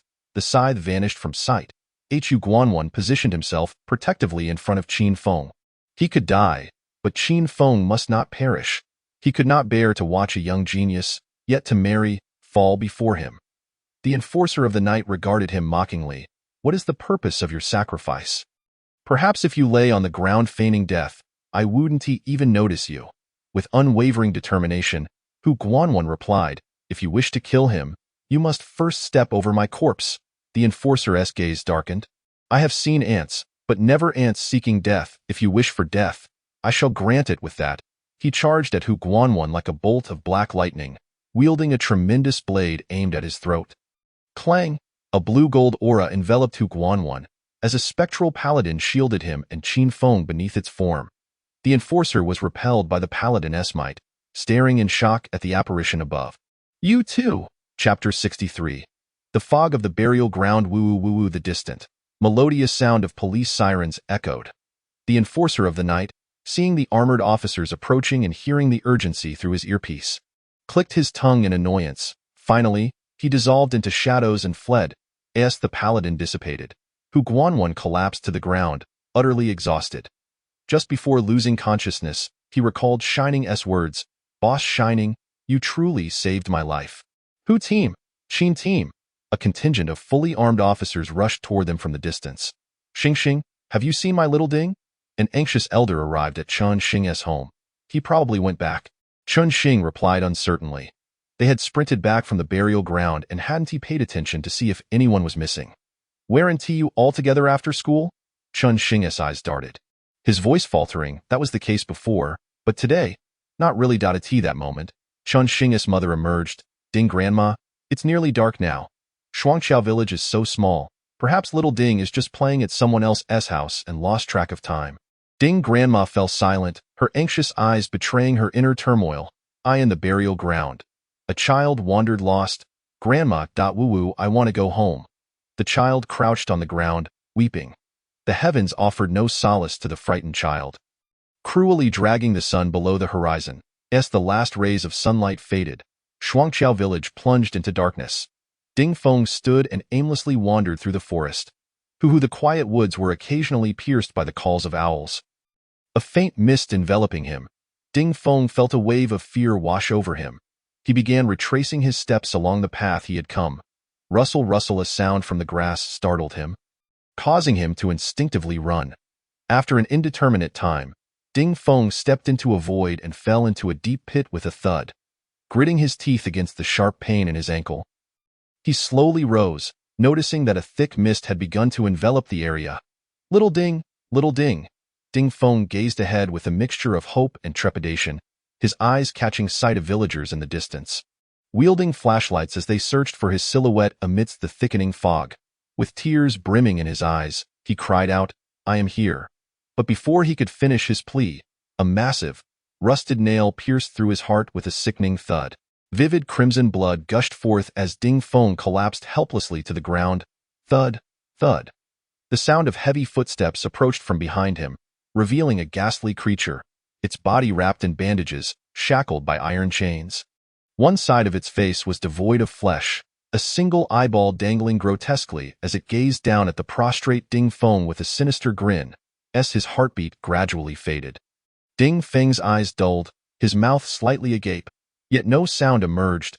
With a sickening thrust, a rusty scythe was plunged into his mouth, and the creature yanked his head, dragging him into the depths of the forest. "Xiao Ding, Ding Feng." The villagers, brandishing their flashlights, remained oblivious to the horror that had unfolded. They wandered aimlessly through the dense fog. Moments ago, as the sun dipped below the horizon, Grandma Ding had awaited Ding Feng's return. Growing increasingly anxious, she circled the village, calling out repeatedly, but the only response was the echo of her own voice. She then inquired at each household until a child revealed that they had ventured to the cemetery. Alarmed, Grandma Ding hurried to inform the village chief of this urgent matter. Upon hearing her distress, the chief promptly rallied the villagers to search the cemetery for the boy. Meanwhile, the instigator of this calamity, Chen Xing, received a harsh reprimand from his mother. A few robust villagers accompanied Grandma Ding and the chief into the forest, searching for any trace of Ding Feng. Suddenly, Grandma Ding seemed to sense something amiss. She shone her flashlight in a particular direction. "Aunt Ding," the chief called out, but she paid him no heed. Pressing onward in her determined stride in the enveloping darkness of the fog, the chief followed. Uneasy. Suddenly, Grandma Ding stumbled and fell into a pit, uttering a cry of pain as she attempted to rise. Hearing her distress, the chief rushed to her aid. "Aunt Ding, are you all right?" His flashlight illuminated her, revealing her covered in blood, a look of shock frozen on her face. Xiao Ding, as dawn broke, Shining opened his shop as usual. The drawbacks of having his business located here became apparent, particularly for Lai Fu, who had to travel several miles to a nearby town daily to procure ingredients and breakfast. Not only that, but Lai Fu was also responsible for preparing lunch and dinner. The cemetery's lack of living patrons did little to benefit Shining's business, yet he could still cater to the deceased. After all, one cannot collect a lifespan without first claiming a spectral one. Could they? Just then, a ghost with lingering awareness entered his shop. Shining felt a twinge of regret. If she were unconscious, she would merely be a walking glass orb. "Welcome. Are you here to purchase goods or seek services?" Shining smiled warmly. "Can I request a dream?" the ghost asked timidly, feeling the weight of countless eyes upon her, an unsettling sensation. "Just a dream?" Shining inquired, raising an eyebrow. "Not to harm anyone," she shook her head. "Not seeking power."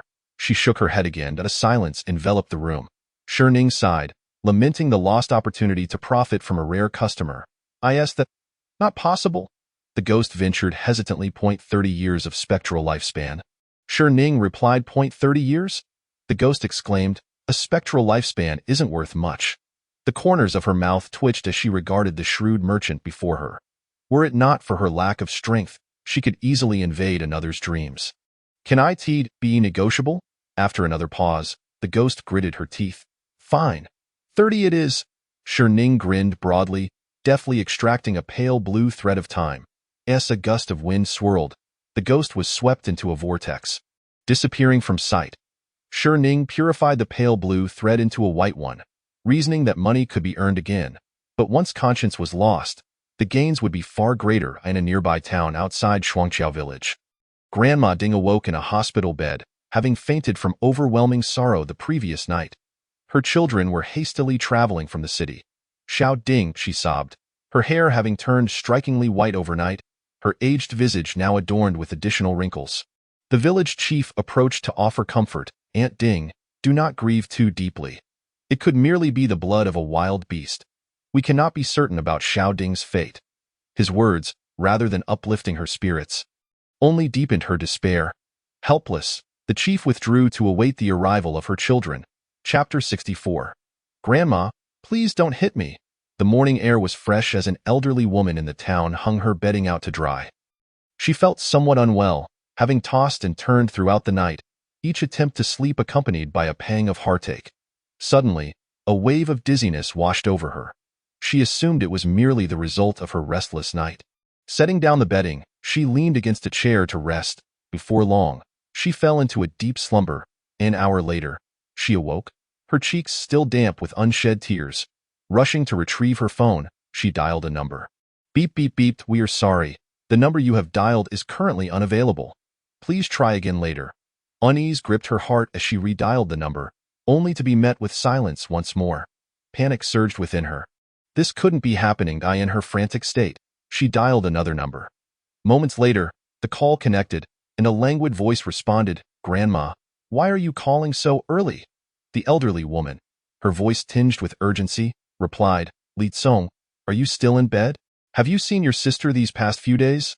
I've tried calling her, but she hasn't answered. Li Tsong responded nonchalantly, she works late every night. How could I possibly see her? She's probably just sleeping through the morning. She'll call back soon. With a quiver in her voice, the elderly woman urged, Li Tsong, something has happened to your sister. You're close to where she works. Please go check on her, I beg you. For Grandma's sake. A few seconds of silence passed on the other end, followed by the sound of rustling clothes. All right, I'll go look for her. The elderly woman added, make sure to have her call me when you find her. Understood. At the Wan Shi Zhaoban office, the ghost stood before Ning, her words tumbling out in disarray. Boss, I don't want to die. Is there any chance I can still live? Ning raised an eyebrow. Sensing a lucrative opportunity, clearing his throat, he replied, that would require a lifespan. I can't allow you one more dream for free. Once your family arrives, we can negotiate. The ghost retorted, then I want to live. I want to be reborn, to start anew. Ning sipped water, responding, to be reborn. You would need several decades if you take your own life, or die with resentment. Yama will not accept you. What should I do then? Am I to wander as a ghost for decades? Ning chuckled softly, isn't that a blessing in disguise? No work-related worries, no struggles for sustenance, free from the burdens of marriage. Sounds rather delightful, doesn't it? Moreover, he added, fixing his gaze upon her, isn't that what you desired in life? The ghost fell silent, unable to meet his eyes, fearing that another glance would betray her secret. Ning smiled faintly, do not fret too much. Some things are beyond anyone's knowledge. The fog began to rise once more. This time, the dense fog did not envelop Shuangqiao village, but rather a neighboring one. Its sudden appearance was without warning, the thick mist reducing visibility to a mere 3 meters. Despite the dismal weather, life must go on. Young men toiled in the fields while women groped their way to the pond to wash clothes. One paid heed to the strange fog. They assumed it would dissipate shortly. The village children played merrily in the fields, blissfully unaware of the impending danger. A piercing gaze lurked in the fog, fixating on one child. Stealthily, it maneuvered past other children. Cloaked by the mist, thud, thud.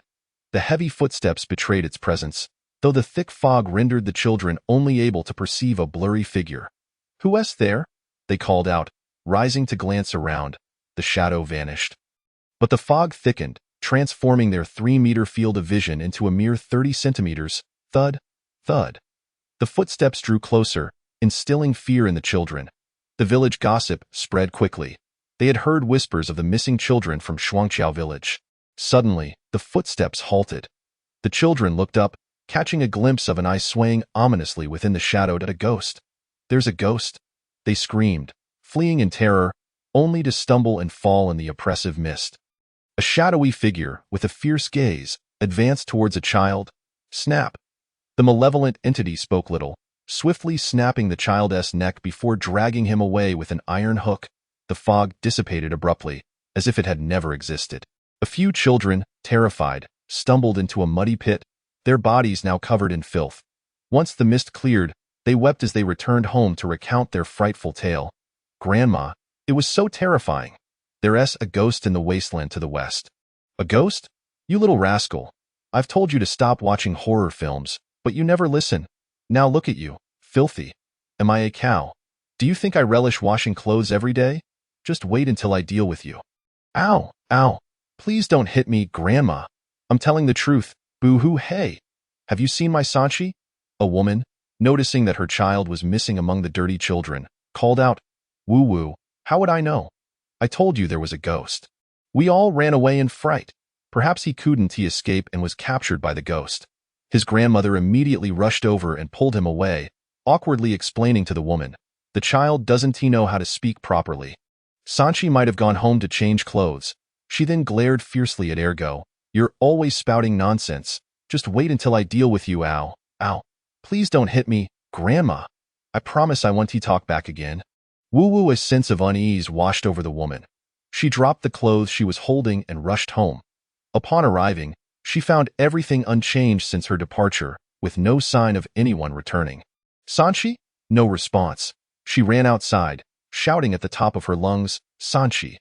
Her voice echoed throughout the village, yet still, no reply came. In a frenzy, she dashed back to the pond and randomly approached a child, asking, Have you seen Sanchi?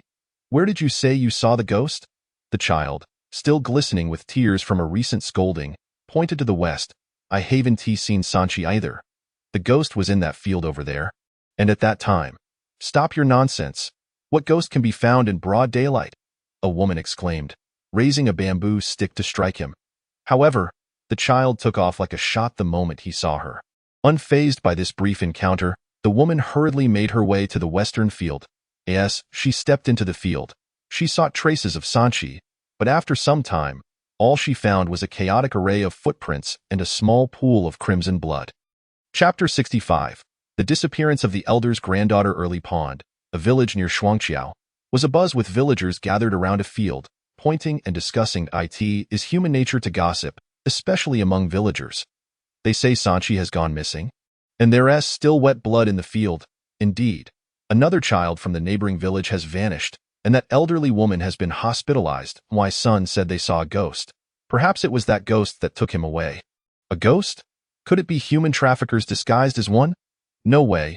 I need to keep a closer eye on my Ernyang.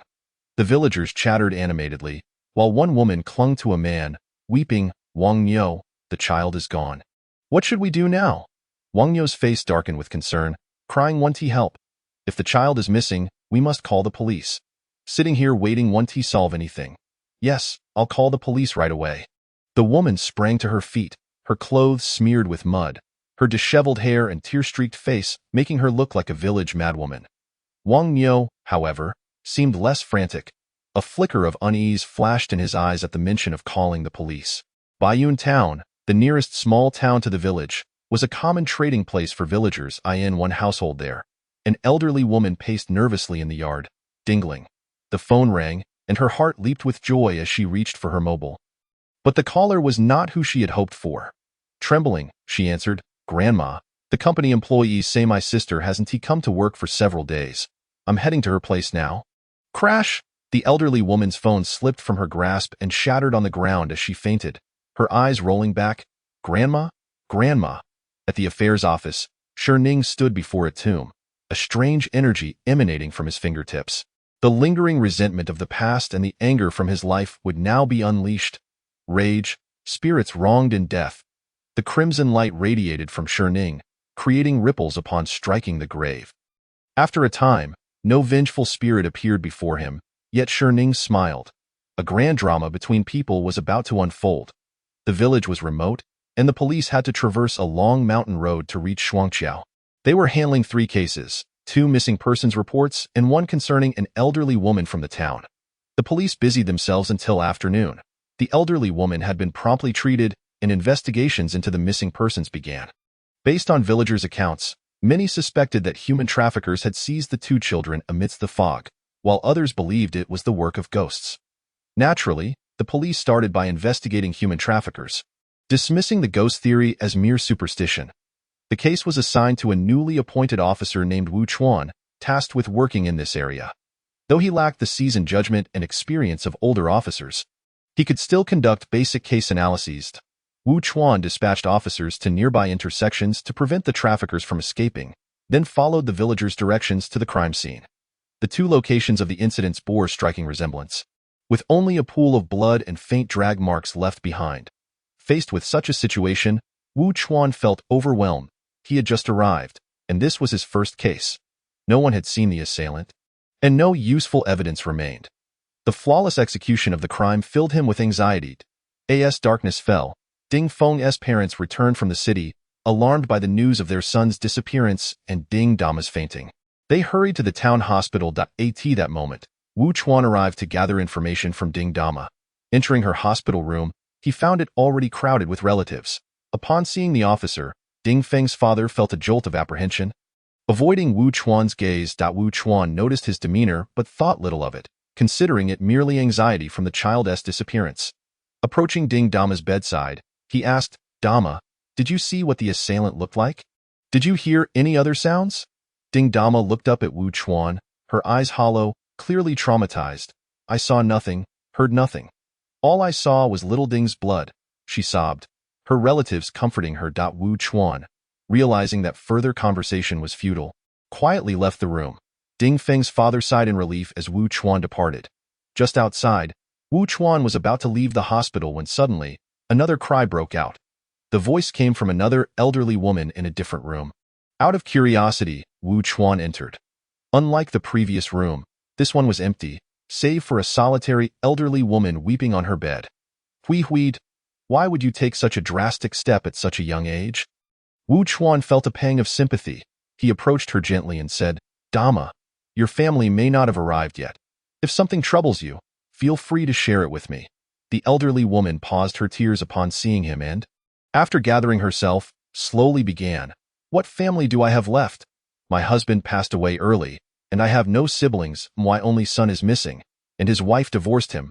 I don't know what sin we committed for heaven to treat our family this way. Even my 3 grandchildren have not escaped. The youngest went missing along with his father." Her voice trembled as she fought back tears. My eldest daughter worked so hard. She got into a great university and found an excellent job. She was so young. How could she think of suicide? The bitterness in her words made her voice choke. Wu Chuan fell silent, astounded by the tragic fate of the elderly woman's family. Life is inherently unfair, but some endure a heavier burden of injustice than others. Wu Chuan reassured her, "Dama, your grandson said on the phone that he might just be temporarily missing. The city police have already begun searching. I believe he will be found soon." The elderly woman remained silent, knowing that the dream she had was no illusion. Her granddaughter had already left this world ahead of her. Unbeknownst to them, a female ghost stood silently by the elderly woman's side, her face streaked with tears. She was filled with regret. She should not have selfishly abandoned her family to leave this world. Her heartbroken grandmother made her realize the profound impact her departure would have on those who loved her. However, it was not too late. There remained a chance for redemption. With this thought, the female ghost drifted out of the window, racing in a particular direction. Chapter 66. The Tomb Robbery. Thus, a night passed. The police had not discovered any suspicious individuals, nor were there any useful clues found near the crime scene. Time does not halt for anyone, and the inability to locate the child, Wu Chuan, left him restless. After a period of mental struggle, he resolved to take some officers into the mountains to search, also to eliminate the possibility that the child had been taken by wild beasts. After a while of preparation, the fully equipped officers marched towards the forest where Ding Feng had gone missing. The local shop. A figure passed by the entrance. He curiously peered inside, wondering what kind of establishment it was, opening in such a desolate place. "What kind of shop is this? Operating in a graveyard?" the man muttered as he stepped inside. "Welcome. May I inquire whether you are here to purchase goods or to conduct business?" Ning smiled. The man glanced around the shop, noting, "This place doesn't sell paper money." He scratched his head. His gaze then traveled up and down. Ning, with so many tombs nearby, and not selling paper money, how can you possibly make a living here without going bankrupt? Ning smiled lightly. "That will not be the case. I earn quite well here, and even if no one comes to buy, the spirits will seek my assistance." The man felt a chill creep over him. He forced a smile. The boss certainly has a sense of humor. Ghosts wouldn't dare to show themselves in broad daylight. Ning's lips curled slightly. In broad daylight. "I still have spirits coming to my shop, wailing for help." As he finished speaking, the man felt a gust of wind sweep through the door. The cold breeze sent shivers down his spine, and he turned to find nothing there. "What is the matter? Are you frightened?" Ning teased. You aren't scared to rob tombs, yet you are afraid of a few words from me? Tomb robber? The man immediately became wary. He was unsure how the person before him knew his identity, but he certainly did not want anyone to discover his illicit activities. Cherning chuckled. No need to be anxious. I am actually a fortune teller. I only predict for those with fate. Since my shop is located here, you are the only customer I've had in days, so it was merely a coincidence that I discerned your identity. The man was momentarily dumbfounded, unable to find a reason to dispute him. Besides, I see your purpose in robbing tombs for money. Cherning smiled, gazing at him with amusement. I want to propose a deal. One that guarantees you profit without loss. The man looked at him with skepticism. What kind of deal? Cherning's eyes narrowed slightly. 2 years ago, you made 800,000 from tomb robbing. Last year, to evade the police, you changed provinces and earned 650,000. This kind of life must be quite distressing for you. Am I right? Upon hearing this, the man nearly knelt before Cherning. Master, you truly have a gift for foresight. I cannot endure this life any longer. Please show me a way forward. Tomb robbing keeps me on edge. Every day I must evade the police, and each robbery fills me with dread. It is quite unsettling. Cherning observed him with interest. So you wish to earn a fortune yet avoid such a lifestyle? The man eagerly nodded. Cherning grinned slyly. That is precisely the purpose of our deal. You give me your lifespan, and I shall provide you with money. 1 million a year, a guaranteed profit. The atmosphere grew exceedingly strange as the man stared at Cherning as if he had lost his senses. Exchanging lifespan for money? Does such a thing truly exist? And is it even legal? Do you doubt me? Cherning clapped his hands, and an elderly man with white hair stepped forth. The man was handsome and tall. He was Lai Fu, fully manifesting now. He placed 2 boxes on the table. Cherning gestured, and Lai Fu opened the boxes, revealing 2 chests brimming with red banknotes. A quick glance revealed precisely 1 million. The man was unsure of the legitimacy of the lifespan exchange, but the money before him was undeniably real. His eyes widened in astonishment as he instinctively reached for the cash, drawn to it. With a swift motion, Cherning closed the boxes, smiling at him. Do you believe me now, sir? The man gulped and confirmed. 1 million for a year is real. Cherning nodded, for he lacked need for money. He sought time from the living. I thought the man hesitated, torn between a desire for wealth and the instinct to survive. Suddenly, inspiration struck. If he could exchange for a year each time, returning annually, he would have both money to spend and life to enjoy. Without further ado, he declared, I will exchange for a year to start. Little did he know that Cherning would be leaving in 10 days, and while Cherning understood his intentions, he refrained from disclosing the truth. Money could only be spent if one had life to use it, and his time was not as ample as he presumed. Cherning skillfully extracted the man's time tether, while Lai Fu handed the 2 boxes to him. A year's worth of time left no mark on the man, who joyfully accepted the boxes. Boss, may I leave now? Cherning nodded, and upon receiving his answer, the man dashed out of the shop. Wow, that boss is truly wealthy. After leaving the store, he hurried to a large tree. Opening the boxes and marveling at their contents, he grabbed a handful of cash, inhaling deeply, intoxicated by the scent of money. This was the aroma of wealth. Meanwhile, Cherning watched the greedy soul in the distance with a cold smile. Dogs cannot help but eat feces. Humans remain unchanged in their greed, trading life for money they cannot spend. He then glanced at the female ghost, huddled on the ground in tears, unable to suppress a chuckle. What's the matter? Are you reluctant to die? The female ghost stood, looking at him with sorrowful eyes. Boss, my grandmother is heartbroken. It pains me to see her like this. I do not wish to die. Is there any way for me to live? With tear-filled eyes, the female ghost gazed at Cherning, but he could not see her changing expression. He replied nonchalantly, I have many ways to help you live. That a glimmer of hope sparked in her eyes, but he continued, however, you no longer possess anything to trade with me. The light in her eyes dimmed. Cherning, with profound meaning, added, do not be too anxious. Anything is possible. Perhaps someone may come to rescue you. Forget it, the female ghost said despondently as she left the shop, though she did not wish to perish. She also could not bear the thought of her grandmother or younger brother exchanging their lives for hers. Cherning smiled silently.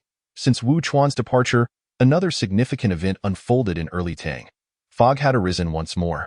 This time, the villagers abandoned their tasks, locking their children indoors. Even they themselves retreated into their homes, securing doors and windows tightly, until not a single soul was seen moving about the village. As time passed, the fog thickened, and a foul stench wafted from the village's edge into the heart of the community. The villagers anxiously peered out through their windows at the mist. The thick fog obscured visibility, rendering it impossible to discern the features of anyone outside. Thud, thud. The heavy sound of footsteps echoed through the glass, reaching the ears of the villagers. Chapter 67. Shadows of Ghosts in the Fog. Thud, thud. The footsteps reverberated throughout the village, and the putrid stench seeped through door cracks into their homes. The villagers instinctively covered their mouths and noses, maintaining a distance from the entrance. No one knew how long it had been. But at last, the fog began to dissipate. The footsteps ceased, and the foul odor vanished. The villagers nervously cracked open a door, peering outside. All was eerily quiet, and nothing had occurred. Has it gone? One by one, the villagers cautiously stepped outside, gathering together. Those who had once been brave now appeared deflated, for they had intended to capture the human traffickers upon encountering them, but the dense fog and the dreadful stench had caused them to retreat. "Let us count the number of people and see who is still here," the village chief of Early Tang suggested. After a thorough count, aside from the already missing children and the parents of Wang Shi under investigation, no one else was unaccounted for. "Wait a moment, did we forget about Old Five?" a vigilant woman remarked. Old Five, the fifth in his family, had siblings who worked in the city, leaving him alone to guard the village. He had never married or had children and resided in an old house. Though he was called Old Five, he was not truly old. His laziness and untidiness gave him a disheveled appearance, making him look like an elderly man from afar, hence his nickname. Old Five never labored in the village, as his siblings in the city sent him a small amount of money each month. This led him to become notorious as a rogue among the neighboring villages. Old Five. He probably went to hang around in another village, tarnishing the reputation of Early Tang. He returned this morning. I saw him with my own eyes, swaying home with a bottle of liquor. Old Five has returned? The village chief furrowed his brow. After receiving confirmation from the woman, he paced back and forth, contemplating the situation. Ultimately, in order to avert any unforeseen circumstances, he declared, I shall seek out Lao Wu. We must ensure that no true calamity has befallen him.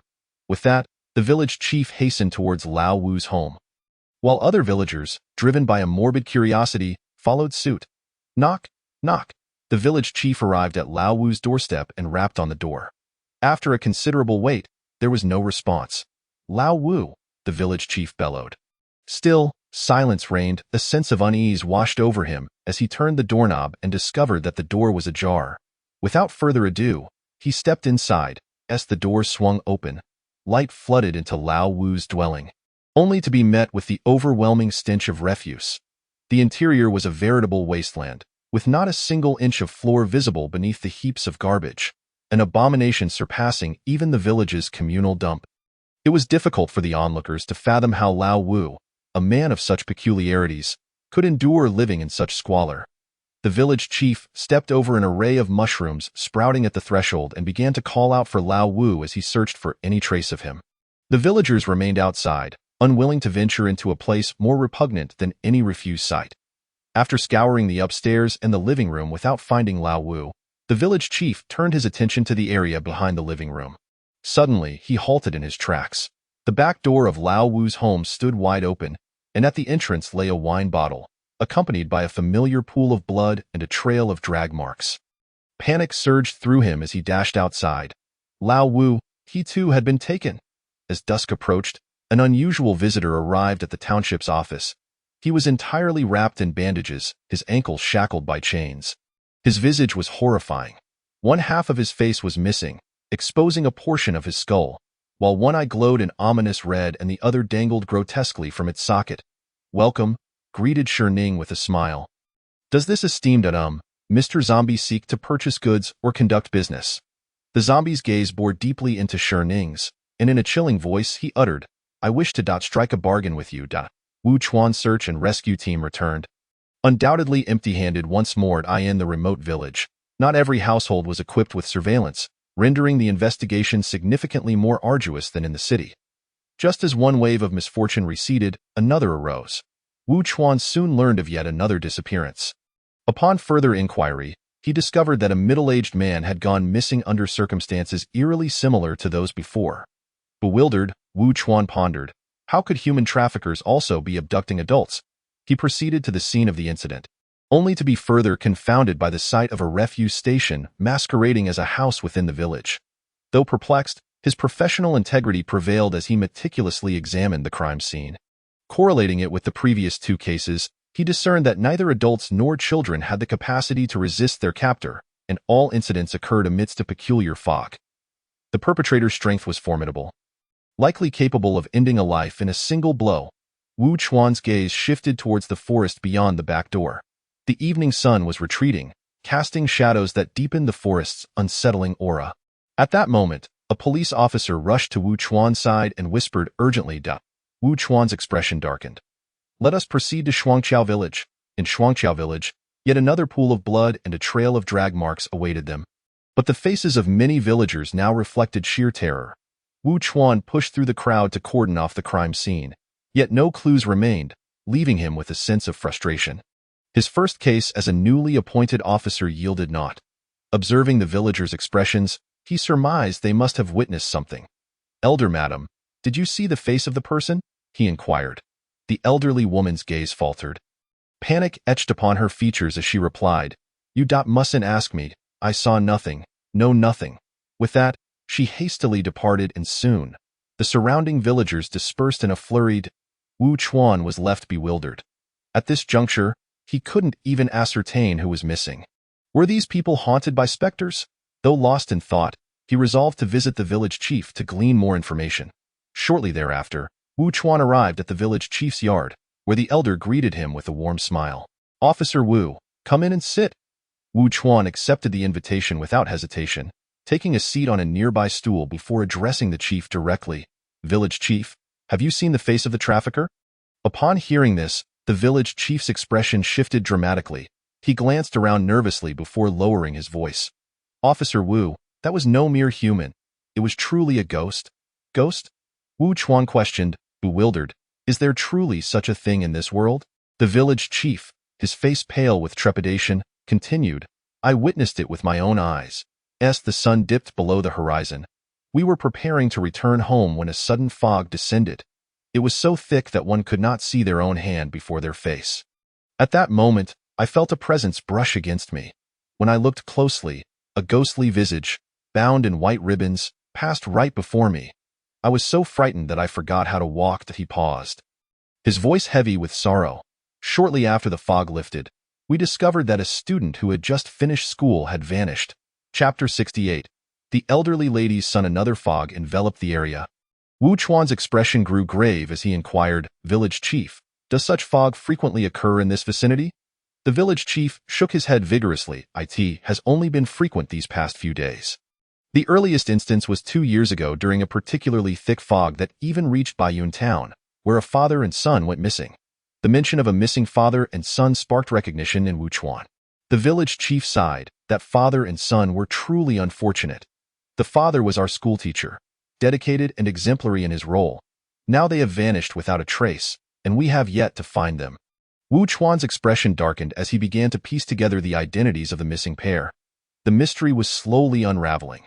Thus, Wu Chuan bid farewell to the village chief and made his way to the town hospital. The ward housing Ding Dama was still bustling with activity, yet another elderly lady was no longer present in the white room.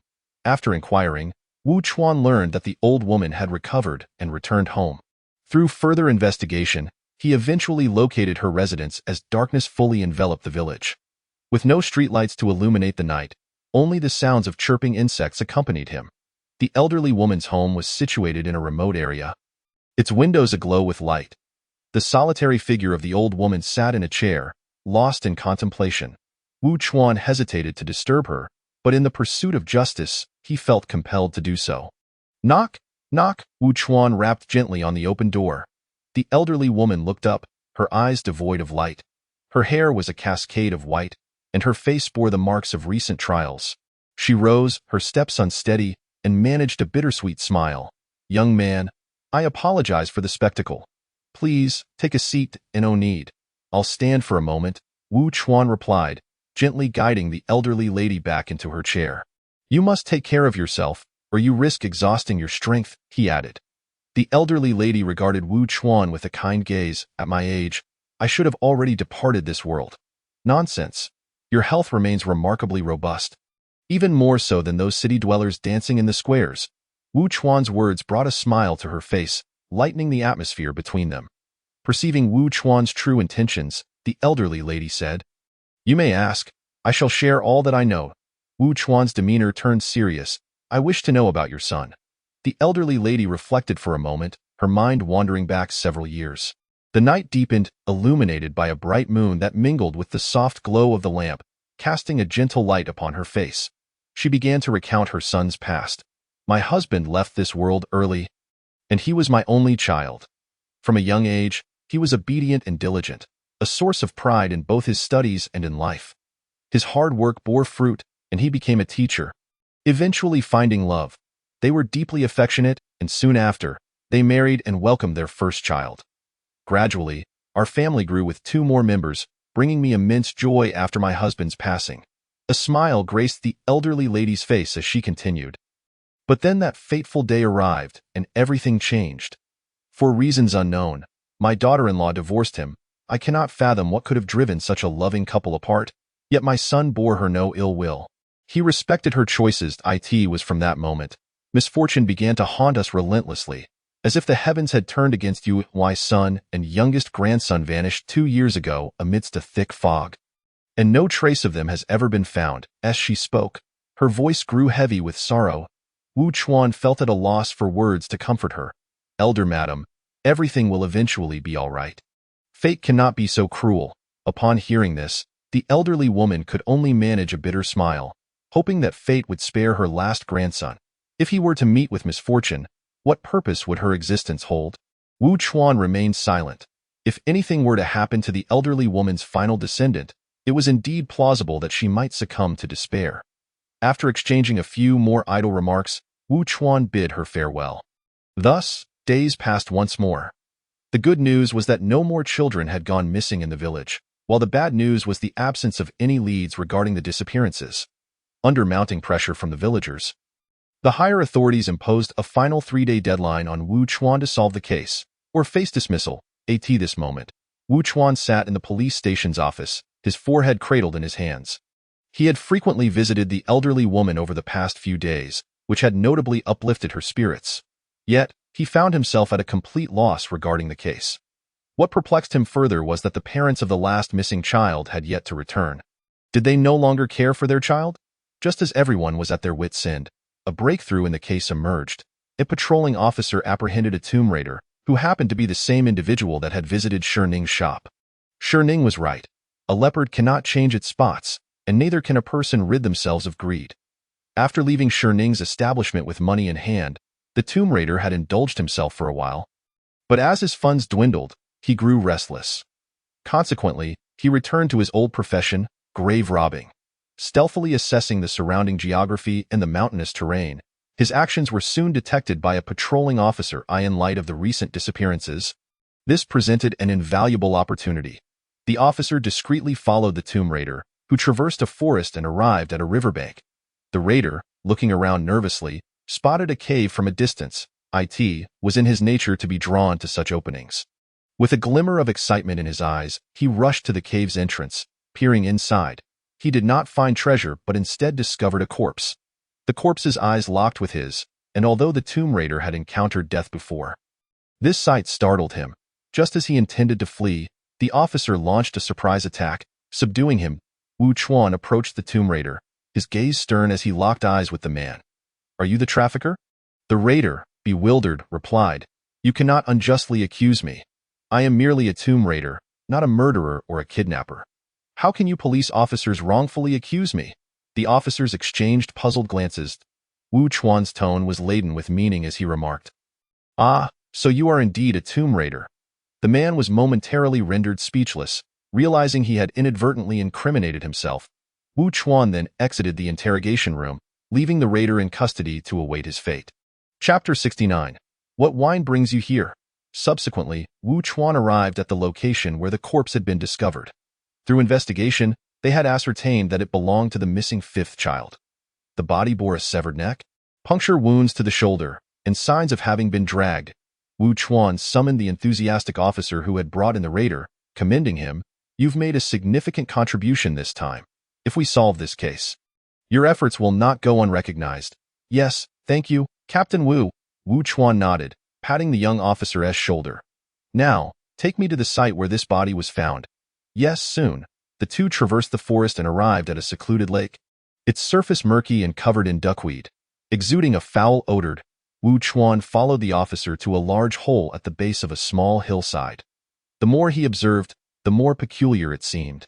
It resembled a grave. He crouched at the entrance, scrutinizing the interior, but found no coffin, thus abandoning the notion that it was a burial site.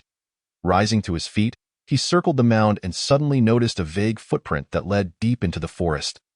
Eventually fading from sight, Wu Chuan's expression hardened. I will scout ahead. You return and bring a few more officers. The officer hesitated, concern etched on his face. That may not be wise. We cannot ascertain the strength of our opponent.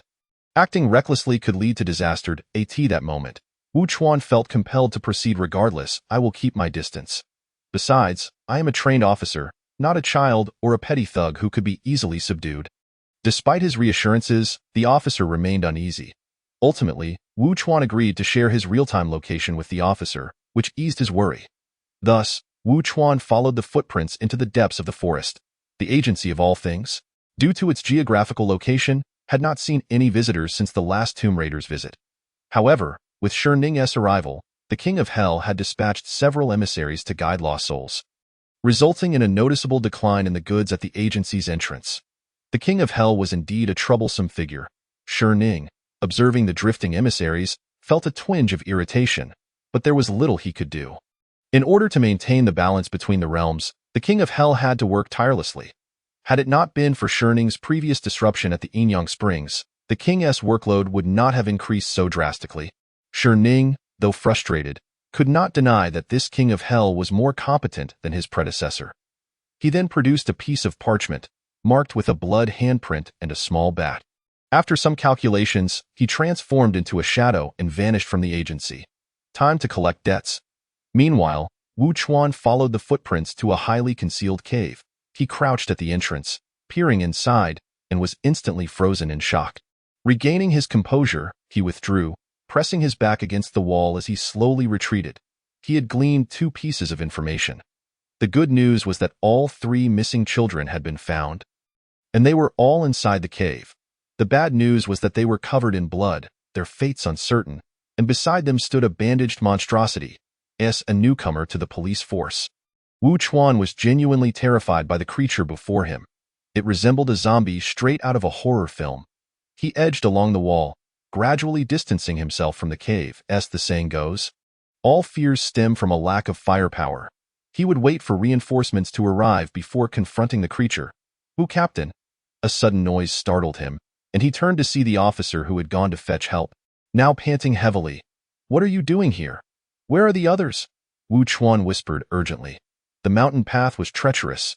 They are still en route. I couldn't bear to leave you alone, so I came ahead." The officer gasped for breath. "You were worried about me?"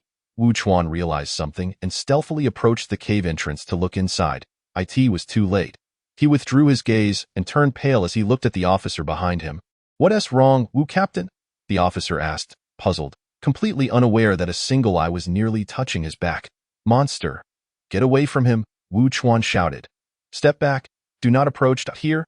The creature emitted a chilling sound. The officer turned around and nearly lost his soul at the sight.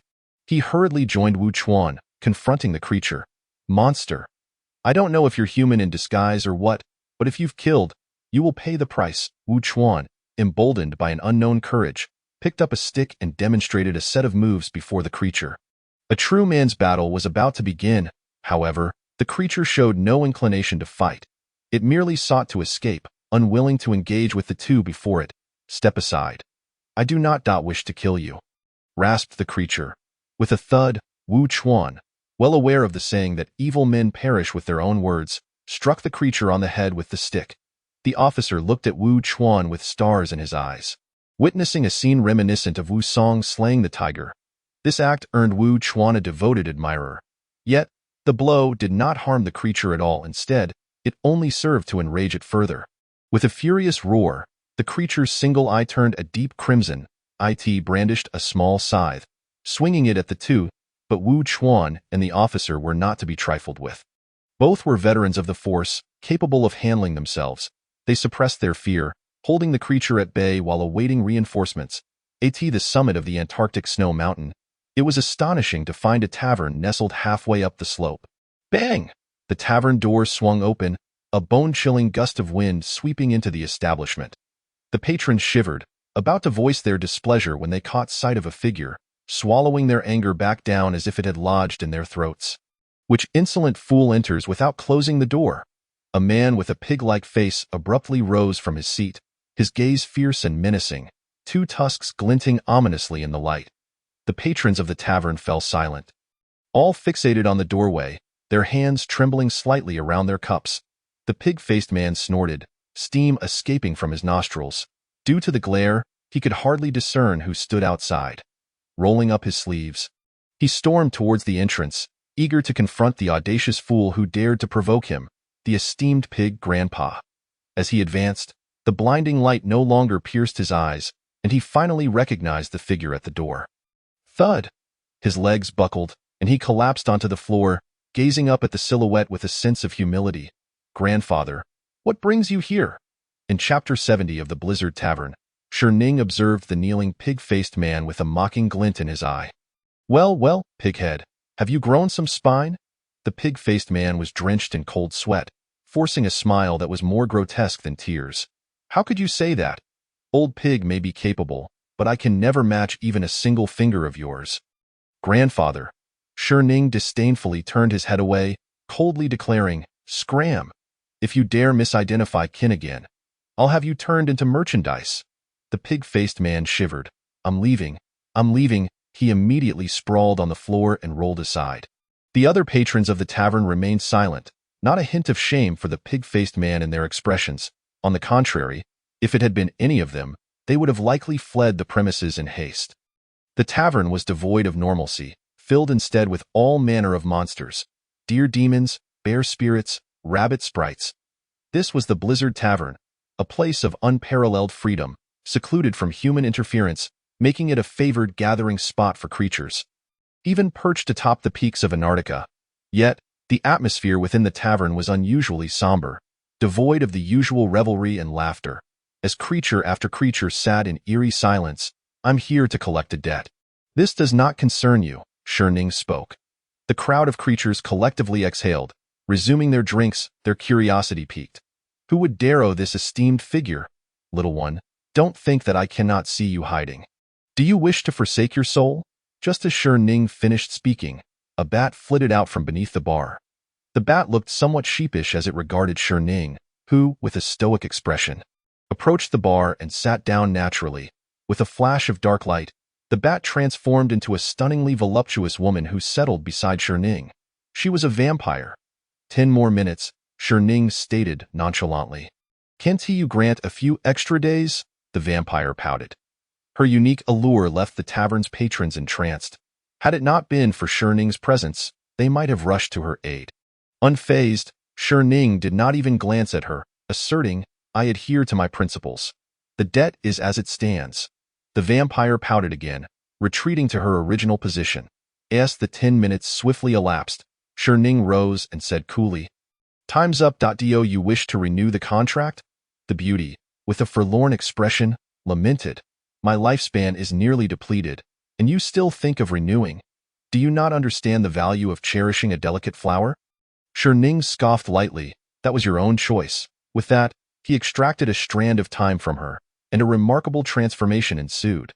Her figure rapidly altered, and in an instant, she morphed from a sultry woman into a flat-chested lowly. Wah, I hadn't finished enjoying this body yet, you tyrant, and you took away 50 years of my life. How much blood must I draw to recover it? The little lowly knelt on the floor, sobbing. Ning was unconcerned. While she regarded him as a man, he would never view her as a woman. Everything was merely a matter of transaction. With a faint smile, Ning departed the tavern.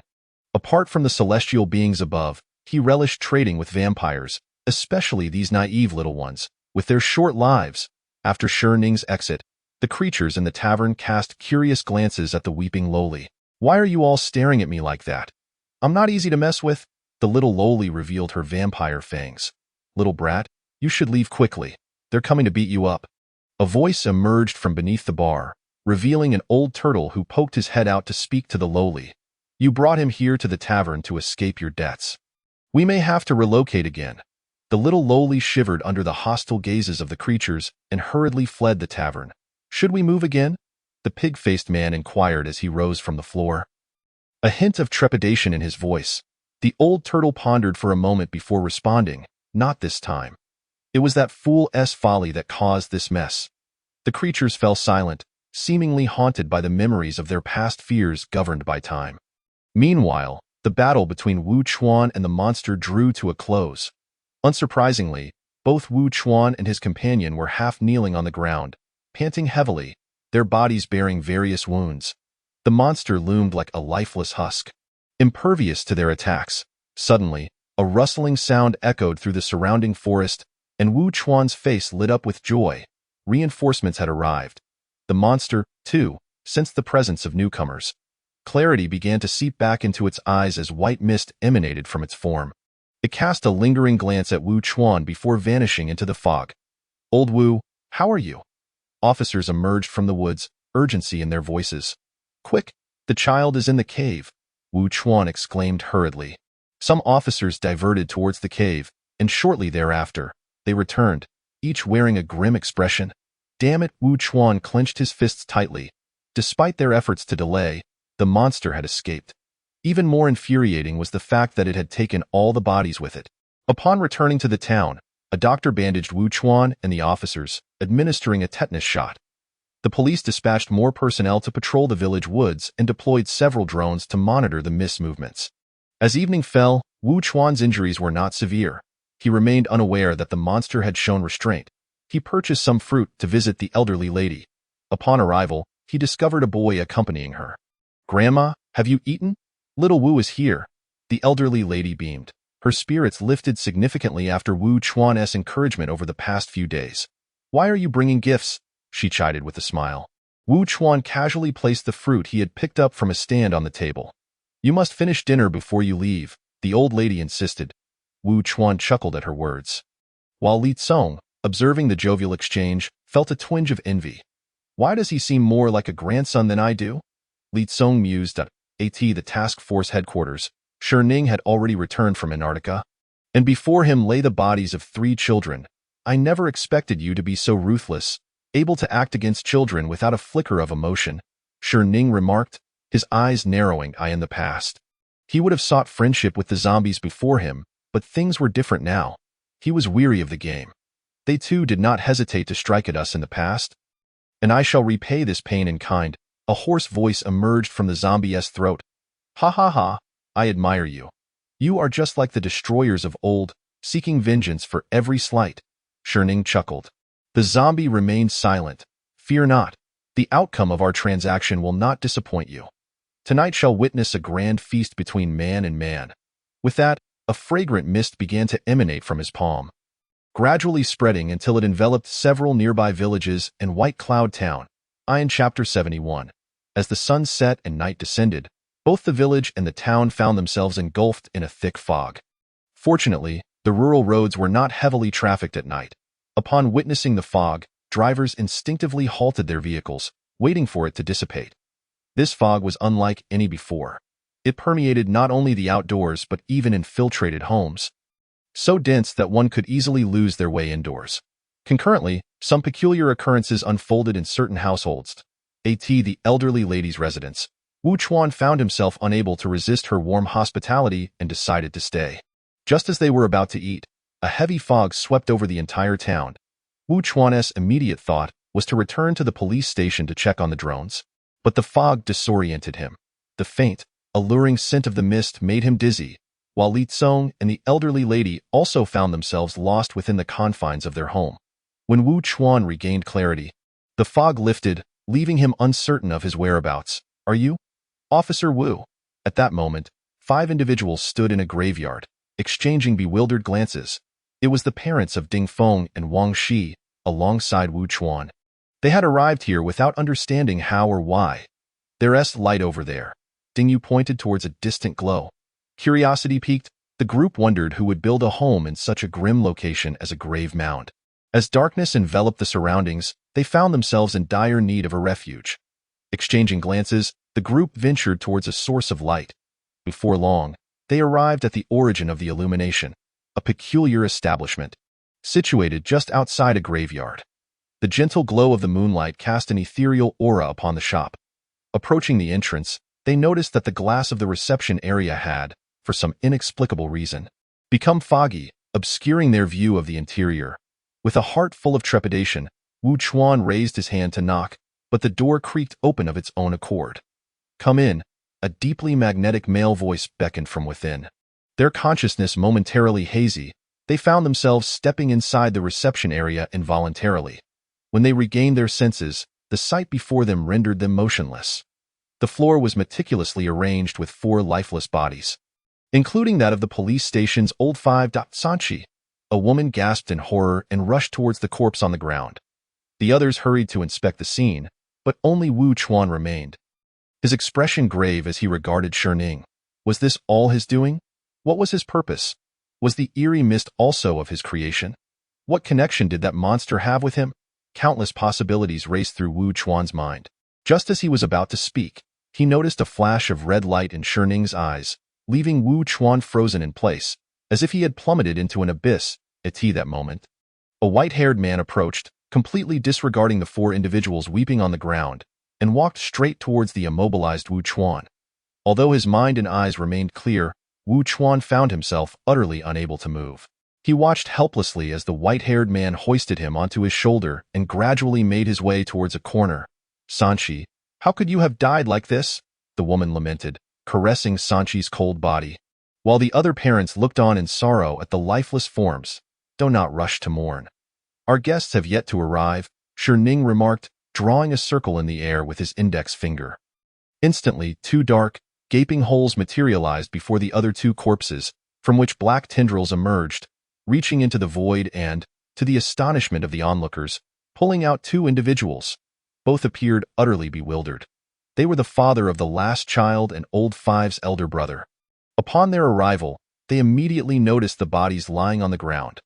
The elder brother was devastated by old 5's demise, while the father, pale as a ghost, gazed at Shining, sitting in his chair. "Do you feel pain?" a chilling voice echoed. The 6 individuals looked up, and Wu Chuan's eyes widened in recognition. A grotesque zombie, its body wrapped in bandages, emerged, its visage horrifying beyond belief. In that moment, Wang Niu, Ding Yu, and the father turned ashen, realizing who it was. "Do you recognize me?" The zombie grinned eerily at the 3Men. "Lai Wang. It can't be. This is impossible." Ding Yu trembled as he faced the abomination. The name struck Wu Chuan with profound shock. After spending days with the old lady, he had learned that her son was indeed Li Wang. Could this monster before him truly be the old lady's son? Li Wang's bloodshot eyes bore into them. "Nothing is impossible. From the day you took my life, the seeds of vengeance were sown." The 3 men stood petrified, horrified by Li Wang's appearance. The woman wept bitterly. "Li Wang, you were a teacher in life. How could you bring harm to children? They killed you, and you seek revenge, but the children are innocent." Li Wang erupted into maniacal laughter. "Yes, the children are innocent." He then fixed his malevolent gaze upon the 6 individuals. "Allow me to share with you a tale, an enraging and sorrowful tale." The 6 were transfixed by his gaze. It was a morning 2 years ago when a father, on holiday, took his youngest child to the lakeside forest to fish. He was a teacher, a man devoted to education, blessed with a happy family. But that day, everything changed. A thick fog descended, and, despicably, they encountered 4 individuals as vile as demons. Li Wang's voice grew increasingly impassioned, trembling with hatred as he recounted the events, while Shining silently savored the unfolding drama. They coveted his meager wealth and resorted to murder. What riches could a rural teacher possess? They did not believe him, torturing him mercilessly. To force his compliance, they killed his child before his very eyes. As Li Wang struggled to contain his fury, Shining emitted a green light to soothe him. To conceal their crime, they dismembered his child, stuffing the remains into jars and sinking them into the river. The father's rage granted him the strength to break free and injure one of them. But in retaliation, they gouged out one of his eyes. To torment him further, they mutilated half of his face, wrapping him in bandages and burying him alive. The shackles and bandages sealed his soul within his body, denying him peace. You guessed correctly. That father was me. The man I once was is dead. The being before you now is forged from endless wrath and hatred. At this moment, the 6 individuals were devoid of color. Their expressions filled with dread as they beheld the frenzied Li Wang. I wish to discern whether your hearts are truly as dark as I suspect. Li Wang turned his gaze to the 3 men. I offer you a choice.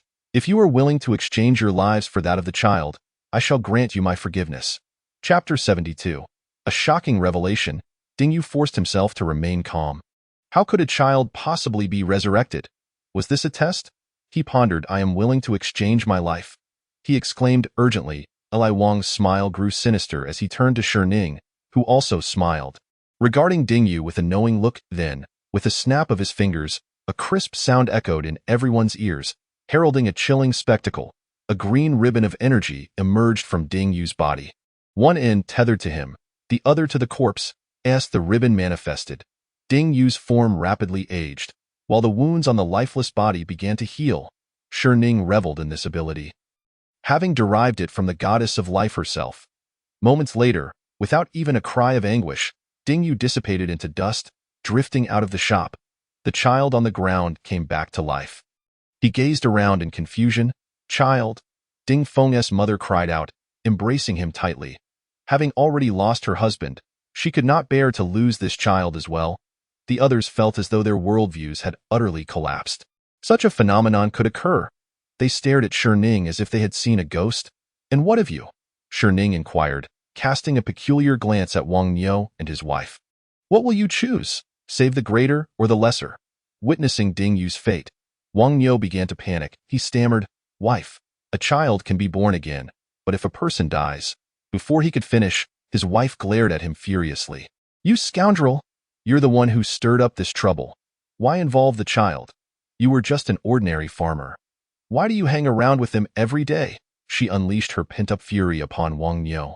Bowing his head in silence, he felt resentment bubbling within him. Do you not wish to save the child anymore? You are unworthy of being a father.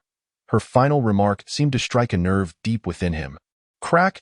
A resounding slap landed across her face, and Wang Niu glared at her as if ready to erupt in flames. You wretched woman. Don't think for a moment that I don't know this child is mine. Just because I'm a farmer doesn't mean I'm easy to bully. I had Sanchi secretly undergo DNA testing. He isn't my blood. Wang Niu shouted angrily at a shocking revelation. Whether it was Li Wang, Wu Chuan, or the 2 bewildered individuals, they all turned their curious gazes towards the quarreling couple. How can this be? You're just avoiding the truth, you coward. The woman retorted, clutching her stinging cheek. Oh, you think a test report can lie? You shameless harlot, not even knowing who fathered this wild child. Wang Niu retorted, refusing to take responsibility. Regardless, I will not save this child. If you wish to save him, do so with your own life. Wang Niu adamantly denied any culpability. The argument grew tiresome for Shining, who coldly commanded, Silence. A mysterious force sealed their mouths. Since neither of you are willing to make a trade.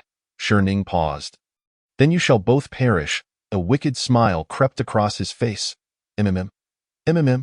The 2 frantically shook their heads, emitting muffled sounds of protest. It seemed that not only did they lack affection for each other, but they also could no longer articulate their thoughts. Shining Ning shook his head and snapped his fingers, causing the 2 individuals to be drained of their life force, transforming into wisps of smoke that wafted out the door. The onlookers were struck with terror at the sight. Was this how someone was killed? Meanwhile, Sanchi, who lay on the ground, suddenly came back to life, standing vacantly in place. And what about you 2? Shining Ning inquired with a smile that belied the gravity of the situation. The 2 men felt a chill under his gaze. The eldest, gathering his courage, stepped forward, exclaiming, I had nothing to do with that incident. I am innocent. Shining Ning nodded in acknowledgement. He was not unreasonable. Very well. Then you may take your nephew and leave. Nephew? The eldest exclaimed, momentarily stunned, before casting a shocked glance at Sanchi. Could Shining Ning be speaking nonsense? Was there something he was unaware of? Just as they were still digesting the previous revelation, another emerged. Under the scrutiny of the crowd, the eldest, with complex emotions, led Sanchi aside. And you? Shining Ning asked, a playful glint in his eye, addressing the final father. The man faltered, unable to meet Shining Ning's gaze. I have an elderly mother to care for. I cannot save him, he blurted out in a moment of heated desperation. What a pity, Shining Ning replied, shaking his head with regret.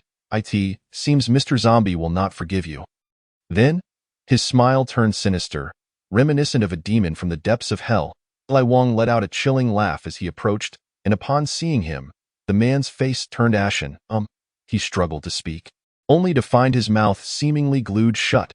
Ultimately, he was dragged out of the registration office, muffled cries escaping him. Shining Ning directed a remnant green light towards the child's lifeless body, and soon a white mist emanated from his palm, enveloping the four individuals and the corpse. Moments later, they vanished from the registration office. Phew, phew. Wu Chuan discovered he could move again, propping himself up on his knees as he gasped for breath, cold sweat soaking his clothes. He looked at Shining Ning in bewilderment, having just witnessed the unfolding events. Are you a devil? Is that how Officer Wu perceives me? Shining Ning replied, narrowing his eyes. Wu Chuan found himself at a loss for words, instinctively aware that if he angered Shining Ning, he might end up accompanying the Wang couple to the afterlife. Just then, Li Wang returned, drenched in blood and even bearing traces of human tissue. He sighed heavily and rasped, Boss, thank you for allowing me to avenge my grievances. It is time for me to fulfill my promise. Shining Ning nodded, his smile serene. I admire you. Hence, I shall grant you one wish beyond the usual limits. A glimmer of hope sparkled in Li Wang's eyes. Why, youngest son? Shining Ning raised a hand to interrupt him. Not be so hasty in your decision. It is time for you to choose. As Shining Ning's words fell, a ghostly figure began to materialize within the registration office. Hui Hui? Li Wang gasped in astonishment. Upon seeing her father, Li Hui's expression shifted from shock to sorrow, tears streaming down her face. Dad, despite the changes in his appearance and the absence of his former tenderness, Li Hui could never forget the father who loved her most dearly. The night in the graveyard was eerie and cold, as the father and daughter embraced across the realms of life and death. Minutes passed. 3, 2, 1. Now there are no options left. Your youngest son has already been born into another family, Shining Ning said with an unflinching demeanor. Li Wang paused, a pained smile that was more sorrowful than a cry etched across his ravaged face. Child, I hope you find happiness in the next life. Chapter 73. No choice but to proceed in the end. Li Wang made his decision. He wished for Li Hui to live. He could have wished for his own survival, yet he chose to sacrifice that opportunity for his daughter. Even in death, his love for her remained steadfast. This was the essence of Li Wang's paternal affection. Shining Ning waved his hand, and a gust of wind swept Li Hui, tearful and reluctant, into a dark vortex, in a dim forest. A battered female corpse lay beneath a large tree. The blood on her wrists long dried, and her body bore the marks of beastly gnawing. Suddenly, a green light enveloped the corpse, her wounds gradually healing, flesh and blood regrowing. A black vortex appeared beside her, and a shadow emerged, merging with her body. After a while, the girl slowly awakened, gazing around in confusion as if caught in a dream. A warm yellow glow protected her from the threat of beasts. Yet the scars on her wrists reminded her that this was no dream. She had lost her father forever. Li Hui sobbed, cradling her knees. She was born into a loving family. Her father was a teacher, and her mother worked in a corporation. Li Hui enjoyed over 20 years of warmth until one fateful day when everything changed. For reasons unknown, her mother divorced her father, and she vividly recalled their tears. From her mother's eyes, she sensed it was not a voluntary decision. Her mother never sought custody of any child. Li Hui attempted to intervene, only to be stopped by her father. From that point onward, turmoil besieged their family. Her father and youngest brother vanished in a thick fog, while the other brother was still in school. With no relatives to turn to, The weight of the family responsibilities fell upon the shoulders of a 20-something girl. Yet, this was just the beginning. As Li Hui entered the workforce, she faced constant setbacks, and the pressure from her boss, coupled with the burdens of life, led her to contemplate ending it all. She sought her mother, desperate to inform her about her father and brother's disappearance, yearning to confront her about the divorce. But all her efforts were in vain. She could not find any trace of her mother. Life continued, yet her spirits plummeted. On the day she was fired, her emotions erupted. In the dreary, rainy weather, Li Hui ventured deep into the mountains to end her life. She believed that this death would spare her the pain of jumping from a height or the suffocation of drowning, allowing her to depart quietly without causing harm to society or instilling fear in others. However, death evaded her, and the king of hell would not claim her. Instead, she became a wandering spirit, waiting for the day her consciousness would fade away. In her final moments of awareness, Li Hui longed to accompany her grandmother, returning to Baiyun Town and inadvertently arriving at Shining Ning's shop, where she entrusted an old woman with a dream, a farewell dream to her. As the registration office bore witness to these events, time had crept into the early morning hours. Li Wang was now due to fulfill his payment to Shining Ning. The layers of bandages on his body fell away, exposing his decaying form, remnants of scars faintly visible. Li Wang's soul floated free, finally escaping the body that had imprisoned him for 2 years. The flames refined his essence, and soon, a red-orange glass sphere materialized in Shining Ning's hand, within which swirled a white mist, revealing a menacing red eye amidst the fog. A soul from the realm of the living, now a ghost. Wu Chuan stood nearby, transfixed by the surreal spectacle from the moment he entered this establishment. Witnessing Shining Ning's acts of murder and resurrection, to now observing the culmination of his ghostly manipulation, he couldn't help but wonder if he had been transported to another world. Officer Wu, Shining Ning finally spoke. I will leave the burial of Li Wang and his son's remains to you. Wu Chuan bowed respectfully.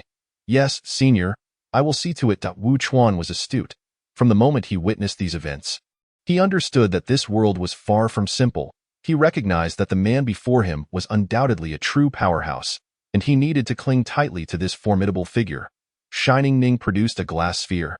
Consider this your reward. Wu Chuan accepted the sphere, within which lay a heart made of jade, symbolizing fearless courage.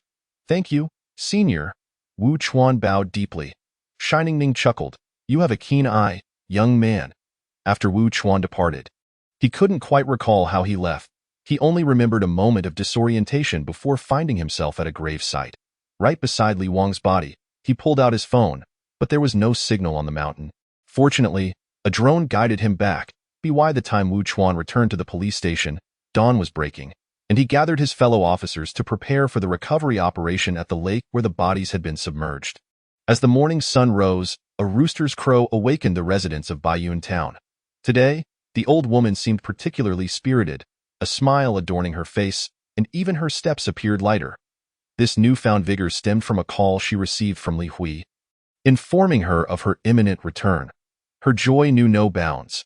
Not only was Li Hui unharmed, but she was also able to introduce a potential son-in-law to her. On the other hand, in Wuchuan, the lake's foul stench and murky waters posed significant challenges, especially after 2 years, as the submerged remains might have been buried deep in the lake bed. This greatly complicated the search, particularly since this task had been entrusted to Shining. After much deliberation, they resolved to don their diving gear and plunge into the depths of the lake to search.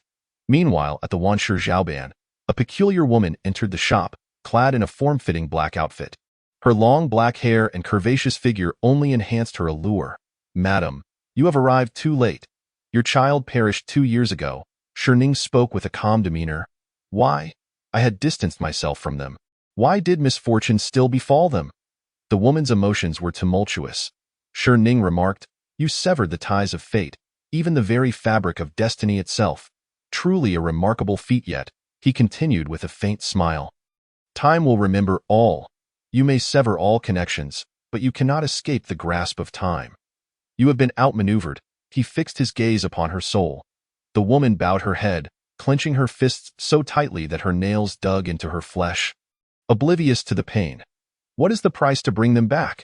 She implored. That may not be possible. Your youngest son has already been reincarnated, and as for your husband, He is still waiting in my shop for his fated companion. Ning replied, devoid of any emotion, I wish to be that destined partner. The woman's eyes locked onto Ning's.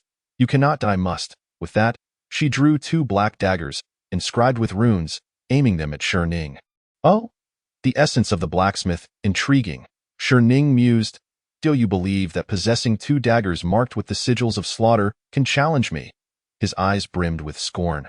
The woman's eyes widened in disbelief as she stammered. You know of this?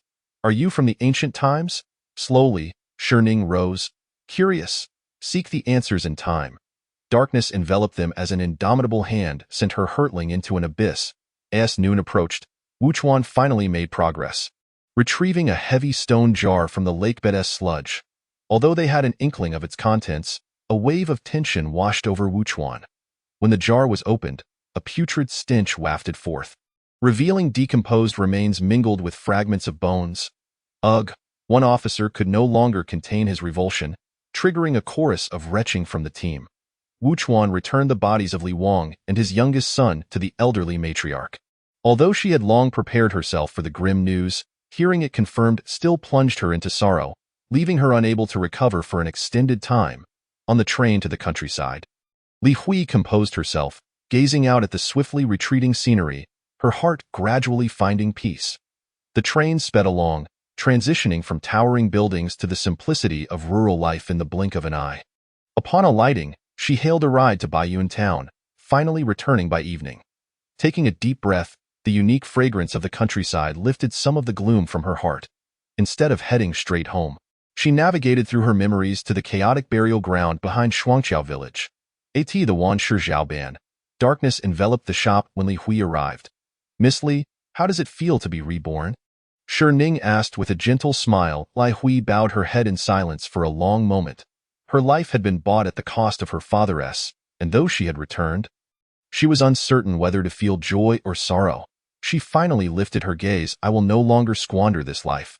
My father sacrificed his for me. I will cherish this second chance. There are still those who love me, and I cannot let them suffer. Ning nodded approvingly, a commendable realization.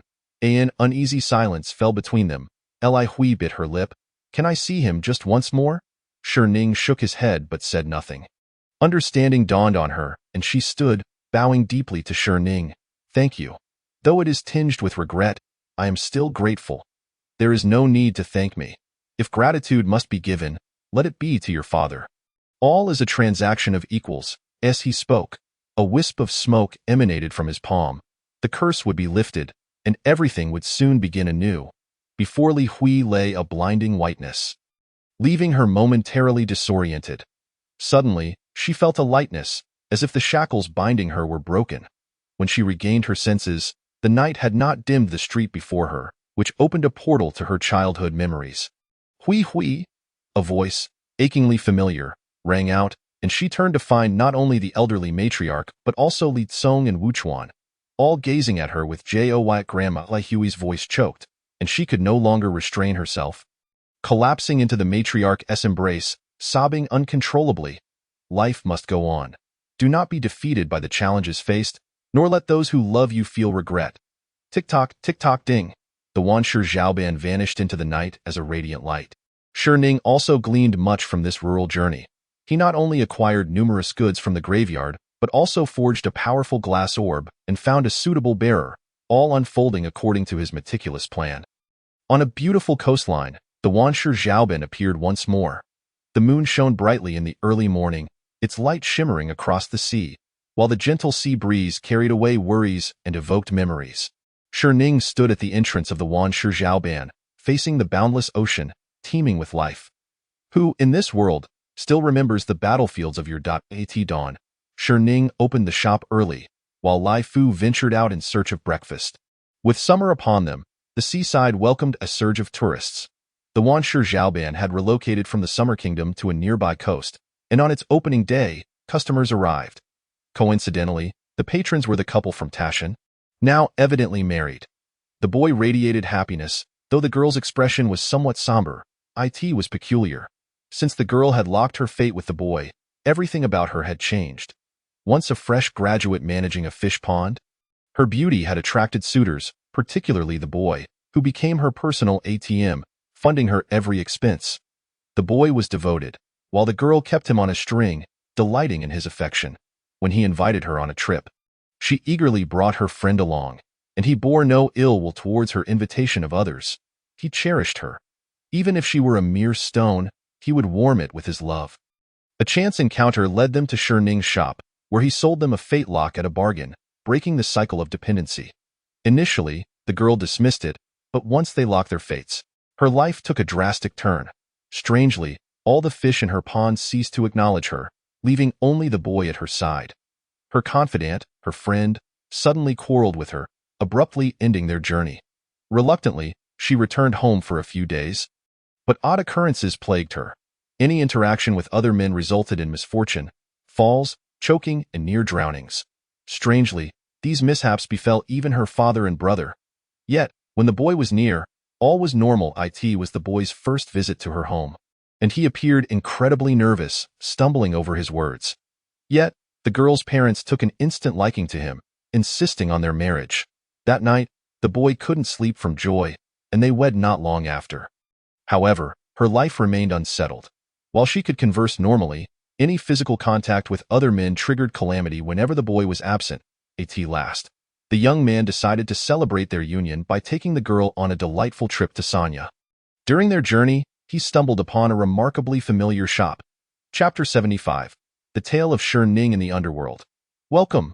Congratulations on your marriage. Sherning greeted the newlyweds with a gentle smile. Boss, we meet again. The boy exclaimed cheerfully, presenting Sherning with a generous red envelope. Sherning graciously accepted it, recognizing that, in a sense, he had indirectly played a part in their union. He inquired, "Are you two here to purchase goods, or to conduct business?" The girl hesitated, feeling increasingly uneasy. Every time she encountered the boy, it was as if a filter had been added. He appeared more handsome with each glance. The boy spoke up first. "Boss, do you still have those props similar to last time?" He recalled that ever since he purchased the fate lock during their last visit, his interactions with the girl had grown more frequent. Although there were some unexpected incidents, such as frequently stumbling while conversing with his mother, the outcome had been positive. He had finally warmed that stone. It seemed as though fate had orchestrated their coming together. The boy's heart brimmed with joy. "Heaven, dare to think wildly again, and you shall see my wrath." "Indeed, I do," Sherning replied, retrieving a jade pendant. The pendant was circular, capable of being split into two pieces, one black and one white, symbolizing yin and yang. This was a power Sherning had extracted from the guardian of yin and yang, who presided over the dual springs of yin and yang, an origin of souls. Souls cannot linger in the mortal realm for too long. Otherwise, they risk fading into oblivion or disintegrating completely. Thus, the dual springs were established to maintain the balance of yin and yang. The guardian was the protector of this realm, and Sherning's arrival altered everything. At that time, Sherning was already immensely powerful, yet invincibility can be a lonely state. Nothing in the world sparked his interest anymore. He decided to explore the underworld. By a stroke of luck, he found himself at the dual springs and encountered the guardian. The dual springs were vital for the creation of new souls in the underworld, and the guardian's ability to manipulate souls deeply intrigued Sherning. He yearned to learn this skill, but was met with a ruthless refusal. For the first time in his life, Sherning, who had always been the one to deny others, felt the sting of rejection in his pride.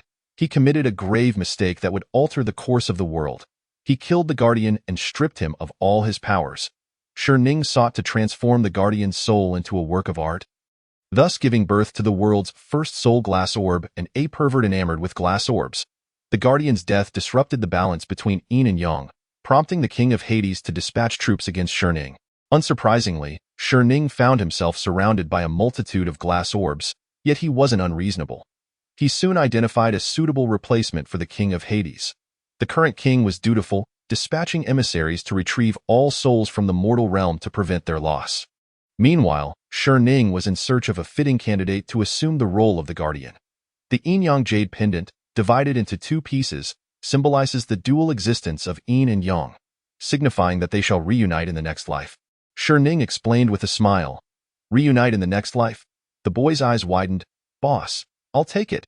He waved his hand, purchasing it for a staggering price of 30,000. The girl acquiesced, realizing that it wasn't such a bad outcome after all. The two departed, hand in hand, from the establishment. Shi Ning closed his eyes and reclined in his chair, feeling that he had done yet another good deed. In a hospital in the Magic City. Hu Guanwan and Qin Feng awoke after 2 weeks and a days, their bodies aching as if they were about to crumble. Hu Guanwan, wincing in pain, slowly sat up, his hand encased in plaster, and his head bandaged. He glanced at Qin Feng beside him, exchanging a knowing look. Ha ha ha, old Hu, how did you end up like this? Hu Guanwan rolled his eyes, retorting, and what about you? You're not in a much better state. Their laughter subsided, and Qin Feng exhaled a heavy sigh, leaning back against the bed. We survived. Silence enveloped the room as they reflected on the battle, remembering the many brothers they had lost, particularly Qin Feng, whose comrades had perished at the hands of that man. Old Hu, do you think that individual is related to Boss Shi? Qin Feng pondered, determination glinting in his eyes. Hu Guanwan looked at his left hand, recalling the blue light that emanated from it during the encounter. Perhaps who can truly define that kind of power?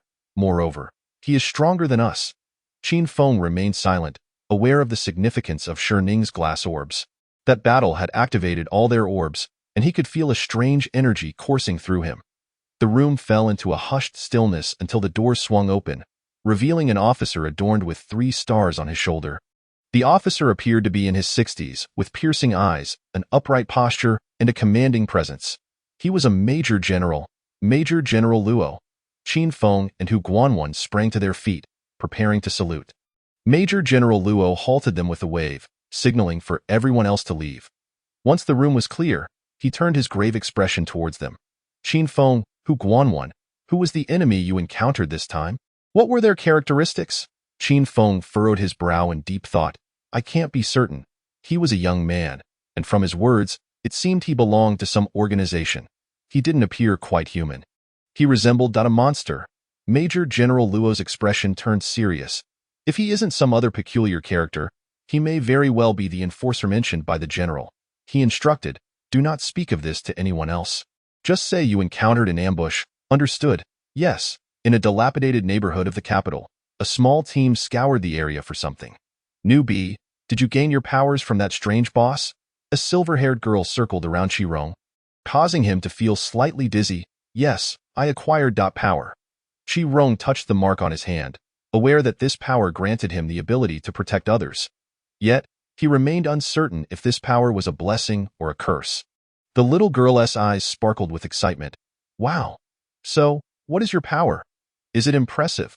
Before Qirong could respond, a woman nearby interjected, it's merely borrowed power. What's so impressive about that? And that boss, one day, I will personally bring him to justice. Qirong stared at the woman in astonishment. Capture Shi Ning? You're already dreaming before nightfall. The little girl rolled her eyes. You're just imagining things. How could you possibly catch Boss Shi? She squinted at the woman. You don't have a crush on Boss Shi, do you? The woman's cheeks flushed as she covered the girl's mouth. Chapter 76, Scavengers? Observing the two bickering, Qirong realized that Boss Shi indeed possessed a certain charm. He discreetly rubbed his nose and distanced himself from them. Enough bickering. We've located our target. The speaker was a young man, slightly younger than Qirong, who served as the team leader. The two girls huffed in tandem and parted ways. The small team comprised 5 members, the last of whom was a tall man, his muscular physique and prominent bald head marking him as a figure of strength. However, Qirong's initial impression was that he seemed like a somewhat simple-minded giant. As they donned their gear, Qirong observed each member putting on a unique pair of goggles, curiosity peaking within him. What are those for? The woman explained. You're a newbie. Your equipment hasn't been issued yet. This world is not that simple. Some areas are steeped in resentment, breeding malevolent entities that can cause harm. Our mission is to investigate these anomalies and eliminate them. These goggles allow us to detect such entities, while the weapons can inflict damage upon them. Qirong listened, somewhat bewildered. Soon, under the leader's guidance, they arrived at an abandoned park. Qirong saw nothing amiss, while the others spotted a grotesque mass with dozens of eyes wandering the area. With a swift motion, the woman drew a knife, its blade adorned with a peculiar curve. The giant equipped himself with claw-like weapons, also featuring a distinctive curve, while the little girl prepared a special tablet to record data. The leader brandished a specially designed handgun. Action! The trio surged toward the creature, while the little girl squatted in a corner, sliding her fingers across the tablet. Chi-Rong stood by, unsure of what to do. He watched as the three engaged in combat against thin air, occasionally being knocked aside. Before long, they appeared to struggle. "Newbie, come help, use your power," the leader called out. Chi-Rong finally came to his senses. With a mere thought, the mark on his wrist emitted a crimson glow before vanishing, unleashing a ferocious aura that enveloped him. His stature began to rise steadily, and soon, a towering figure clad in red armor, standing 2 meters tall, materialized in his place. Wow! The little girl was utterly mesmerized. This was simply astonishing. Chi-Rong's eyes glowed red as he laid eyes on the so-called monster. "Scum! Make way!" He charged towards them. The burly man, captain, woman? Were they referring to them? The three exchanged puzzled glances before parting to grant Chi-Rong passage. A flash of dark light flickered in Chi-Rong's hand, and a black katana appeared. Lowly insects, embraced the judgment from hell. With a single slash, he cleaved through a grotesque mass of flesh, reducing it to dust. Just one blow. Chi-Rong cast a disdainful glance at them before gradually reverting to his original form. The onlookers regarded him with bewildered expressions, while Chi-Rong, feeling somewhat guilty, averted his gaze, struggling to contain his tongue. It seemed to be a side effect. He awkwardly wished to burrow into the ground. Little did he know. This was all due to Sherning's color choice. The captain rubbed his forehead, thinking to himself that a product from that boss could hardly have side effects. Clearly, he had been played, he sighed. Acknowledging that the task was accomplished, the energy of this amalgamation was quite substantial. It appeared that this dilapidated building required further investigation, the captain declared. Subsequently, the group disbanded, and Chi-Rong gazed at his new teammates with burgeoning anticipation for the life that lay ahead.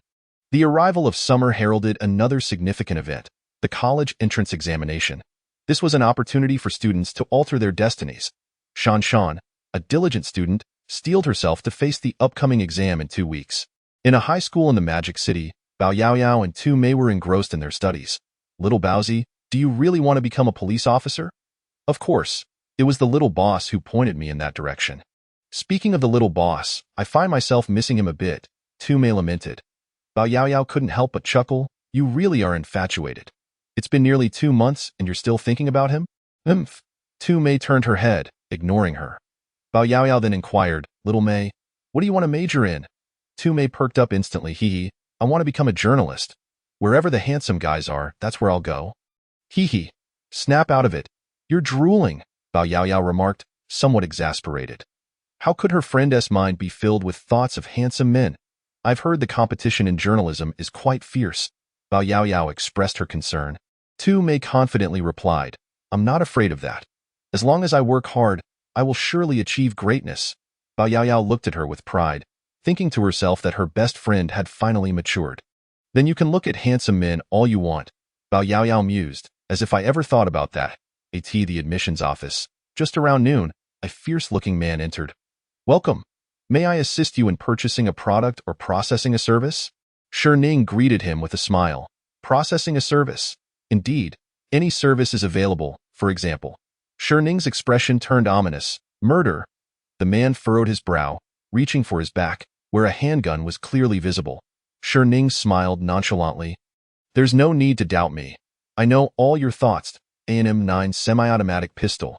You're planning to rob me, aren't you, Gujin?" The man's eyes widened in disbelief. Not only did Sherning know his name, but he also recognized the type of gun. He became wary. If Sherning knew him so well, he must not be an ordinary person. Could he not provoke him, or could he not evade him? Gu Jian turned to leave, but a man blocked his escape route, a silver-haired figure whose eyes were eerily slitted. "Step aside." Gu Jian growled, but Lai Fu ignored him, just as Gu Jian was about to pull the trigger and fight back. Sherning's voice echoed, "Lai Fu, let him experience despair." Suddenly, Lai Fu's body began to swell, and in moments, a werewolf, covered in white fur and bearing sharp fangs and claws, loomed before Gu Jian. The werewolf regarded the diminutive man mockingly, wondering if a mere broken gun could harm him. Outside, the glass of the admissions office was veiled in a layer of gray mist, obscuring the interior. Thud. Gu Jin, pale as a ghost, collapsed to the ground. Terror-stricken by the sight of the werewolf, Lai Fu picked up the gun that Gu Jin had dropped, twisting it effortlessly until it crumbled into scrap metal in his hand. Shi Ning spoke with a calm smile. "Can we converse now?" Gu Jin nodded vigorously. "Yes, yes." Shi Ning gestured, and Lai Fu reverted to his original form, restoring the admissions office to normalcy, while Gu Jin trembled, unable to stand. Chapter 77. The Bait. After a while, Gu Jin managed to regain his composure, cautiously sitting opposite Shi Ning, fearful that any misstep might provoke the man and lead to his demise. Shi Ning wore an innocent smile. "You wish to kill. You wish to kill many." Eugene broke into a cold sweat. His thoughts were laid bare before Shi Ning. "I can assist you." Shi Ning revealed a wicked grin. Eugene was taken aback. He intended to help him commit murder? Was he not a good person? Gu Jin pondered. Shi Ning's expression returned to calm. "Don't misunderstand. I am merely a merchant. Merchants do not discriminate between good and evil. Only interest can entice them." Eugene swallowed hard. "What do you wish to gain?" Shi Ning replied with interest. "You don't need to pay anything. You merely need to sign and provide a thumbprint." As he spoke, Shi Ning produced a parchment. Eugene took the parchment, filled with incomprehensible script. "What does this mean?" Shi Ning explained calmly. "This is a soul contract. It means that all those who die due to their connection to you will have their souls belong to a third party." Gu Jin was utterly confused. "What contract? What connection? So, if I sign this, you'll help me kill someone, right?" Gu Jin inquired. Shi Ning nodded. Eugene dismissed his doubts. No payment, no sacrificing his life, and no fear of police capture. Who would refuse such an offer? Without hesitation, he signed his name and pressed his thumbprint. The parchment transformed into a chain that bound him before vanishing. Eugene was no stranger to odd occurrences, having encountered a werewolf before. The contract was sealed. Within 15 days, they would perish. "Do you know who to kill?" Gu Jin asked, puzzled. Shi Ning narrowed his eyes. "You don't trust me?" Gu Jin shivered. "I don't trust. Then why not leave?" "I'm leaving." Eugene scrambled out of that terrifying place, clutching his scrap metal. With henchmen and bait, would time be lacking?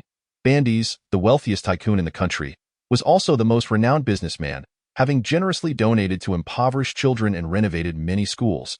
He was a staunch advocate for environmental protection and anti-waste initiatives, as well as a lover of peace, having published an article expressing his sentiments on war. The article eloquently reflected his hatred for war and its adverse effects, earning him the admiration of the public and positioning him as one of the presidential candidates in the country. However, certain actions of his had drawn the ire of some, including the underground gang of the nation, who perceived Bandi's endeavors as a threat to their interests. Thus, they sought to eliminate this menace.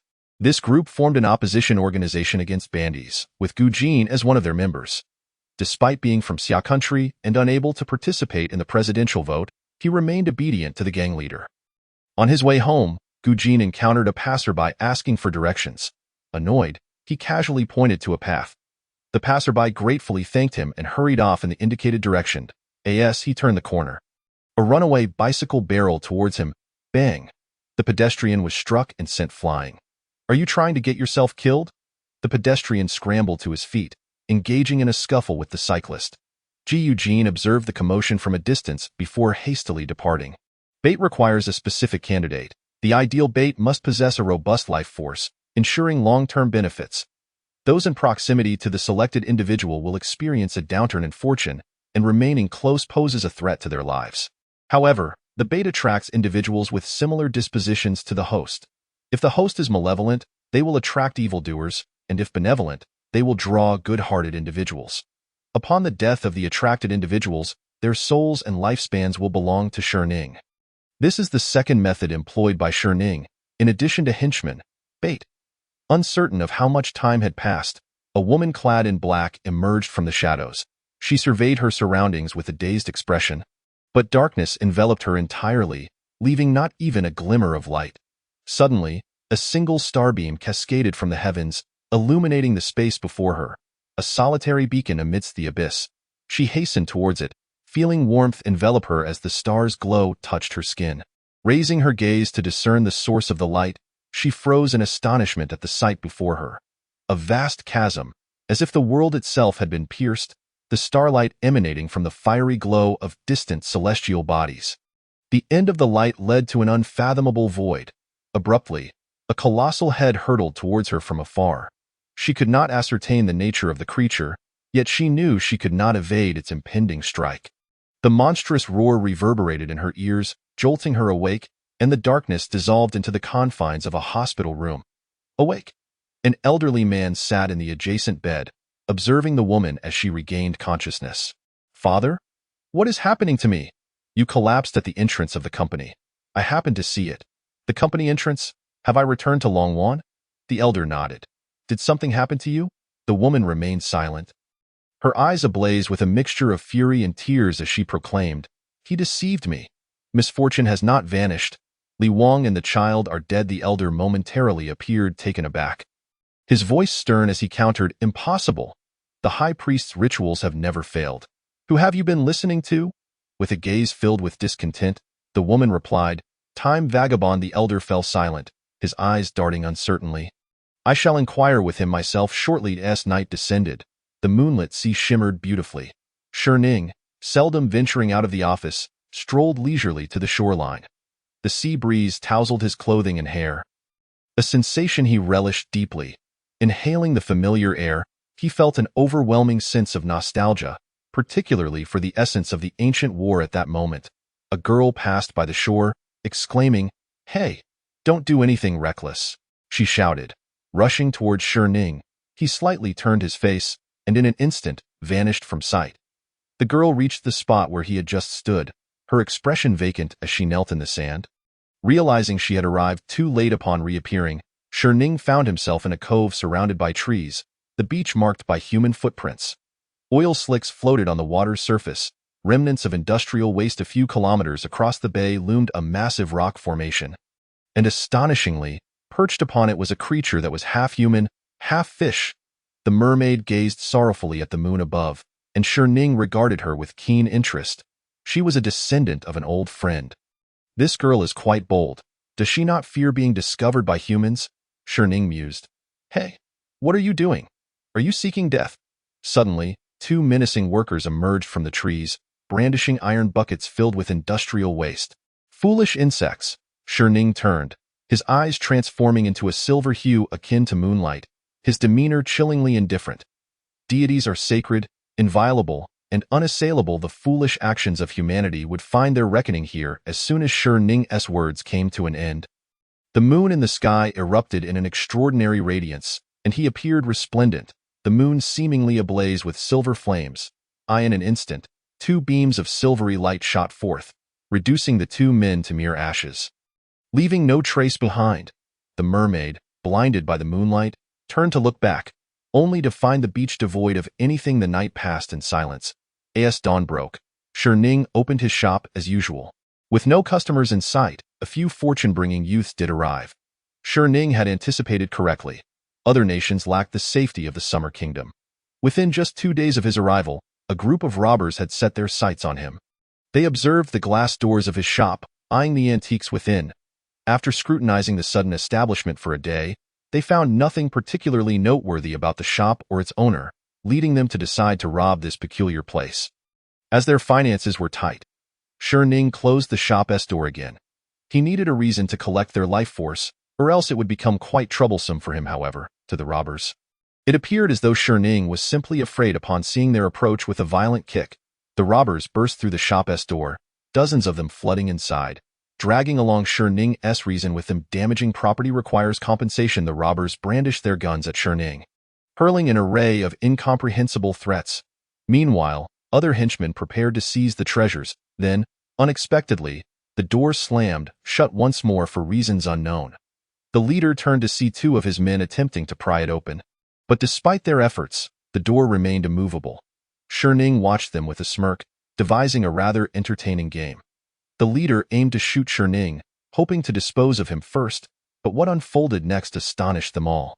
Their guns flew from their hands as if lifted by an unseen force, twisted into useless scrap metal. A flash of darkness swept through, and their consciousness wavered. When they regained clarity, they found themselves not in the office any longer, but in an abandoned neighborhood. The daylight outside rendered utterly dark, illuminated only by flickering lights that vaguely revealed the dilapidated houses. In an even stranger twist, they discovered they were all completely naked, though thankfully, there were no women among them. Sparing them the embarrassment, let us play a game. Ning's voice resonated. Though they could not comprehend his words, the meaning translated clearly in their minds. This game is called Robber and Human. One among you will become the robber, while the others remain humans.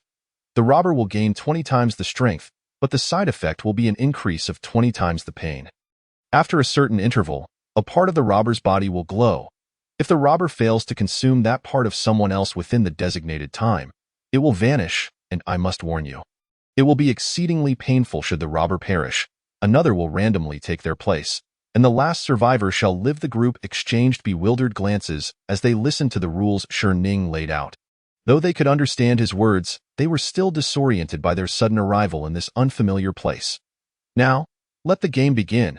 As Ning's words fell, a red dot materialized atop one robber's head, his physique swelling with newfound strength, his right arm glowing crimson while a 10-minute countdown appeared on his left wrist. He raised his arm and struck the adjacent wall, creating a gaping hole. The others gaped in astonishment. Was this truly a 20-fold enhancement? Yet suddenly, he winced, clutching his arm in agony. Newton's law held true. The force exerted is reciprocated, and experiencing 20-fold strength inevitably meant enduring 20-fold pain. As seconds ticked by, he remained motionless, unable to fathom such an absurd reality. Surely this was merely a vivid dream. Even the pain felt achingly real. Before long, the 10 minutes elapsed, and his glowing arm began to emit steam. Before their eyes, his entire limb transformed into a rotting mass that fell away. The 20-fold agony elicited gut-wrenching wails from him. The ordeal stretched on for 2 agonizing minutes, although it felt like an eternity. With a sickening thud, a grim white bone dropped from his body, sending chills down the spines of the others. A new countdown commenced, this time for his left leg. This game was meticulously crafted for robbers within the office. Ning reclined in a chair, facing a large glass tank, wherein played out a scene of robber versus robber. Lai Fu, doesn't this sound like a most entertaining affair? Lai Fu, feeling a cold sweat break out, pondered whether to describe it as enjoyable or not. To them, it was undoubtedly a thrilling game. Lai Fu dared not deny that in these fleeting moments, his mind raced with thoughts surpassing the totality of recent years. A wicked smile crept across Ning's face. Let us make this game even more exhilarating. As Ning's words echoed, the time remaining for the man's countdown was suddenly reduced by 4 minutes. Boss, save me, he pleaded desperately to the leader, who recoiled in fear, realizing that given the man's newfound strength, a mere touch could spell his doom. This must be an illusion. As long as we endure, we will surely find a way out, the bandit leader addressed the crowd. However, one by one, they became increasingly anxious, their faith in his words wavering. Soon, the moment arrived once more. The man's left leg emitted a plume of white smoke as the flesh gradually decayed and fell away. Ah! He let out a pained wail, suppressing the excruciating agony as he glanced at his companion beside him. In that moment, he realized his fellow was akin to a plump chicken. Suddenly, he yanked the nearest person towards him and began to feast. A bizarre scene unfolded. The man's left leg ceased its decay. Rather, with each bite he took, it began to regenerate. Chapter 79. The Survivor and the Chosen One. The one being devoured writhed in agony within his grasp. Despite the Chosen One having only one remaining hand, his strength was not to be underestimated. The others turned pale, instinctively retreating. Before long, only the Chosen One and a barely conscious escapee remained on the scene. The Chosen One made no move to pursue. Instead, he sat still, clutching the escapee, waiting for the next countdown to enable him to consume immediately. But would Ning grant him his wish? The countdown commenced anew. 6 minutes remaining, and the target was left leg. Yet the Chosen One had already consumed the escapee's left leg. To avoid enduring that torment again, he could only reach out. The Chosen One discarded the escapee and dashed toward the residential building. Inside the shop, a graceful girl entered. She possessed a strikingly youthful and innocent visage, a university student from the summer nation named Xia Tian. With her sister's wedding approaching, set to take place by the seaside, her brother-in-law remarked that walking along the flower-strewn beach, with the rolling waves lapping at their ankles, would embody true romance. Thus, Xia Tian became the errand girl, tasked with procuring wedding supplies, naturally under the condition that her sister bestowed upon her a generous red envelope. Upon entering the store, she appeared somewhat downcast, having witnessed a life extinguished before her eyes the previous night, feeling utterly powerless. "Welcome. Are you here to purchase goods or conduct business?" Time Ning greeted her with a smile. Xia Tian glanced at Time Ning. It was dark outside, and she had not clearly seen the one seeking to end their life the night before. Thus, she did not recognize him. Instead, she was momentarily taken aback by his handsome appearance. Her heart raced. "I would like to buy some beautiful items. These look quite nice," she said, pointing at a glass orb. "Those won't do, but I have something even better." Time Ning produced a talisman inscribed with arcane symbols. "From the moment you entered, I foretold your fate. On the day of your sister's wedding, a calamity will befall you. Given our fateful connection, I have decided to assist you. This talisman can help avert disaster." Time Ning explained. Xia Tian was taken aback. She had not mentioned her sister's wedding, yet she was intrigued by the supernatural. She firmly believed in their existence. Moreover, his manner of speaking was undeniably charming. Hence, she wholeheartedly believed his words. "Boss, I'll take it," Xia Tian exclaimed joyfully as she left with the talisman. Time Ning accepted the payment, then touched the black glass tank, whispering, "Time. Accelerate." Time inside the tank sped forward rapidly. Within the tank, the previous chosen one had perished, having failed to find another escapee. After dissolving his left leg, he had essentially lost the ability to move. Next, his right leg became the target, and with both legs unaccounted for. It was clear that one leg would be impossible to find. He lay on the ground, wailing in despair. The others in the shadows refrained from intervening to end his suffering. After all, should he die? A new chosen one would immediately emerge. They callously watched as the chosen one succumbed to his torment, each one yearning to survive. After several minutes, the chosen one transformed into a white skeleton and a pool of putrid flesh. And thus, the next chosen one appeared. The alternating chosen ones were granted a 5-minute adjustment period. Coincidentally, the newly emerged chosen one found himself alongside a companion hiding together. As their ship capsized, the chosen one seized the escapee. His strength 20 times that of an average person, rendering the escapee immobile. "I'm so sorry. I truly am. I have a wife and child. I just want to live," he sobbed, waiting for the crimson light to illuminate them while his hands pressed down firmly on the escapee. The escapee was filled with dread, his mind racing to devise a means of survival. "Don't kill me. I have a way for us both to live," he hastily declared. Yet, the chosen one was unmoved. That person said only the last one standing can survive. Despite his fear, the escapee continued to concoct a story. "He must have used some special method to get us here. He likely hypnotized us. That pervert enjoys watching us fight amongst ourselves. He will kill us in reality, then it will truly be over." Also, he never specified whether the last survivor would be a chosen one or an escapee. The escapee poured out his thoughts, bracing himself for the inevitable. Yet, astonishingly, the chosen one believed him. "What shall we do then?" The escapee was taken aback. "He believed me," he persisted. "We can join forces. I'll seek out other escapees while you hide in the shadows to ambush him. If we collaborate, we shall surely be the last standing. What about the elder brother? The man is on the verge of death. Who cares about him?" Beep, beep. The countdown commenced, 6 minutes remaining. The two exchanged a glance before promptly setting their plan into action.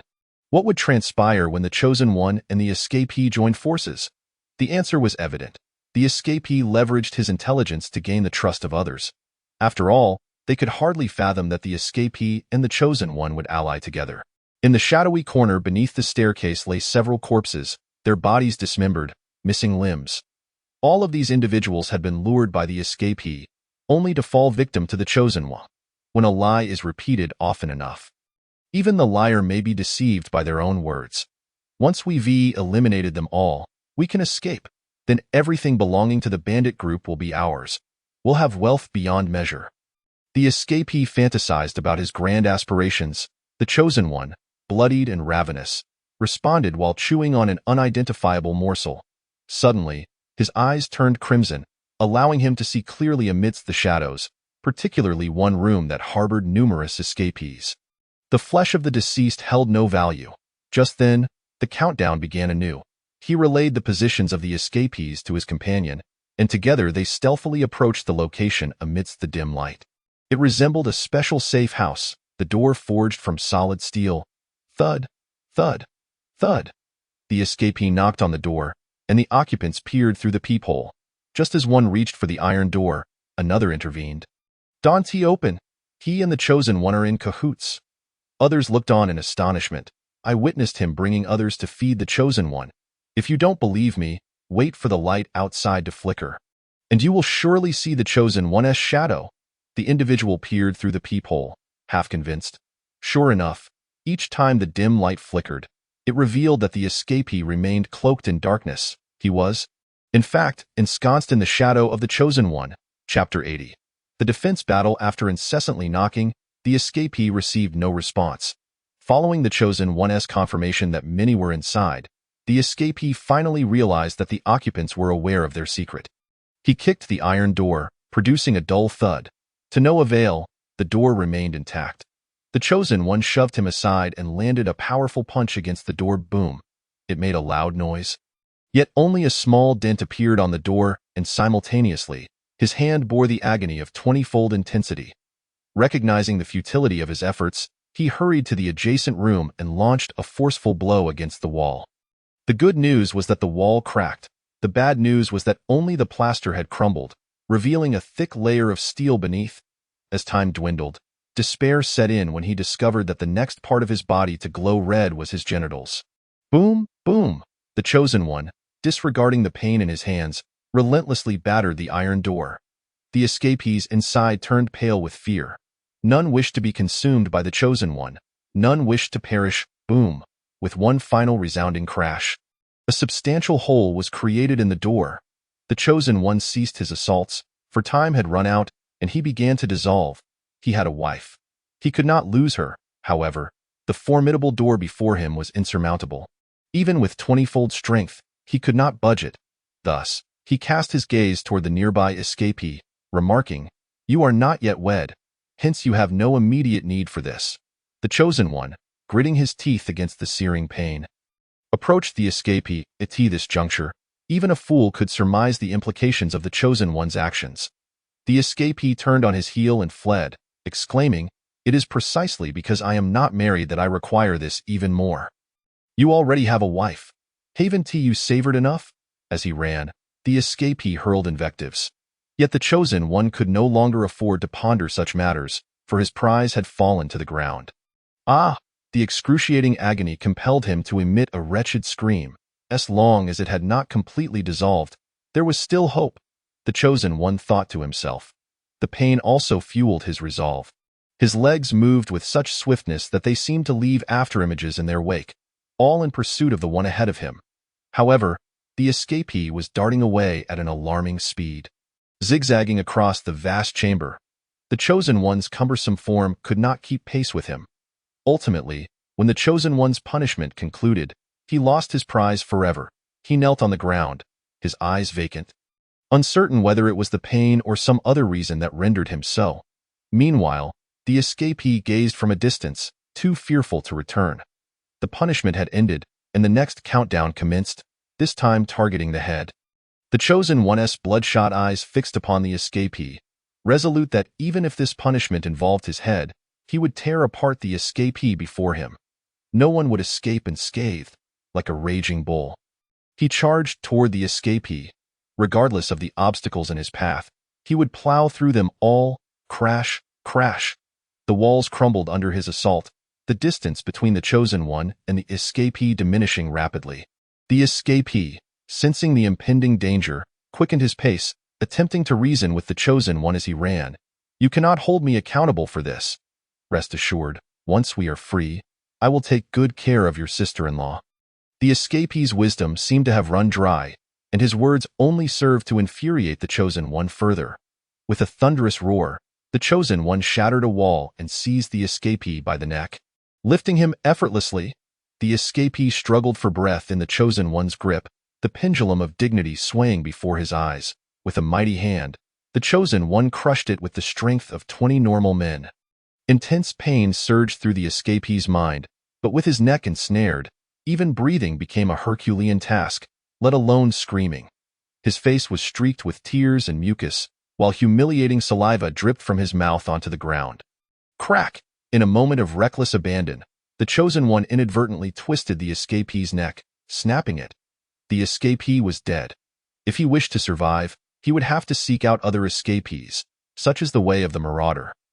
Taking what is lacking, he returned to the refuge, battering the door with renewed vigor. Boom, boom. The sound of the Chosen One's assault reverberated like a stone striking the heart of the escapee. Bang! At last. The iron door gave way, and a bloodied fist thrust into the sanctuary. The Chosen One peered through the fist-sized opening, his head beginning to dissolve, hair and scalp peeling away to reveal a ghastly skull. The muscles that once upheld his visage had melted considerably, leaving his face a tapestry of wrinkles. With both hands, the Chosen One began to claw at the aperture, while the escapees within, unwilling to remain passive, sought out tools to strike at his hands. Summoning all his strength, the Chosen One tore at the hole, for inside lay the hope of life. He forcibly created a breach in the iron door. Half of his body had already penetrated, but the dissolution had spread to his brain, and he collapsed. The others hastily opened the door, for the death of one Chosen One would yield another. If they did not flee now, should the next Chosen One be among them, none would escape. Yet they were utterly unprepared for the fact that the Chosen One had not perished. He retained a sliver of consciousness to launch a fierce ambush. The first escapee to dash through the door found himself seized by the ankle, caught off guard by this unforeseen turn of events. The remnants of the Chosen One's awareness compelled him to seize the escapee's head and bite down. The others scrambled in panic, making their way to the next safe house, a sanctuary meticulously fabricated by Ning, designed to ignite their desire to survive and the exhilaration of evading death. They rushed inside, oblivious to the lock that secured the door from the outside. Having devoured the requisite portion, the Chosen One regained his awareness, but his hands could no longer continue battering the door. Yet the game must go on, and this time the illuminated target was his entire chest. The Chosen One refused to relent. He searched fervently for any useful implements to breach the door. But this barrier was unexpectedly resilient. No matter how he struck, he could leave no mark, compelling him to seek out other escapees unconfined within the refuge. Peering through the peephole, the escapees observed that the Chosen One had departed. Releasing a sigh of relief, it appears this refuge is sturdier. We have narrowly escaped. Where did he go? We need someone to monitor his movements. Silence enveloped the group of escapees. Click! A sound pierced the air, and they all became alert, peering through the peephole to see their leader fiddling with something at the door, before departing shortly thereafter. A sense of foreboding washed over the escapees as they attempted to open the iron door.